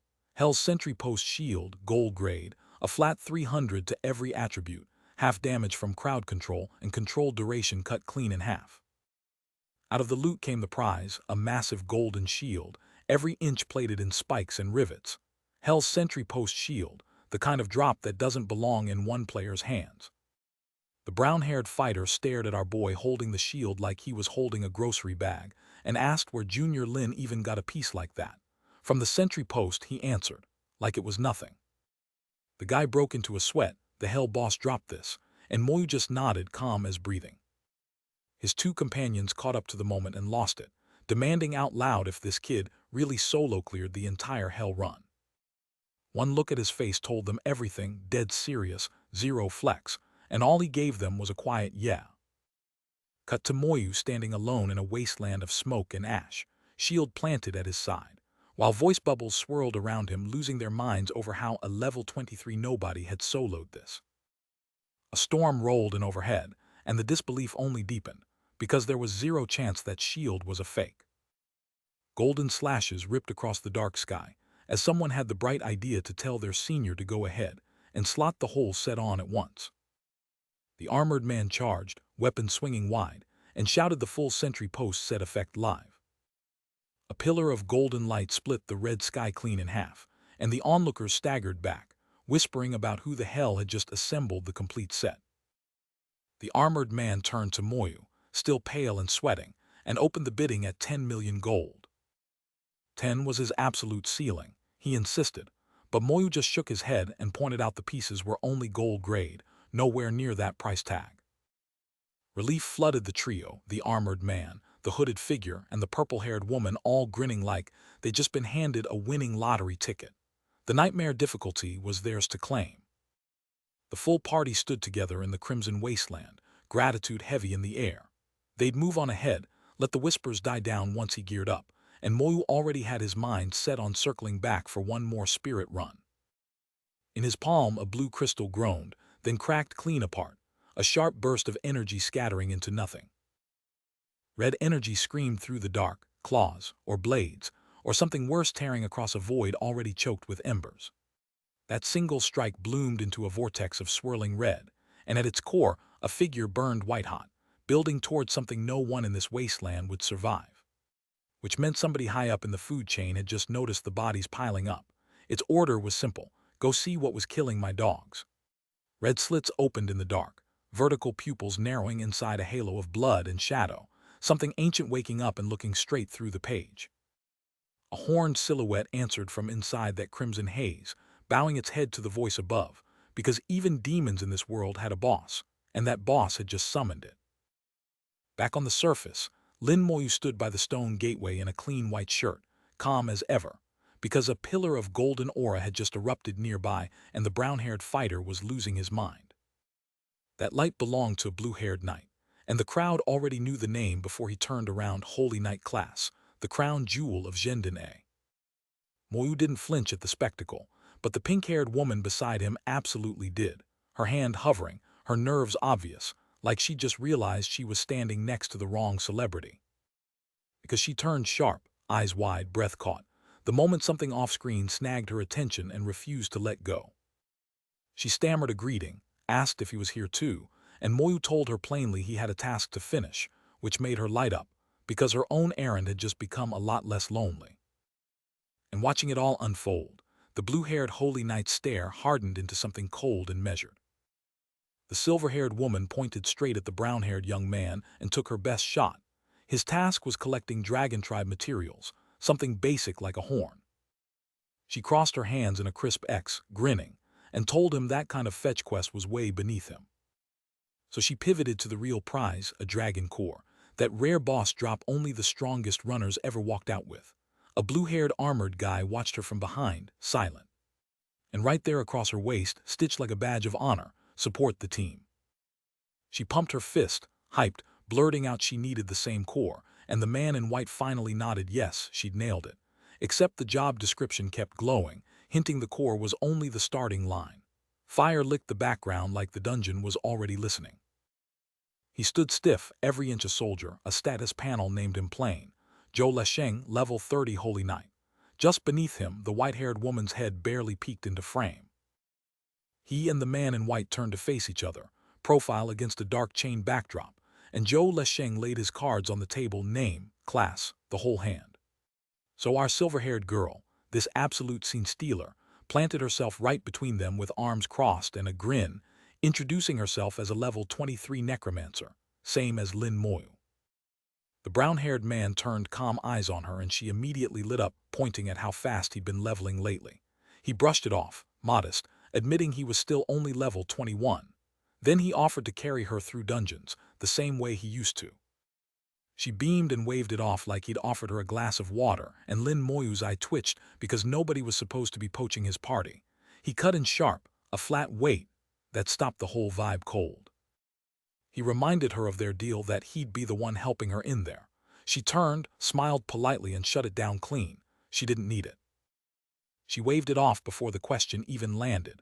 Her friend was a veteran dungeon carrier, so Moyu wouldn't have to lift a finger for her. But Moyu caught the logic gap in an instant. Her friend was level 23, a dead weight who'd need a squad just to drag him through, which meant there was zero chance this guy was the one carrying anyone.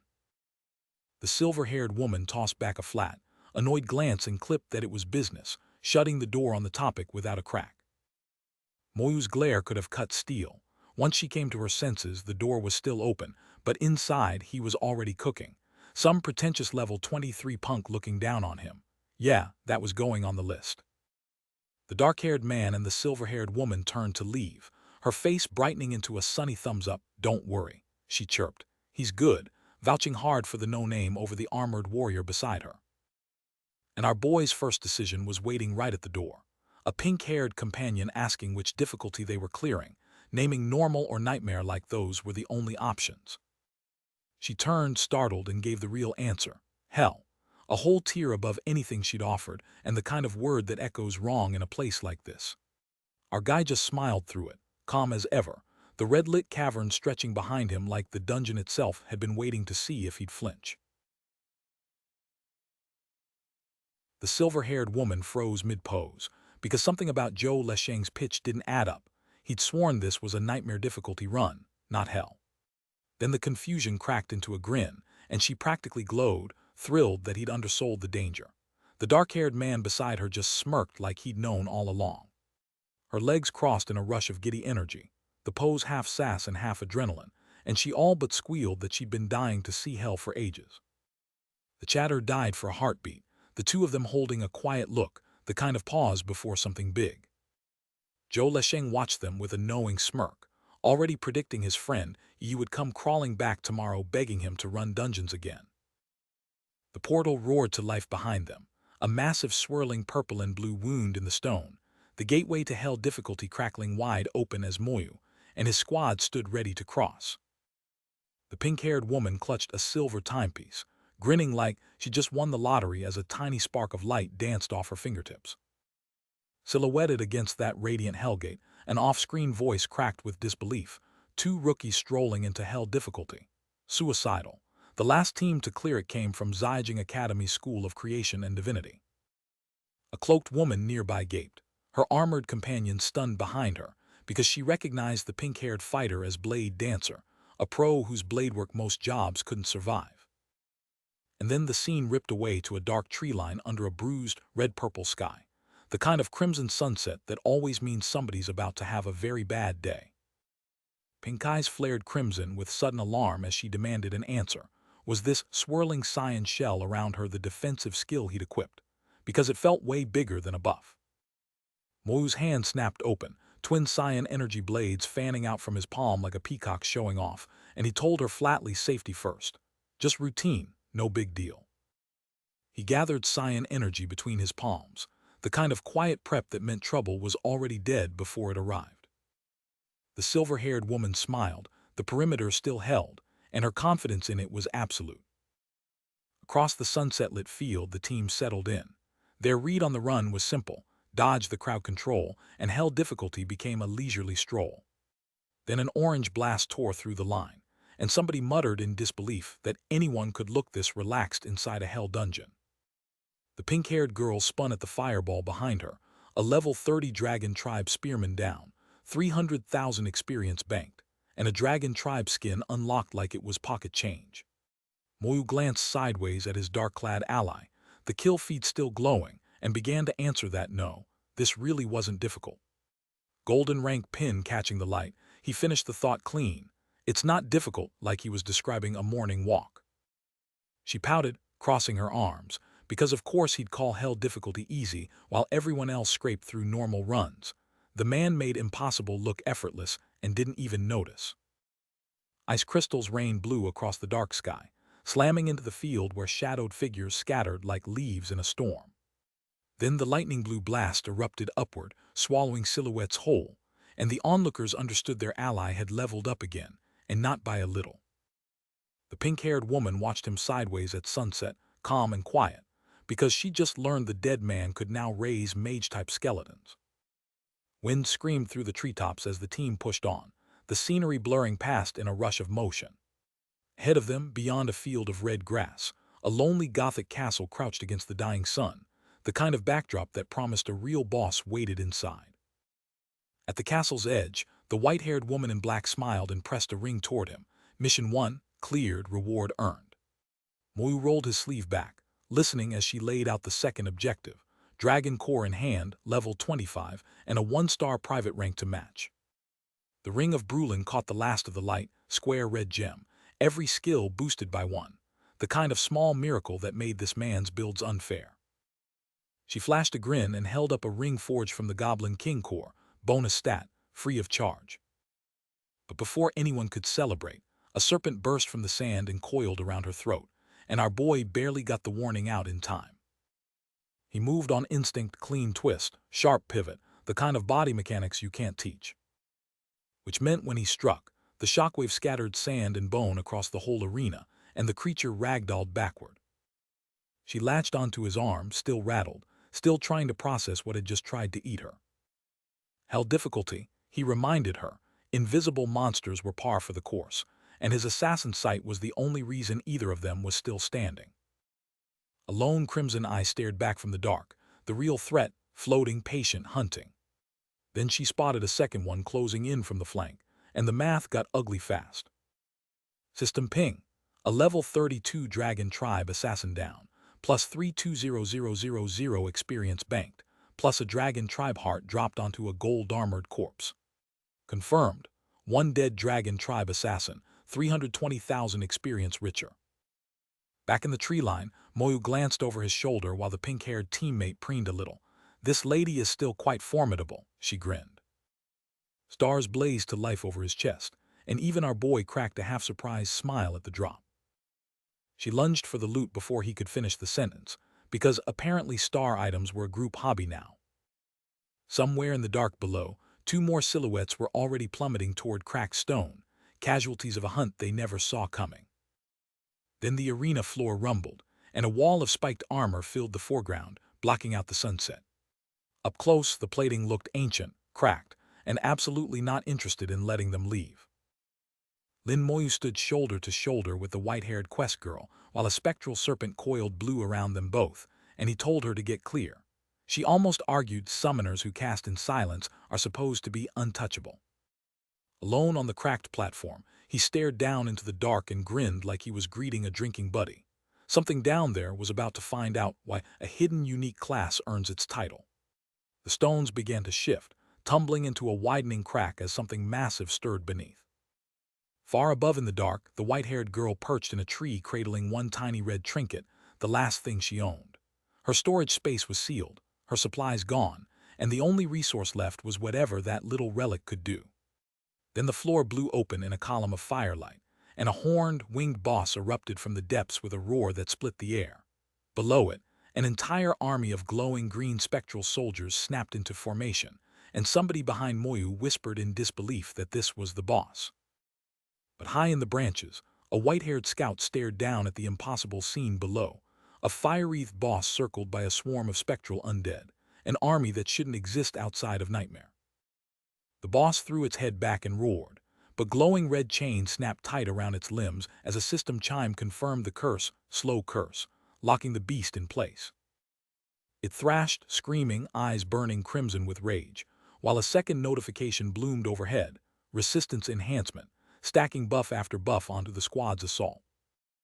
Then the chains whipped taut in a single catastrophic pulse, the air shredding red as the system blared Group KNOCKBACK, and the whole spectral army buckled under the shockwave.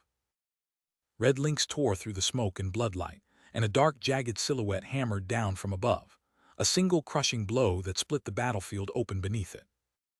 The pink-haired fighter stumbled backward, eyes wide, the wind knocked out of her, and it hit her in waves. That trinket Momo had handed her, it was nowhere near ordinary. Across the chaos, a dark-haired combatant squared up against a hulking winged nightmare and thrust his palm forward, teal fire spiraling into a column as he named the technique, Soul Flame. And somewhere in the wreckage, a dark, ornate mace lay shattered against the broken ground, dropped by whatever poor soul had swung it last.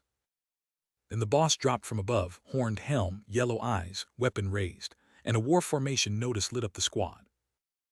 Which meant every shadow on that banner had a stake in what happened next.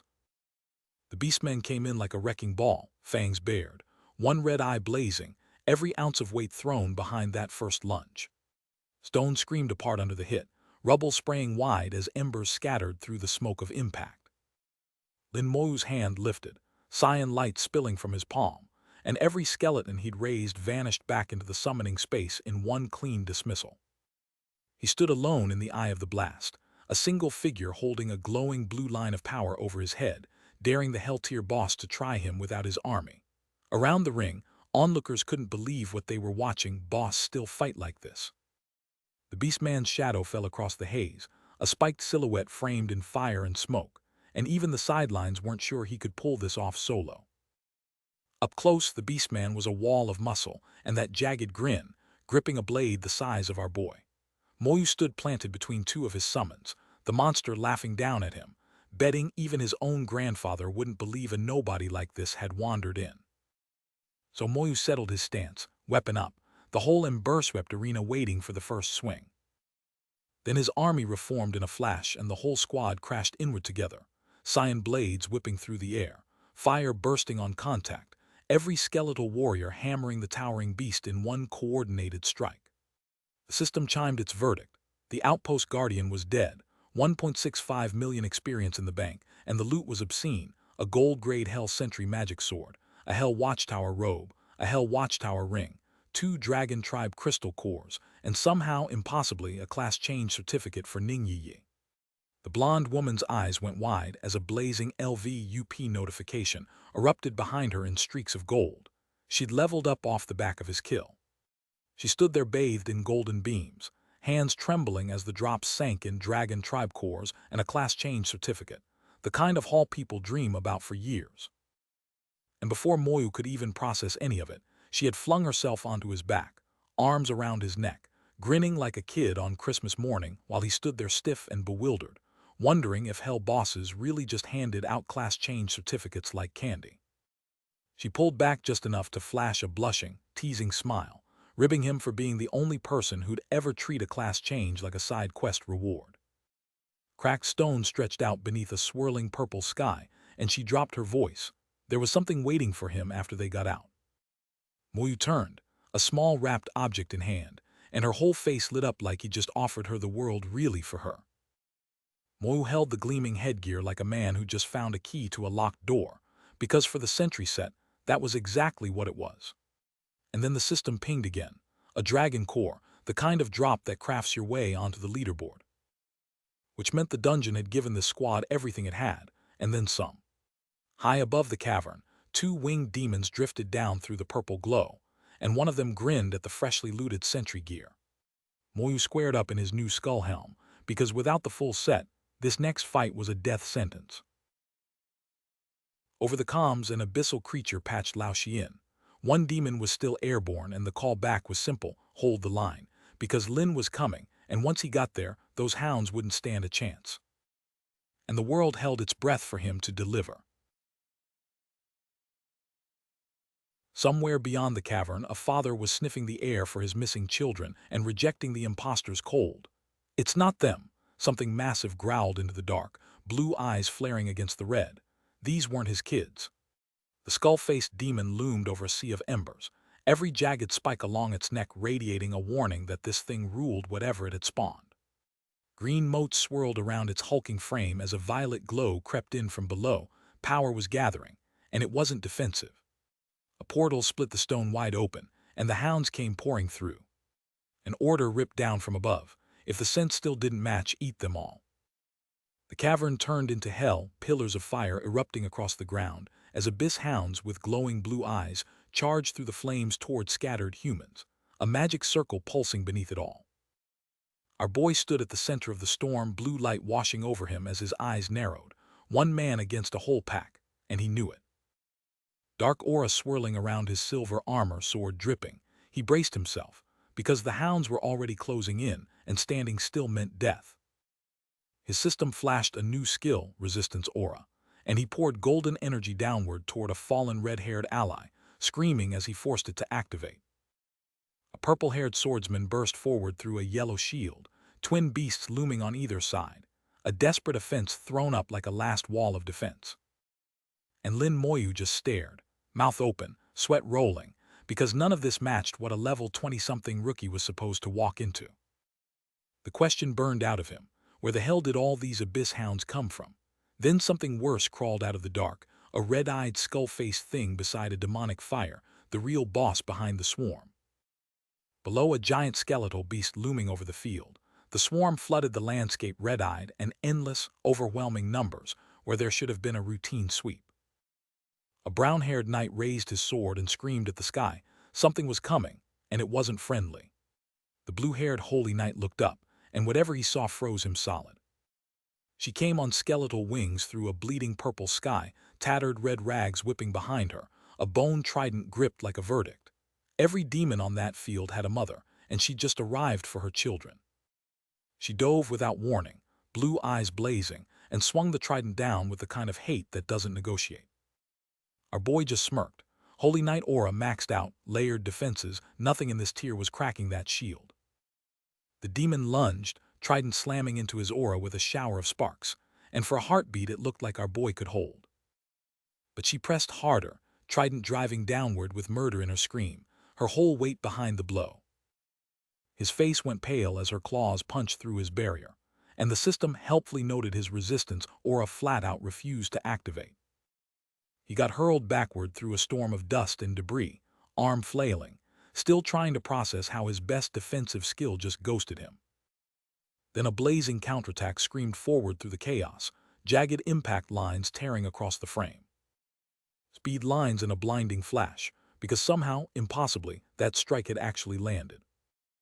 Close-up and blood dripping from his mouth, aura flickering like a dying bulb, he was alive, and just barely, staring down the gap between winning and dying. Beside him, an armored veteran facepalmed next to a hooded friend, both of them roasting the loud mouth who'd just gotten handled by a legendary class fighter. Something massive unfurled in the dark above them, wild hair, glowing blue eyes, and a grin full of jagged fangs. Pale and spiked from chest to tail, it wore tattered red cloth like a relic of older hunts, and it had clearly been waiting. Lin Moyu stood beneath it, clawed feet rooted to the stone as dark tendrils curled around his legs. The status panel the system offered back was nothing but question marks, a level 36 unknown, which in this world meant one thing: don't fight what you can't read. Two soldiers watched from cover, sweat dripping, and even they could read the creature's level floating above its skull, a level 36 abyss monster. That number was a death sentence, and the only thing left to pray for was that the kid called Lin stayed buried. And the thing bearing that number was something out of nightmare. A skeletal dragon beast filled the cavern, jagged teeth grinding, one burning blue eye fixed on its prey, and in its twisted little mind it was already replaying the legend of the holy knight it had just folded, like that victory meant anything at all. Fame was the play here. Killing a named target was a shortcut to a reputation even demons would whisper about. So the humans fired their flare, a red streak screaming up into the dark. Help was on the way, supposedly, right before a pillar of fire slammed down and tried to end that promise early. The purple-haired knight braced against the blast, dust and heat eating the air, knowing full well they couldn't win this and just as certain they didn't want to die here. An off-screen voice swore reinforcements were incoming, but the ground was still shaking. The skeletal beast answered by rising into full view, tattered crimson cloth snapping from its frame, scythe already mid-arc through the air, and a mocking little taunt drifted down with it. Too late. Desperation bought one last gamble. A blue summoning circle flared to life in the ruined cavern, two translucent figures stepping out of the light, while the purple-haired knight cowered behind whatever cover the magic could buy them. But cut across the cavern, and the real target had already been found. Lin Moyu sat with his head down beside the pink-haired woman in black, and a swirling orb of dark energy drifted toward them, recognition clicking into place. The orb closed the distance, voice tight with confirmation. It knew exactly who was sitting in front of it. And it knew why. Its children were dead and their killer was sitting right there. The orb leaned in, fury rolling off it in waves, while a bandaged limb swung in from off-screen. Then the orb split open, and a fanged, skull-faced maw screamed into existence, white eyes burning against the dark, every ounce of hatred focused on one person. The orb swelled until crackling black energy caged it, and the verdict came down: annihilation. No negotiation, no mercy, just a parent that had come to collect on blood owed. A blade came down out of nowhere, trailing wet light, and the only word the red air had for him was his own name. Lin Moyu looked up too late, and the pink-haired woman behind him saw it first, a warning ripping out of her because dodging was the only option and there were no others. She threw herself between him and the strike, and the collision of red slash and cyan energy detonated into a shockwave that hammered the whole cavern. The fanged demon lunged with everything it had, claws out, scales bristling, but a wall of cyan caught it midair. Our boy didn't move, didn't flinch. He looked straight through the monstrosity and asked, cold as ice, "What's wrong with you?" That broke something in the demon. It screamed and thrashed and slammed itself into the barrier again and again, wailing, "Why? Why can't I touch you?" Because nothing it had was enough, and it knew it. The dark orb above them pulsed once, watching. Lin Moyu stood at the center of a colossal cyan dome, a calm eye inside the storm, as Soul Blaze activated, and the shield around him began to burn back. Cyan flame and black tendrils tore into the scaled horror, its jaw unhinged in a howl that had nothing left in it but pain. And that's when it ran. Mo watched it go, almost polite, "Are you running?" While the demon's own voice cracked back, "I'll kill you, I'll definitely kill you," a promise it had no power left to keep. A pale hand gathered a slow glowing crimson orb, letting the next technique charge in his palm. A skeletal minion reeled as glowing red chains snapped around its bones, slow curse, locked and loaded. Crimson light bled outward through the air, the curse detonating across the battlefield like a signal flare. Red-caped soldiers stared in disbelief as every abyss hound in sight dragged its feet. The whole pack hobbled at once. That's Junior Lin's skill, all of them. The realization hitting them all at the same time. Then the chains reached higher. A horned demon, far more dangerous than any hound, found itself webbed in crimson from skull to claw, frozen mid-roar under a single cursed dome. A pale woman with lavender hair laughed into her hand, delighted, and nobody blamed her. But our boy wasn't laughing. He stood in the blue-lit cavern, scythe raised, shadow soldiers flooding the dark behind him. "Your turn," he told them. He lifted both arms, the crimson web of the curse still humming around him, and the horned silhouette below went very, very still. One bandaged foot came down hard, teal impact bursting from the stone, and the trap was set.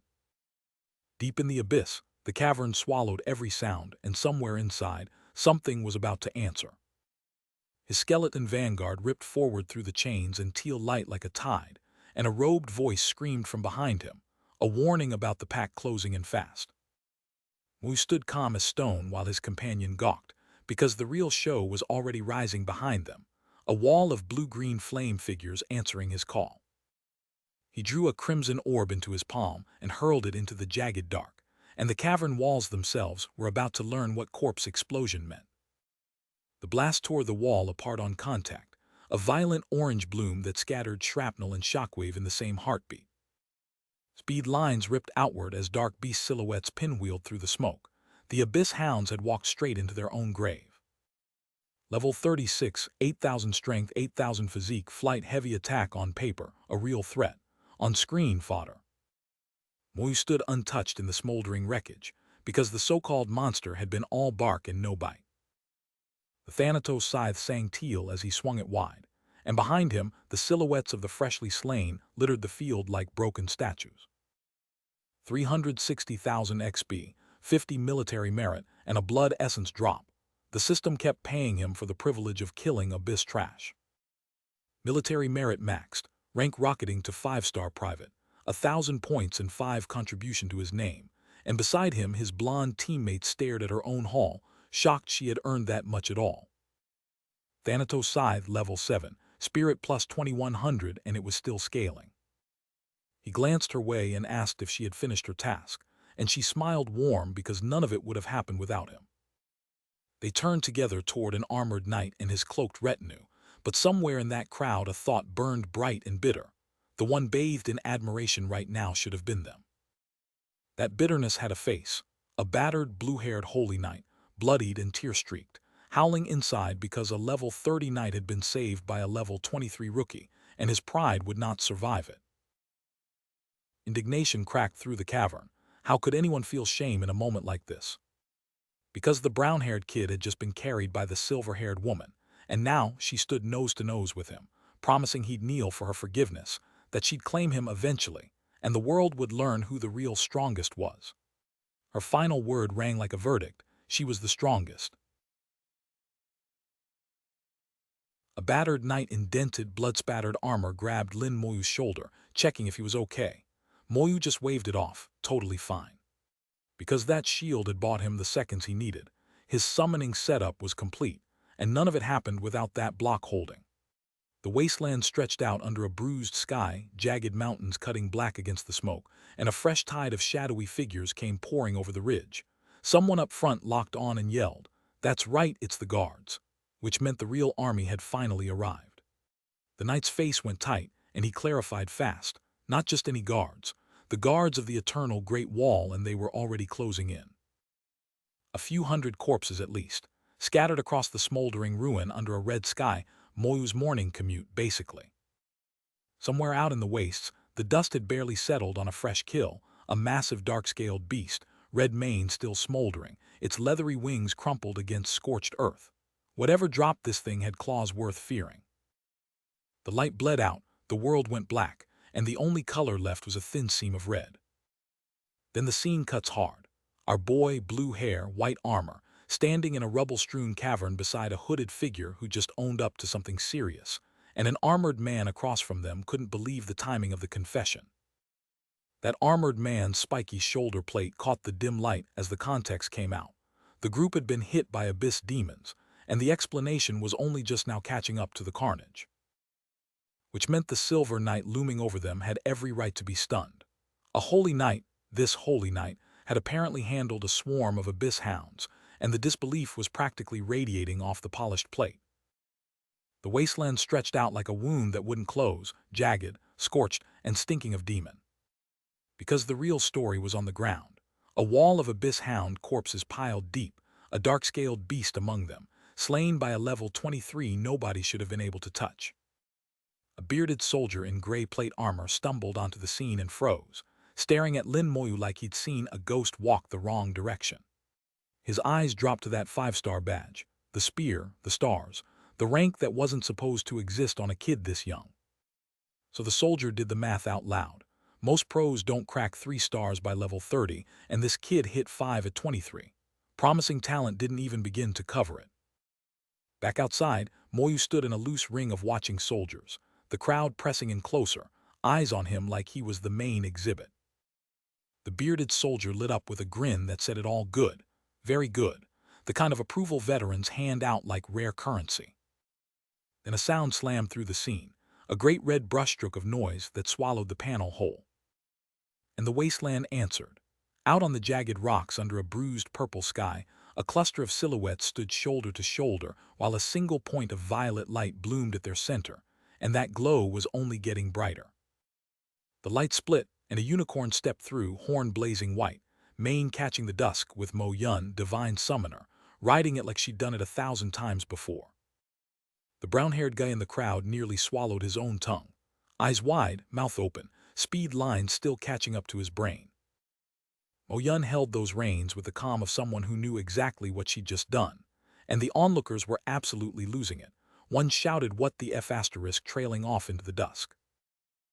Meanwhile, our boy Moyu was busy comforting a very red, very cloaked teammate with hearts practically floating around them, while the bearded soldier waved it all off. It's nothing. It's already over, and then eyeballed the unicorn like, all right, let's not stand here any longer than we have to. But not everyone was laughing. A woman's face slid out of the shadows, and that single purple eye locked onto a target with the patience of a drawn bow.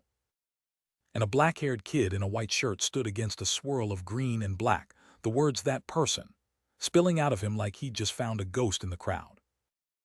One sharp blue eye caught the moonlight, and the wasteland suddenly felt a lot less safe.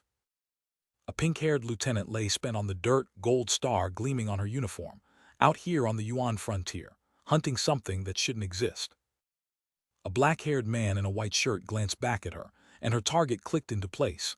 Nirvana crystals, rarer than any drop on the field. A nearby soldier went pale. Nirvana crystals, the legendary evolution catalyst nobody actually found in the wild, the one that could rewrite a class entirely. At the second job change, class direction locked in, and a slim shot at evolution opened up, slim enough that most pros never expected to take it. Take a paladin, for example. Rare profession, gilded wings and all, and the real prize was its evolution into a holy knight, a legendary tier class few ever touched. That evolution window was razor-thin on its own. Crystals widened it into something actually winnable, which meant the shadowy, red-eyed boss looming over a weakened soldier was worth killing, if anyone lived long enough to loot it. A white-haired veteran leaned in and dropped the real intel.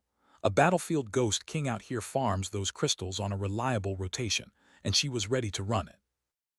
Her reason was simple. She needed every crystal before hitting level 40, because her second job change waited at the top of the bracket. That surprised the swordswoman nearby, because legendaries weren't supposed to chase more. But every tier kept climbing, job 2 at 40, job 3 at 70, each one another role at evolving again. Moyu's eye narrowed. If evolution kept stacking past legendary, what the hell sat at the ceiling?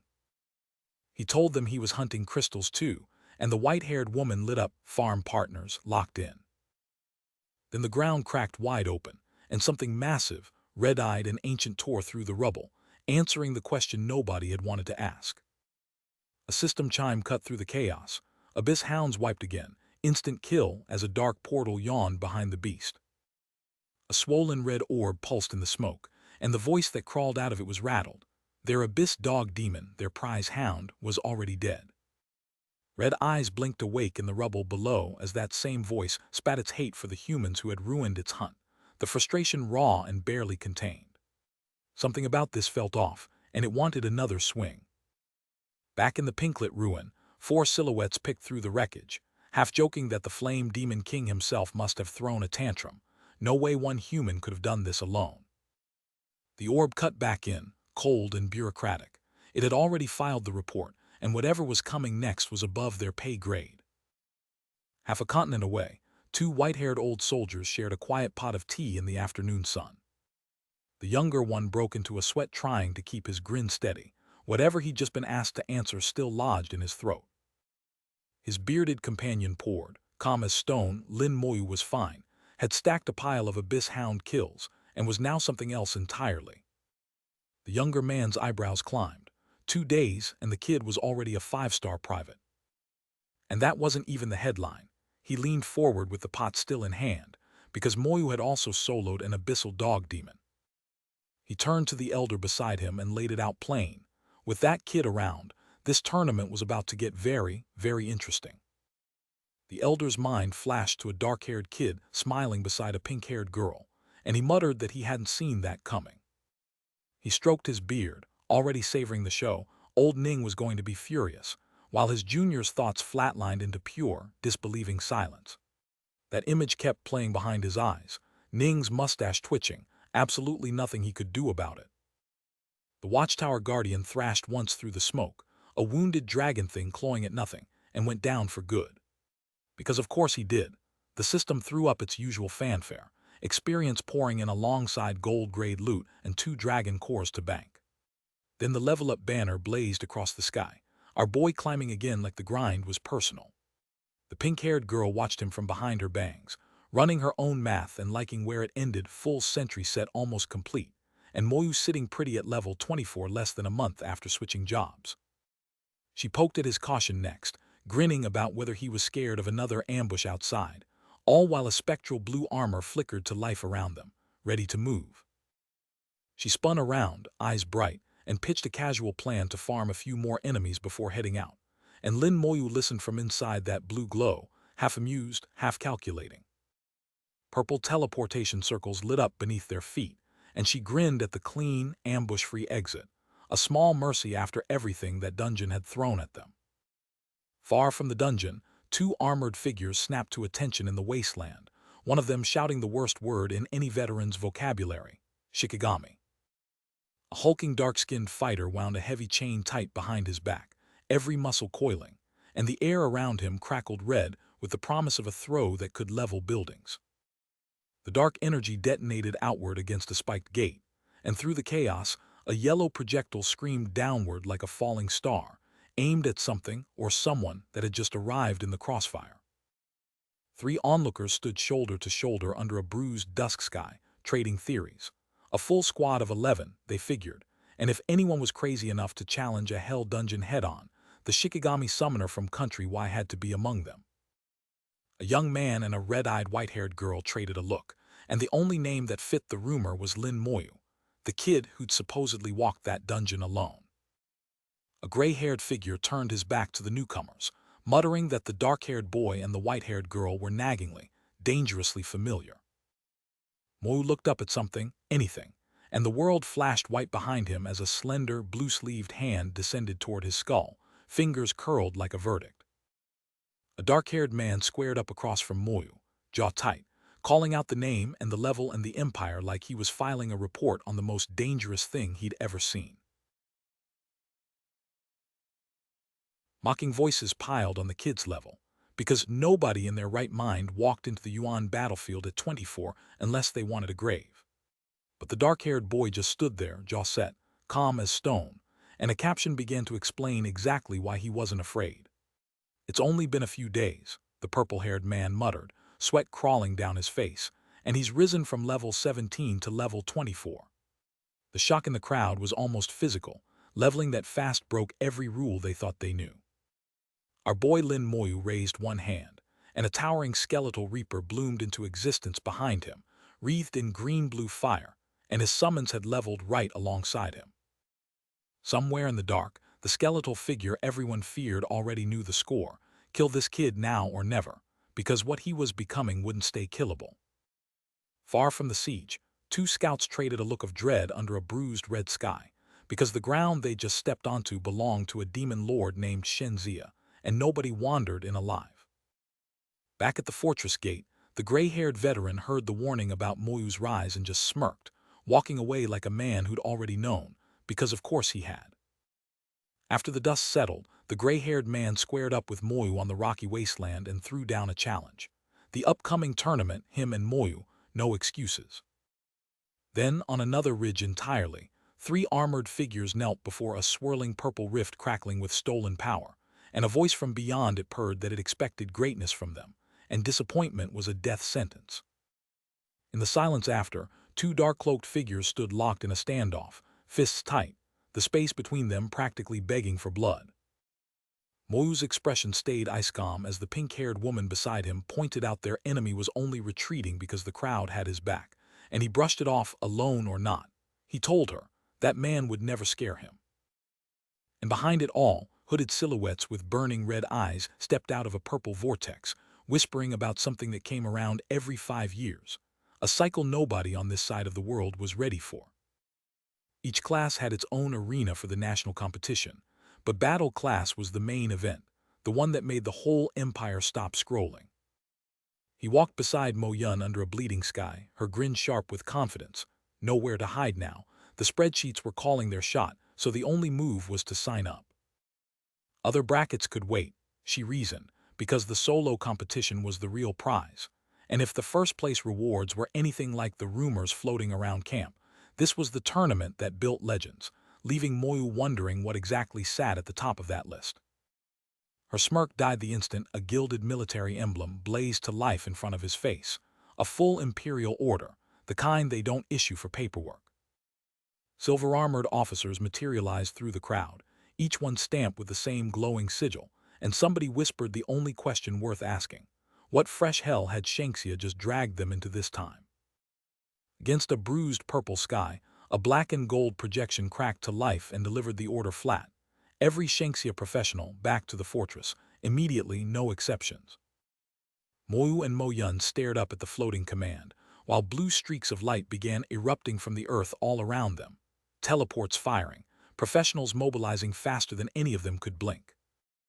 Watching the pillars multiply, Moyu had to admit, the cohesion of Shanxia's people was genuinely terrifying, an entire army answering a single bell. Then the next scene cut to ash and iron, a wasteland that smelled like 5 years of buried teeth, embers still drifting where something ancient had recently exhaled. A jagged monument rose from the rocks, chained and cracked like a wound the earth had tried to heal, clearly a seal, and clearly leaking. From above, the army funneled in around a column of blue radiance at the monument's core, shadows stretching long as the crowd pressed forward to witness whatever was clawing its way back into the world. A bearded veteran stood at Moyu's elbow, pink-haired Mo Yun a step behind, and the dark-haired soldier in the gilded insignia asked the only question that mattered. "Senior, what's about to happen?" The veteran pointed at the spear-like beacon embedded in the stone, its aim fixed on a smear of distant light, and dropped 2 words that drained the warmth from the air: the Demon Watcher. The needle pointed straight at the abyss, wherever the demons were massing, which meant a tidal wave of monsters was coming, because that thing never calls the Empire home for anything small. The beacon glowed colder against the purple dusk, and the veteran confessed he'd been just as spooked his first time too, because the Watcher wasn't a scout. Every major offensive, every blood-soaked page of history was commanded by that single unblinking thing. He turned to Moyu with the hard, settled look of a man who had lived through this before. Even the strongest had learned to take their orders from the Watcher, and questioning it was how careers ended early. The Demon Watcher had sounded, and with it came the Empire's answer, a colossal sphere of yellow energy tearing through the sky like a war drum made of lightning. A glowing system order split the fortress in 2. Every professional below level 30, get on the walls right now. And then a second decree blazed overhead, red sky bleeding into cracked stone, form your own teams, because what was coming would not wait for platoons to organize. No one below 30 was leaving the fortress, not a single soul. The dark-haired man and the silver-haired woman stood with their backs to everyone, staring out at a wasteland laced with chains and broken spires. She smiled, calm as someone who'd already won. With Lin Moyu on the field, she figured, who else did they even need? But the Empire hadn't sent just anyone. On the wall stood Nai Xing, a level 60 Legion overlord, the Nai family's legendary exclusive class, the kind of presence a Legion only ever got once.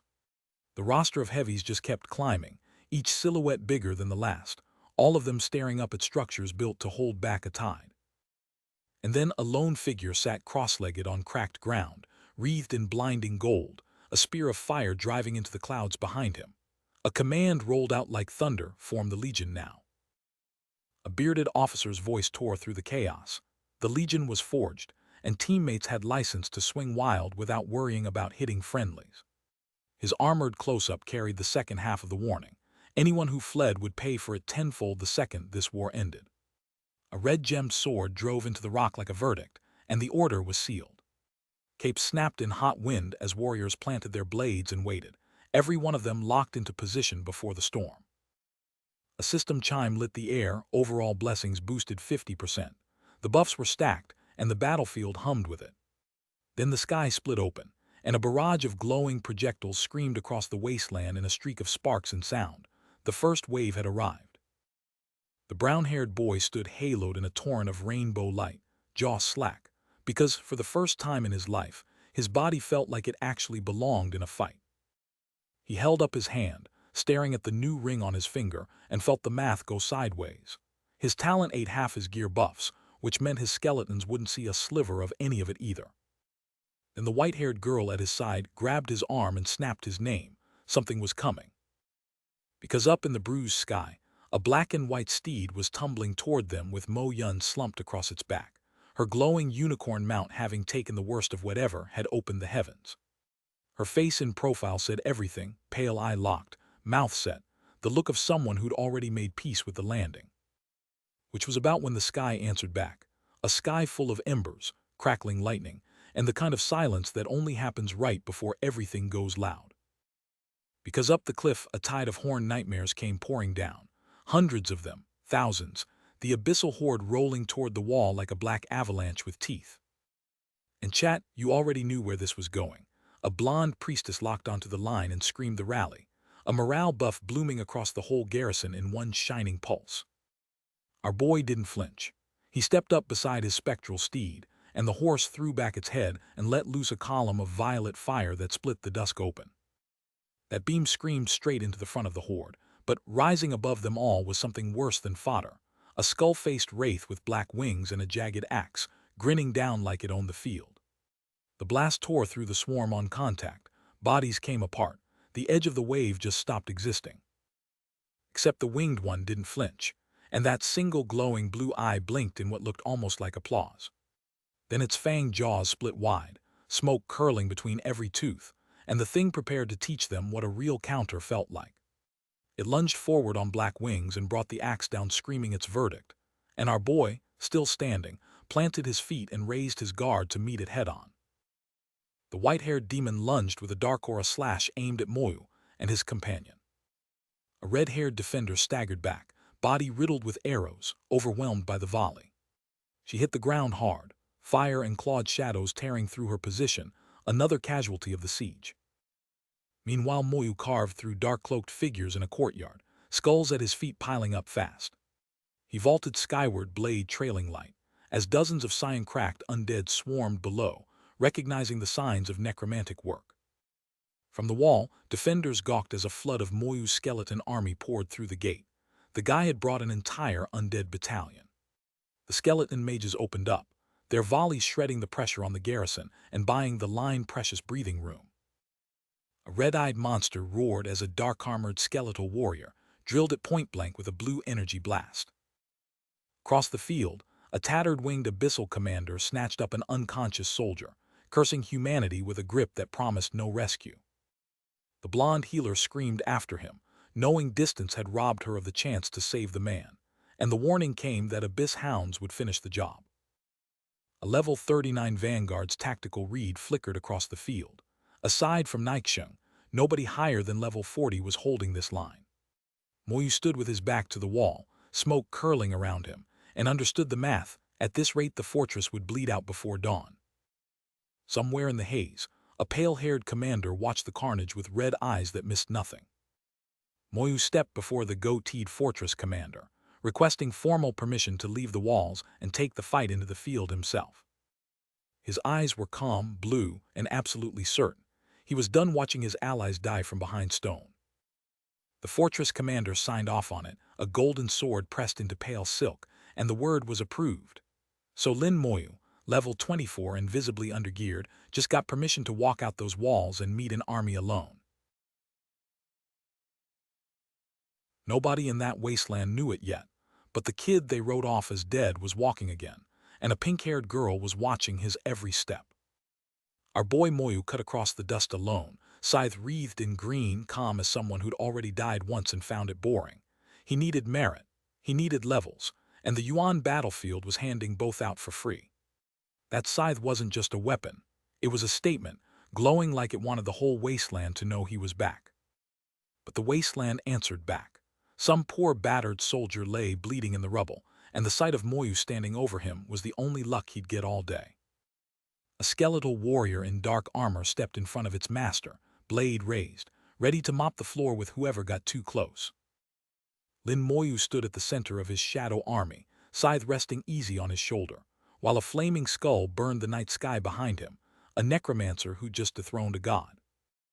But before the dusk could settle, an armored warrior in a blood-red cape stalked across the wasteland and leveled his spear at our boy, swearing revenge for the children Lin Moyu had killed and ordering every last minion to cut him down. Kill him, the order thundered again, because one death wasn't enough to settle the score this man was carrying. So Lin Moyu planted his crescent blade and let the fire roar around him, one lone figure against an entire horde with murder in its eyes. He whistled up a spectral warhorse the size of a house, and it exploded outward in a shockwave of light, kicking off whatever fresh nightmare was about to land on him. First out the gate was a wolf the size of a wagon, eyes blazing blue, teeth bared, closing the distance in a heartbeat. Behind it poured a whole swarm, spectral spearmen flanking, red-skinned fiends swarming, and every throat in the horde roaring the same word. "It's him, take him down." Our boy answered with a crystalline scythe humming under a slow curse, and the air itself thickened, dragging every charging body toward him like wading through wet cement. His scythe's curse ignited, and the battlefield answered by binding everything in sight. Crimson chains blazed outward like roots splitting soil, clawing for every throat they could reach. The slow curse rose as a black orb crowned with a bleeding red eye, and chains erupted like a living web across the entire field, pinning skeletal hounds mid-lun, while Lin Moyu hovered at the eye's mercy, bound by his own creation. A monster's claw struggled under chains that glowed like cooling lava, every pull only tightened them. Armored soldiers stared, voices cracking, a curse skill with range like that wasn't supposed to exist, and they needed answers. But Moyu's calm was worse than any threat, green energy coiling around his raised hand, while the battlefield piled up every corpse his army had made, because that was his fuel. The corpse explosion tag flared to life, and the green energy snapped hungry around his robes. Inside the nearest hound, red spikes punched outward from its own body, and a chained demon overhead bellowed a denial as its pack began detonating from the ribs out. Then the chain reaction climbed to its peak, a pillar of red-orange fire and dark thunder ripping skyward with teal veins threading through the blast, while Moyu's silhouette stood undisturbed at the cracked heart of it, and the scream from above sounded like something dying for the second time. A streak of fire stitched across white, the battlefield holding its breath between heartbeats. A crocodilian skull-faced demon in spiked armor lunged through the smoke, arms wide, demanding to know what human had the nerve to vaporize its kin. That single pale eye went wide against red, all shock and no escape, white breath nothing, just the realization. A black and orange exclamation blazed across the sky as the demon plunged through fire and teal lightning, trailing sparks and shredded armor. A second towering exclamation seared against another eruption, violent, absolute, the kind of blast that rewrites a definition of what one man can do. Skull-framed kill messages stacked like receipts, level 31, level 36, hound after hound, and the battlefield had just learned Lin Moyu was out here farming. And chat, you already know, that LVL 36 demon was mid-tier at best. Moyu's come a long way since his academy entrance trials when a LVL 36 was the final boss. Crimson slashes streaked across the wasteland, cyan embers trailing behind the blade of an awakened scythe. A white-cloaked woman whipped around mid-stride, slack-jawed, because what she just witnessed was impossible for one man, alone, in the middle of an abyss rift. An armored swordsman planted his blade in the dirt and watched the kid work. One fighter had just carpeted the field, level 30-plus demons gone in a heartbeat. The onlookers' chatter said the quiet part out loud. That wasn't a second job transformation, that was a cheat code wearing a school uniform. Zijing's gold-crested deputy captain breathed a prayer of relief, because whatever Moyu was, he was theirs, and right now their academy was single-handedly holding the line. One of his squadmates whispered what they were all thinking. At this rate, they were just an audience. Moyu didn't celebrate. He locked eyes on the survivors and made himself a promise, every last demon, every last hound, no exceptions. That hand on the dark staff was the only thing keeping this battlefield alive. Shadows skittered beneath his feet, fresh summons already replacing the fallen, the army refilling itself faster than it could die. Across the smoke, a dark-haired woman pushed the hair from her face and admitted the truth out loud.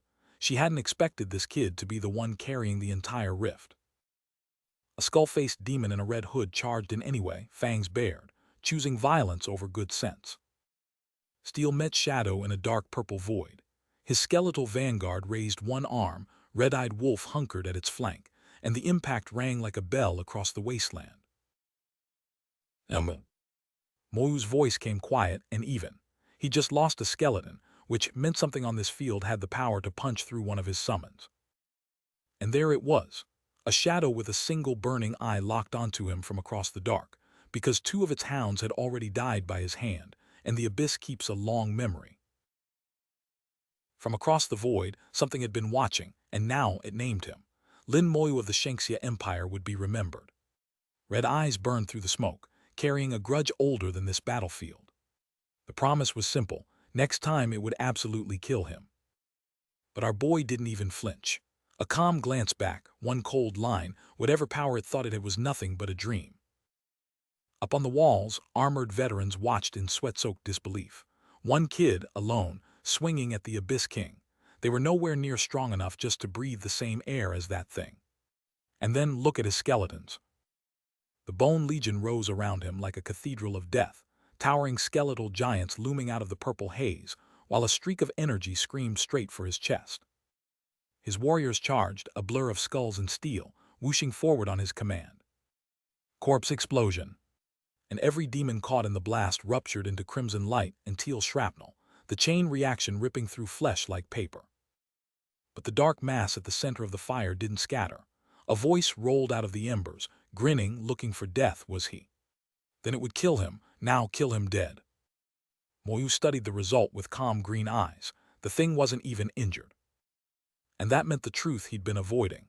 If he couldn't even crack this thing's teleportation formation, he had a long, long way to go. Then his eyes snapped wide, a purple pulse spiking above him because behind the smoke something else had arrived, glowing red, hungry, watching him now like prey.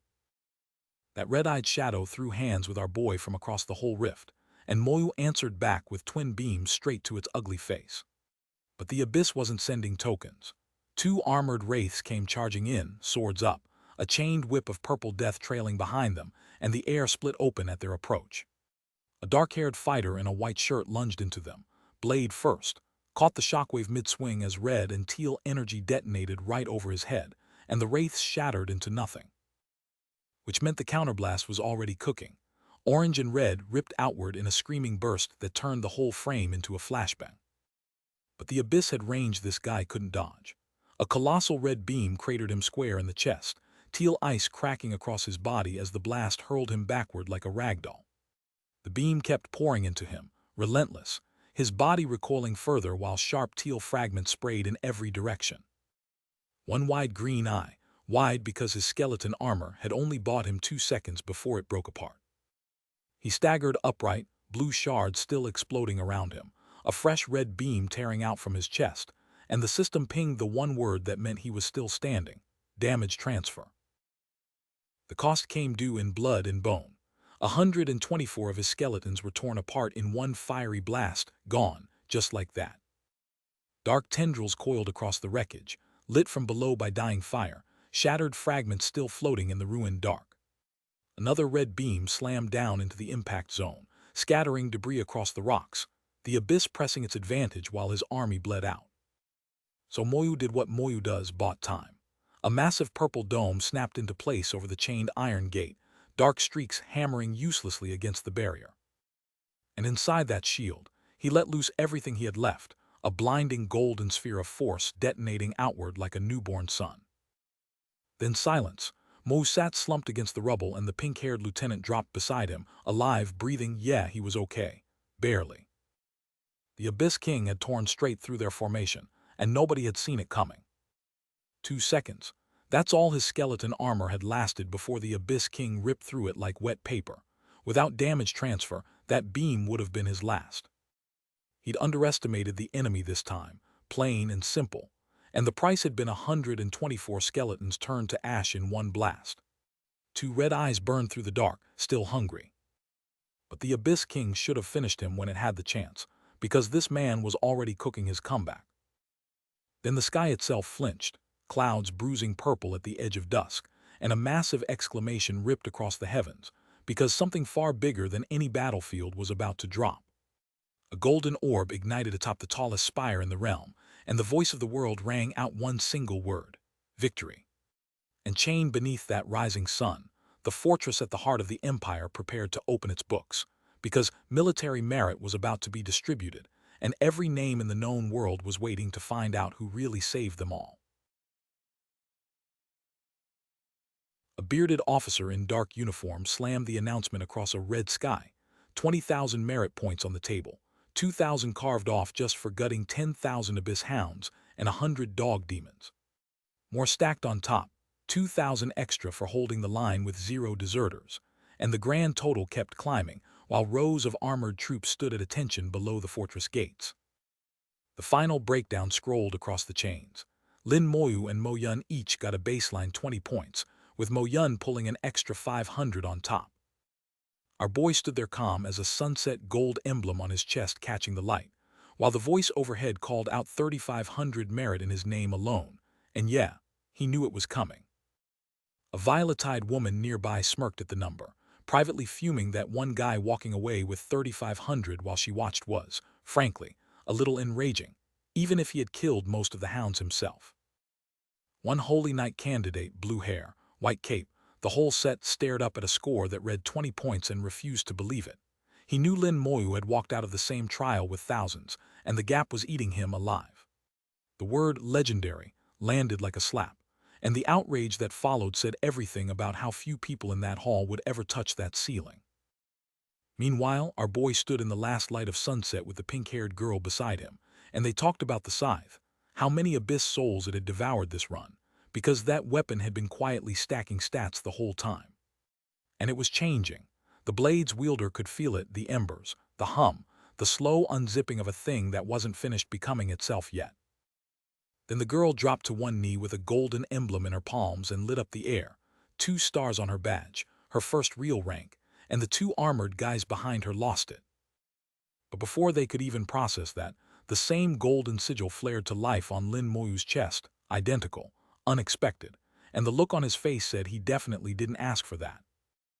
Up close, the insignia was clean and brutal, a vertical sword inside a circle, 12 stars ringing it, light bending around the edges like the badge itself didn't want to be looked at directly. And the closer you got, the more it meant stars and steel, and a rank you don't just earn, you survive. Right on cue, Moyu stepped forward as the gold settled on his chest, and the whole fortress went quiet, a silver captain's badge, on a kid half their age. Mo Yun was the first to break the silence, dipping into a clean bow with a grin she couldn't hide. Which prompted the announcement that Moyu wasn't just a captain of Shanxia, he was likely the youngest one they'd ever minted. Let that sink in. And somewhere in that crowd, a thought hung heavy. The captaincy exam had only just wrapped. Boots hit stone. The garrison pressed forward, and the weight of the moment settled over them all. But Moyu wasn't done rising because the heavens weren't done either. A title burned into the air above his head, written in gold, Star of Shanxia. The system spelled it out for anyone watching. 300 points into every stat, 20% off every skill, and a 10% cut to incoming damage. A full package on a rookie frame. One officer looked down at him like he'd spoken a foreign language and asked if he already held a title. Moyu just nodded, calm as ever, and Mo Yun nearly choked on her own breath. Across the yard, a black-cloaked veteran in spiked armor had stopped listening to everything except that single word, title. And the whispers started to catch up. That title could only drop from one place, solo clearing hell difficulty of the Dragon frontline outpost. Solo, as in one body, one loadout, one bloodbath. A woman with a single purple eye stared, jaw tight, because she'd tried that very run herself and barely crawled out alive. And she still couldn't believe this kid had actually pulled it off. Moyu took the senior officer's question in stride and started walking him through the title's origin, voice steady, like he was reading a grocery list. Which was apparently the wrong move, because the bearded commander grabbed him by the collar with a wild grin and basically adopted him on the spot. Another genius in Shanxia's ranks, and the fortress was now his playground. The grin softened into something almost fatherly as he leaned in and warned Moyu not to spend those merit points on anything stupid. Moyu filed that away. Those facilities were built for 3-star captains and up, not for fresh badges. He thanked the man and pocketed the privilege quietly. Then the gate behind them lit up in fire and falling chains, and the final order rang across the yard. Battles over, legions dismissed. Shanxia had survived the night. Our boy Lin Moyu climbed the stairs of his new captain's quarters, scythe raised, and golden light swallowed the dust around him. Because behind that closed door, the Thanatos scythe had started changing on its own, teal energy crawling up the blade like it remembered something he'd forgotten. And the scythe darkened, edges sharpening into something jagged and hungry, as a quiet confirmation settled over him. The weapon he'd carried since day one was nearly finished evolving. Teal veins of power curled around his legs, the scythe's aura refusing to let go of its wielder. The status window hovered above the blade, Thanatos Scythe, level 25, spirit maxed at 3000. The cap slammed shut because the other set pieces were missing. So this was the ceiling for now. Break it meant hunting down the rest of the set. 2 question mark cards glowed in the dark beside the blade, and the resolve locked in find those pieces, whatever dungeon held them. Then the system chimed with a skull-crested announcement, and a brand new skill unlocked itself from the weapon. Evocation, the ability to record a boss soul and spend 1,000 spirit to drag it back for 3 minutes of servitude. A horned specter flickered into the air beside the blade, teal and grinning, and the meaning hit him like a freight train. He could summon killed bosses to fight for him. Which meant one obvious next step: reclear the front lane dungeon, fill the roster with boss souls, and turn the Empire's hardest content into his personal army. A quiet moment, just a chart sliding down across the screen, the numbers doing the talking so the art didn't have to. Another staircase of bars, stepping down, down, down, the visual grammar that always means somebody's stats are about to get explained. Far across the wasteland, word filtered into a stone fortress hall where a handful of professionals huddled near a dying brazier, trading reports that painted a grim picture. Their fortress sat the farthest from the abyss, and 9 other strongholds stood in the line of fire ahead of them, which made them the lucky ones, if lucky meant watching the worst from a distance. But the Empire's top professionals had stacked the defenses deep, and the abyss couldn't teleport its heaviest hitters through. A safety net that one armored officer warned was sturdy, not perfect. Back with the team, the pink-haired girl brought up the Yuan battlefield, and our boy gave a simple yes, the kind of yes you give when you already know what you're walking into.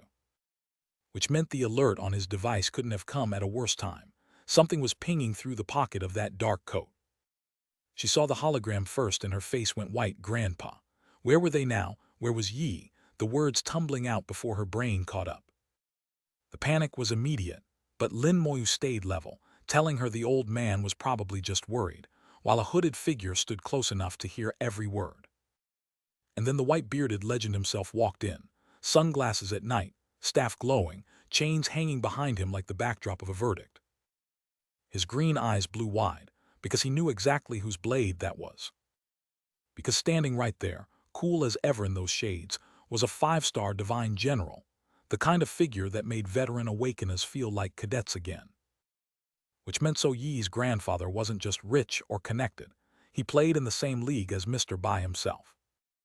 And Yi, pink hair catching the dying sun, just waved like none of this was her problem. The black-haired kid beside her blinked, caught completely flat-footed. So the 3 of them stood there, Yi confused, the kid genuinely lost, and her grandfather radiating the specific disappointment of a man whose granddaughter had wandered off with strangers. He rolled his fist and played it off as a little courage test, but inside he was boiling, because Yi was out here with some kid who looked way too much like old Bai. Which is how Lin Moyu found out he'd been chatting with the principal of Zhaijing Academy, courtesy of one very cheerful introduction. Mr. Ning waved off the pleasantries and immediately started griping that Bai had lost his marbles for sending Yi to the Yuan battlefield, and Yi fired right back that Bai blamed Ning for the assignment. Somewhere far from the front lines, an old man with snow-white hair and shades was losing it. Nobody made moves in his house without his say-so. He'd been tied up all day, and some fool had decided to play hero anyway. So the old man came to collect his grandson personally, dangling academy assignments like bait. But our boy didn't flinch. He fired back with the old man's own lessons. You finish what you start, and he'd already taken the job. No walking away. Whatever the task was, he was seeing it through, case closed. That left the old man sputtering and Mo Yun stepping in to shield Moyu, swearing he just wanted to grind levels. All Grandpa could squeeze out was, you. Then came the bait. Ning offered to lend Moyu a full squad to clear any dungeon he wanted. But Yi wasn't having it. She whipped out that glowing orange dagger and told her grandfather to take a good, hard look. The Hell's Sentry dagger, gleaming like a verdict against the stars, proof that 2 people had walked into Hell difficulty and walked back out holding the reward. That's when the Dragon War King stepped forward, green aura swirling, and promised Mr. Ning personally that Yi would be safe with him, a title so absurd it short-circuited every veteran in the room.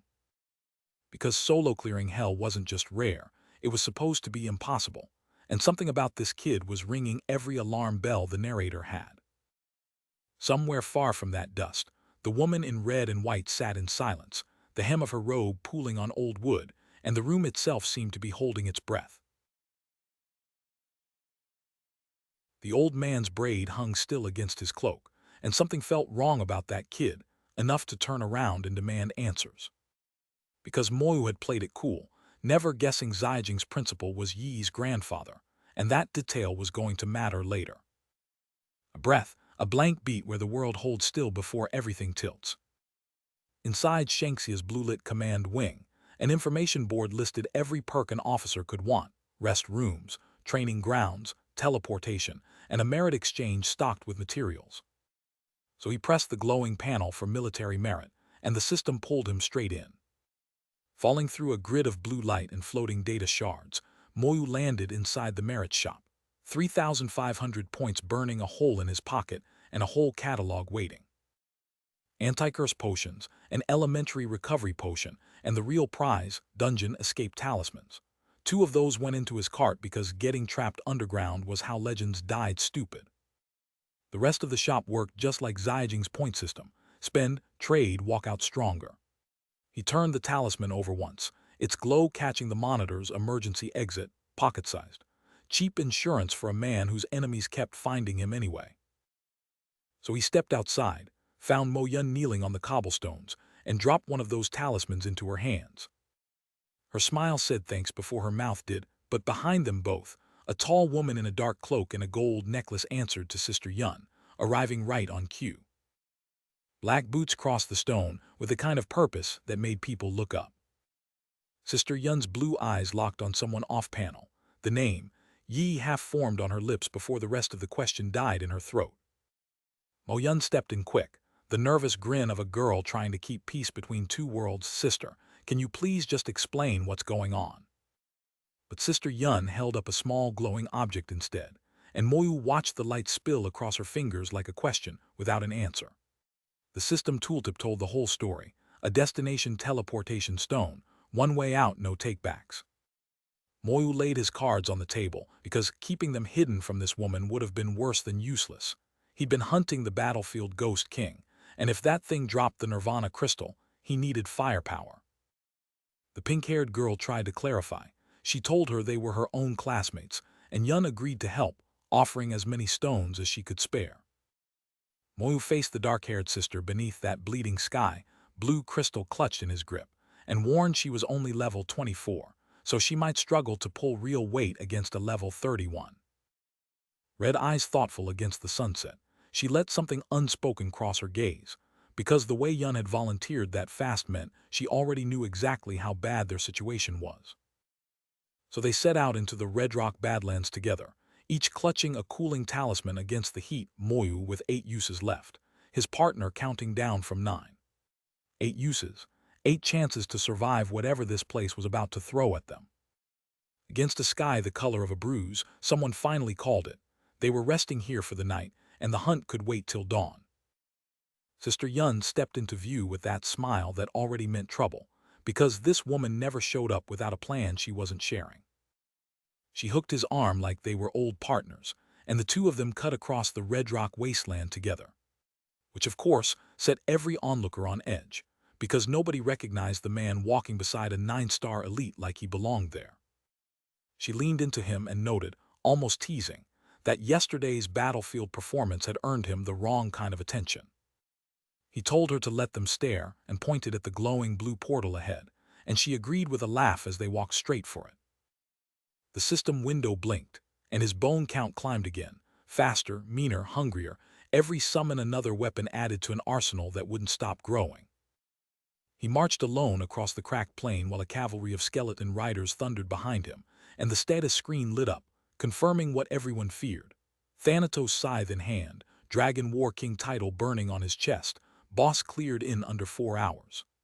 Skeleton warrior at level 100, skeleton mage at level 90, and those were just the grunts. which meant when a dark-armored enemy lunged at him through the dust, he didn't flinch, because this was exactly the test he'd been waiting for. Steel met shadow and the air split clean with it, a strike loud enough to rattle teeth through the dunes. Smoke and embers curled off the impact, and the blue lettering hung in the sky like a wound that hadn't closed yet.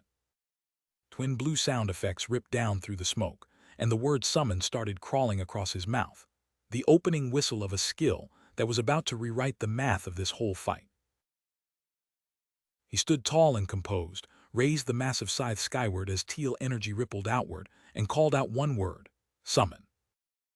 A towering cyan skeleton materialized above him, wreathed in spectral fire and chains, and from the ground he watched it click into place, satisfied. That should do it. Sister Yun's eyes went wide as she held up a curved golden dagger, another held drop, almost too clean to be luck. They walked the stone path together, her asking for one more thing, him agreeing because her invisibility had already earned it. She laughed bright and clean, blue energy swirling around them both, and told him to keep moving. But the road ahead belonged to someone louder. A blonde knight in white and gold screamed for passage, planting himself in front of a red-armored giant wreathed in flame. Moyu and Sister Yun stood ringed in swirling blue, refusing to move, and somewhere close, an unseen onlooker wondered what in the world was about to happen. The blonde knight stormed up, finger jabbing, voice cracking with fury, demanding Moyu step aside and stop blocking the road. Moyu didn't flinch. Not a step, not a glance, and the knight's smugness curdled into wide-eyed panic as he realized this man had zero intention of moving. The knight wheeled on Sister Yun next, shrieking at her to get out of the way, warning her she was trampling a red carpet laid out for his highness. A black-gloved hand shot upward, fingers clawing at the air as something was dragged skyward by sheer force. An orange-haired woman screamed as a vertical blade of light carved the air beside her, and a voice rang out, bold and brutal, daring anyone to try that again. The strike landed hard, armored weight crushing red stone, the impact cracking the ground beneath. A hooded skull stared out from the dark, cyan eyes burning, red splatter framing it like a portrait of death. Sister Yun's jaw tightened beside Moyu against the sunset, and the question hung between them: is what they just felt even close to what that carriage is carrying? A golden carriage rolled into view, crown-topped and gleaming, and a voice from within barked a single, royal word: stop. And the answer came in flame. A line of white and gold knights charged on dark horses, cloaks trailing fire, the whole column burning forward like a living weapon aimed straight at the road. And just like that, the whole street shifted, warm light spilling in where the cold had been. A boot struck red stone, with a click so deliberate it might as well have been a door slamming shut behind them. A blonde prince in gold-plated armor stood framed against a throne-room backdrop, explaining that every link of his kit was custom-forged, blacksmiths for the steel, alchemists for the shine. From beneath a white cape trimmed in gold, that same boot pressed forward, slow, measured, the kind of stride that wanted witnesses. Sister Yun's face stayed perfectly still, and that was enough to crack his. The prince's eyes went wide, something about her had hit a nerve he didn't know he had. A tight crop on the blonde man's chest revealed a golden chain and a blue gemstone set in the armor, the kind of detail that explains a lot about why his face did what it just did. The armored blonde snapped at his kneeling servant in raw irritation. "How can you be so rude? Back off." And the blonde lackey bowed and whimpered, "Yes, your highness," confirming exactly who this man thought he was. Then the mask flipped, same man, same panel, smiling politely as butter wouldn't melt, offering Moyu a smooth apology for his rude subordinate's behavior. Above them both stood Rutgers, level 31 Vulcan warrior, plating catching the red rock light, announcing himself as a warrior from ancient Rome's Holy See lineage, class, level, and faction all on the table at once. Three figures watched from a stone corridor as purple and white energy swirled through the archway behind them, and one laid out the lore. The Holy See was a religious faction claiming divine inheritance, and this man had inherited Vulcan. A burst of violet-white energy erupted from the archway as the lore kept rolling, Vulcan's power rolling in like a sermon with sound effects. Two men in dark coats traded skeptical looks under the dusk, one of them already writing Vulcan off as nothing more than a basic fire attribute class with a fancy name, which, chat, is exactly the kind of take that gets you humbled. The white-haired woman in black looked down, worried and downcast, because she just heard a divine inheritance dismissed like a side quest. But Rutgers wasn't done, red rose petals storming around him. He raised one hand with a smile that said he heard every word they just said about him. Our boy stepped forward, calm as anything, and told the prince straight up no fight needed, because he wasn't worth her time. The Vulcan warrior had to look up to meet his eyes, and that single detail said everything about how this standoff had already tilted away from Rome. And that was it for this one. The studio's got more projects dropping soon, so don't you dare unsubscribe. A purple sky stretched over the trial grounds, and someone was already watching from the edge of the frame. A blonde, blue-eyed knight grimaced through a cold sweat, insisting he outranked Lin Moyu on pure level alone, 25 to whatever Moyu was. Gold-trimmed plate caught the light across his chest like a walking resume. Then Moyu's eye lit up, that eerie blue flare that meant the hidden unique necromancer was done playing defense. Before the kid could recover, the knight grabbed his shoulder and leaned in close, practically purring about the dungeon he was about to solo clear, while some silver-haired woman watched the whole show from the sideline. But the blonde knight's grin split wide, loud, theatrical, dripping with show-off energy as he boasted a legendary title was incoming, calling out to some beautiful lady to wait for what he had coming. Somewhere in the crowd, a quiet hand rose to stifle a laugh. But the blonde knight himself just stood there, blinking, one big question mark hanging over his head. He didn't even know why everyone was looking at him. The onlookers traded glances, murmurs rippling through the ranks, one woman covering her mouth because none of them had any clue what was happening either. Then a blonde woman in a white cape came sprinting through the crowd, sweat pouring down her face, panic written all over her as she rushed up and addressed the knight by his title. Something was very, very wrong. A hand reached out toward the white and gold fabric of his armor, grabbing for him. Because the legendary title the blonde knight had just bragged about claiming, it was already taken, and her wide-eyed, sweating face made that brutally clear. And there, framed against a burning sunset, stood Lin Moyu, black hair, teal eyes, calm as still water, a golden emblem blazing on his chest as the man who had actually stolen the title. Just the quiet fall of white fabric, heavy with the weight of what he had just done. A blonde woman in white and gold stood with her head bowed, the smoke still curling around her like a funeral veil. Then her composure cracked, and she roared into the ash, calling her riders forward as flaming horses and armored knights materialized from the fire at her back. Inside the great hall, a council of white-cloaked figures gathered on a blood-red carpet, ringed by those same flame-eyed horses while silhouettes watched from the shadows. One nervous knight with a braided mane shifted uneasily, warning the others. This was Shanxia territory, where almost every professional wore the Shanxia crest. The blonde woman answered without turning, her voice flat and cold.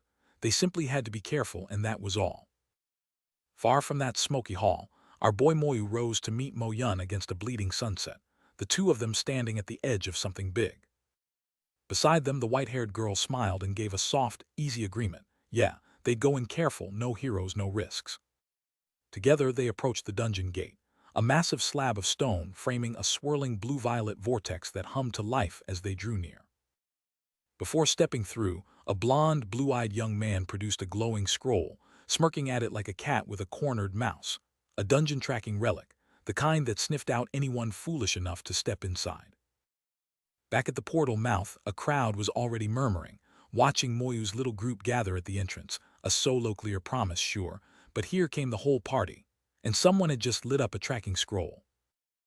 Moyu dropped from above in a clean leap, boots hitting the stone as the silver-haired girl at ground level gasped, because the portal behind her was already strobing with fresh arrivals. Stepping through last was a blonde knight in ornate gold and white plate, scroll in hand. Grin stretched ear to ear as he declared they'd found their target exactly where they wanted him. He unrolled a second glowing parchment, chuckling to himself. No choice now, he said. Kill the necromancer, claim the title, go home rich. The scroll's true name flashed across the interface, a teleportation sealing scroll, designed to lock every soul inside until the deed was done. The white-haired girl's eyes went wide, her fingers fumbling a dim talisman. Her escape charm was dead in her hand, and the realization hit like a fist. They were caged. Red letters screamed across the dark sky, despair, fear, terror. The Vatican wanted its target to know exactly how done he was. The blond prince spread his arms wide, triumphant, ringed by his own silhouette army. This was the price, he announced, for crossing the Vatican of ancient Rome. He leaned down to grip the white-haired girl's wrist, her glare burning up at him through the dark. He had no plans to kill her, not yet. A wonderful toy deserved a long playtime after all. His hand tightened on her wrist as he finished the thought, his wonderful toy, his to break however he pleased. And then those teal eyes opened in the dark, calm and faintly amused, like the whole scene was mildly entertaining. The prince's face snapped to shock, teeth bared, eyes wide, every trace of that smug grin gone in an instant. Lin Moyu stepped forward through swirling black energy, smiling coolly. If that sealing scroll locked the dungeon shut, it trapped the prince inside too, and Moyu was a necromancer. The twilight sky over the mountains lit up with a shout of alarm, because something had just gone very wrong for the wrong team. Two of the prince's knights charged in, but froze at the sight ahead, glowing green skeletons and shadowed figures swarming the field. Moyu raised his staff, blue energy spiraling around him as a towering armored skeleton loomed at his shoulder. The prince had walked to his own death, never even knowing what class he was facing. The prince's smirk returned, all confidence, just a necromancer and his skeleton pets. He was a Vulcan warrior, a legendary profession, the prince of ancient Rome. A red-haired warrior beside him grinned, dark armor gleaming as fire erupted across his body. A status window blazed to life, Vulcan body activated. Then the air split with fire, a violent burst of embers swallowing the whole frame. The red-haired Vulcan warrior lunged through the blast, his skilled Vulcan body roaring to life as flames trailed behind his strike straight at the opposing warriors. A colossal blade of light carved the earth, and the red-haired knight let the world know his state was godlike. Attributes and skill power tripled, damage cut by 300%, immune to every crowd control in existence. The skeletons could do nothing, and he wanted them to know it. He stood atop the rise like a living idol, raising a golden sword as holy light crowned him. His robed followers dropped to their knees in awe, hailing him as his highness, offering their voices to a glory they were certain had already been won.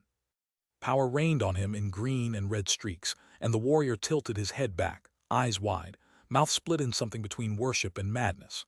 From somewhere off the field, a voice screamed victory to his highness, and the knight drank it in like wine. The battlefield dissolved into a blur of yellow, red, and blue, every color a declaration. There is no one stronger than me. The air itself seemed to roar, and for one perfect moment the holy army believed it. Then, calm as a stone in a river, a voice noted the obvious. A legendary profession's skill effects were, as expected, quite strong. At the bottom edge of the chaos, a dark figure watched. And Moyu watched it all in profile against that red-purple sky, one green eye cool and analytical, the polar opposite of the enemy's screaming hysteria. Because while the red-haired man was swinging, crimson chains erupted from the dirt and snapped around the robed cultists, a slow curse locking them in place, and the calm analyst behind it all was none other than Moyu himself. The robed cultists thrashed and hollered, bound tight and screaming that it was a curse, shouting for backup to break it fast because the enemy was already closing in. And an army of dark-armored figures came charging across the smoke, weapons raised, a tidal wave of steel bearing down. Which meant the red-haired warrior's next swing came slamming down, sparks screaming off the impact, only for his face to twist into pure disbelief as the word tore out of him. Impossible. Somewhere in the chaos, a knight in heavy plate stared at the dead he'd been told were nothing, and his certainty cracked clean in half. One last desperate swing meant to end it, and his shield exploded into 1,000 bright shards, the impact so brutal it buckled the helm right off his skull. Then the ground itself screamed, because a pillar of crimson death came slamming down like the fist of an angry god, and the two armored bodies around it went airborne on pure disbelief. Boots tore across cracked earth lit by the fires of their own failure, every step a choice between retreat and ruin. And towering through the smoke came a skeletal wraith wreathed in cold blue-green light, speaking the 4 words no soldier ever wants to hear. They stared up at the glow raining down, and one of them finally broke. Moyu, are we going to die here? But the red-haired knight was already moving, cape snapping, weapon blazing as he launched himself at the horned apparition still hovering in that webbed, ember-filled void. The armored holy knight planted his feet, golden blade drawn and humming, as the skeletal dragon guardian dove out of the purple storm with jaws wide, and the collision was always going to be apocalyptic. Steel met bone at terminal velocity, the red-haired warrior thrusting upward into that grinning skull, and the burst of light on impact was violent enough to split the rain itself. The blow slid across his black and red armor, a glancing hit he had no choice but to eat. Which meant the next exchange happened in sheets of heavy rain under a bruised purple sky, the whole battlefield drowning in shadow and storm. Then something hit the ground like a dropped god, light erupting, debris blowing outward in a ring of dust and ruin. Rocky chunks scattered from a heavy impact, and someone gasped through the pain of a blow that landed clean. A bleeding blonde in golden armor stared in cold dread, his volcano body shattered in a single hit, and the math started running. That was the boss of hell, and this was that monster's idea of a greeting.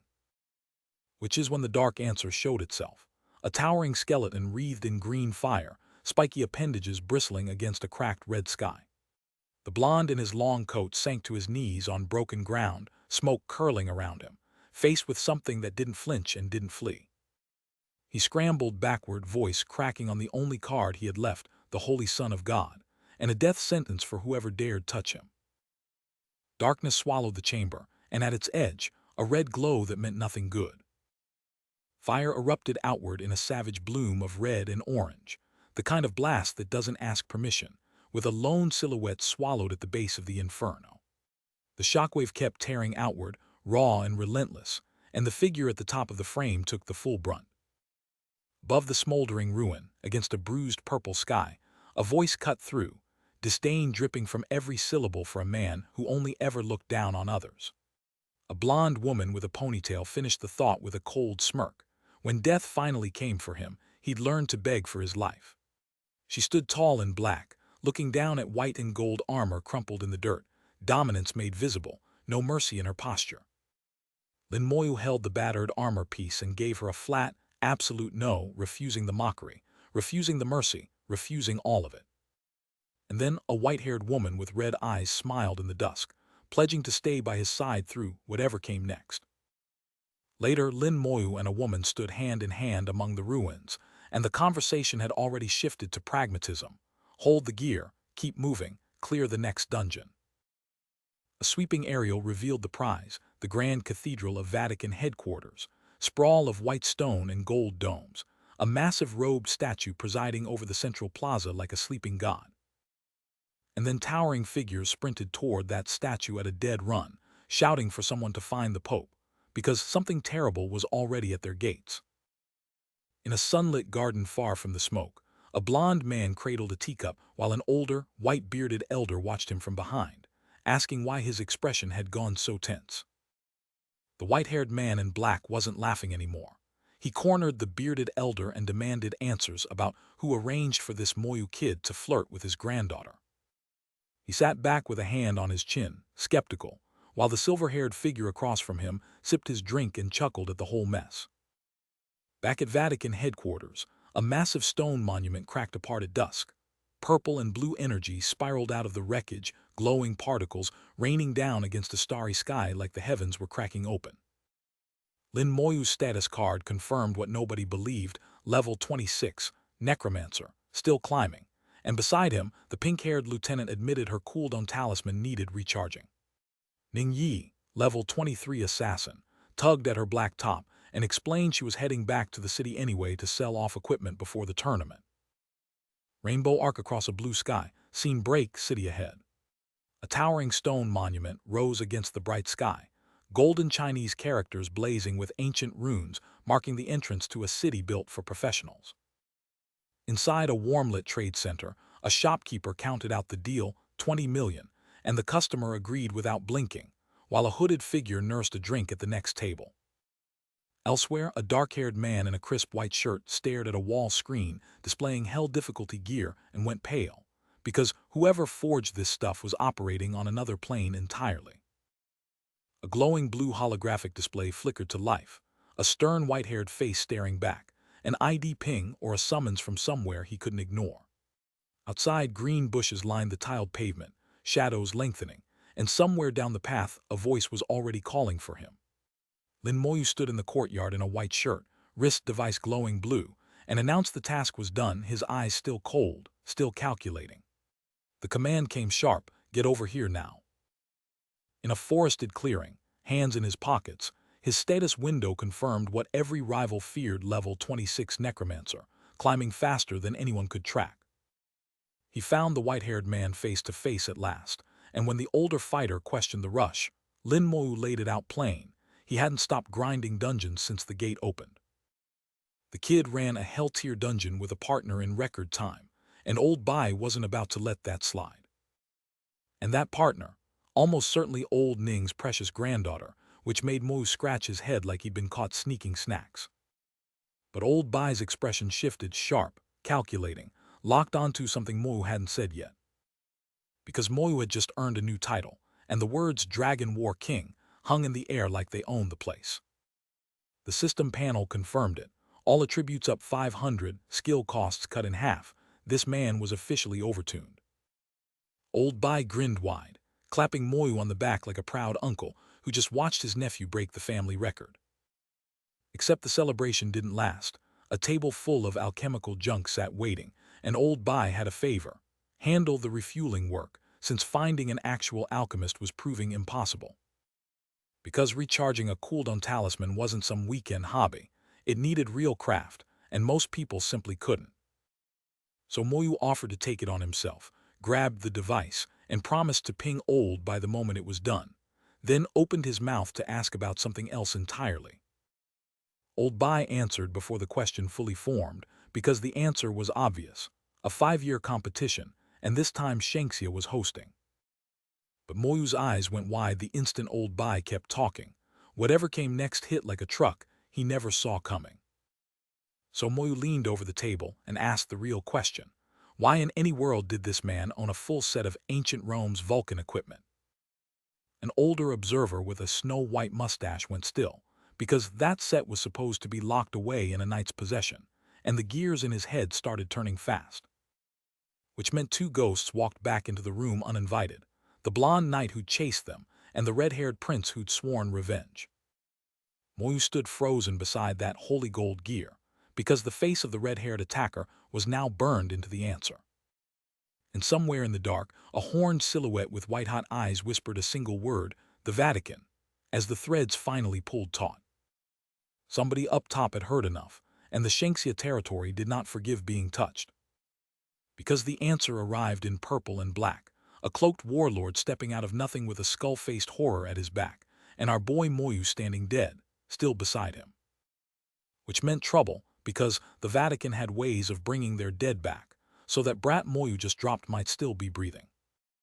Old Bai laughed through it, told them not to get ahead of themselves, while Moyu and the bearded man stood silent under a sky that had stopped feeling safe. A violet crest pulsed at his shoulder, and he waved the others home, saying he would handle this himself, because years of quiet had let the world forget his other name. Because Lord Bai was not just a title. Aura tore off him in purple-pink waves, hair whipping wild, eyes gone blank-white and burning, and the caption introduced him to anyone who hadn't gotten the message: Shanxia's slaughterer god. Moyu's eyes went wide as the lore hit him, because this old man had once invaded Country H alone, cut down 2 of their top 3, and nearly erased the nation with his own 2 hands. So Moyu grabbed his head and panicked, deciding right there that he needed old Ning with him, but old Bai only handed him the tyrant necklace and a drained talisman to recharge, sending him on his way. And whatever Moyu just agreed to, his brain had not caught up yet. So he lit up, golden-yellow magic ripping out of him across a blood-red sky. 1 second later he was standing in ancient Rome, glowing gold, wearing a single floating question mark above his head. And that question mark turned to fire, because his own eye filled with a swirling inferno reflecting back what the city below had become: a wall of flame eating Rome alive. Which meant the ornate domed citadel of ancient Rome was now under siege from a pillar of fire that had no business being that big, and citizens were screaming at each other wondering if Vulcan, the god of fire himself, had finally come home. And the flames kept coming, because if the divine god of fire had answered, the city was not getting a trial. Some guy in a plain robe spotted them first, two figures hanging in the sky beside a sun the size of a building, and his voice cracked calling them out. Floating like that meant third job transfer minimum. These weren't soldiers. They were the real deal. An old man with a white beard screamed for Gyubet to come out, and a pink-haired fighter beside him was already breaking under the pressure, clutching their skull like the heat alone was cooking them from the inside. The summon kept climbing in volume, this old man screaming Gyubet's name like a prayer, and a demand wrapped in the same breath. Sparks crawled across his cloak as the firestorm behind him answered the call. An old man in red-trimmed robe stood unmoved as a tidal wave of fire crashed against him, arms folded, dark glasses catching the glow. The blast swallowed the skyline, and panic ripped through the holy city, voices screaming the Pope was missing, that everything they'd built was moments from ash. But then a blazing sphere split the red sky above the cathedral spires, and the cry went up. The Pope had arrived, the elders too, surely they were saved now. Gyubet stormed forward in his papal mitre, fire licking his robes, and demanded to know who dared bring this hell to the Vatican's doorstep. Gyubet's courage died the instant the smoke cleared. That smirk, those glasses, he knew that face. A divine-level professional from the Shanxia Empire, here in the flesh, and Rome had just become his funeral pyre. And the terror deepened, because the title ringing through the flames was no mere professional. It was Shanxia's slaughterer god, the kind of name that ended dynasties. Beside him, a long-haired figure with glasses stood at perfect ease, blade at his side, watching the burning holy city as if it bored him, and even the onlookers wondered why he'd bothered to show. That was the question on every trembling lip. Had the slaughterer god come to erase the Vatican from the map, or was this still just a warning? A robed elder stepped forward with clasped hands and a nervous smile, offering groveling apologies, and whatever gold the Vatican could scrape together if they'd only show mercy. Spectators gawked from the cathedral steps, floored that their pope was begging, and the cold certainty settled in across the crowd. They were all about to die for someone else's grudge. The man in dark sunglasses said nothing. He didn't have to. That glare did all the threatening his mouth refused to. Then sharp and final, one order tore through the smoke. Bring out that Rutgers kid now. 3 white-robed attendants scrambled at once, tripping over themselves to obey, because when the slaughterer god spoke, hesitation was its own death sentence. An elderly clergyman in his golden mitre came forward sweating, desperate to smooth this over, asking what on earth Rutgers had done to anger them. Because Rutgers, he reminded everyone, was the Vulcan Palace's holy son. Old Bai didn't flinch. Flat, final. Rutgers hadn't offended him, and the flames behind him swallowed the rest of the sentence. But the armored man beside him made it clear. Rutgers hadn't offended him either, and the fire around them seemed to burn hotter for it. Which left only one real grievance, and it was personal. This man was here because his precious granddaughter had been the one offended. A tall man in a long white cloak stood before a roaring fire, declaring that Rutgers had insulted the one person under his protection. An elderly clergyman in golden vestments screamed through the smoke that this insult was worse than every enemy they'd ever made, and cursed Rutgers for the damage he'd just brought down on all of them. A blonde-haired youth in a white shirt was being half-carried through the smoke by a hooded woman in white, his allies staggering around him as the world caved in. He stared off into the distance, sweat rolling down his face, barely able to name the cataclysm he was witnessing, a descent of Vulcan, the kind of judgment he'd only ever read about in old books. Then the sky answered him, a pillar of light crashing down on the blond man as armored onlookers below froze with the same shared shock, none of them equipped to explain what was happening above their heads. Back in that burning city, a blond knight stood shaking beside a robed elder who floated above the wreckage, and the news was grim. A fallen enemy had clawed its way back from the grave just 2 days ago. From a rooftop overlooking the same inferno, a long-haired girl and a cloaked white-haired man stared up at a colossal eye tearing open in the sky, watching the descent that was swallowing the city whole. And that was the stat card on Lin Moyu's frontline. A silver-grade skeleton warrior, level 26, flat 7,000 across every attribute, pegging a rage strike that hit like a truck. Backing it up, his silver-grade skeleton mage clocked in at the same level with over 10,000 spirit, basically a magical artillery piece wearing bones. Meanwhile, down in the stone corridor, a trio spotted a lone guy in a white shirt and called out, asking if he was here for the tournament too and pitching a three-man squad. The black-haired girl cut straight to it and asked our boy what level he was sitting at now, and a teammate had to explain they hadn't been in the same bracket in ages. Moyu was already 22 at the last opening ceremony. So when he answered level 26, that number hit like a freight train. Two of them went flying backward across the striped arena floor on instinct, faces wide with shock, a stuttered level 26 ringing in the air where dialogue used to be. The third, the black-haired girl in her school uniform, skidded dazed and bleeding from the face, with that jagged level 26 hanging sharp in front of her like a sentence. Nobody at the plaza was ready for how fast Moyu had climbed, and the black-haired girl's jaw was already on the floor, blurting out so fast, while her teammates roasted her for thinking too much into it. The short-haired girl doubled down with a smug grin, and the silver-haired guy could only stand there buffering. Yeah, that was the face of a man who had just walked into that one. Which meant it was the perfect moment for the pink-haired girl to stroll in, decked out in black crop top and thigh-highs, posing like she owned the whole plaza. The three of them just stood there and watched the energy shift. Moyu's blue eye went wide as she looked up at the towering newcomer, barely managing a "this is" before the sentence died in her throat. Whatever she was about to say, the boots above her had stolen the punchline. Because that newcomer wasn't just tall and loud, she carried a presence that pinned Moyu in place.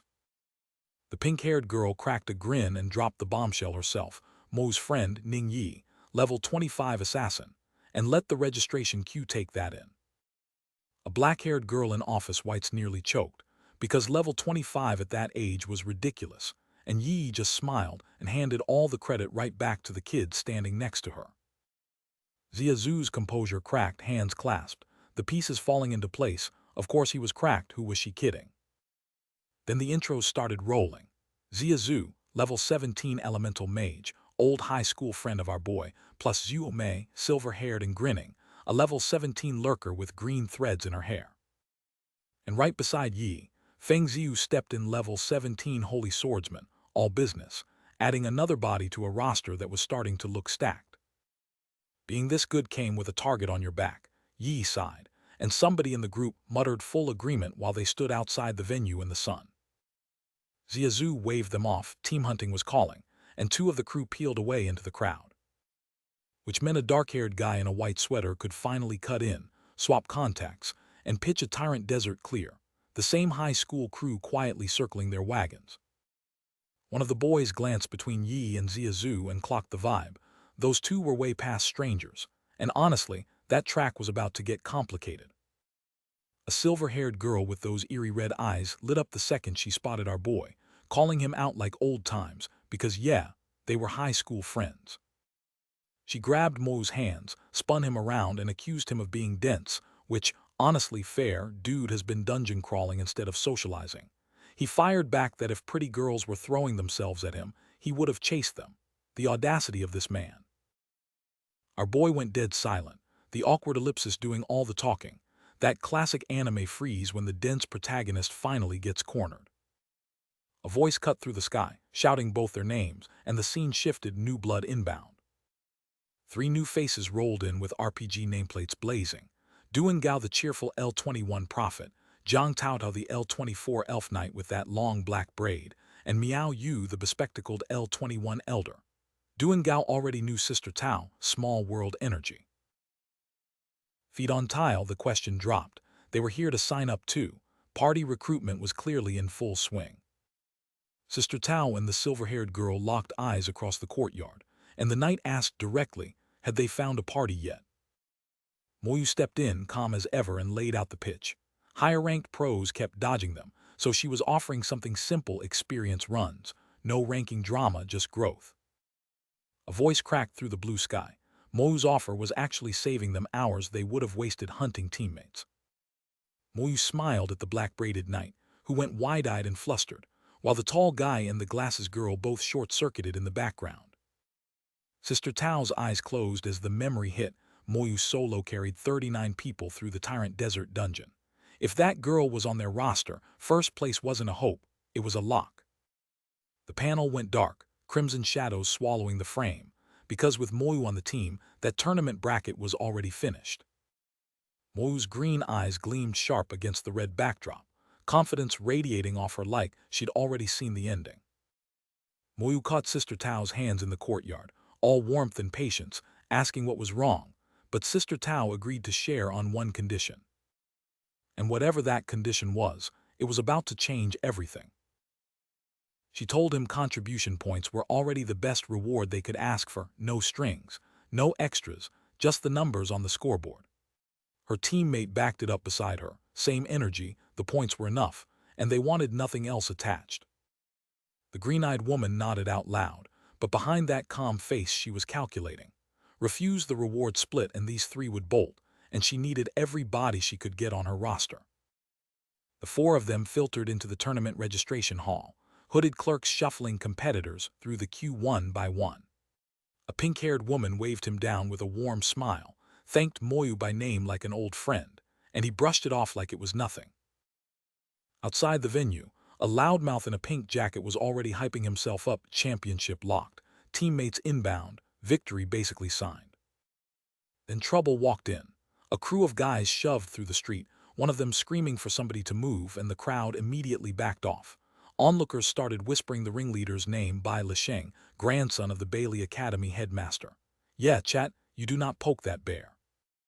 Yi froze mid-step beside Moyu, her whole body tensing as she locked onto the approaching crew. Pink Jacket Boy's face went white as bone, his mouth hanging open, because the guy standing next to her was the last person on Earth he expected to see. And there was Moyu himself, jaw tight, staring down the kid who just recognized him. Yi's eyes went sharp as knives, glaring past Moyu's shoulder at the spoiled little prince marching their way.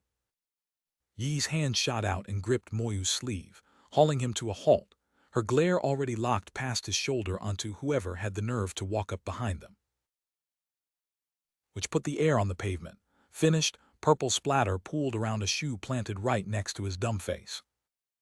Yi's eyes narrowed, same pest, same timing, same urge to make her day worse, and she was already tired of this guy before he even opened his mouth.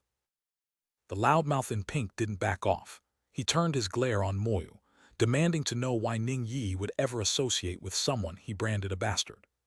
His fist tightened at his side, and the whole street felt the temperature shift.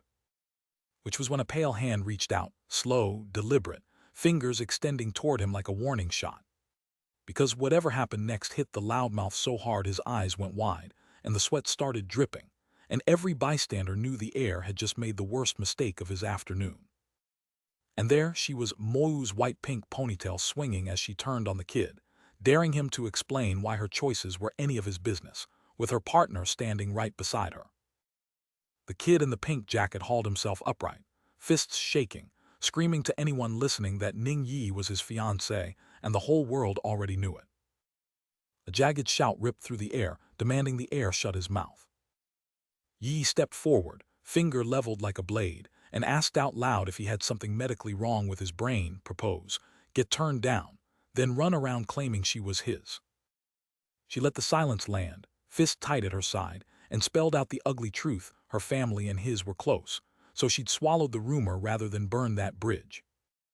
The pink-haired woman lost it, shrieking that his own lies had rotted his brain, and he should crawl to a healer before embarrassing himself any further. Her fist shook at her side, and she warned him, one more word and she'd drag the truth out in front of everyone. The white-haired kid, watching from the side, was drenched in sweat, because he'd never seen Yi this angry in his life. The black-haired young man in the white shirt risked one nervous glance back over his shoulder, wondering what he was even afraid of. His fist clenched tight at his side, and the answer settled in: Moyu wouldn't even register someone this pathetic. Bai Lisheng's face twisted sideways, sweat and spit flying as he snarled that this wasn't over, rage pouring out of a man who refused to taste defeat. She was his woman, he howled. Nobody was taking her from him.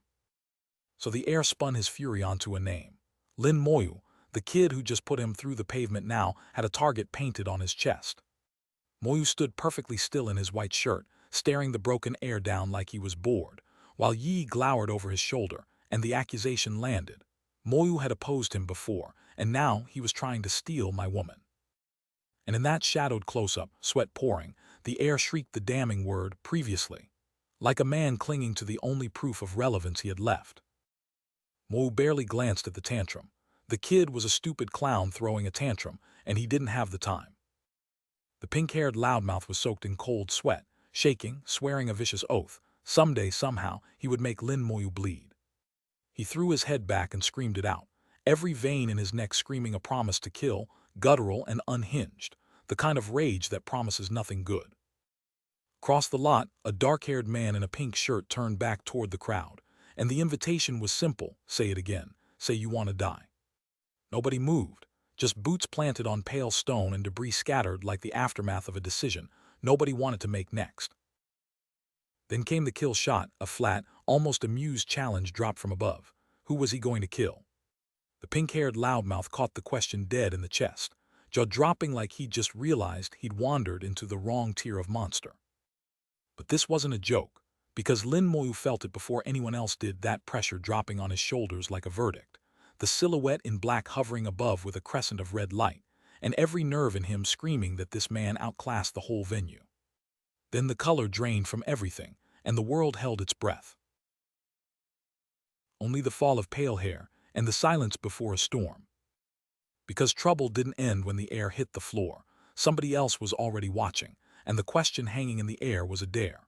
He wanted to know if the pink-haired loudmouth truly had the spine to kill his target, which meant the air wasn't the real enemy here.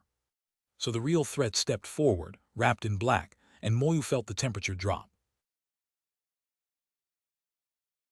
Lin Moyu raised a crackling blue hand, undead at his back, magic coiling like a promise. But the moment the pink-haired girl spun around, sword up, her purple-clad companion froze, because Moyu stood beside them in glowing chains, and the real Lord Bai was already on top of him. Moyu looked up, wide-eyed and open-mouthed, because whatever was coming down from above had caught even him flat-footed. His iris flared with shock and fury as the words hit him, wanted to kill who, and his whole body tensed like a bowstring about to snap. He hit the ground scrambling, looking up at the silhouette hanging in the bright sky, and the denial tore out of him on instinct. Hair wild, hand to his chest, Moyu pointed a death sentence at no one in particular. Next time, he was bringing a head to Bai Lihao's desk. Then two dark figures sprinted across the open plaza, motion blur tearing past the buildings behind them. Somebody was running for their life. An older man in a long blue coat landed heavy on the dust, a purple-haired girl calling him grandpa, while the dark-haired kid from the plaza squared up to him as Lord Bai. Lord Bai cut straight to it, had Moyu been planning to attack someone, and Moyu started explaining that he'd had to move first, or the consequences would have swallowed him whole. Because the man Moyu had just threatened answered to a grandfather even more dangerous, Bai Lihao, headmaster of Bailey Academy, a peak-level 81 professional with a fist and a reputation to match. Moyu stood against the warm sky, jaw set, and made it clear he was confident he could survive whatever came knocking, which was either brave or stupid, and he clearly didn't care which.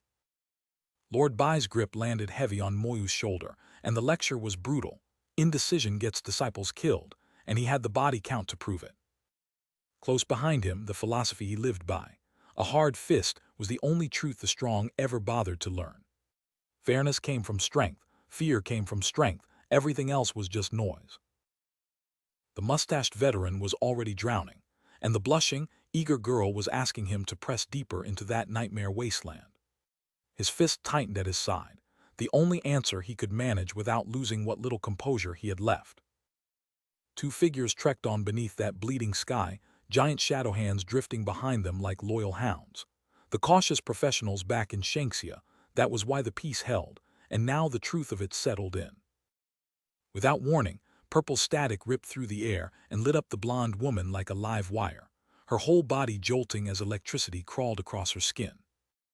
Her hair stood on end in every direction, sparking and crackling, and she shouted for the dark-haired young man beside her not to laugh, mortified beyond measure.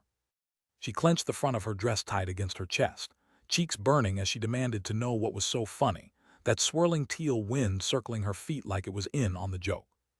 She squared up, fists raised like she was about to throw hands with the sky itself. But then that teal wind overhead twisted into something enormous, and the color drained from her face. Lactite's boots planted hard on stone, the wind coiling tighter as something massive finished forming above. A status panel flared, tagging the newcomer as a wind elemental spirit, level 34 spirit stat north of 7,000, with wind ball, storm, and wind blade on deck, plus full immunity to its own element. It hovered in the air like a cyclone with eyes. Blue wind blades screamed down from the vortex, carving the dust into ribbons, and every strike was aimed at the one target on the field that couldn't dodge upward. Their caster stood his ground, calm as ever, blue energy pooling in his palm as he sized up a problem most mages would have just fled. Our boy Lin Moyu glanced up at the floating menace, then back at his skeleton warriors pinned to the ground, and asked if someone was bullying his army because they couldn't fly. The answer came fast and brutal. Shadowy skeletal figures scattered under a barrage of blue wind streaks, the wasteland chewing through his frontline like paper. Blue and orange energy screamed downward, hammering armored figures into the dirt, and this was only the opening salvo. A blast of clawed blue-purple force slammed into the green-armored target, and right behind it, a spear of pure fire carved a molten trench through the chaos. The fire spear drove straight through the heart of that blue maelstrom, and the enemy's armor simply came apart under the pressure. The orange blast tore across the field, scattering debris across a sky gone dark with dusk, another one erased. Lin Moyu stood his ground with spear in hand, Yi at his side, and she tilted her head because something was rumbling under her boots. The elements themselves were losing their minds. In the valley below, a crowd had gathered between cliffs bathed in pillars of colored light, and every one of them suddenly realized they were not alone. Every voice screamed the same thing: "Run, right now, don't stop to think." One armored man, dripping sweat, wheeled around and bellowed that anyone still standing in 5 seconds was dead, and behind him the ground was already blowing apart. In chat, the whole realm felt the call because what came next wasn't an army, it was a damn migration.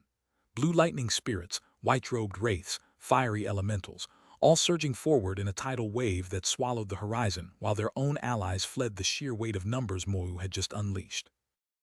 Yi's red eyes went wide, and the question left her in a whisper.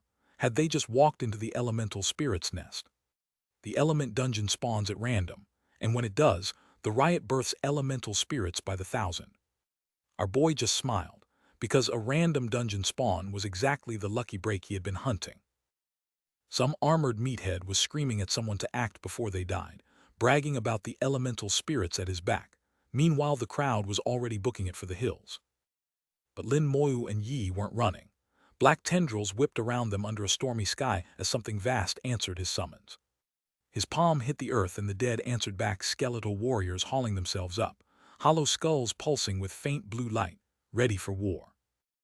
And right beside him, that translucent blue spirit mirrored his cold stare, because the kill order had already been given. The Bone Legion surged forward shoulder to shoulder with roaring elemental spirits, and the whole valley lit up as steel, magic, and fury crashed into the enemy line at once. When the two forces finally collided, the impact hit like a thunderclap. Shockwaves ripped through enemy lines, and the frozen wasteland learned what a real war sounded like. His skeletal vanguard waded straight into the mess, curved blade swinging into an elemental mid-charge, and the contact blew apart in a shower of light and shrapnel that meant somebody was eating dirt today. But this was never a fair fight. Moyu's system screen started screaming at him in rapid fire. Wind and fire elementals, every single one LVL 33 to 34, dropping in droves, and each kill dumped hundreds of thousands of experience points straight into his pool like Monopoly money he hadn't earned. Every kill painted the air in red. Back at the ruined arena, the pink-haired woman staggered with both hands gripping her skull, the world spinning out from under her.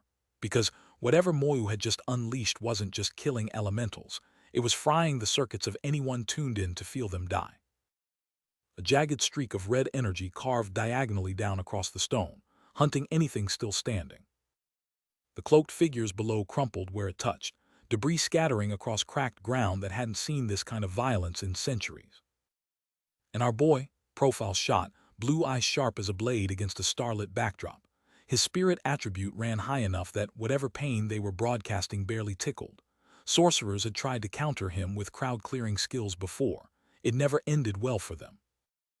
Then the sky tore itself open, a vertical gash of cyan and magenta ripping above the peaks like the realm itself was screaming. And Moyu already knew exactly what that meant. The queen had entered the chat. The elemental queen, ruler of the whole damn realm, and that rift blazing above the rocks was her answering the necromancer who just turned her army into a graveyard. Moyu's palm snapped forward, and crimson chains erupted from his hand like living things, slow curse, lashing onto a cloaked figure, while a demonic face materialized behind them, and an armored ally lunged in from the foreground to clean up with a teal slash that finished what the curse started. Two soldiers dropped to their knees under that aurora-split sky, sucking air like they'd just crawled out of a grave. But the relief lasted about half a heartbeat, because a third voice cut through the dark. The elementals weren't chasing anymore, which meant they'd switched targets, and nobody on that ridge wanted to guess who the new prey was. Then the horizon lit up wrong, a wall of fire rolling across the rocks, and somewhere a watcher asked the only question that mattered. Who the hell brought that kind of power to a third fortress run? A red-haired soldier stood frozen at the sight, because out there in the smoke and firelight, silhouettes were still standing, ranks of them, moving in formation, and every last one was summoned bone. He'd called these people lunatics back at camp, and now he was watching their skeletons turn the battlefield into a graveyard. Yi finally let her hands fall from her temples, gasping that the screaming in her skull had stopped, because another second of that pressure and her head would have split open like overripe fruit. Above the ridge, the aurora pulsed quiet and cold, and a voice cut through the hush with the only name on anybody's mind. The element crystal, rare as starlight, dropped only by the queen herself. The mountain ridge sat dark and silent against that green-purple wash, debris drifting lazy through frozen air, like the whole world was holding its breath. Moyu stood beside a silver-haired woman beneath the glowing sky, her face lit up like a kid at a festival, while he felt something deeper in that light, wrong, layered, a door trying to open. She leaned closer, eyes narrowing at the shimmer, and murmured that something was hiding inside it, which meant whatever waited on the other side had gone out of its way to stay hidden. So Moyu stepped forward, identified the swirling rune gate for what it was, a secret realm entrance, a pocket dimension folded outside normal dungeon space, and told her they were going in, because the real prize always lived behind the locked door. Two small silhouettes stood before a portal the size of a mountain, its swirling glyphs pulsing like a second heartbeat. And then a breath, a beat of blue silence before whatever came next. On the other side, a crystalline ice palace jutted from a frozen wasteland like a fang, and Moyu laid down the only rule that mattered: secret realms were their own worlds, and they were not alone in this one. Yi gawked at the palace like she'd just walked into a fairy tale, but Moyu wasn't sightseeing, because he'd already whispered the order. An armored bone materialized at his flanks, scouts fanning out across the snow. Back inside the frozen maze, our boy and Yi hovered over a map dotted with skeletal markers, and she laughed that the undead pathfinding was carrying harder than half the scouts she'd known. He called the exit, and they moved, because those bones had cracked the labyrinth in record time, and standing around admiring them would just give whatever else lived here a chance to find them first. Which ended the moment a pillar of blue energy punched out of the mountain peak, crackling with lightning and dragging every eye in the realm to the sky. Because out of the dark cavern crawled something built like a glacier given a heartbeat, crystalline ice creature, glowing blue core pulsing at its chest, freezing mist pouring off it like a warning written in sub-zero letters. The glacier cracked wide and a monster tore itself free in a roar of blue flame, and the system slapped a name on it. Water Elemental General, Level 37, Secret Realm Chief, with stats built like a fortress wall and an agility score sitting at a flat 0. 3 named skills: Ice Pillar, Ice Whirlwind, Sky Flood, and a defensive toolkit perfectly tuned to shrug off physical hits and shrug off ice entirely.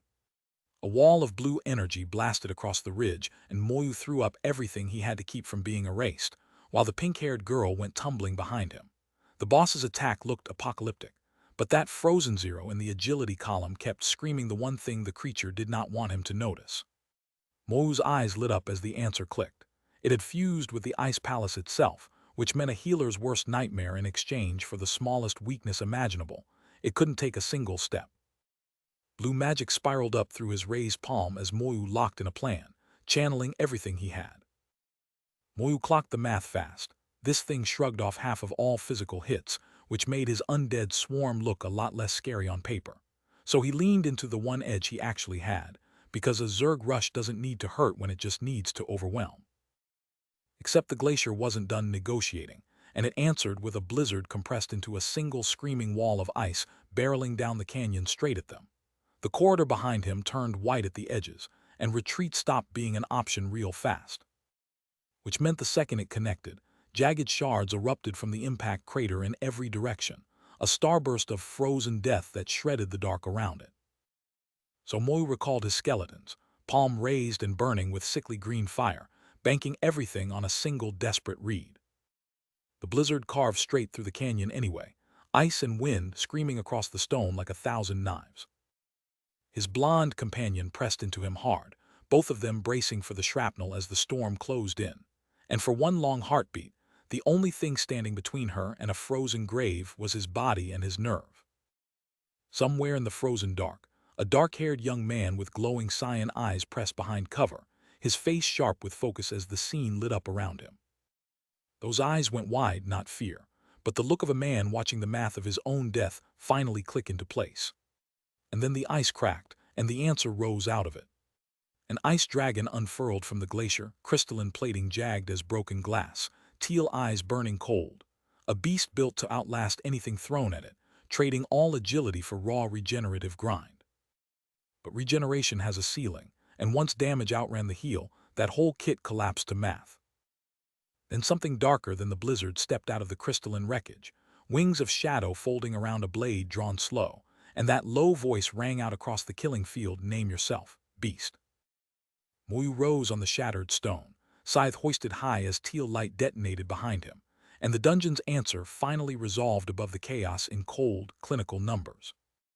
Outpost Guardian Undead class, level 33, strength and physique both clocked in at 15,000, agility 13, spirit 10. Translated from Game Bro to Battlefield, that thing hit like a freight train and tanked harder than anything he'd fought at level 37. A blade edge cut frame, sharp and clean, the kind of still moment right before everything moves. Our boy stared it down, calm as ever, and the verdict was immediate hell difficulty boss, no question, and the stats were flat out insulting for the level. Our boy Moyu planted his scythe and called for backup, dark energy whipping behind him as he ordered the swarm to rise. A flash of raw power ripped through the ice, the dark tendrils twisting around a blast that screamed war. From that swirling green storm, skeletal eyes flared blue as a towering, undead warrior clawed its way into the physical world. Jagged black armor, a curved scythe raised high, the general of Moyu's undead host stood tall with his endless army massed at his back, locked and loaded for a frost demon throwdown. Bone claws locked against that curved blade, and the blue energy crawling up the skeleton meant the dark-feathered bastard was about to learn what a steel frame parry feels like. Then the whole cavern detonated. Icy spikes ripped outward in every direction, shattering what little cover the skeletons had thrown up, and the sound effect doing all the heavy lifting was just plain old shatter, over and over and over. The barrage kept plummeting, speed lines screaming straight down, because apparently one wave wasn't enough. But our boy Lin Moyu wasn't flinching. Green eyes, that faint half-smirk, and a line still forming on his lips, the kind of calm a necromancer wears when the fight's already over and the enemy hasn't gotten the memo. So one of his horned warriors answered. Armor tearing, shards bouncing off bone plating, it charged straight through the incoming ice just to put a fist in something's face. Because the earth kept turning, and somewhere in a jagged ice cavern, a blue crystalline leviathan towered like a glacier given lungs. Its face was all sharp angles and cold white eyes, and it hurled red shards outward like a declaration. Something here did not want visitors. Then it started channeling, and the water spiraled inward around its body into a vortex that swallowed the light, the system tagging the apocalyptic blast as sky flood. Which meant our boy had about 2 seconds to decide whether counterplay existed, his teal eye narrowing as the crackling blue energy reached critical mass behind him. Sky flood hit like a god clearing its throat, one towering column of water screaming up through the stone spires, the whole cavern ringing with the roar. Up on a rocky outcrop with his pink-haired partner beside him, Lin Moyu watched the floodwaters crash and let one observation land. That was a direct counter to every skeleton he had on the field. And across the churn, an answer was already walking toward them, a lick in tattered robes, ringed by skeletal minions, presenting the enemy team's counterforce with all the subtlety of a funeral procession. The shockwave blew outward like a detonation, scattering every lesser creature like leaves in a hurricane. Ice and frozen energy tore across the cavern in a blur, the aftermath still screaming through the air. The dark beast lunged forward, skull snout snarling with pink-red fury, but the man with the staff was already reading the angle. Then the red blade came down, a single vertical cleave splitting the ice barrage in half, carving a burning column straight through the frost. The streak of red and white tore past and was gone. Because that beast was the L-37 water element general, and when the last piece of it hit the water, the system chimed in. 1,480,000 EXP, 10 water element crystals to the winner, Lin Moyu. He didn't even pause to breathe. His staff rose, and above him the air rippled cyan as a colossal spectral dragon began to take form, wings spreading wide. Light poured off the creature in streams as he locked the summon in, the word echoing through the cavern like a death sentence: evocation. His mind was already working the problem. Pure elementals left no corpse and no soul, which meant no resurrection, which meant evocation was useless on them. So he'd need another answer. He knelt to pocket the glowing teal crystals, calculating that his summoned boss only held for 3 minutes, which was more than enough. No ordinary boss in this place was surviving that long. The silver-haired woman beside him finally exhaled, saying the elemental chaos was settling and the air tasted breathable again, and he agreed, because standing still here was the fastest way to die. 3 heavy beats of silence fell over the frozen wasteland as the storm passed. The two of them pushed on across the snow, fire-colored sky bleeding over the horizon behind them. Then the blue skeleton armor slammed into place across his frame. Because ahead of them the world was burning, and the woman thanked him for the shield, warning that this place would chew through any professional who didn't have one. He stood wrapped in bone-blue armor, watching glaciers collide with a sea of fire, already wondering whether the next horizon would be wind or lightning, and what lived there. The sky cracked open over the wasteland, and a column of fire punched into the twilight, and somewhere, an observer misread the apocalypse as geology. But the pink-haired girl corrected fast. That wasn't a mountain waking up. It was raw fire elemental energy pooling into one catastrophic mass. The roar hit like a wall, flames screaming across the wasteland in a cascade of orange fury. Then it stepped forward, the fire elemental general, another secret realm chief, L-37, with the same infuriating trick as its ice cousin. 0 physical body, 0 physical weakness to exploit. Moyu didn't flinch, because he'd already learned what worked down here. But our guy wasn't waiting around to be studied, because the next exchange kicked off with a chaotic volley of skulls and debris tearing through the air alongside bursts of fire. Then the projectiles came raining down, a streaking barrage of fire that turned the whole frame into a motion-blurred wall of death, sound effects practically screaming off the page from the sheer force of it. It capped off with a massive explosion, yellow and orange fire blowing upward from a silhouetted caster, the speed lines radiating outward like the spell itself was too big for the panel. The system labeled it flame eruption, and our boy recognized the play instantly. Another large AoE, the enemy caster mirroring the same wide area fire strategy the general had just used.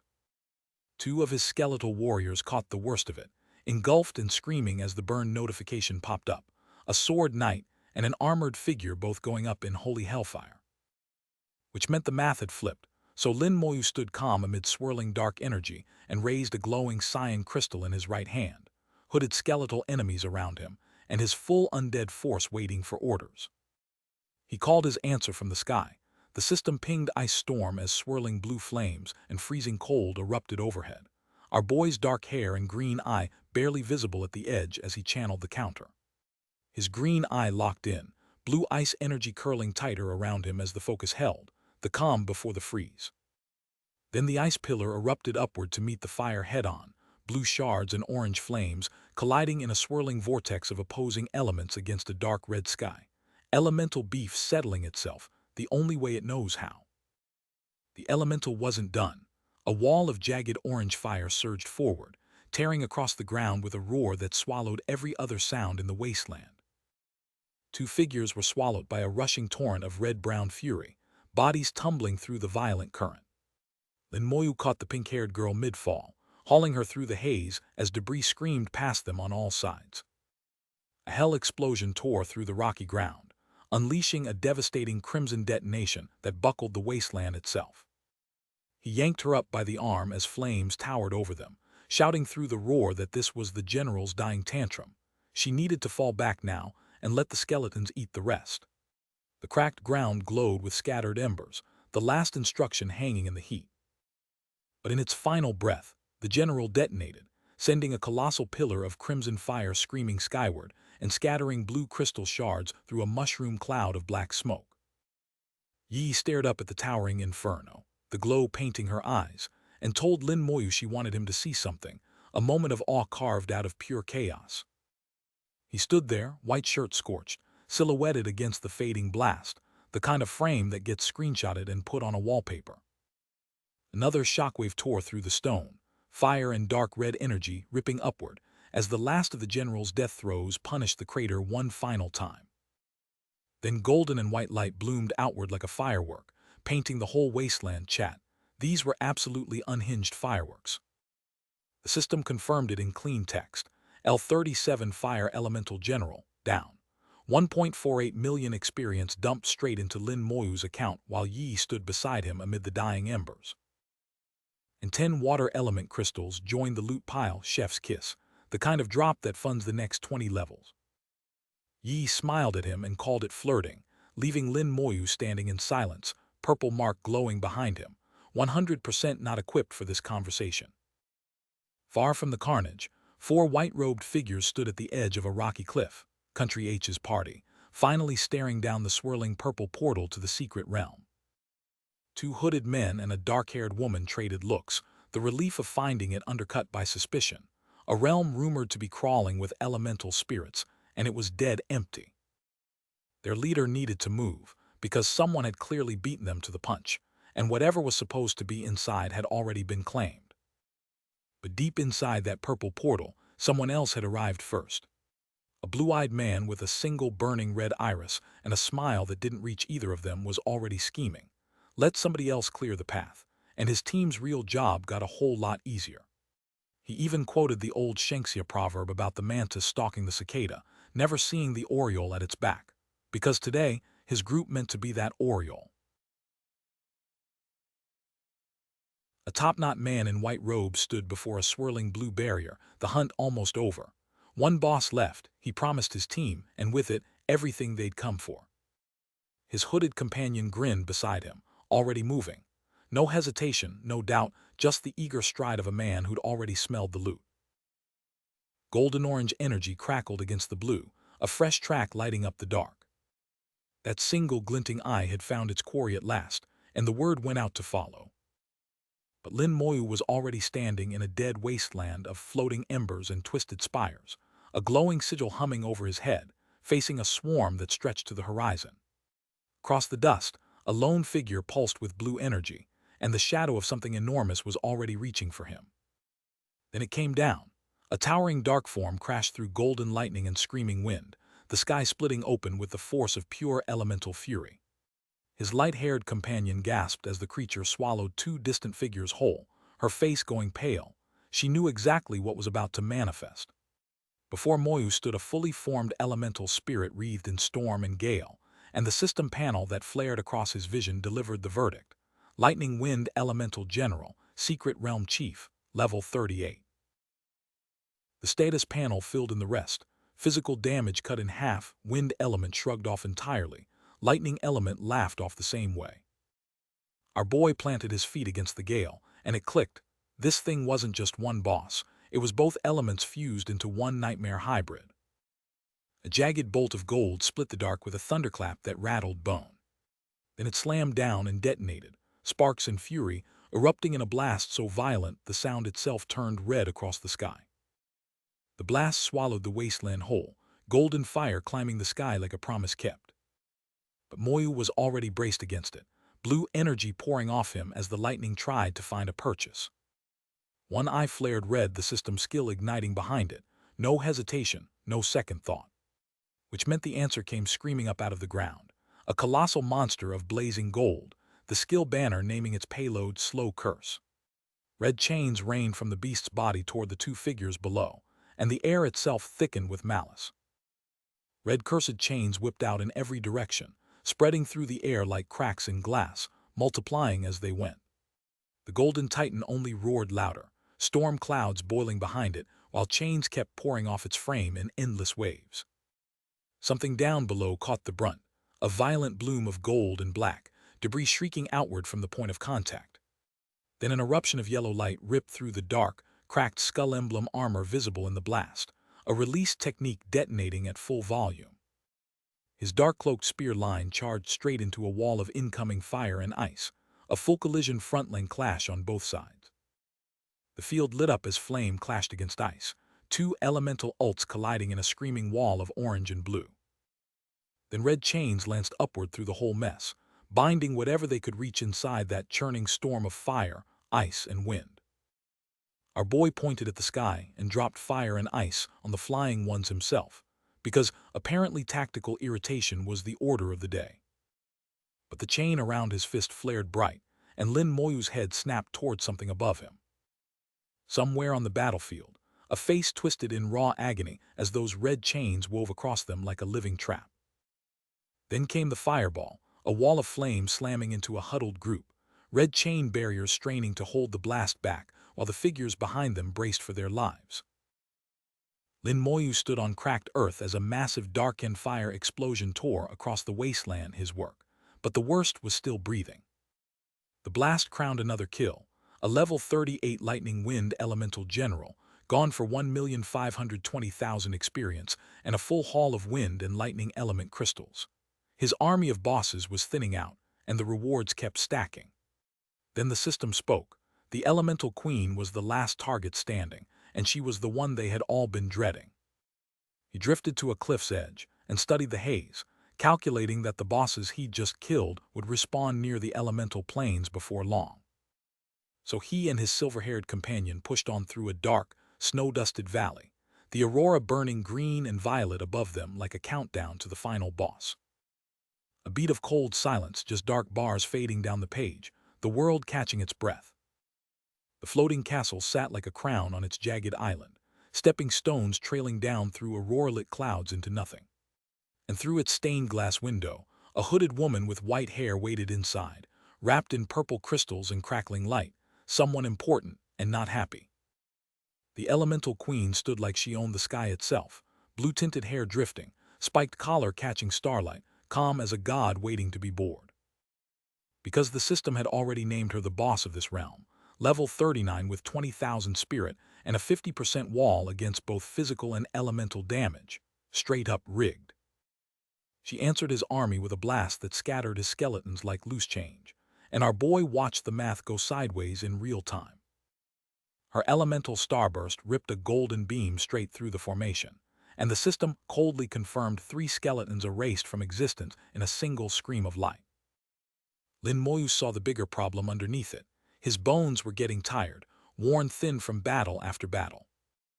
Which meant when she closed her eyes and pressed those glowing palms together, gathering something meaner and more focused, the writing was on the wall. A pillar of golden energy punched up through the floor, swallowing the weakened skeletons whole. Then came the sweep, blades of every color carving across the field, mowing down whatever the beam had kindly left breathing. The queen's first strike slammed into his line like a hammer, blade and bone, colliding in a shower of sparks that painted the snowfield. Then the sky itself split open, cyan and red and gold tearing across the chamber, and 5 of his skeletons simply ceased to exist, 5 skull pips going dark in his status window all at once. But our boy didn't flinch at the number. He just stared through the dying light, analyzing, because that was the power signature of a secret realm boss, and bosses don't open soft. Elemental crystals came next, a barrage of red and blue shards riding a wave of golden detonation that shook the floor beneath his boots. And through the smoke, the queen herself materialized, hood drawn, elemental glyphs spinning around her, every inch of her screaming endgame content. Except the queen's named ultimate hit different, runic symbols and ribbons of blue, red and gold, coiling through the dark like the sky was being rewritten by a very angry artist. That strike crashed into his line in a white-hot collision, outcome buried under the flash. Golden blade projectiles rained down across the orange blast zone, a finishing barrage turning the field into a fireworks show from hell. Even the red-robed ambushers caught the backwash, thrown around like puppets by a vortex of fire, while a dark-armored brute planted himself against the blast. Then a blue-skinned clawed hand punched through the chaos, trailing ice crystals, an elemental counter unloading with zero chill. Our boy stood in his white coat, watching more shadows of his skeletons charge in, the system flatly confirming 11 more deaths, and somewhere in his head the question burned: why did Lord Bai hand him this suicide mission? Because every dirty trick in his kit was dead weight here. Elemental creatures had no souls to burn, no corpses to detonate, and his slow curse hadn't even bought a sneeze, which meant his entire undead arsenal was doing this the hard way. So he swallowed his pride and reached for his last 2 cards, the Undead General and the Outpost Guardian, both coming out of the deck right now. He pushed the dark hair out of his eyes, jaw set, pain and resolve warring across his face, because the only play left was the one he hadn't wanted to run. His tattered coat whipped in the wind and he owned it, reckless, sure, walking into a boss fight half-blind because his army needed a frontline, and he was the only one stubborn enough to be it. Then his eyes went wide, a single bead of sweat sliding down, and the world slowed because assassin instinct had lit up in his head like a fire alarm, screaming that something was about to end him. He snapped his head over his shoulder and barked a single word, out, at whatever was stupid enough to come for his people next. The sky answered first. A flaming rock the size of a building punched through the clouds on a collision course, and the 2 of them braced for the end of the world. Back on the ground, the white-haired girl and Lin Moyu stood inside a pinkish-orange ring of swirling energy, debris floating around them as something massive came screaming down from above. The masked caster in the white robe reared back with his staff, and the sky behind him erupted into a meteor of pure annihilation, a status window flashing Armageddon as he laughed and told them to die. And our boy, Lin Moyu, looked up at the end of the world with a smirk, embers drifting off him like he hadn't a single care in it. Perfect timing on his end, apparently. Orange fire ripped outward in every direction, raw energy detonating like a bomb left its cage. The blast kept rolling, flames spiraling wider, each wave louder than the last, pure damage refusing to quit. Moyu squared off against a pink-haired woman in black, cyan serpentine energy, coiling between them as a single word lit the air: Geo. And that was all the signal either of them needed. They collided on open ground, her blade carving a massive blue wave across the foreground that screamed through the air with enough force to split the arena in 2. Which was exactly the opening Moyu's skeleton warriors were built for, skull flames blazing, dark tendrils whipping. They charged through the greenish mist with grins only the dead could wear. Moyu froze, one red eye flaring wide because those weren't enemy soldiers rushing him. They were undead, and he had no idea who was commanding them. Because one of the armored survivors noticed something nobody had explained, a glowing talisman pulsing on our boy's belt, and the puppet master behind these corpses had a name. So a fresh squad rushed in from the flanks, a hooded archer, a yellow-ringed staff user, and an armored woman behind them, barking orders to hold the line, because panic would kill them faster than the undead. Except the undead didn't give them time to breathe, and crackling red chains whipped out of the dark, latching onto the archer and the staff fighter, wrapping them in a curse that turned their limbs to lead mid-swing. Which was exactly why Lin Moyu raised his hand and layered red circles across the field, cursing the curse. His team couldn't break it, so the healers had to die first, because no one survives a debuff they can't remove. The hooded strike team ate that blade mid-charge and went down hard, scattered across smoke and speed lines like they owed somebody an answer. But one of them, white robes, cross-shaped staff, turned the counter into a statement, summoning a hail of blue crystal shards straight down into the flames. The dark energy around the chained figure coiled tighter, holding whoever it caught in a grip that wasn't letting go. Which meant the ground was about to pay the price too, because those shards kept falling and every impact scattered fresh debris across the field. And our boy Lin Moyu was done watching, eyes lit, sweat cutting down his face, screaming through the sparks that the ambush had gone too far. Somebody nearby was already paying the bill. A trembling fist dug into the dirt beside a bloodied body that hadn't quit moving yet. Then a system tag flickered into view, group provocation, and Moyu's fury doubled behind a red eye that looked ready to burn through the panel itself. The chains answered before he did, whipping through the air on ribbons of white energy like they'd been waiting for permission to misbehave. A second later, the group chain tag flared, and a diagonal beam of red and yellow power carved across the frame, tagging every ally in range. Nobody stood still after that. The Dark Warrior blurred forward through crimson slashes, riding the buff straight into the enemy line. From below, a counterattack surged upward on jagged red lightning, climbing for the shadow figure hanging above like it had somewhere to be. Closer in, a dark blade clashed against a bulky armored figure wreathed in teal and red, both auras crackling as they traded blows neither could afford to lose. Except one teammate panicked under the chains gripping him, clutching a potion and begging it to work before the curse ate what was left of his health. Across the line, the rest of the squad was already chugging from their own bottles, curse marks glowing red on every robe, because nobody was planning to be the one who didn't drink fast enough.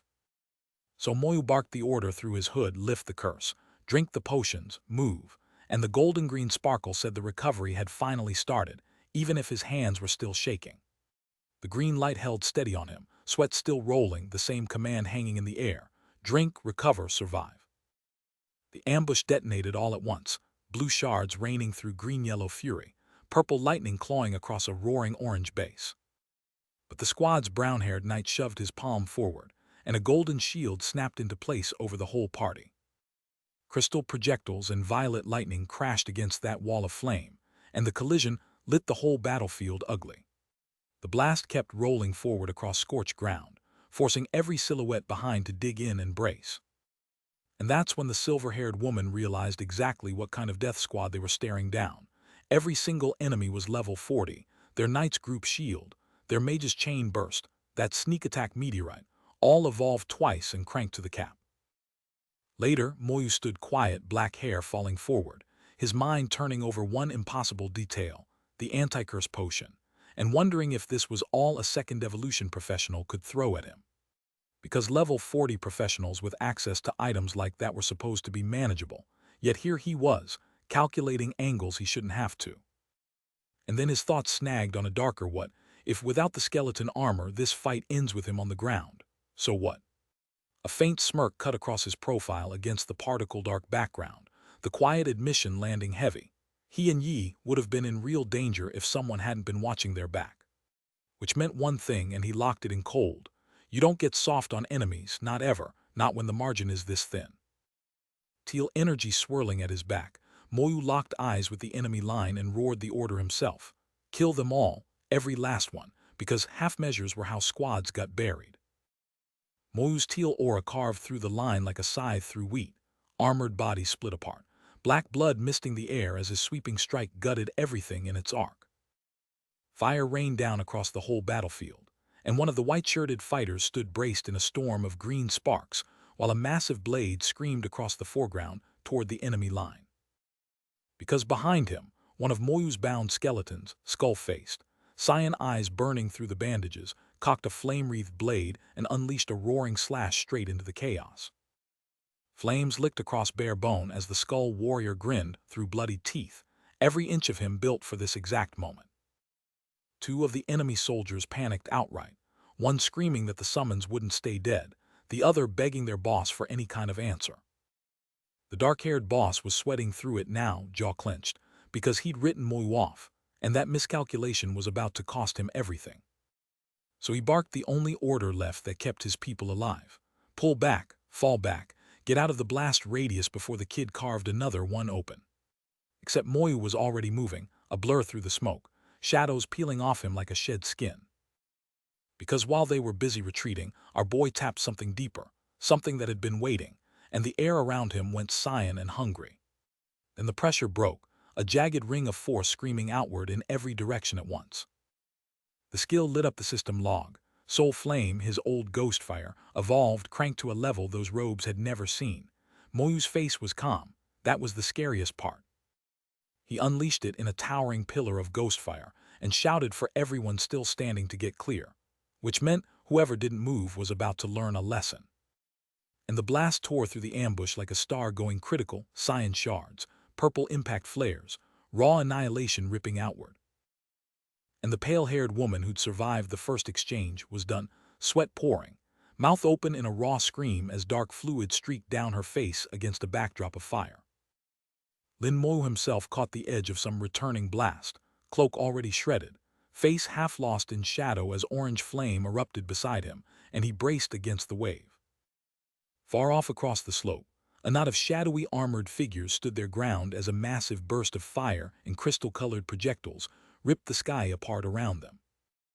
One of those soldiers, dirt-caked, hands shaking, bit down on a cork and chugged a glowing green vial like his life depended on it, because it absolutely did. Except their boss was already past saving. The man in the white coat stood wreathed in flame and purple lightning, a colossal skull of energy looming behind his shoulders as he channeled something obscene. A companion shouted after him about chasing the retreating enemy, but Moyu just shrugged it off behind an orange barrier, letting the lightning crash. Knights on max defense were a headache, and not worth the mana. Because something more important was waiting right here, and the stained glass window behind him was already catching sparks, pink crystal shards scattering across the floor as the heat crept closer. But a blonde, blindfolded figure rose behind that wall of hellfire, reaching down through the flames like judgment itself. The hooded assassin lunged through the blaze, and the answer came back as a hurricane of elemental force slamming into the ambush squad below. She clasped her hands and elemental light gathered between her palms, a named attack humming into existence. This was Elemental Blast. The blast caught the hooded figure dead on and launched him through the air, engulfed in flame and debris, while her dark cloak billowed at the eye of the storm. Blood and impact effects filled the frame, the hit had landed clean, and the damage was catastrophic. Then the follow-up hit landed clean, a jagged red slash tearing across whatever was left standing. And corpse explosion turned the wound into a kill zone, a wall of red and green detonating outward with enough force to rewrite the terrain. The armored line came apart like a dropped sculpture, bodies hurled through the air in a spray of blood and broken plate. Country H's ambush was finished. Fire swallowed the whole frame in one final roar, the impact cracking the air itself. The blast kept rolling outward in a ring of raw destruction, and armored silhouettes pinwheeled across the arena like leaves in a hurricane. One figure still stood, a pale, long-haired woman with a dark blade buried clean through her chest, her whole frame lit up by jagged cracks of blue, red, and gold. Impressed, almost amused, she noted the damage was exactly what you'd expect from a level 40 corpse. The weapon lodged in her torso pulsed with a red-orange fire, and dark blood fanned out across her ruined armor, proof this wasn't a scratch but a killing wound. Which meant the next move was obvious.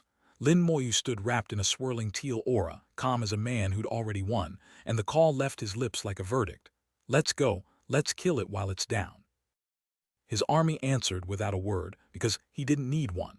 A volley of teal and purple energy projectiles screamed across the cloudy dark, streaking straight for her last line of defense.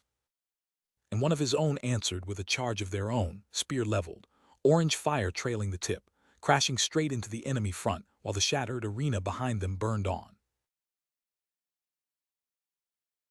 Fire and ice collided in a detonation that tore the air apart, orange and blue screaming against each other as the Queen's domain finally shattered. But the Queen wasn't done. Purple energy whipped through the ruins, and a blade came lunging out of the dark toward our boy. Her swing came down with everything she had left, a wide grin splitting her face like she'd already won, and the energy around her screamed death. Except the blow never landed. Orange and blue carved through the dark in clean arcs, swallowing her attack whole before it could touch him. Then the system chimed in. The Elemental Queen was down, and Moyu walked away with 2.34 million XP and 5 elemental crystals, the kind of loot that forges platinum gear and shaves cooldowns off his best skills. The kill sent a shockwave through the whole field, and our boy stood at the center bathed in radiant purple and pink, power pouring into him like he'd cracked open a dam. Elsewhere, a white-haired woman in black turned to her partner beside a massive pink crystal and called it done. Every elemental crystal collected, the long hunt finally over. They didn't linger to celebrate. The two stepped through a rippling purple rift and vanished into the barren beyond, a thunderous crack echoing as the portal sealed behind them. And once Moyu caught his breath under a wash of starlight, the cost came due. Most of his skeletal army was busted up, badly hurt, and he'd have to pull them back into the summoning space to recover. But he wasn't done yet, because the third battlefield was close, and that was a gift. Lord Bai's mission for him was to bulk up his military strength, and this wasteland was built for exactly that kind of grind. He linked back up with the white-haired woman beneath a dead tree at that third battlefield. Both of them wound tight, scanning the dark for whatever came next. That whatever arrived on cue, a fresh system panel lit up reading Abyss Devourer, and out of the red haze crawled a pack of black wolves with glowing red eyes, growling low. One of them lunged forward with its fangs bared, the impact cracking through the silence, and just like that, the next round of farm began. One Abyss Devourer down, a claw in the bag, but the military merit was insultingly thin for something that big. Red energy swirled around him as the frustration boiled over. These monsters hit like bosses but paid out like trash mobs, and the grind was starting to sting. A breath head bowed. The hunt paused for a single heartbeat before the next red eyes found them. Pink hair whipping forward, the warrior lunged in blade first, calling out that the prey out here burrowed deeper than rats and fought smarter than anything she'd seen. These things were thinking. Which meant a red flare punching into the sky ahead hit twice as hard. Somebody was in deep trouble out there. The source was close, and Lin Moyu was already moving before the thought finished forming. They crested into a wasteland painted in crimson light, and the air felt wrong, heavier, older, watching back. Then that laugh rolled down from a vortex overhead, and the pink-haired warrior's face went white. That was a demon's voice, and not a small one. A fist clenched, hair snapping sideways, and the moment snapped from tension into a dead sprint. The dark-haired man and the pink-haired warrior launched shoulder to shoulder, her voice cutting through the wind. Whoever lit that flare was getting overrun right now. Speed lines streaked behind them, the charge eating ground in long, hungry strides. What met them was a sea of red eyes in the smoke, an entire horde snarling low and tightening the noose around the flare's source. Clawed limbs and tangled tendrils thrashed in the gloom, the shadows alive and waiting. Through the gap, an armored knight planted shield first, and a pink-haired woman screamed for them to break out together. The knight raised his shield in panic as a black slash ripped the earth in front of him, chunks of rock and dirt blasting skyward and slamming the door shut. An abyss wolf demon level 38, 12,000 strength, built like a nightmare in purple fur, loomed behind a red-maned pack leader and threw its head back to roar, and suddenly that trapped knight's odds looked a whole lot worse. The sky split open, and the bat demon slammed down on the red-haired man's position. A gauntlet dropped right on their doorstep. He screamed into the chaos that it was attacking their fortress, and the panic in his voice said everything about how doomed they thought they were. But our boy Lin Moyu just looked up, calm as a man ordering food, and clocked it for what it was, a flying monster. The silver-haired woman tracked the thing banking away through the smoke, and snapped that they had to bring it down, because letting it circle back for another pass wasn't an option. A reptilian horror with one glowing yellow eye hissed from the ridge. Thrilled, more humans had finally wandered into its kitchen. But this stretch of the third battlefield had eyes on it, and those eyes were not friendly. Moyu stood in the dim with a cold, blank expression while a disembodied voice drifted through the dark, unimpressed, just a level 26 brat. It sneered, like it had already decided he was prey. The silver-haired woman beside him got the same treatment, the voice savoring the words, a level 23 girl, with soft skin and tender flesh that looked absolutely delicious. A brown-haired soldier in armor grabbed his comm and started calling for backup, shouting for that level 26 to get over here fast, because in the third battlefield, anyone under level 30 was supposed to be a professional, not a target. And that's when the thing that had been watching them decided to introduce itself, a hulking purple monstrosity with horns, yellow eyes, and a grin that promised nothing good, snarling that it would eat the target first. It planted one massive white-furred leg into the dirt, the impact cracking the ground beneath it with a heavy purple thud. Some poor soul looked up, eyes blown wide, mouth hanging open in pure terror as that red eye stared right back. So Moyu and the pink-haired woman snapped into a back-to-back defensive stance, weapons ready, fire and debris swirling around them. But the dark voice in the air only laughed, because hiding was useless and their fate was already sealed. And that voice promised to eat them one bite at a time, hands first, then thighs, no quick deaths, no mercy, just screams savored like the best seasoning. The pink-haired fighter locked onto those gnashing jaws with nothing but grit, sweat cutting a clean line down her cheek as she refused to blink first. Moyu answered with a blazing red arc, the kind of swing that didn't ask for permission, dismissing the beast like it was a low-tier mob in his way. Side by side, our boy and the pink-haired woman squared up against the towering silhouette, and the creature's fury came down on them both, a warning that this was its meal, not theirs. The question mark hit first, and the answer was pain, the kind that rewrites a plan before anyone's legs can move. So when Cyan clashed against that crimson sky, our boy wasn't running anymore. He was answering back. The fangs were mid-roar when red chains erupted from nowhere, and that L-38 wolf demon had every reason to be terrified. Whatever it expected from these two, it wasn't this. But the horror on its face wasn't confusion, it was recognition. A curse, crawling into its bones from the inside, pulling its own strength out through the cracks. Above them, a winged shadow banked hard and opened fire, raining red beams down like it had something to prove, while our necromancer and his pink-haired partner stood their ground. But the battlefield gave them no breathing room, because the next wave was already charging through the crimson haze, skeletal soldiers with cold blue eyes and weapons raised, hungry for blood and closing the distance fast. Red chains snapped tight against the dark, white feathers scattering. A binding meant to cage something that absolutely refused to be held. Moyu braced his shield beside the purple-haired witch, the two of them breaking the chains together, and the power flooding through was the curse itself, finally turned into a door instead of a noose. Armored hostiles went flying, blood spraying across the haze, while some small bystander in the corner got a front-row seat to the carnage. Battered, bleeding, running on fumes, Moyu stayed upright, and the witch beside him finally exhaled. Something, after all that violence, had actually broken their way. But the relief lasted half a heartbeat, because both of them turned and saw something off in the haze that made the witch gasp like the world had just changed shape. The abyss wolf took a hit that should have ended it, yet a dark orb peeled off the corpse, red eyes burning through the smoke, repeating its fixated mantra, kill you, it would, kill, utterly unhinged. Moyu and the witch stood in the red dust, looking around at the silence, the other survivors behind them, wondering if this nightmare was finally done or just catching its breath. Steel met shadow and the wolf's reign ended in a single, brutal instant, our boy's blade carving through fang and fury like it owed the beast a personal debt. Level 38 Abyss Wolf Demon, terminated. 380,000 experience banked, 50 merit points stacked, and a demon blood essence dropped into his inventory.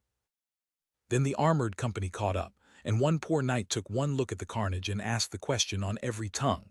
What was a level 26 supposed to do, mop up after this? The white-haired woman laughed off his worry and waved them forward, which was either a generous invitation or a very polite warning.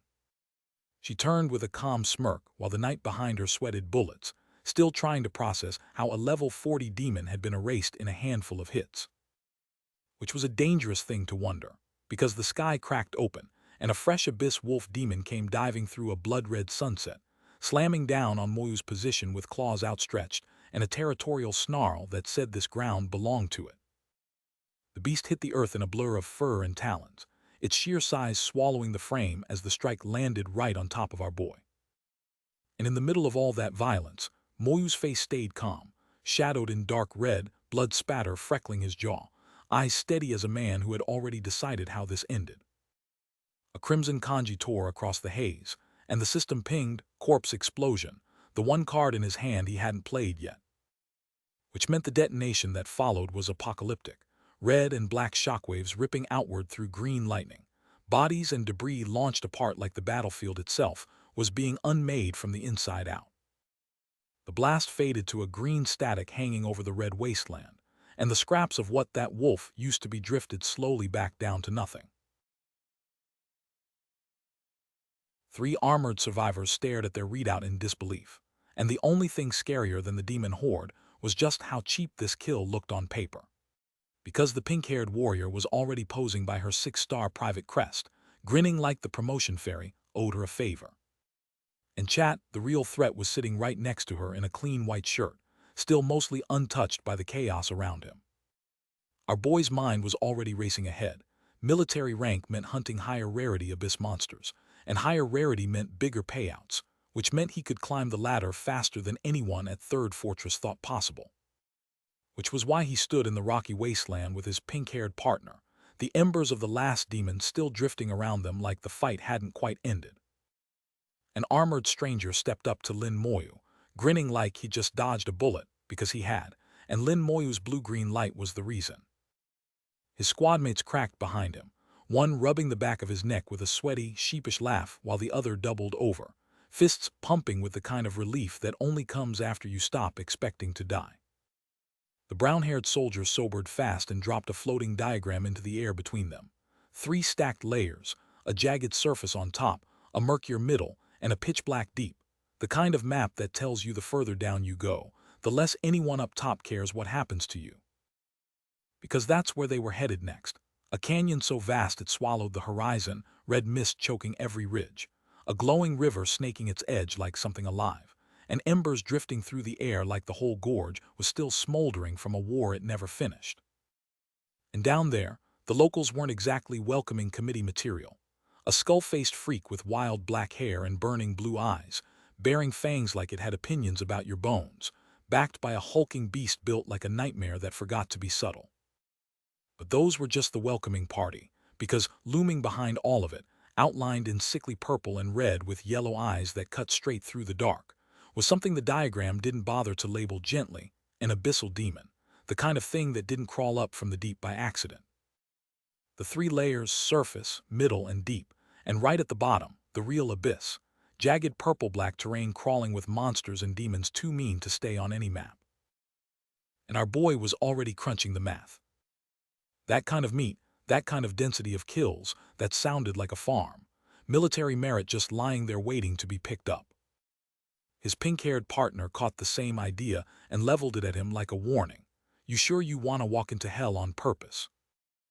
Somewhere behind them, a witness could only stare and wonder what kind of genius volunteered for the deep end. But Moyu was already moving, his pink-haired partner matching his stride step for step across the barren rock toward mountains that hid something worse. 2 silhouettes crossing dead red sand, the sun bleeding out behind them. Yeah, they were going in. She glanced sideways and confirmed it out loud. The target wasn't far now, and whatever lived in that wasteland had been on their list since the demon siege.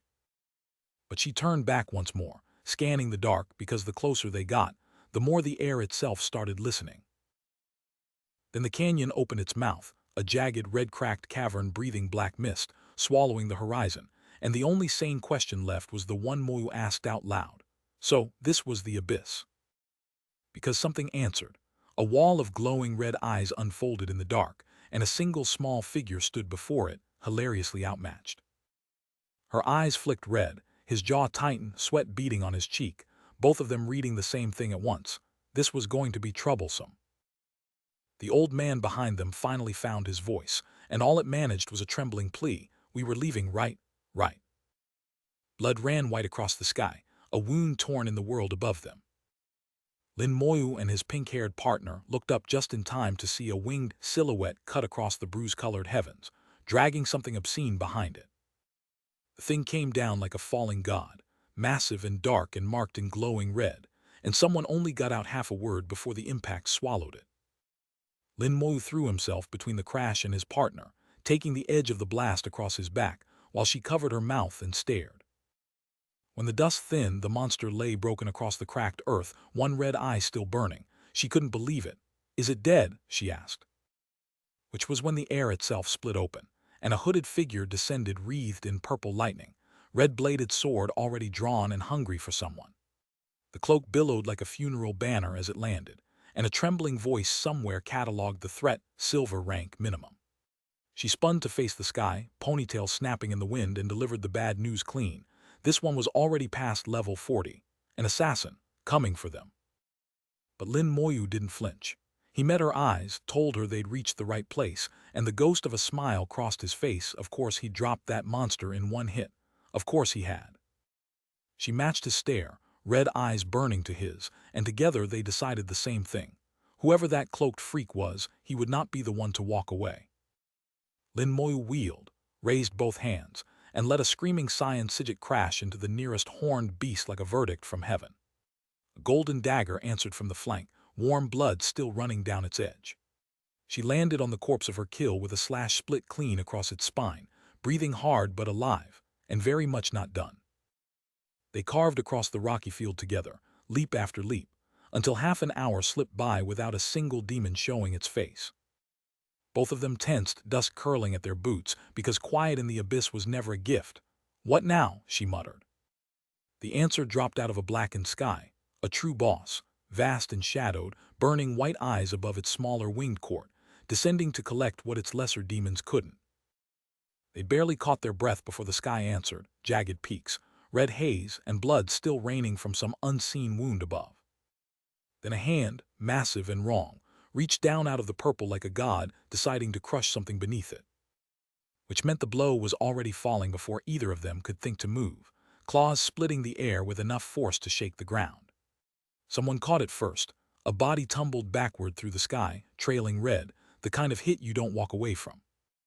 But the real horror was still standing in front of them, Moyu frozen in his white shirt, his pink-haired partner clapping a hand over her mouth, because the thing that just landed knew exactly who it wanted. Which is exactly what was staring down Lin Moyu right now. A shadow so thick it'd wait, white eyes burning in the dark over a maw full of fangs, embers swirling around it like the air itself was afraid to leave. He didn't flinch, just shifted so Mengxi was behind him, close enough to feel safe, and when she looked up at him with red eyes and a trembling lip, the only thing he gave her was 2 words: stay focused, because sentiment was a luxury neither of them could afford right now. The shadow lunged before the echo died, claws tearing through a void full of floating embers and dark dust, and somewhere below the swipe, a fresh splash of red confirmed what everyone already knew. This thing hit first and apologized never. The body it left behind told the rest of the story, because the wounded stranger had a tiny purple imp perched on him like a gargoyle, and the status window floating next to the carnage read like a death sentence.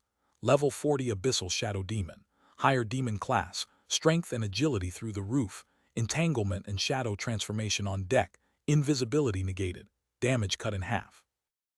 And suddenly, the dead assassin's invisibility made a sick kind of sense. You can't hide from something that sees through hiding, which meant the guy never had a chance.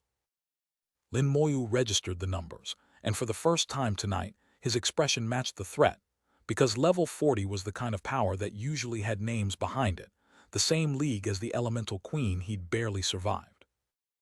But the demon towering against that bruised pink sky didn't care about his resume, and the little purple imp riding shotgun squealed with genuine delight.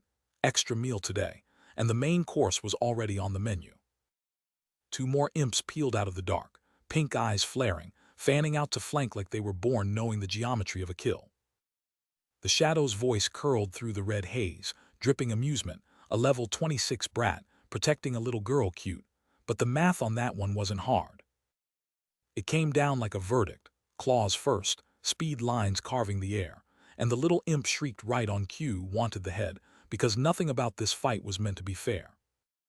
The level 40 shadow demon hungered for blood, and 2 battered humans stood in its way. Which meant every last reserve had to come out now.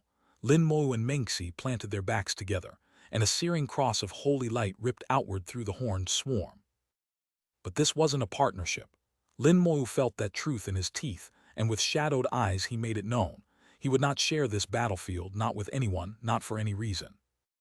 Because the instant that declaration landed, a blur of blue-green light tore straight through the swirling red vortex, carving a lane through every shadowy tendril in its path.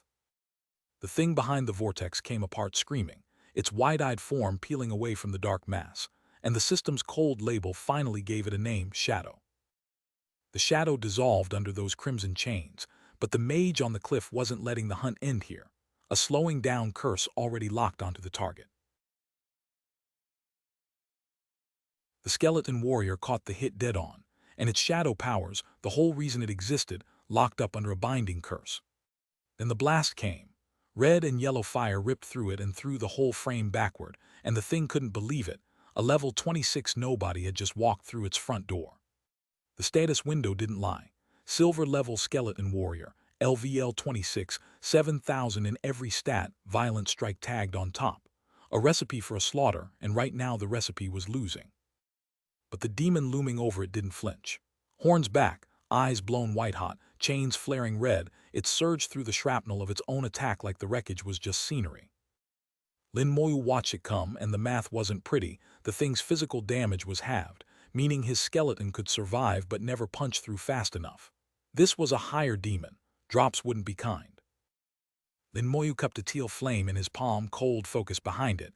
One whispered order, and the spell was loose. Because his flames weren't solo.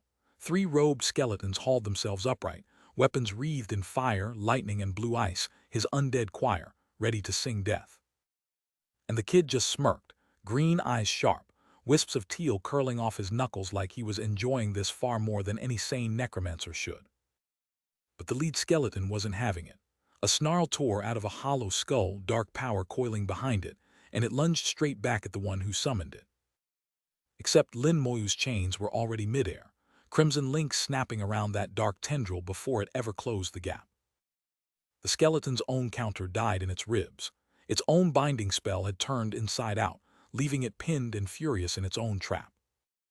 A red glow gathered at the kid's feet, and his grin went cruel. He didn't want it dead, he wanted its body. Which meant the skeleton started coming apart at the seams, bandaged arms unraveling into ash as something invisible drank it down from the inside. The hooded mage raised a blade that drank the red sky, legs braced, ready to carve through whatever Moyu had waiting. Moyu's curse streaked in, and the mage brushed it off like dust, confident nothing a necromancer threw could touch him, which was a catastrophic misread of the situation, because the second the curse landed, Thanatos went off, and a spectral deathly speaker erupted into a pillar of fire behind their front line. The blast caught the mage square in the face, golden hellfire tearing through his guard. One of the skull-masked shadow warriors pivoted to intercept a charging abyssal demon, blade up, screaming for the kid to dodge. A pillar of orange hellfire punched into the crimson sky, blue lightning crawling up its edges like veins of raw voltage. But one dark shape wasn't done. A jagged, fanged crouch coiled low on the red-stained dirt, roaring fire into the dark. And then something screamed upward through the blast, a dark sphere rocketing into the sky, trailing fire, lightning, and shrapnel like it was running for its unlife. The winged thing snarled above a broken body on the ground, sparks still biting at the fallen armor. It had lost this round, and it knew it. Glass shards of pure orange fire split the frame, embers and dark streaks bleeding through every crack. Except something was still standing in the smoke. White eyes burned through the purple-black swirl, and the shock on its face said real loud that one of its attacks had actually landed, before the same mouth started begging for its kids. Small silhouette, red eyes, pure menace, and behind it the faint sketch of whatever was about to regret existing. Lin Moyu stood there in his white shirt, army of green-eyed skeletons still spilling out behind him, and asked the survivors one quiet question: were they looking for someone? His undead closed ranks, blades raised, red markers tallying the dead, and one last order went out: count what's left, confirm that's all of them. A skeleton soldier grinned wide, green fire burning in its empty sockets, and that grin was the last thing a lot of demons ever saw. A pink-haired woman staggered back, panting hard, her arms shaking from the effort of putting down waves of those things. The dark entity exploded back into the frame, fury pouring off it in waves of purple energy, a demon lord whose prey had dared bite back. The demon's rage crystallized into a single vow: this necromancer dies here, and nothing in that wasteland would change its mind. So it hurled Moyu's own dead back at him, the shadowed horde screaming through the crimson void, aimed straight for the kid who made them. Our boy didn't flinch. One white-shirted kid in front of a mountain of monsters, outmatched by every math that mattered. Which meant it was time to flip the math. The sigil bloomed, corpse explosion tagged, and the teal-red blast tore through the front line before they understood what was happening. The demon's scream became light and debris as the detonation ate it from the inside out. A jagged wreath of teal lightning exploded outward. The kind of blast that rewrites what a level 20-something is supposed to be capable of. Moyu stood in his white shirt, facing the fading red afterglow in silence, the quiet cost of what his power had just done settling across the wasteland. Embers and dark shards scattered across a bruised purple sky, the echo of the hit still riding the air. The system chimed in. Abyssal Shadow Demon, level 40, confirmed dead. 800,000 XP, 500 merit, a demon crystal to the victor.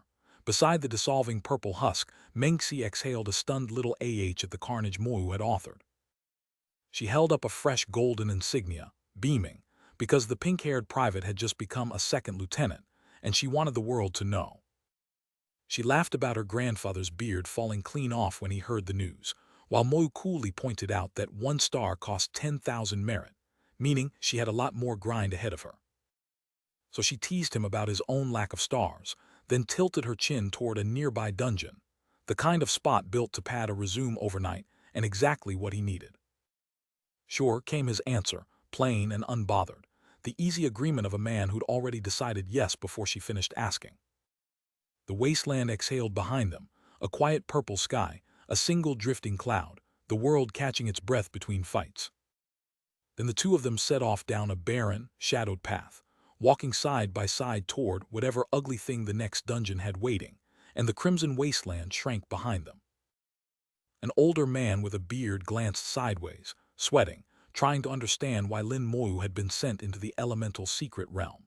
A blonde-haired man smirked back and admitted he just wanted to see how far the kid could push himself. He held his teacup loose in one hand, the answer delivered like a dare. Behind him, a glowing screen replayed dungeon footage, energy blasts, skeleton swarms. A one-man war proof that even the Tyrant Desert hadn't broken Lin Moyu, only handed him another hell difficulty clear. He sipped calmly, unbothered by the carnage on screen, and dismissed the threat entirely. Every hellhound in that realm would be ash in seconds. And on reflection, the elemental secret realm likely wouldn't hold him either. The bearded man wanted to know what tier of nightmare they were walking into, and how bad the elemental secret realm's dungeons ran. His blonde companion laid it out clean. The elemental queen fought like a level 40 higher demon, and she had zero fear of one kid with a skeleton army. They were sitting easy in a misty courtyard, the blonde man gesturing like they were discussing the weather, pointing out the boy could bail if it got ugly. Losing was fine, he said, it'd just show him where the ceiling was. But then the blonde man's face turned serious, because the hero's temple brand on Lin Moyu's chest meant one crucial thing. The kid wasn't dying in there, and that protection stretched way past the secret realm's walls. Somewhere in the chatter, the topic turned to killing demons and stacking merit, the slow grind of rising through the ranks. Lin Moyu stood on a cracked stone path lined with green, and the air around him split with a sudden impact. Moments later, he sat across a small table from a gray-robed figure, a tiny cup in hand, the conversation masked behind a scanlation that would never make it past the official print. But an older bearded man cut in with a flat accusation. Had Lin Moyu forgotten something? Moyu could only manage a confused what, as the pressure closed in. The bearded man leaned in, all business. Old man Ning's precious granddaughter was here with them, and she carried no brand, meaning every demon in that realm had a clear shot at her. Lin Moyu's eyes narrowed on the unspoken ending, if she died. Sweat beaded at his temple, because that would mean Ning himself coming for his head. Then a white-haired elder in a black and dread cloak materialized like a bad omen and asked who died. Moyu forced a laugh and lied, nothing, nothing at all, while the bearded man pressed for what they were really discussing. Before the mission even began, someone had already been pulling strings behind the scenes. An older handler confirming Lin Moyu's route to a nervous younger man whose granddaughter was about to be trapped in the same bloody field. Old Bai's voice carried no warmth, just the calculation of a man who had already priced the girl's life. She wore a protection spell, he allowed, and if that spell failed, he promised to come collect the debt in person. But that quiet threat landed on hostile ears. A bearded elder in pale purple watched from his sunlit courtyard, tea in hand, and smiled the smile of someone who had just decided Old Bai's survival was now a question of time, not chance. Far away on the battlefield itself, a lone voice wondered aloud whether the demon incursion had crawled out of some deeper wound in the world. If it had, the source was about to make itself known. A massive, bat-winged demon commander howling through violet stormlight. Thousands of smaller horrors banking into formation beneath a bleeding pink sky. Then something cut clean through that swarm. Two fanged purple beasts in the vanguard bared their teeth and cackled about the feast to come, announcing themselves with the kind of confidence only fodder ever carries. One leaned in to savor the kill, gloating that its human prey should prepare to die. A towering purple silhouette launched itself forward, violet speed lines screaming past. The beast was done playing and going straight for the kill. Fire punched up from underneath before it could land, the explosion tearing through the attacker in a blast of orange and yellow fury. The creature reeled backward, fur scorched and smoking, howling for whoever had just sucker-punched it from out of nowhere.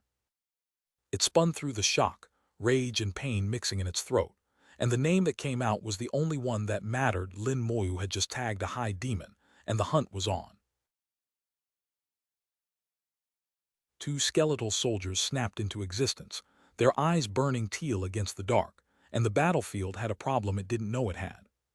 Pink chains erupted across a swarm of dark monsters, binding them mid-charge, and from somewhere behind, a silhouetted mage could only ask what the hell was happening, because the dead had just joined the wrong side.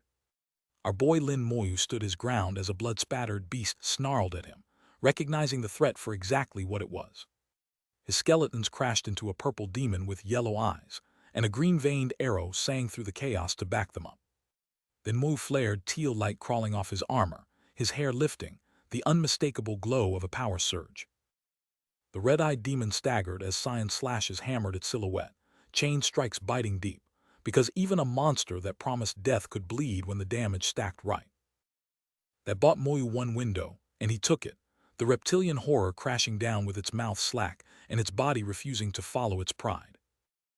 He reached for the darkest card in his kit, and corpse explosion answered. A pink red burst screaming outward as every corpse on the field became his ammunition. System panels stacked like receipts, abyss snake demons dead, wolf types erased, experience flooding in, 50 military merit banked, and a demon blood essence dropping into his pack like a bonus boss drop. Which meant the next blast had to be louder, and the wasteland obliged, red and pink detonating into jagged black shockwaves, with an exclamation that practically begged the wasteland to shut up and let the violence speak.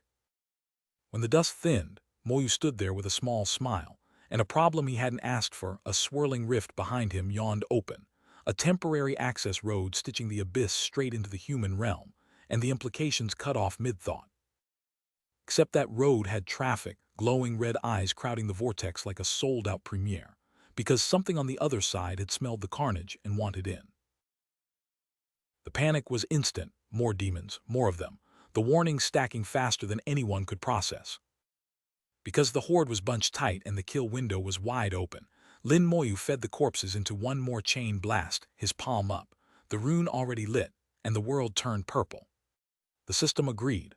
1L37 Abyss Snake Demon, 370,000 XP, 50 merit banked before the smoke had even cleared. The shockwave rolled them both backward across scorched ground, his white-haired partner barely keeping her feet, while that cursed promo banner still screamed across the bottom of reality. And behind the blast, two energies collided, bruised purple abyss against molten gold, and neither side gave an inch. Moyu stared at the mess with a calm that didn't fit the moment, and the silver-haired lieutenant beside him nearly burst. She just banked 3,000 merit from the chain alone. In the dark between worlds, another clawed silhouette peeled out of the golden portal beside the rift, and the math turned ugly fast. If one entrance meant a flood, two meant a siege. Then the wasteland swallowed him whole. Moyu plunged through a jagged pink-white tunnel lined with shadowy maws, a clawed hand lunging for him from the dark as the demonic realm reached up to claim its newest visitor.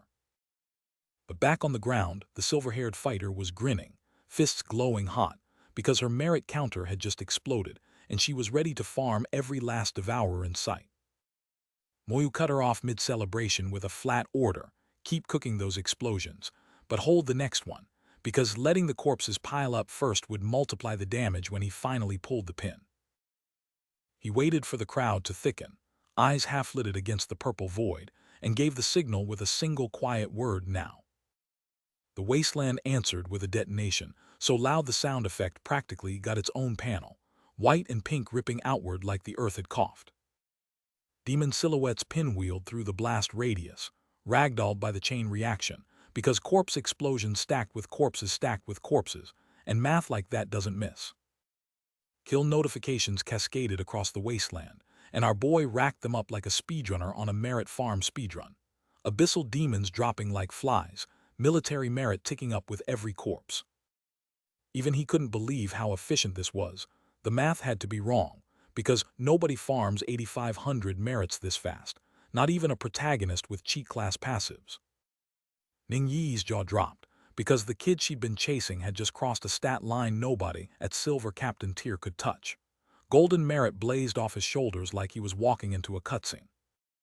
Behind them the portal wrenched itself shut, swallowing whatever backup the abyss was about to spit through.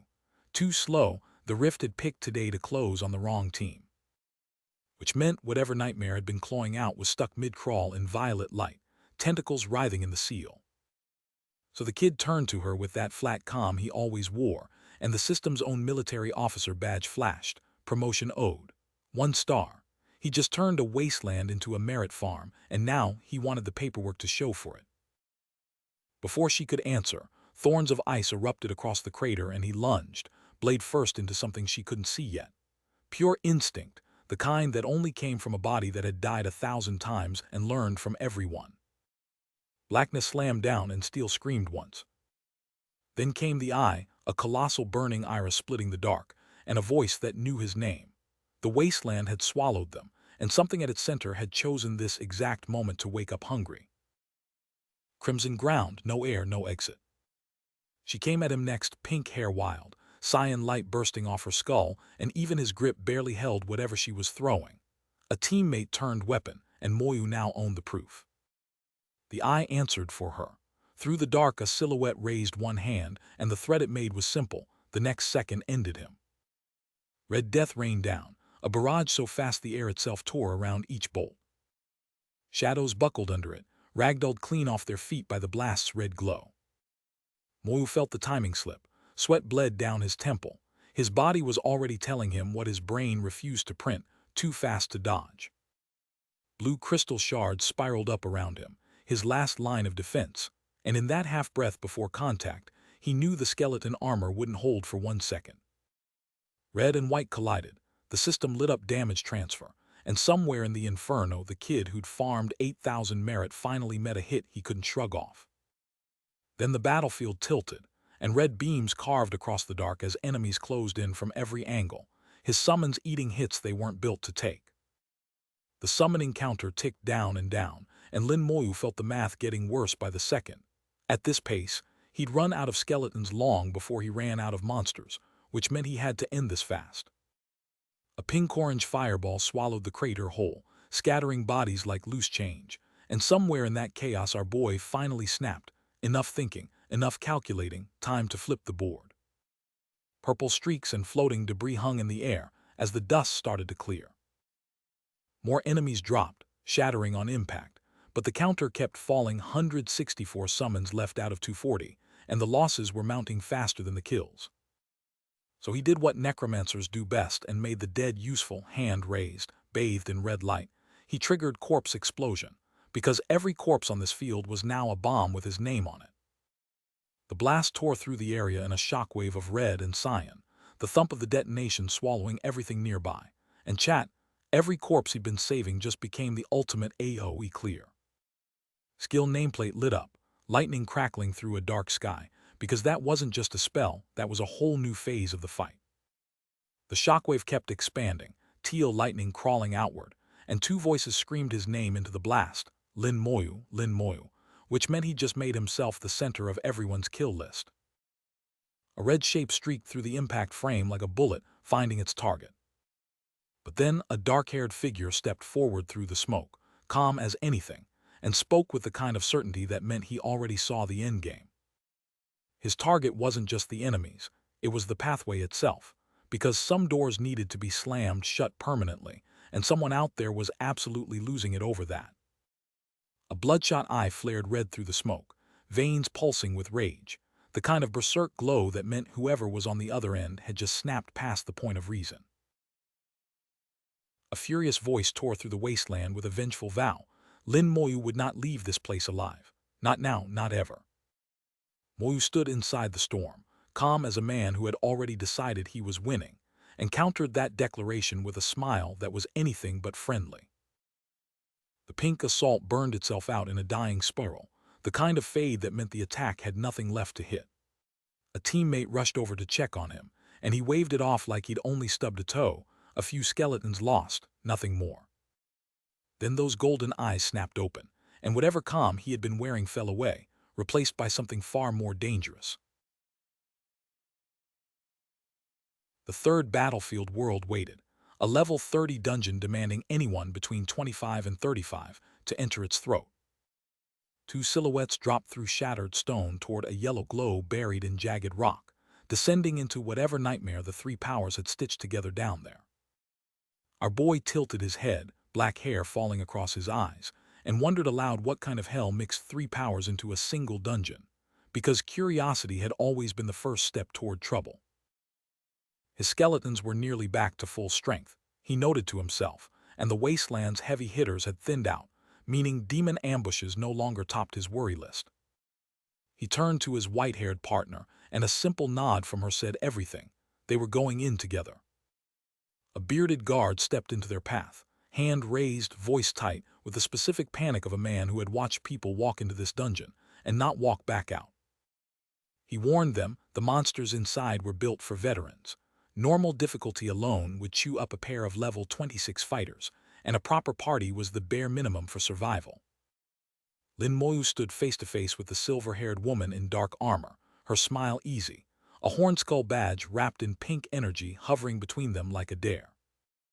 He waved off the worry with a grin, promising he and his partner had it handled. Behind them, three armored soldiers watched the pink portal crackle open, and one snapped at another for the nervous sigh, pointing at the military pins on those two kids' chests. Silver badge meant lieutenant rank, he explained, and that rank only came with demon kills already on the books. Which meant the 8-year-old level 24 lieutenant who'd solo cleared a hell outpost a few days back was the same guy now walking into a level 30 with a smile, and they could not believe it. Our boy and the silver-haired woman stood at the cliff's edge, clouds churning below them, the drop swallowing all sound. Beyond the jagged peak, blood-red energy bled across the ground like a wound that wouldn't close, and the question hung heavy. What kind of boss spawned when three powers fused into one dungeon? Blood and fire ripped across the wasteland, and whatever hit that ridge just escalated the entire battlefield. Mengxi's voice cut through the chaos, sharp with alarm, because ahead of them the crimson sky was tearing itself apart over some unseen slaughter. A battle, not a skirmish, not a raid, a full-scale aerial brawl between squads fighting over a swirling purple vortex, and it was right on top of them. A cloaked figure caught the full face of a detonation and went ragdolling backward through a curtain of shrapnel and orange ruin. Lin Moyu's gut dropped because he recognized those winged silhouettes, phantom shadows, twisted with abyss taint, demons in orbit above a fight already in progress. Then a column of gold-red fury punched clean through the geometry of a binding array, a continent-scale lockdown spell meant to pin every shadow mid-flight. Streaks of gold and white blurred across his vision, too fast to track, fighters repositioning in the middle of a free-for-all. Steel answered, dark slashes cutting through purple air, a counterattack carving a canyon of light fragments across the sky. Three figures braced inside a pillar of golden radiance, while shadowed silhouettes leapt through the corona above them, holding a perimeter no ordinary team could sustain. A dark figure at the heart of the clash howled out a forbidden curse, dragging three elements together into a single annihilating volley. Elemental force streaked inward from three directions and collided on the figure at the center, arms spread like he was daring the elements to finish what they couldn't. Those beams broke through and rained hellfire onto the board below. Hooded ranks scattered across a checkered field as a pool of red spread beneath them. Golden flame roared up and swallowed a silhouette whole, a finishing inferno meant to end the debate permanently. And through the smoke and dying embers, a spiky-haired Lin Moyu descended boots first toward the burning floor below, walking straight into someone else's apocalypse. Above it all, a bat-winged demon commander stretched wide, claiming the burning sky as her throne. Red and white light tore through the field, some spiked payload detonating at the heart of the blast, closer than anyone wanted. Then cyan blades came ripping through a black mass, yellow petals scattering like the sky itself was shredding. It bloomed into a yellow-orange detonation, every shard of force radiating outward in a perfect ring.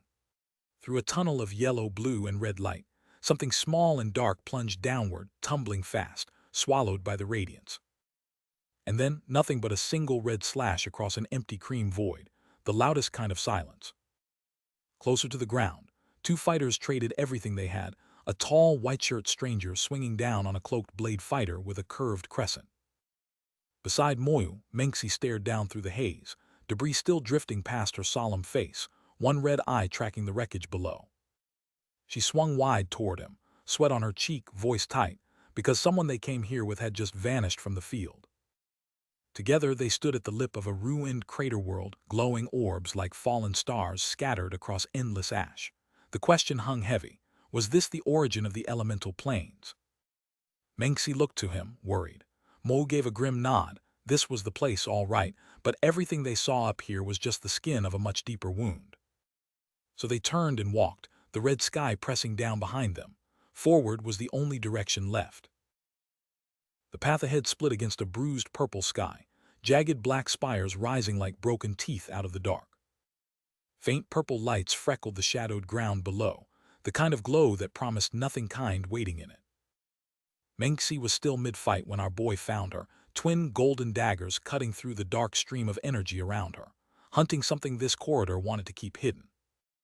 So that was the noise from before, a man in a white shirt tumbling through the vortex, fingers locked on a glowing blue relic like it was the only thing keeping him between worlds. But the rift spat out something far worse, because a purple-furred wolf demon, the size of a nightmare, came lunging through the breach with yellow eyes full of murder.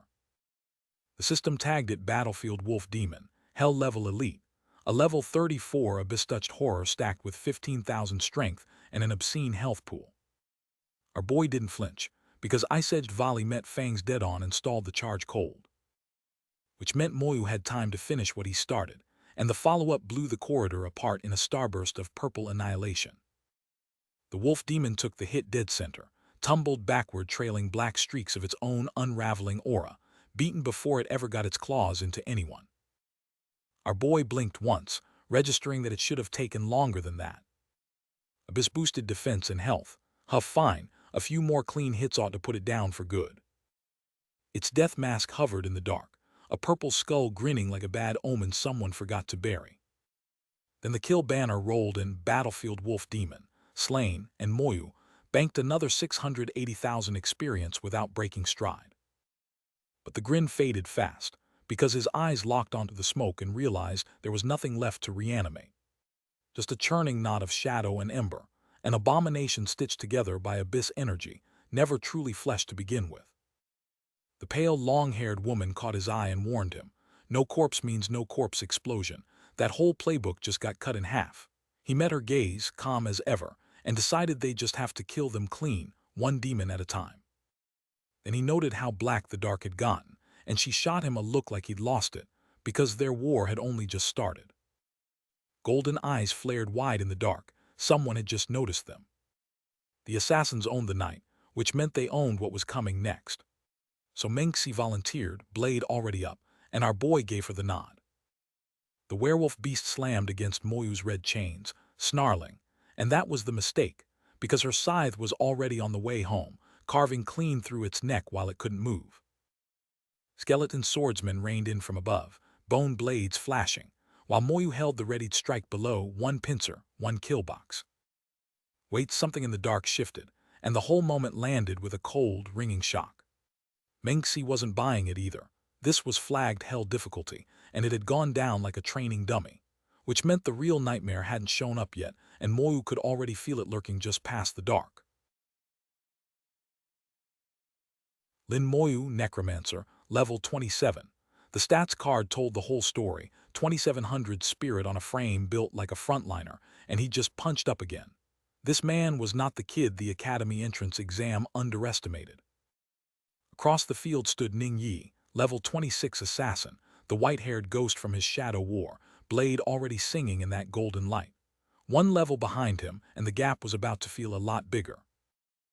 Dark energy churned between them like a held breath, and then one of them flinched, a sharp little exclamation cutting through the standoff, because the floor was doing something neither of them had planned for. Moyu answered by turning his back on her entirely, palm raised, and a swirling purple vortex tore itself open above the field, the kind of necromantic flex that says the duel is officially over.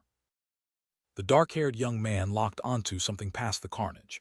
Jaw set, every syllable loaded, the look of a man who had just connected 3 dots the dungeon really didn't want him connecting. And the realization hit mid-word, because that statue behind them had been drinking abyss energy this whole time. Moyu and the silver-haired woman stood shoulder to shoulder, staring up at a towering shadowy structure wrapped in purple-black tendrils, and the exclamation mark in the air belonged to both of them, because whatever that thing was, it was almost ready. His eye went wide as the math finished itself. The boss spawns the moment that statue drinks enough abyss, which meant the clock had already started, and nobody inside this dungeon had voted on the timer. The silver-haired woman didn't wait for consensus. She launched, blade carving teal-green arcs through the dark, as something massive and monstrous loomed into frame behind the impact. So Moyu answered in kind, thrusting one hand skyward and unleashing a roaring pillar of teal flame straight into the towering horror, while she drove her weapon into its flank from the side, two-pronged assault, total saturation, the kind of coordinated damage that turns a boss phase into a funeral pyre. The last of the demonic ash drifted through the dark, and then the void itself seemed to inhale. Moyu and Yi stood shoulder to shoulder, watching the shadows ahead buckle and split around something huge and hungry. "Same template as the outpost boss," Yi muttered, and the way she said it meant she'd already fought this nightmare once and won. The elemental leopard king exploded out of the dark in a roar of living flame, all muscle and fang and predatory speed. Its panel hung in the air like a death sentence, level 36, 15,000 in every stat, with abilities built specifically to erase a duel like theirs. The leopard king filled the frame, a tidal wave of fur and fangs, its mane a wildfire of elemental rage dwarfing everything below it. So our boy Moyu and his partner bolted in shoulder to shoulder, wreathed in green light, choosing the only door out was through the beast itself. That closing rush detonated on contact, green energy detonated in a violent burst as they crashed the distance and crashed straight into the king. Moyu felt the speed differential kick his teeth in, but the skeleton armor drank the killing blow, leaving him standing, and very much aware of how thin that margin was. Moyu drove the spear forward, teal energy screaming along its edge, and barked at his team to fall back, because what he was about to summon didn't need spectators in the way. Out of the smoke, a new minion answered the call, an outpost guardian, a L-34 undead war machine, all 15,000 across every stat and packing a full party wipe kit. It stood in the jagged ruin, skeletal frame swelling, green fire pooling in its eye sockets, the kind of silhouette that told a room to be very, very still. Up close, the thing was pure malice, green energy crackling down a skeletal body sheathed in jagged bone, a skull like an armored coffin ready to be opened on someone. Moyu flicked a hand and chains of pink and red light ripped from the air, the slow curse locking onto the guardian mid-charge, because no matter how many swords it had to close the distance first. Then the guardian finally clawed its way out, a mountain of spiked bone wrapped in sickly green fire, and the pink chains of the slow curse dragged tight across its frame. But the golden warrior was already incoming, crystalline spikes jutting from every joint, and those chains didn't slow him, they shattered on contact. The blow landed like a sentence, a massive golden weapon caving into the skeletal titan, shockwaves of teal and yellow ripping across the chamber as the undead colossus buckled under the hit. Closer in, the dark-armored figure staggered, helmet split by a glowing purple crack, eyes flaring yellow through the wound. Something had tagged it clean, and it was still on its feet. From the back, a green-haired young man froze mid-step, recognition flooding his face. Whatever he was seeing, it wasn't in the briefing. The pieces clicked together in a heartbeat, and the realization hit him like a bell. He finally understood what kind of fight he just walked into. And the answer came airborne. A bandaged, skull-faced warrior launched into the strike zone on a wave of green ghost light, twin blades drawn, phantom soldiers rising beneath him to form a phantom army. His blade went up, the ghost ranks answered, and the order tore out of him, every soldier he had, thrown into the meat grinder at once. The strike found a red-skinned beast mid-roar, steel biting deep with a spray of red, and the thing's howl cut off like a snapped wire. One of the armored defenders caught the rebound blast dead center and ragdolled backward, body cartwheeling through the greenlit air. Then a column of white-blue light split the panel clean in two, vertical and absolute, a finishing blow thrown with everything left in the tank.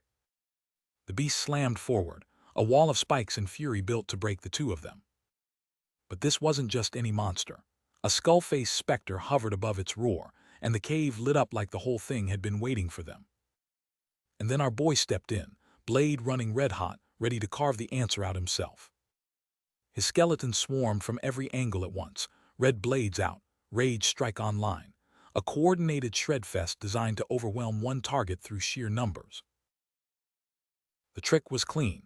Use the outpost guardian as bait to stun the king, then let the bone boys do the actual murdering. Purple slashes ripped across the leopard's hide, and for a second it looked like the strat was actually working.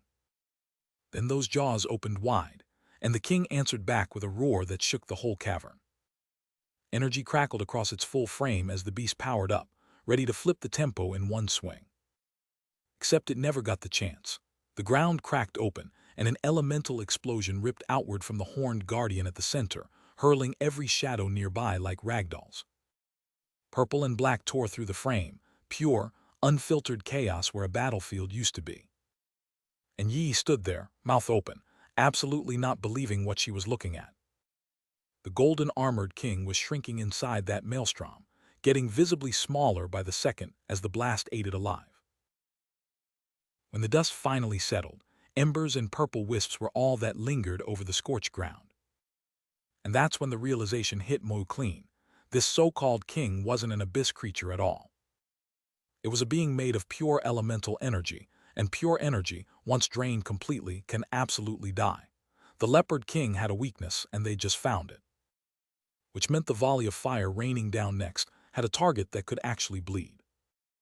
The guardian didn't hold back. A raw elemental detonation ripped outward, big enough to swallow the cave, and the leopard king took the full brunt of it.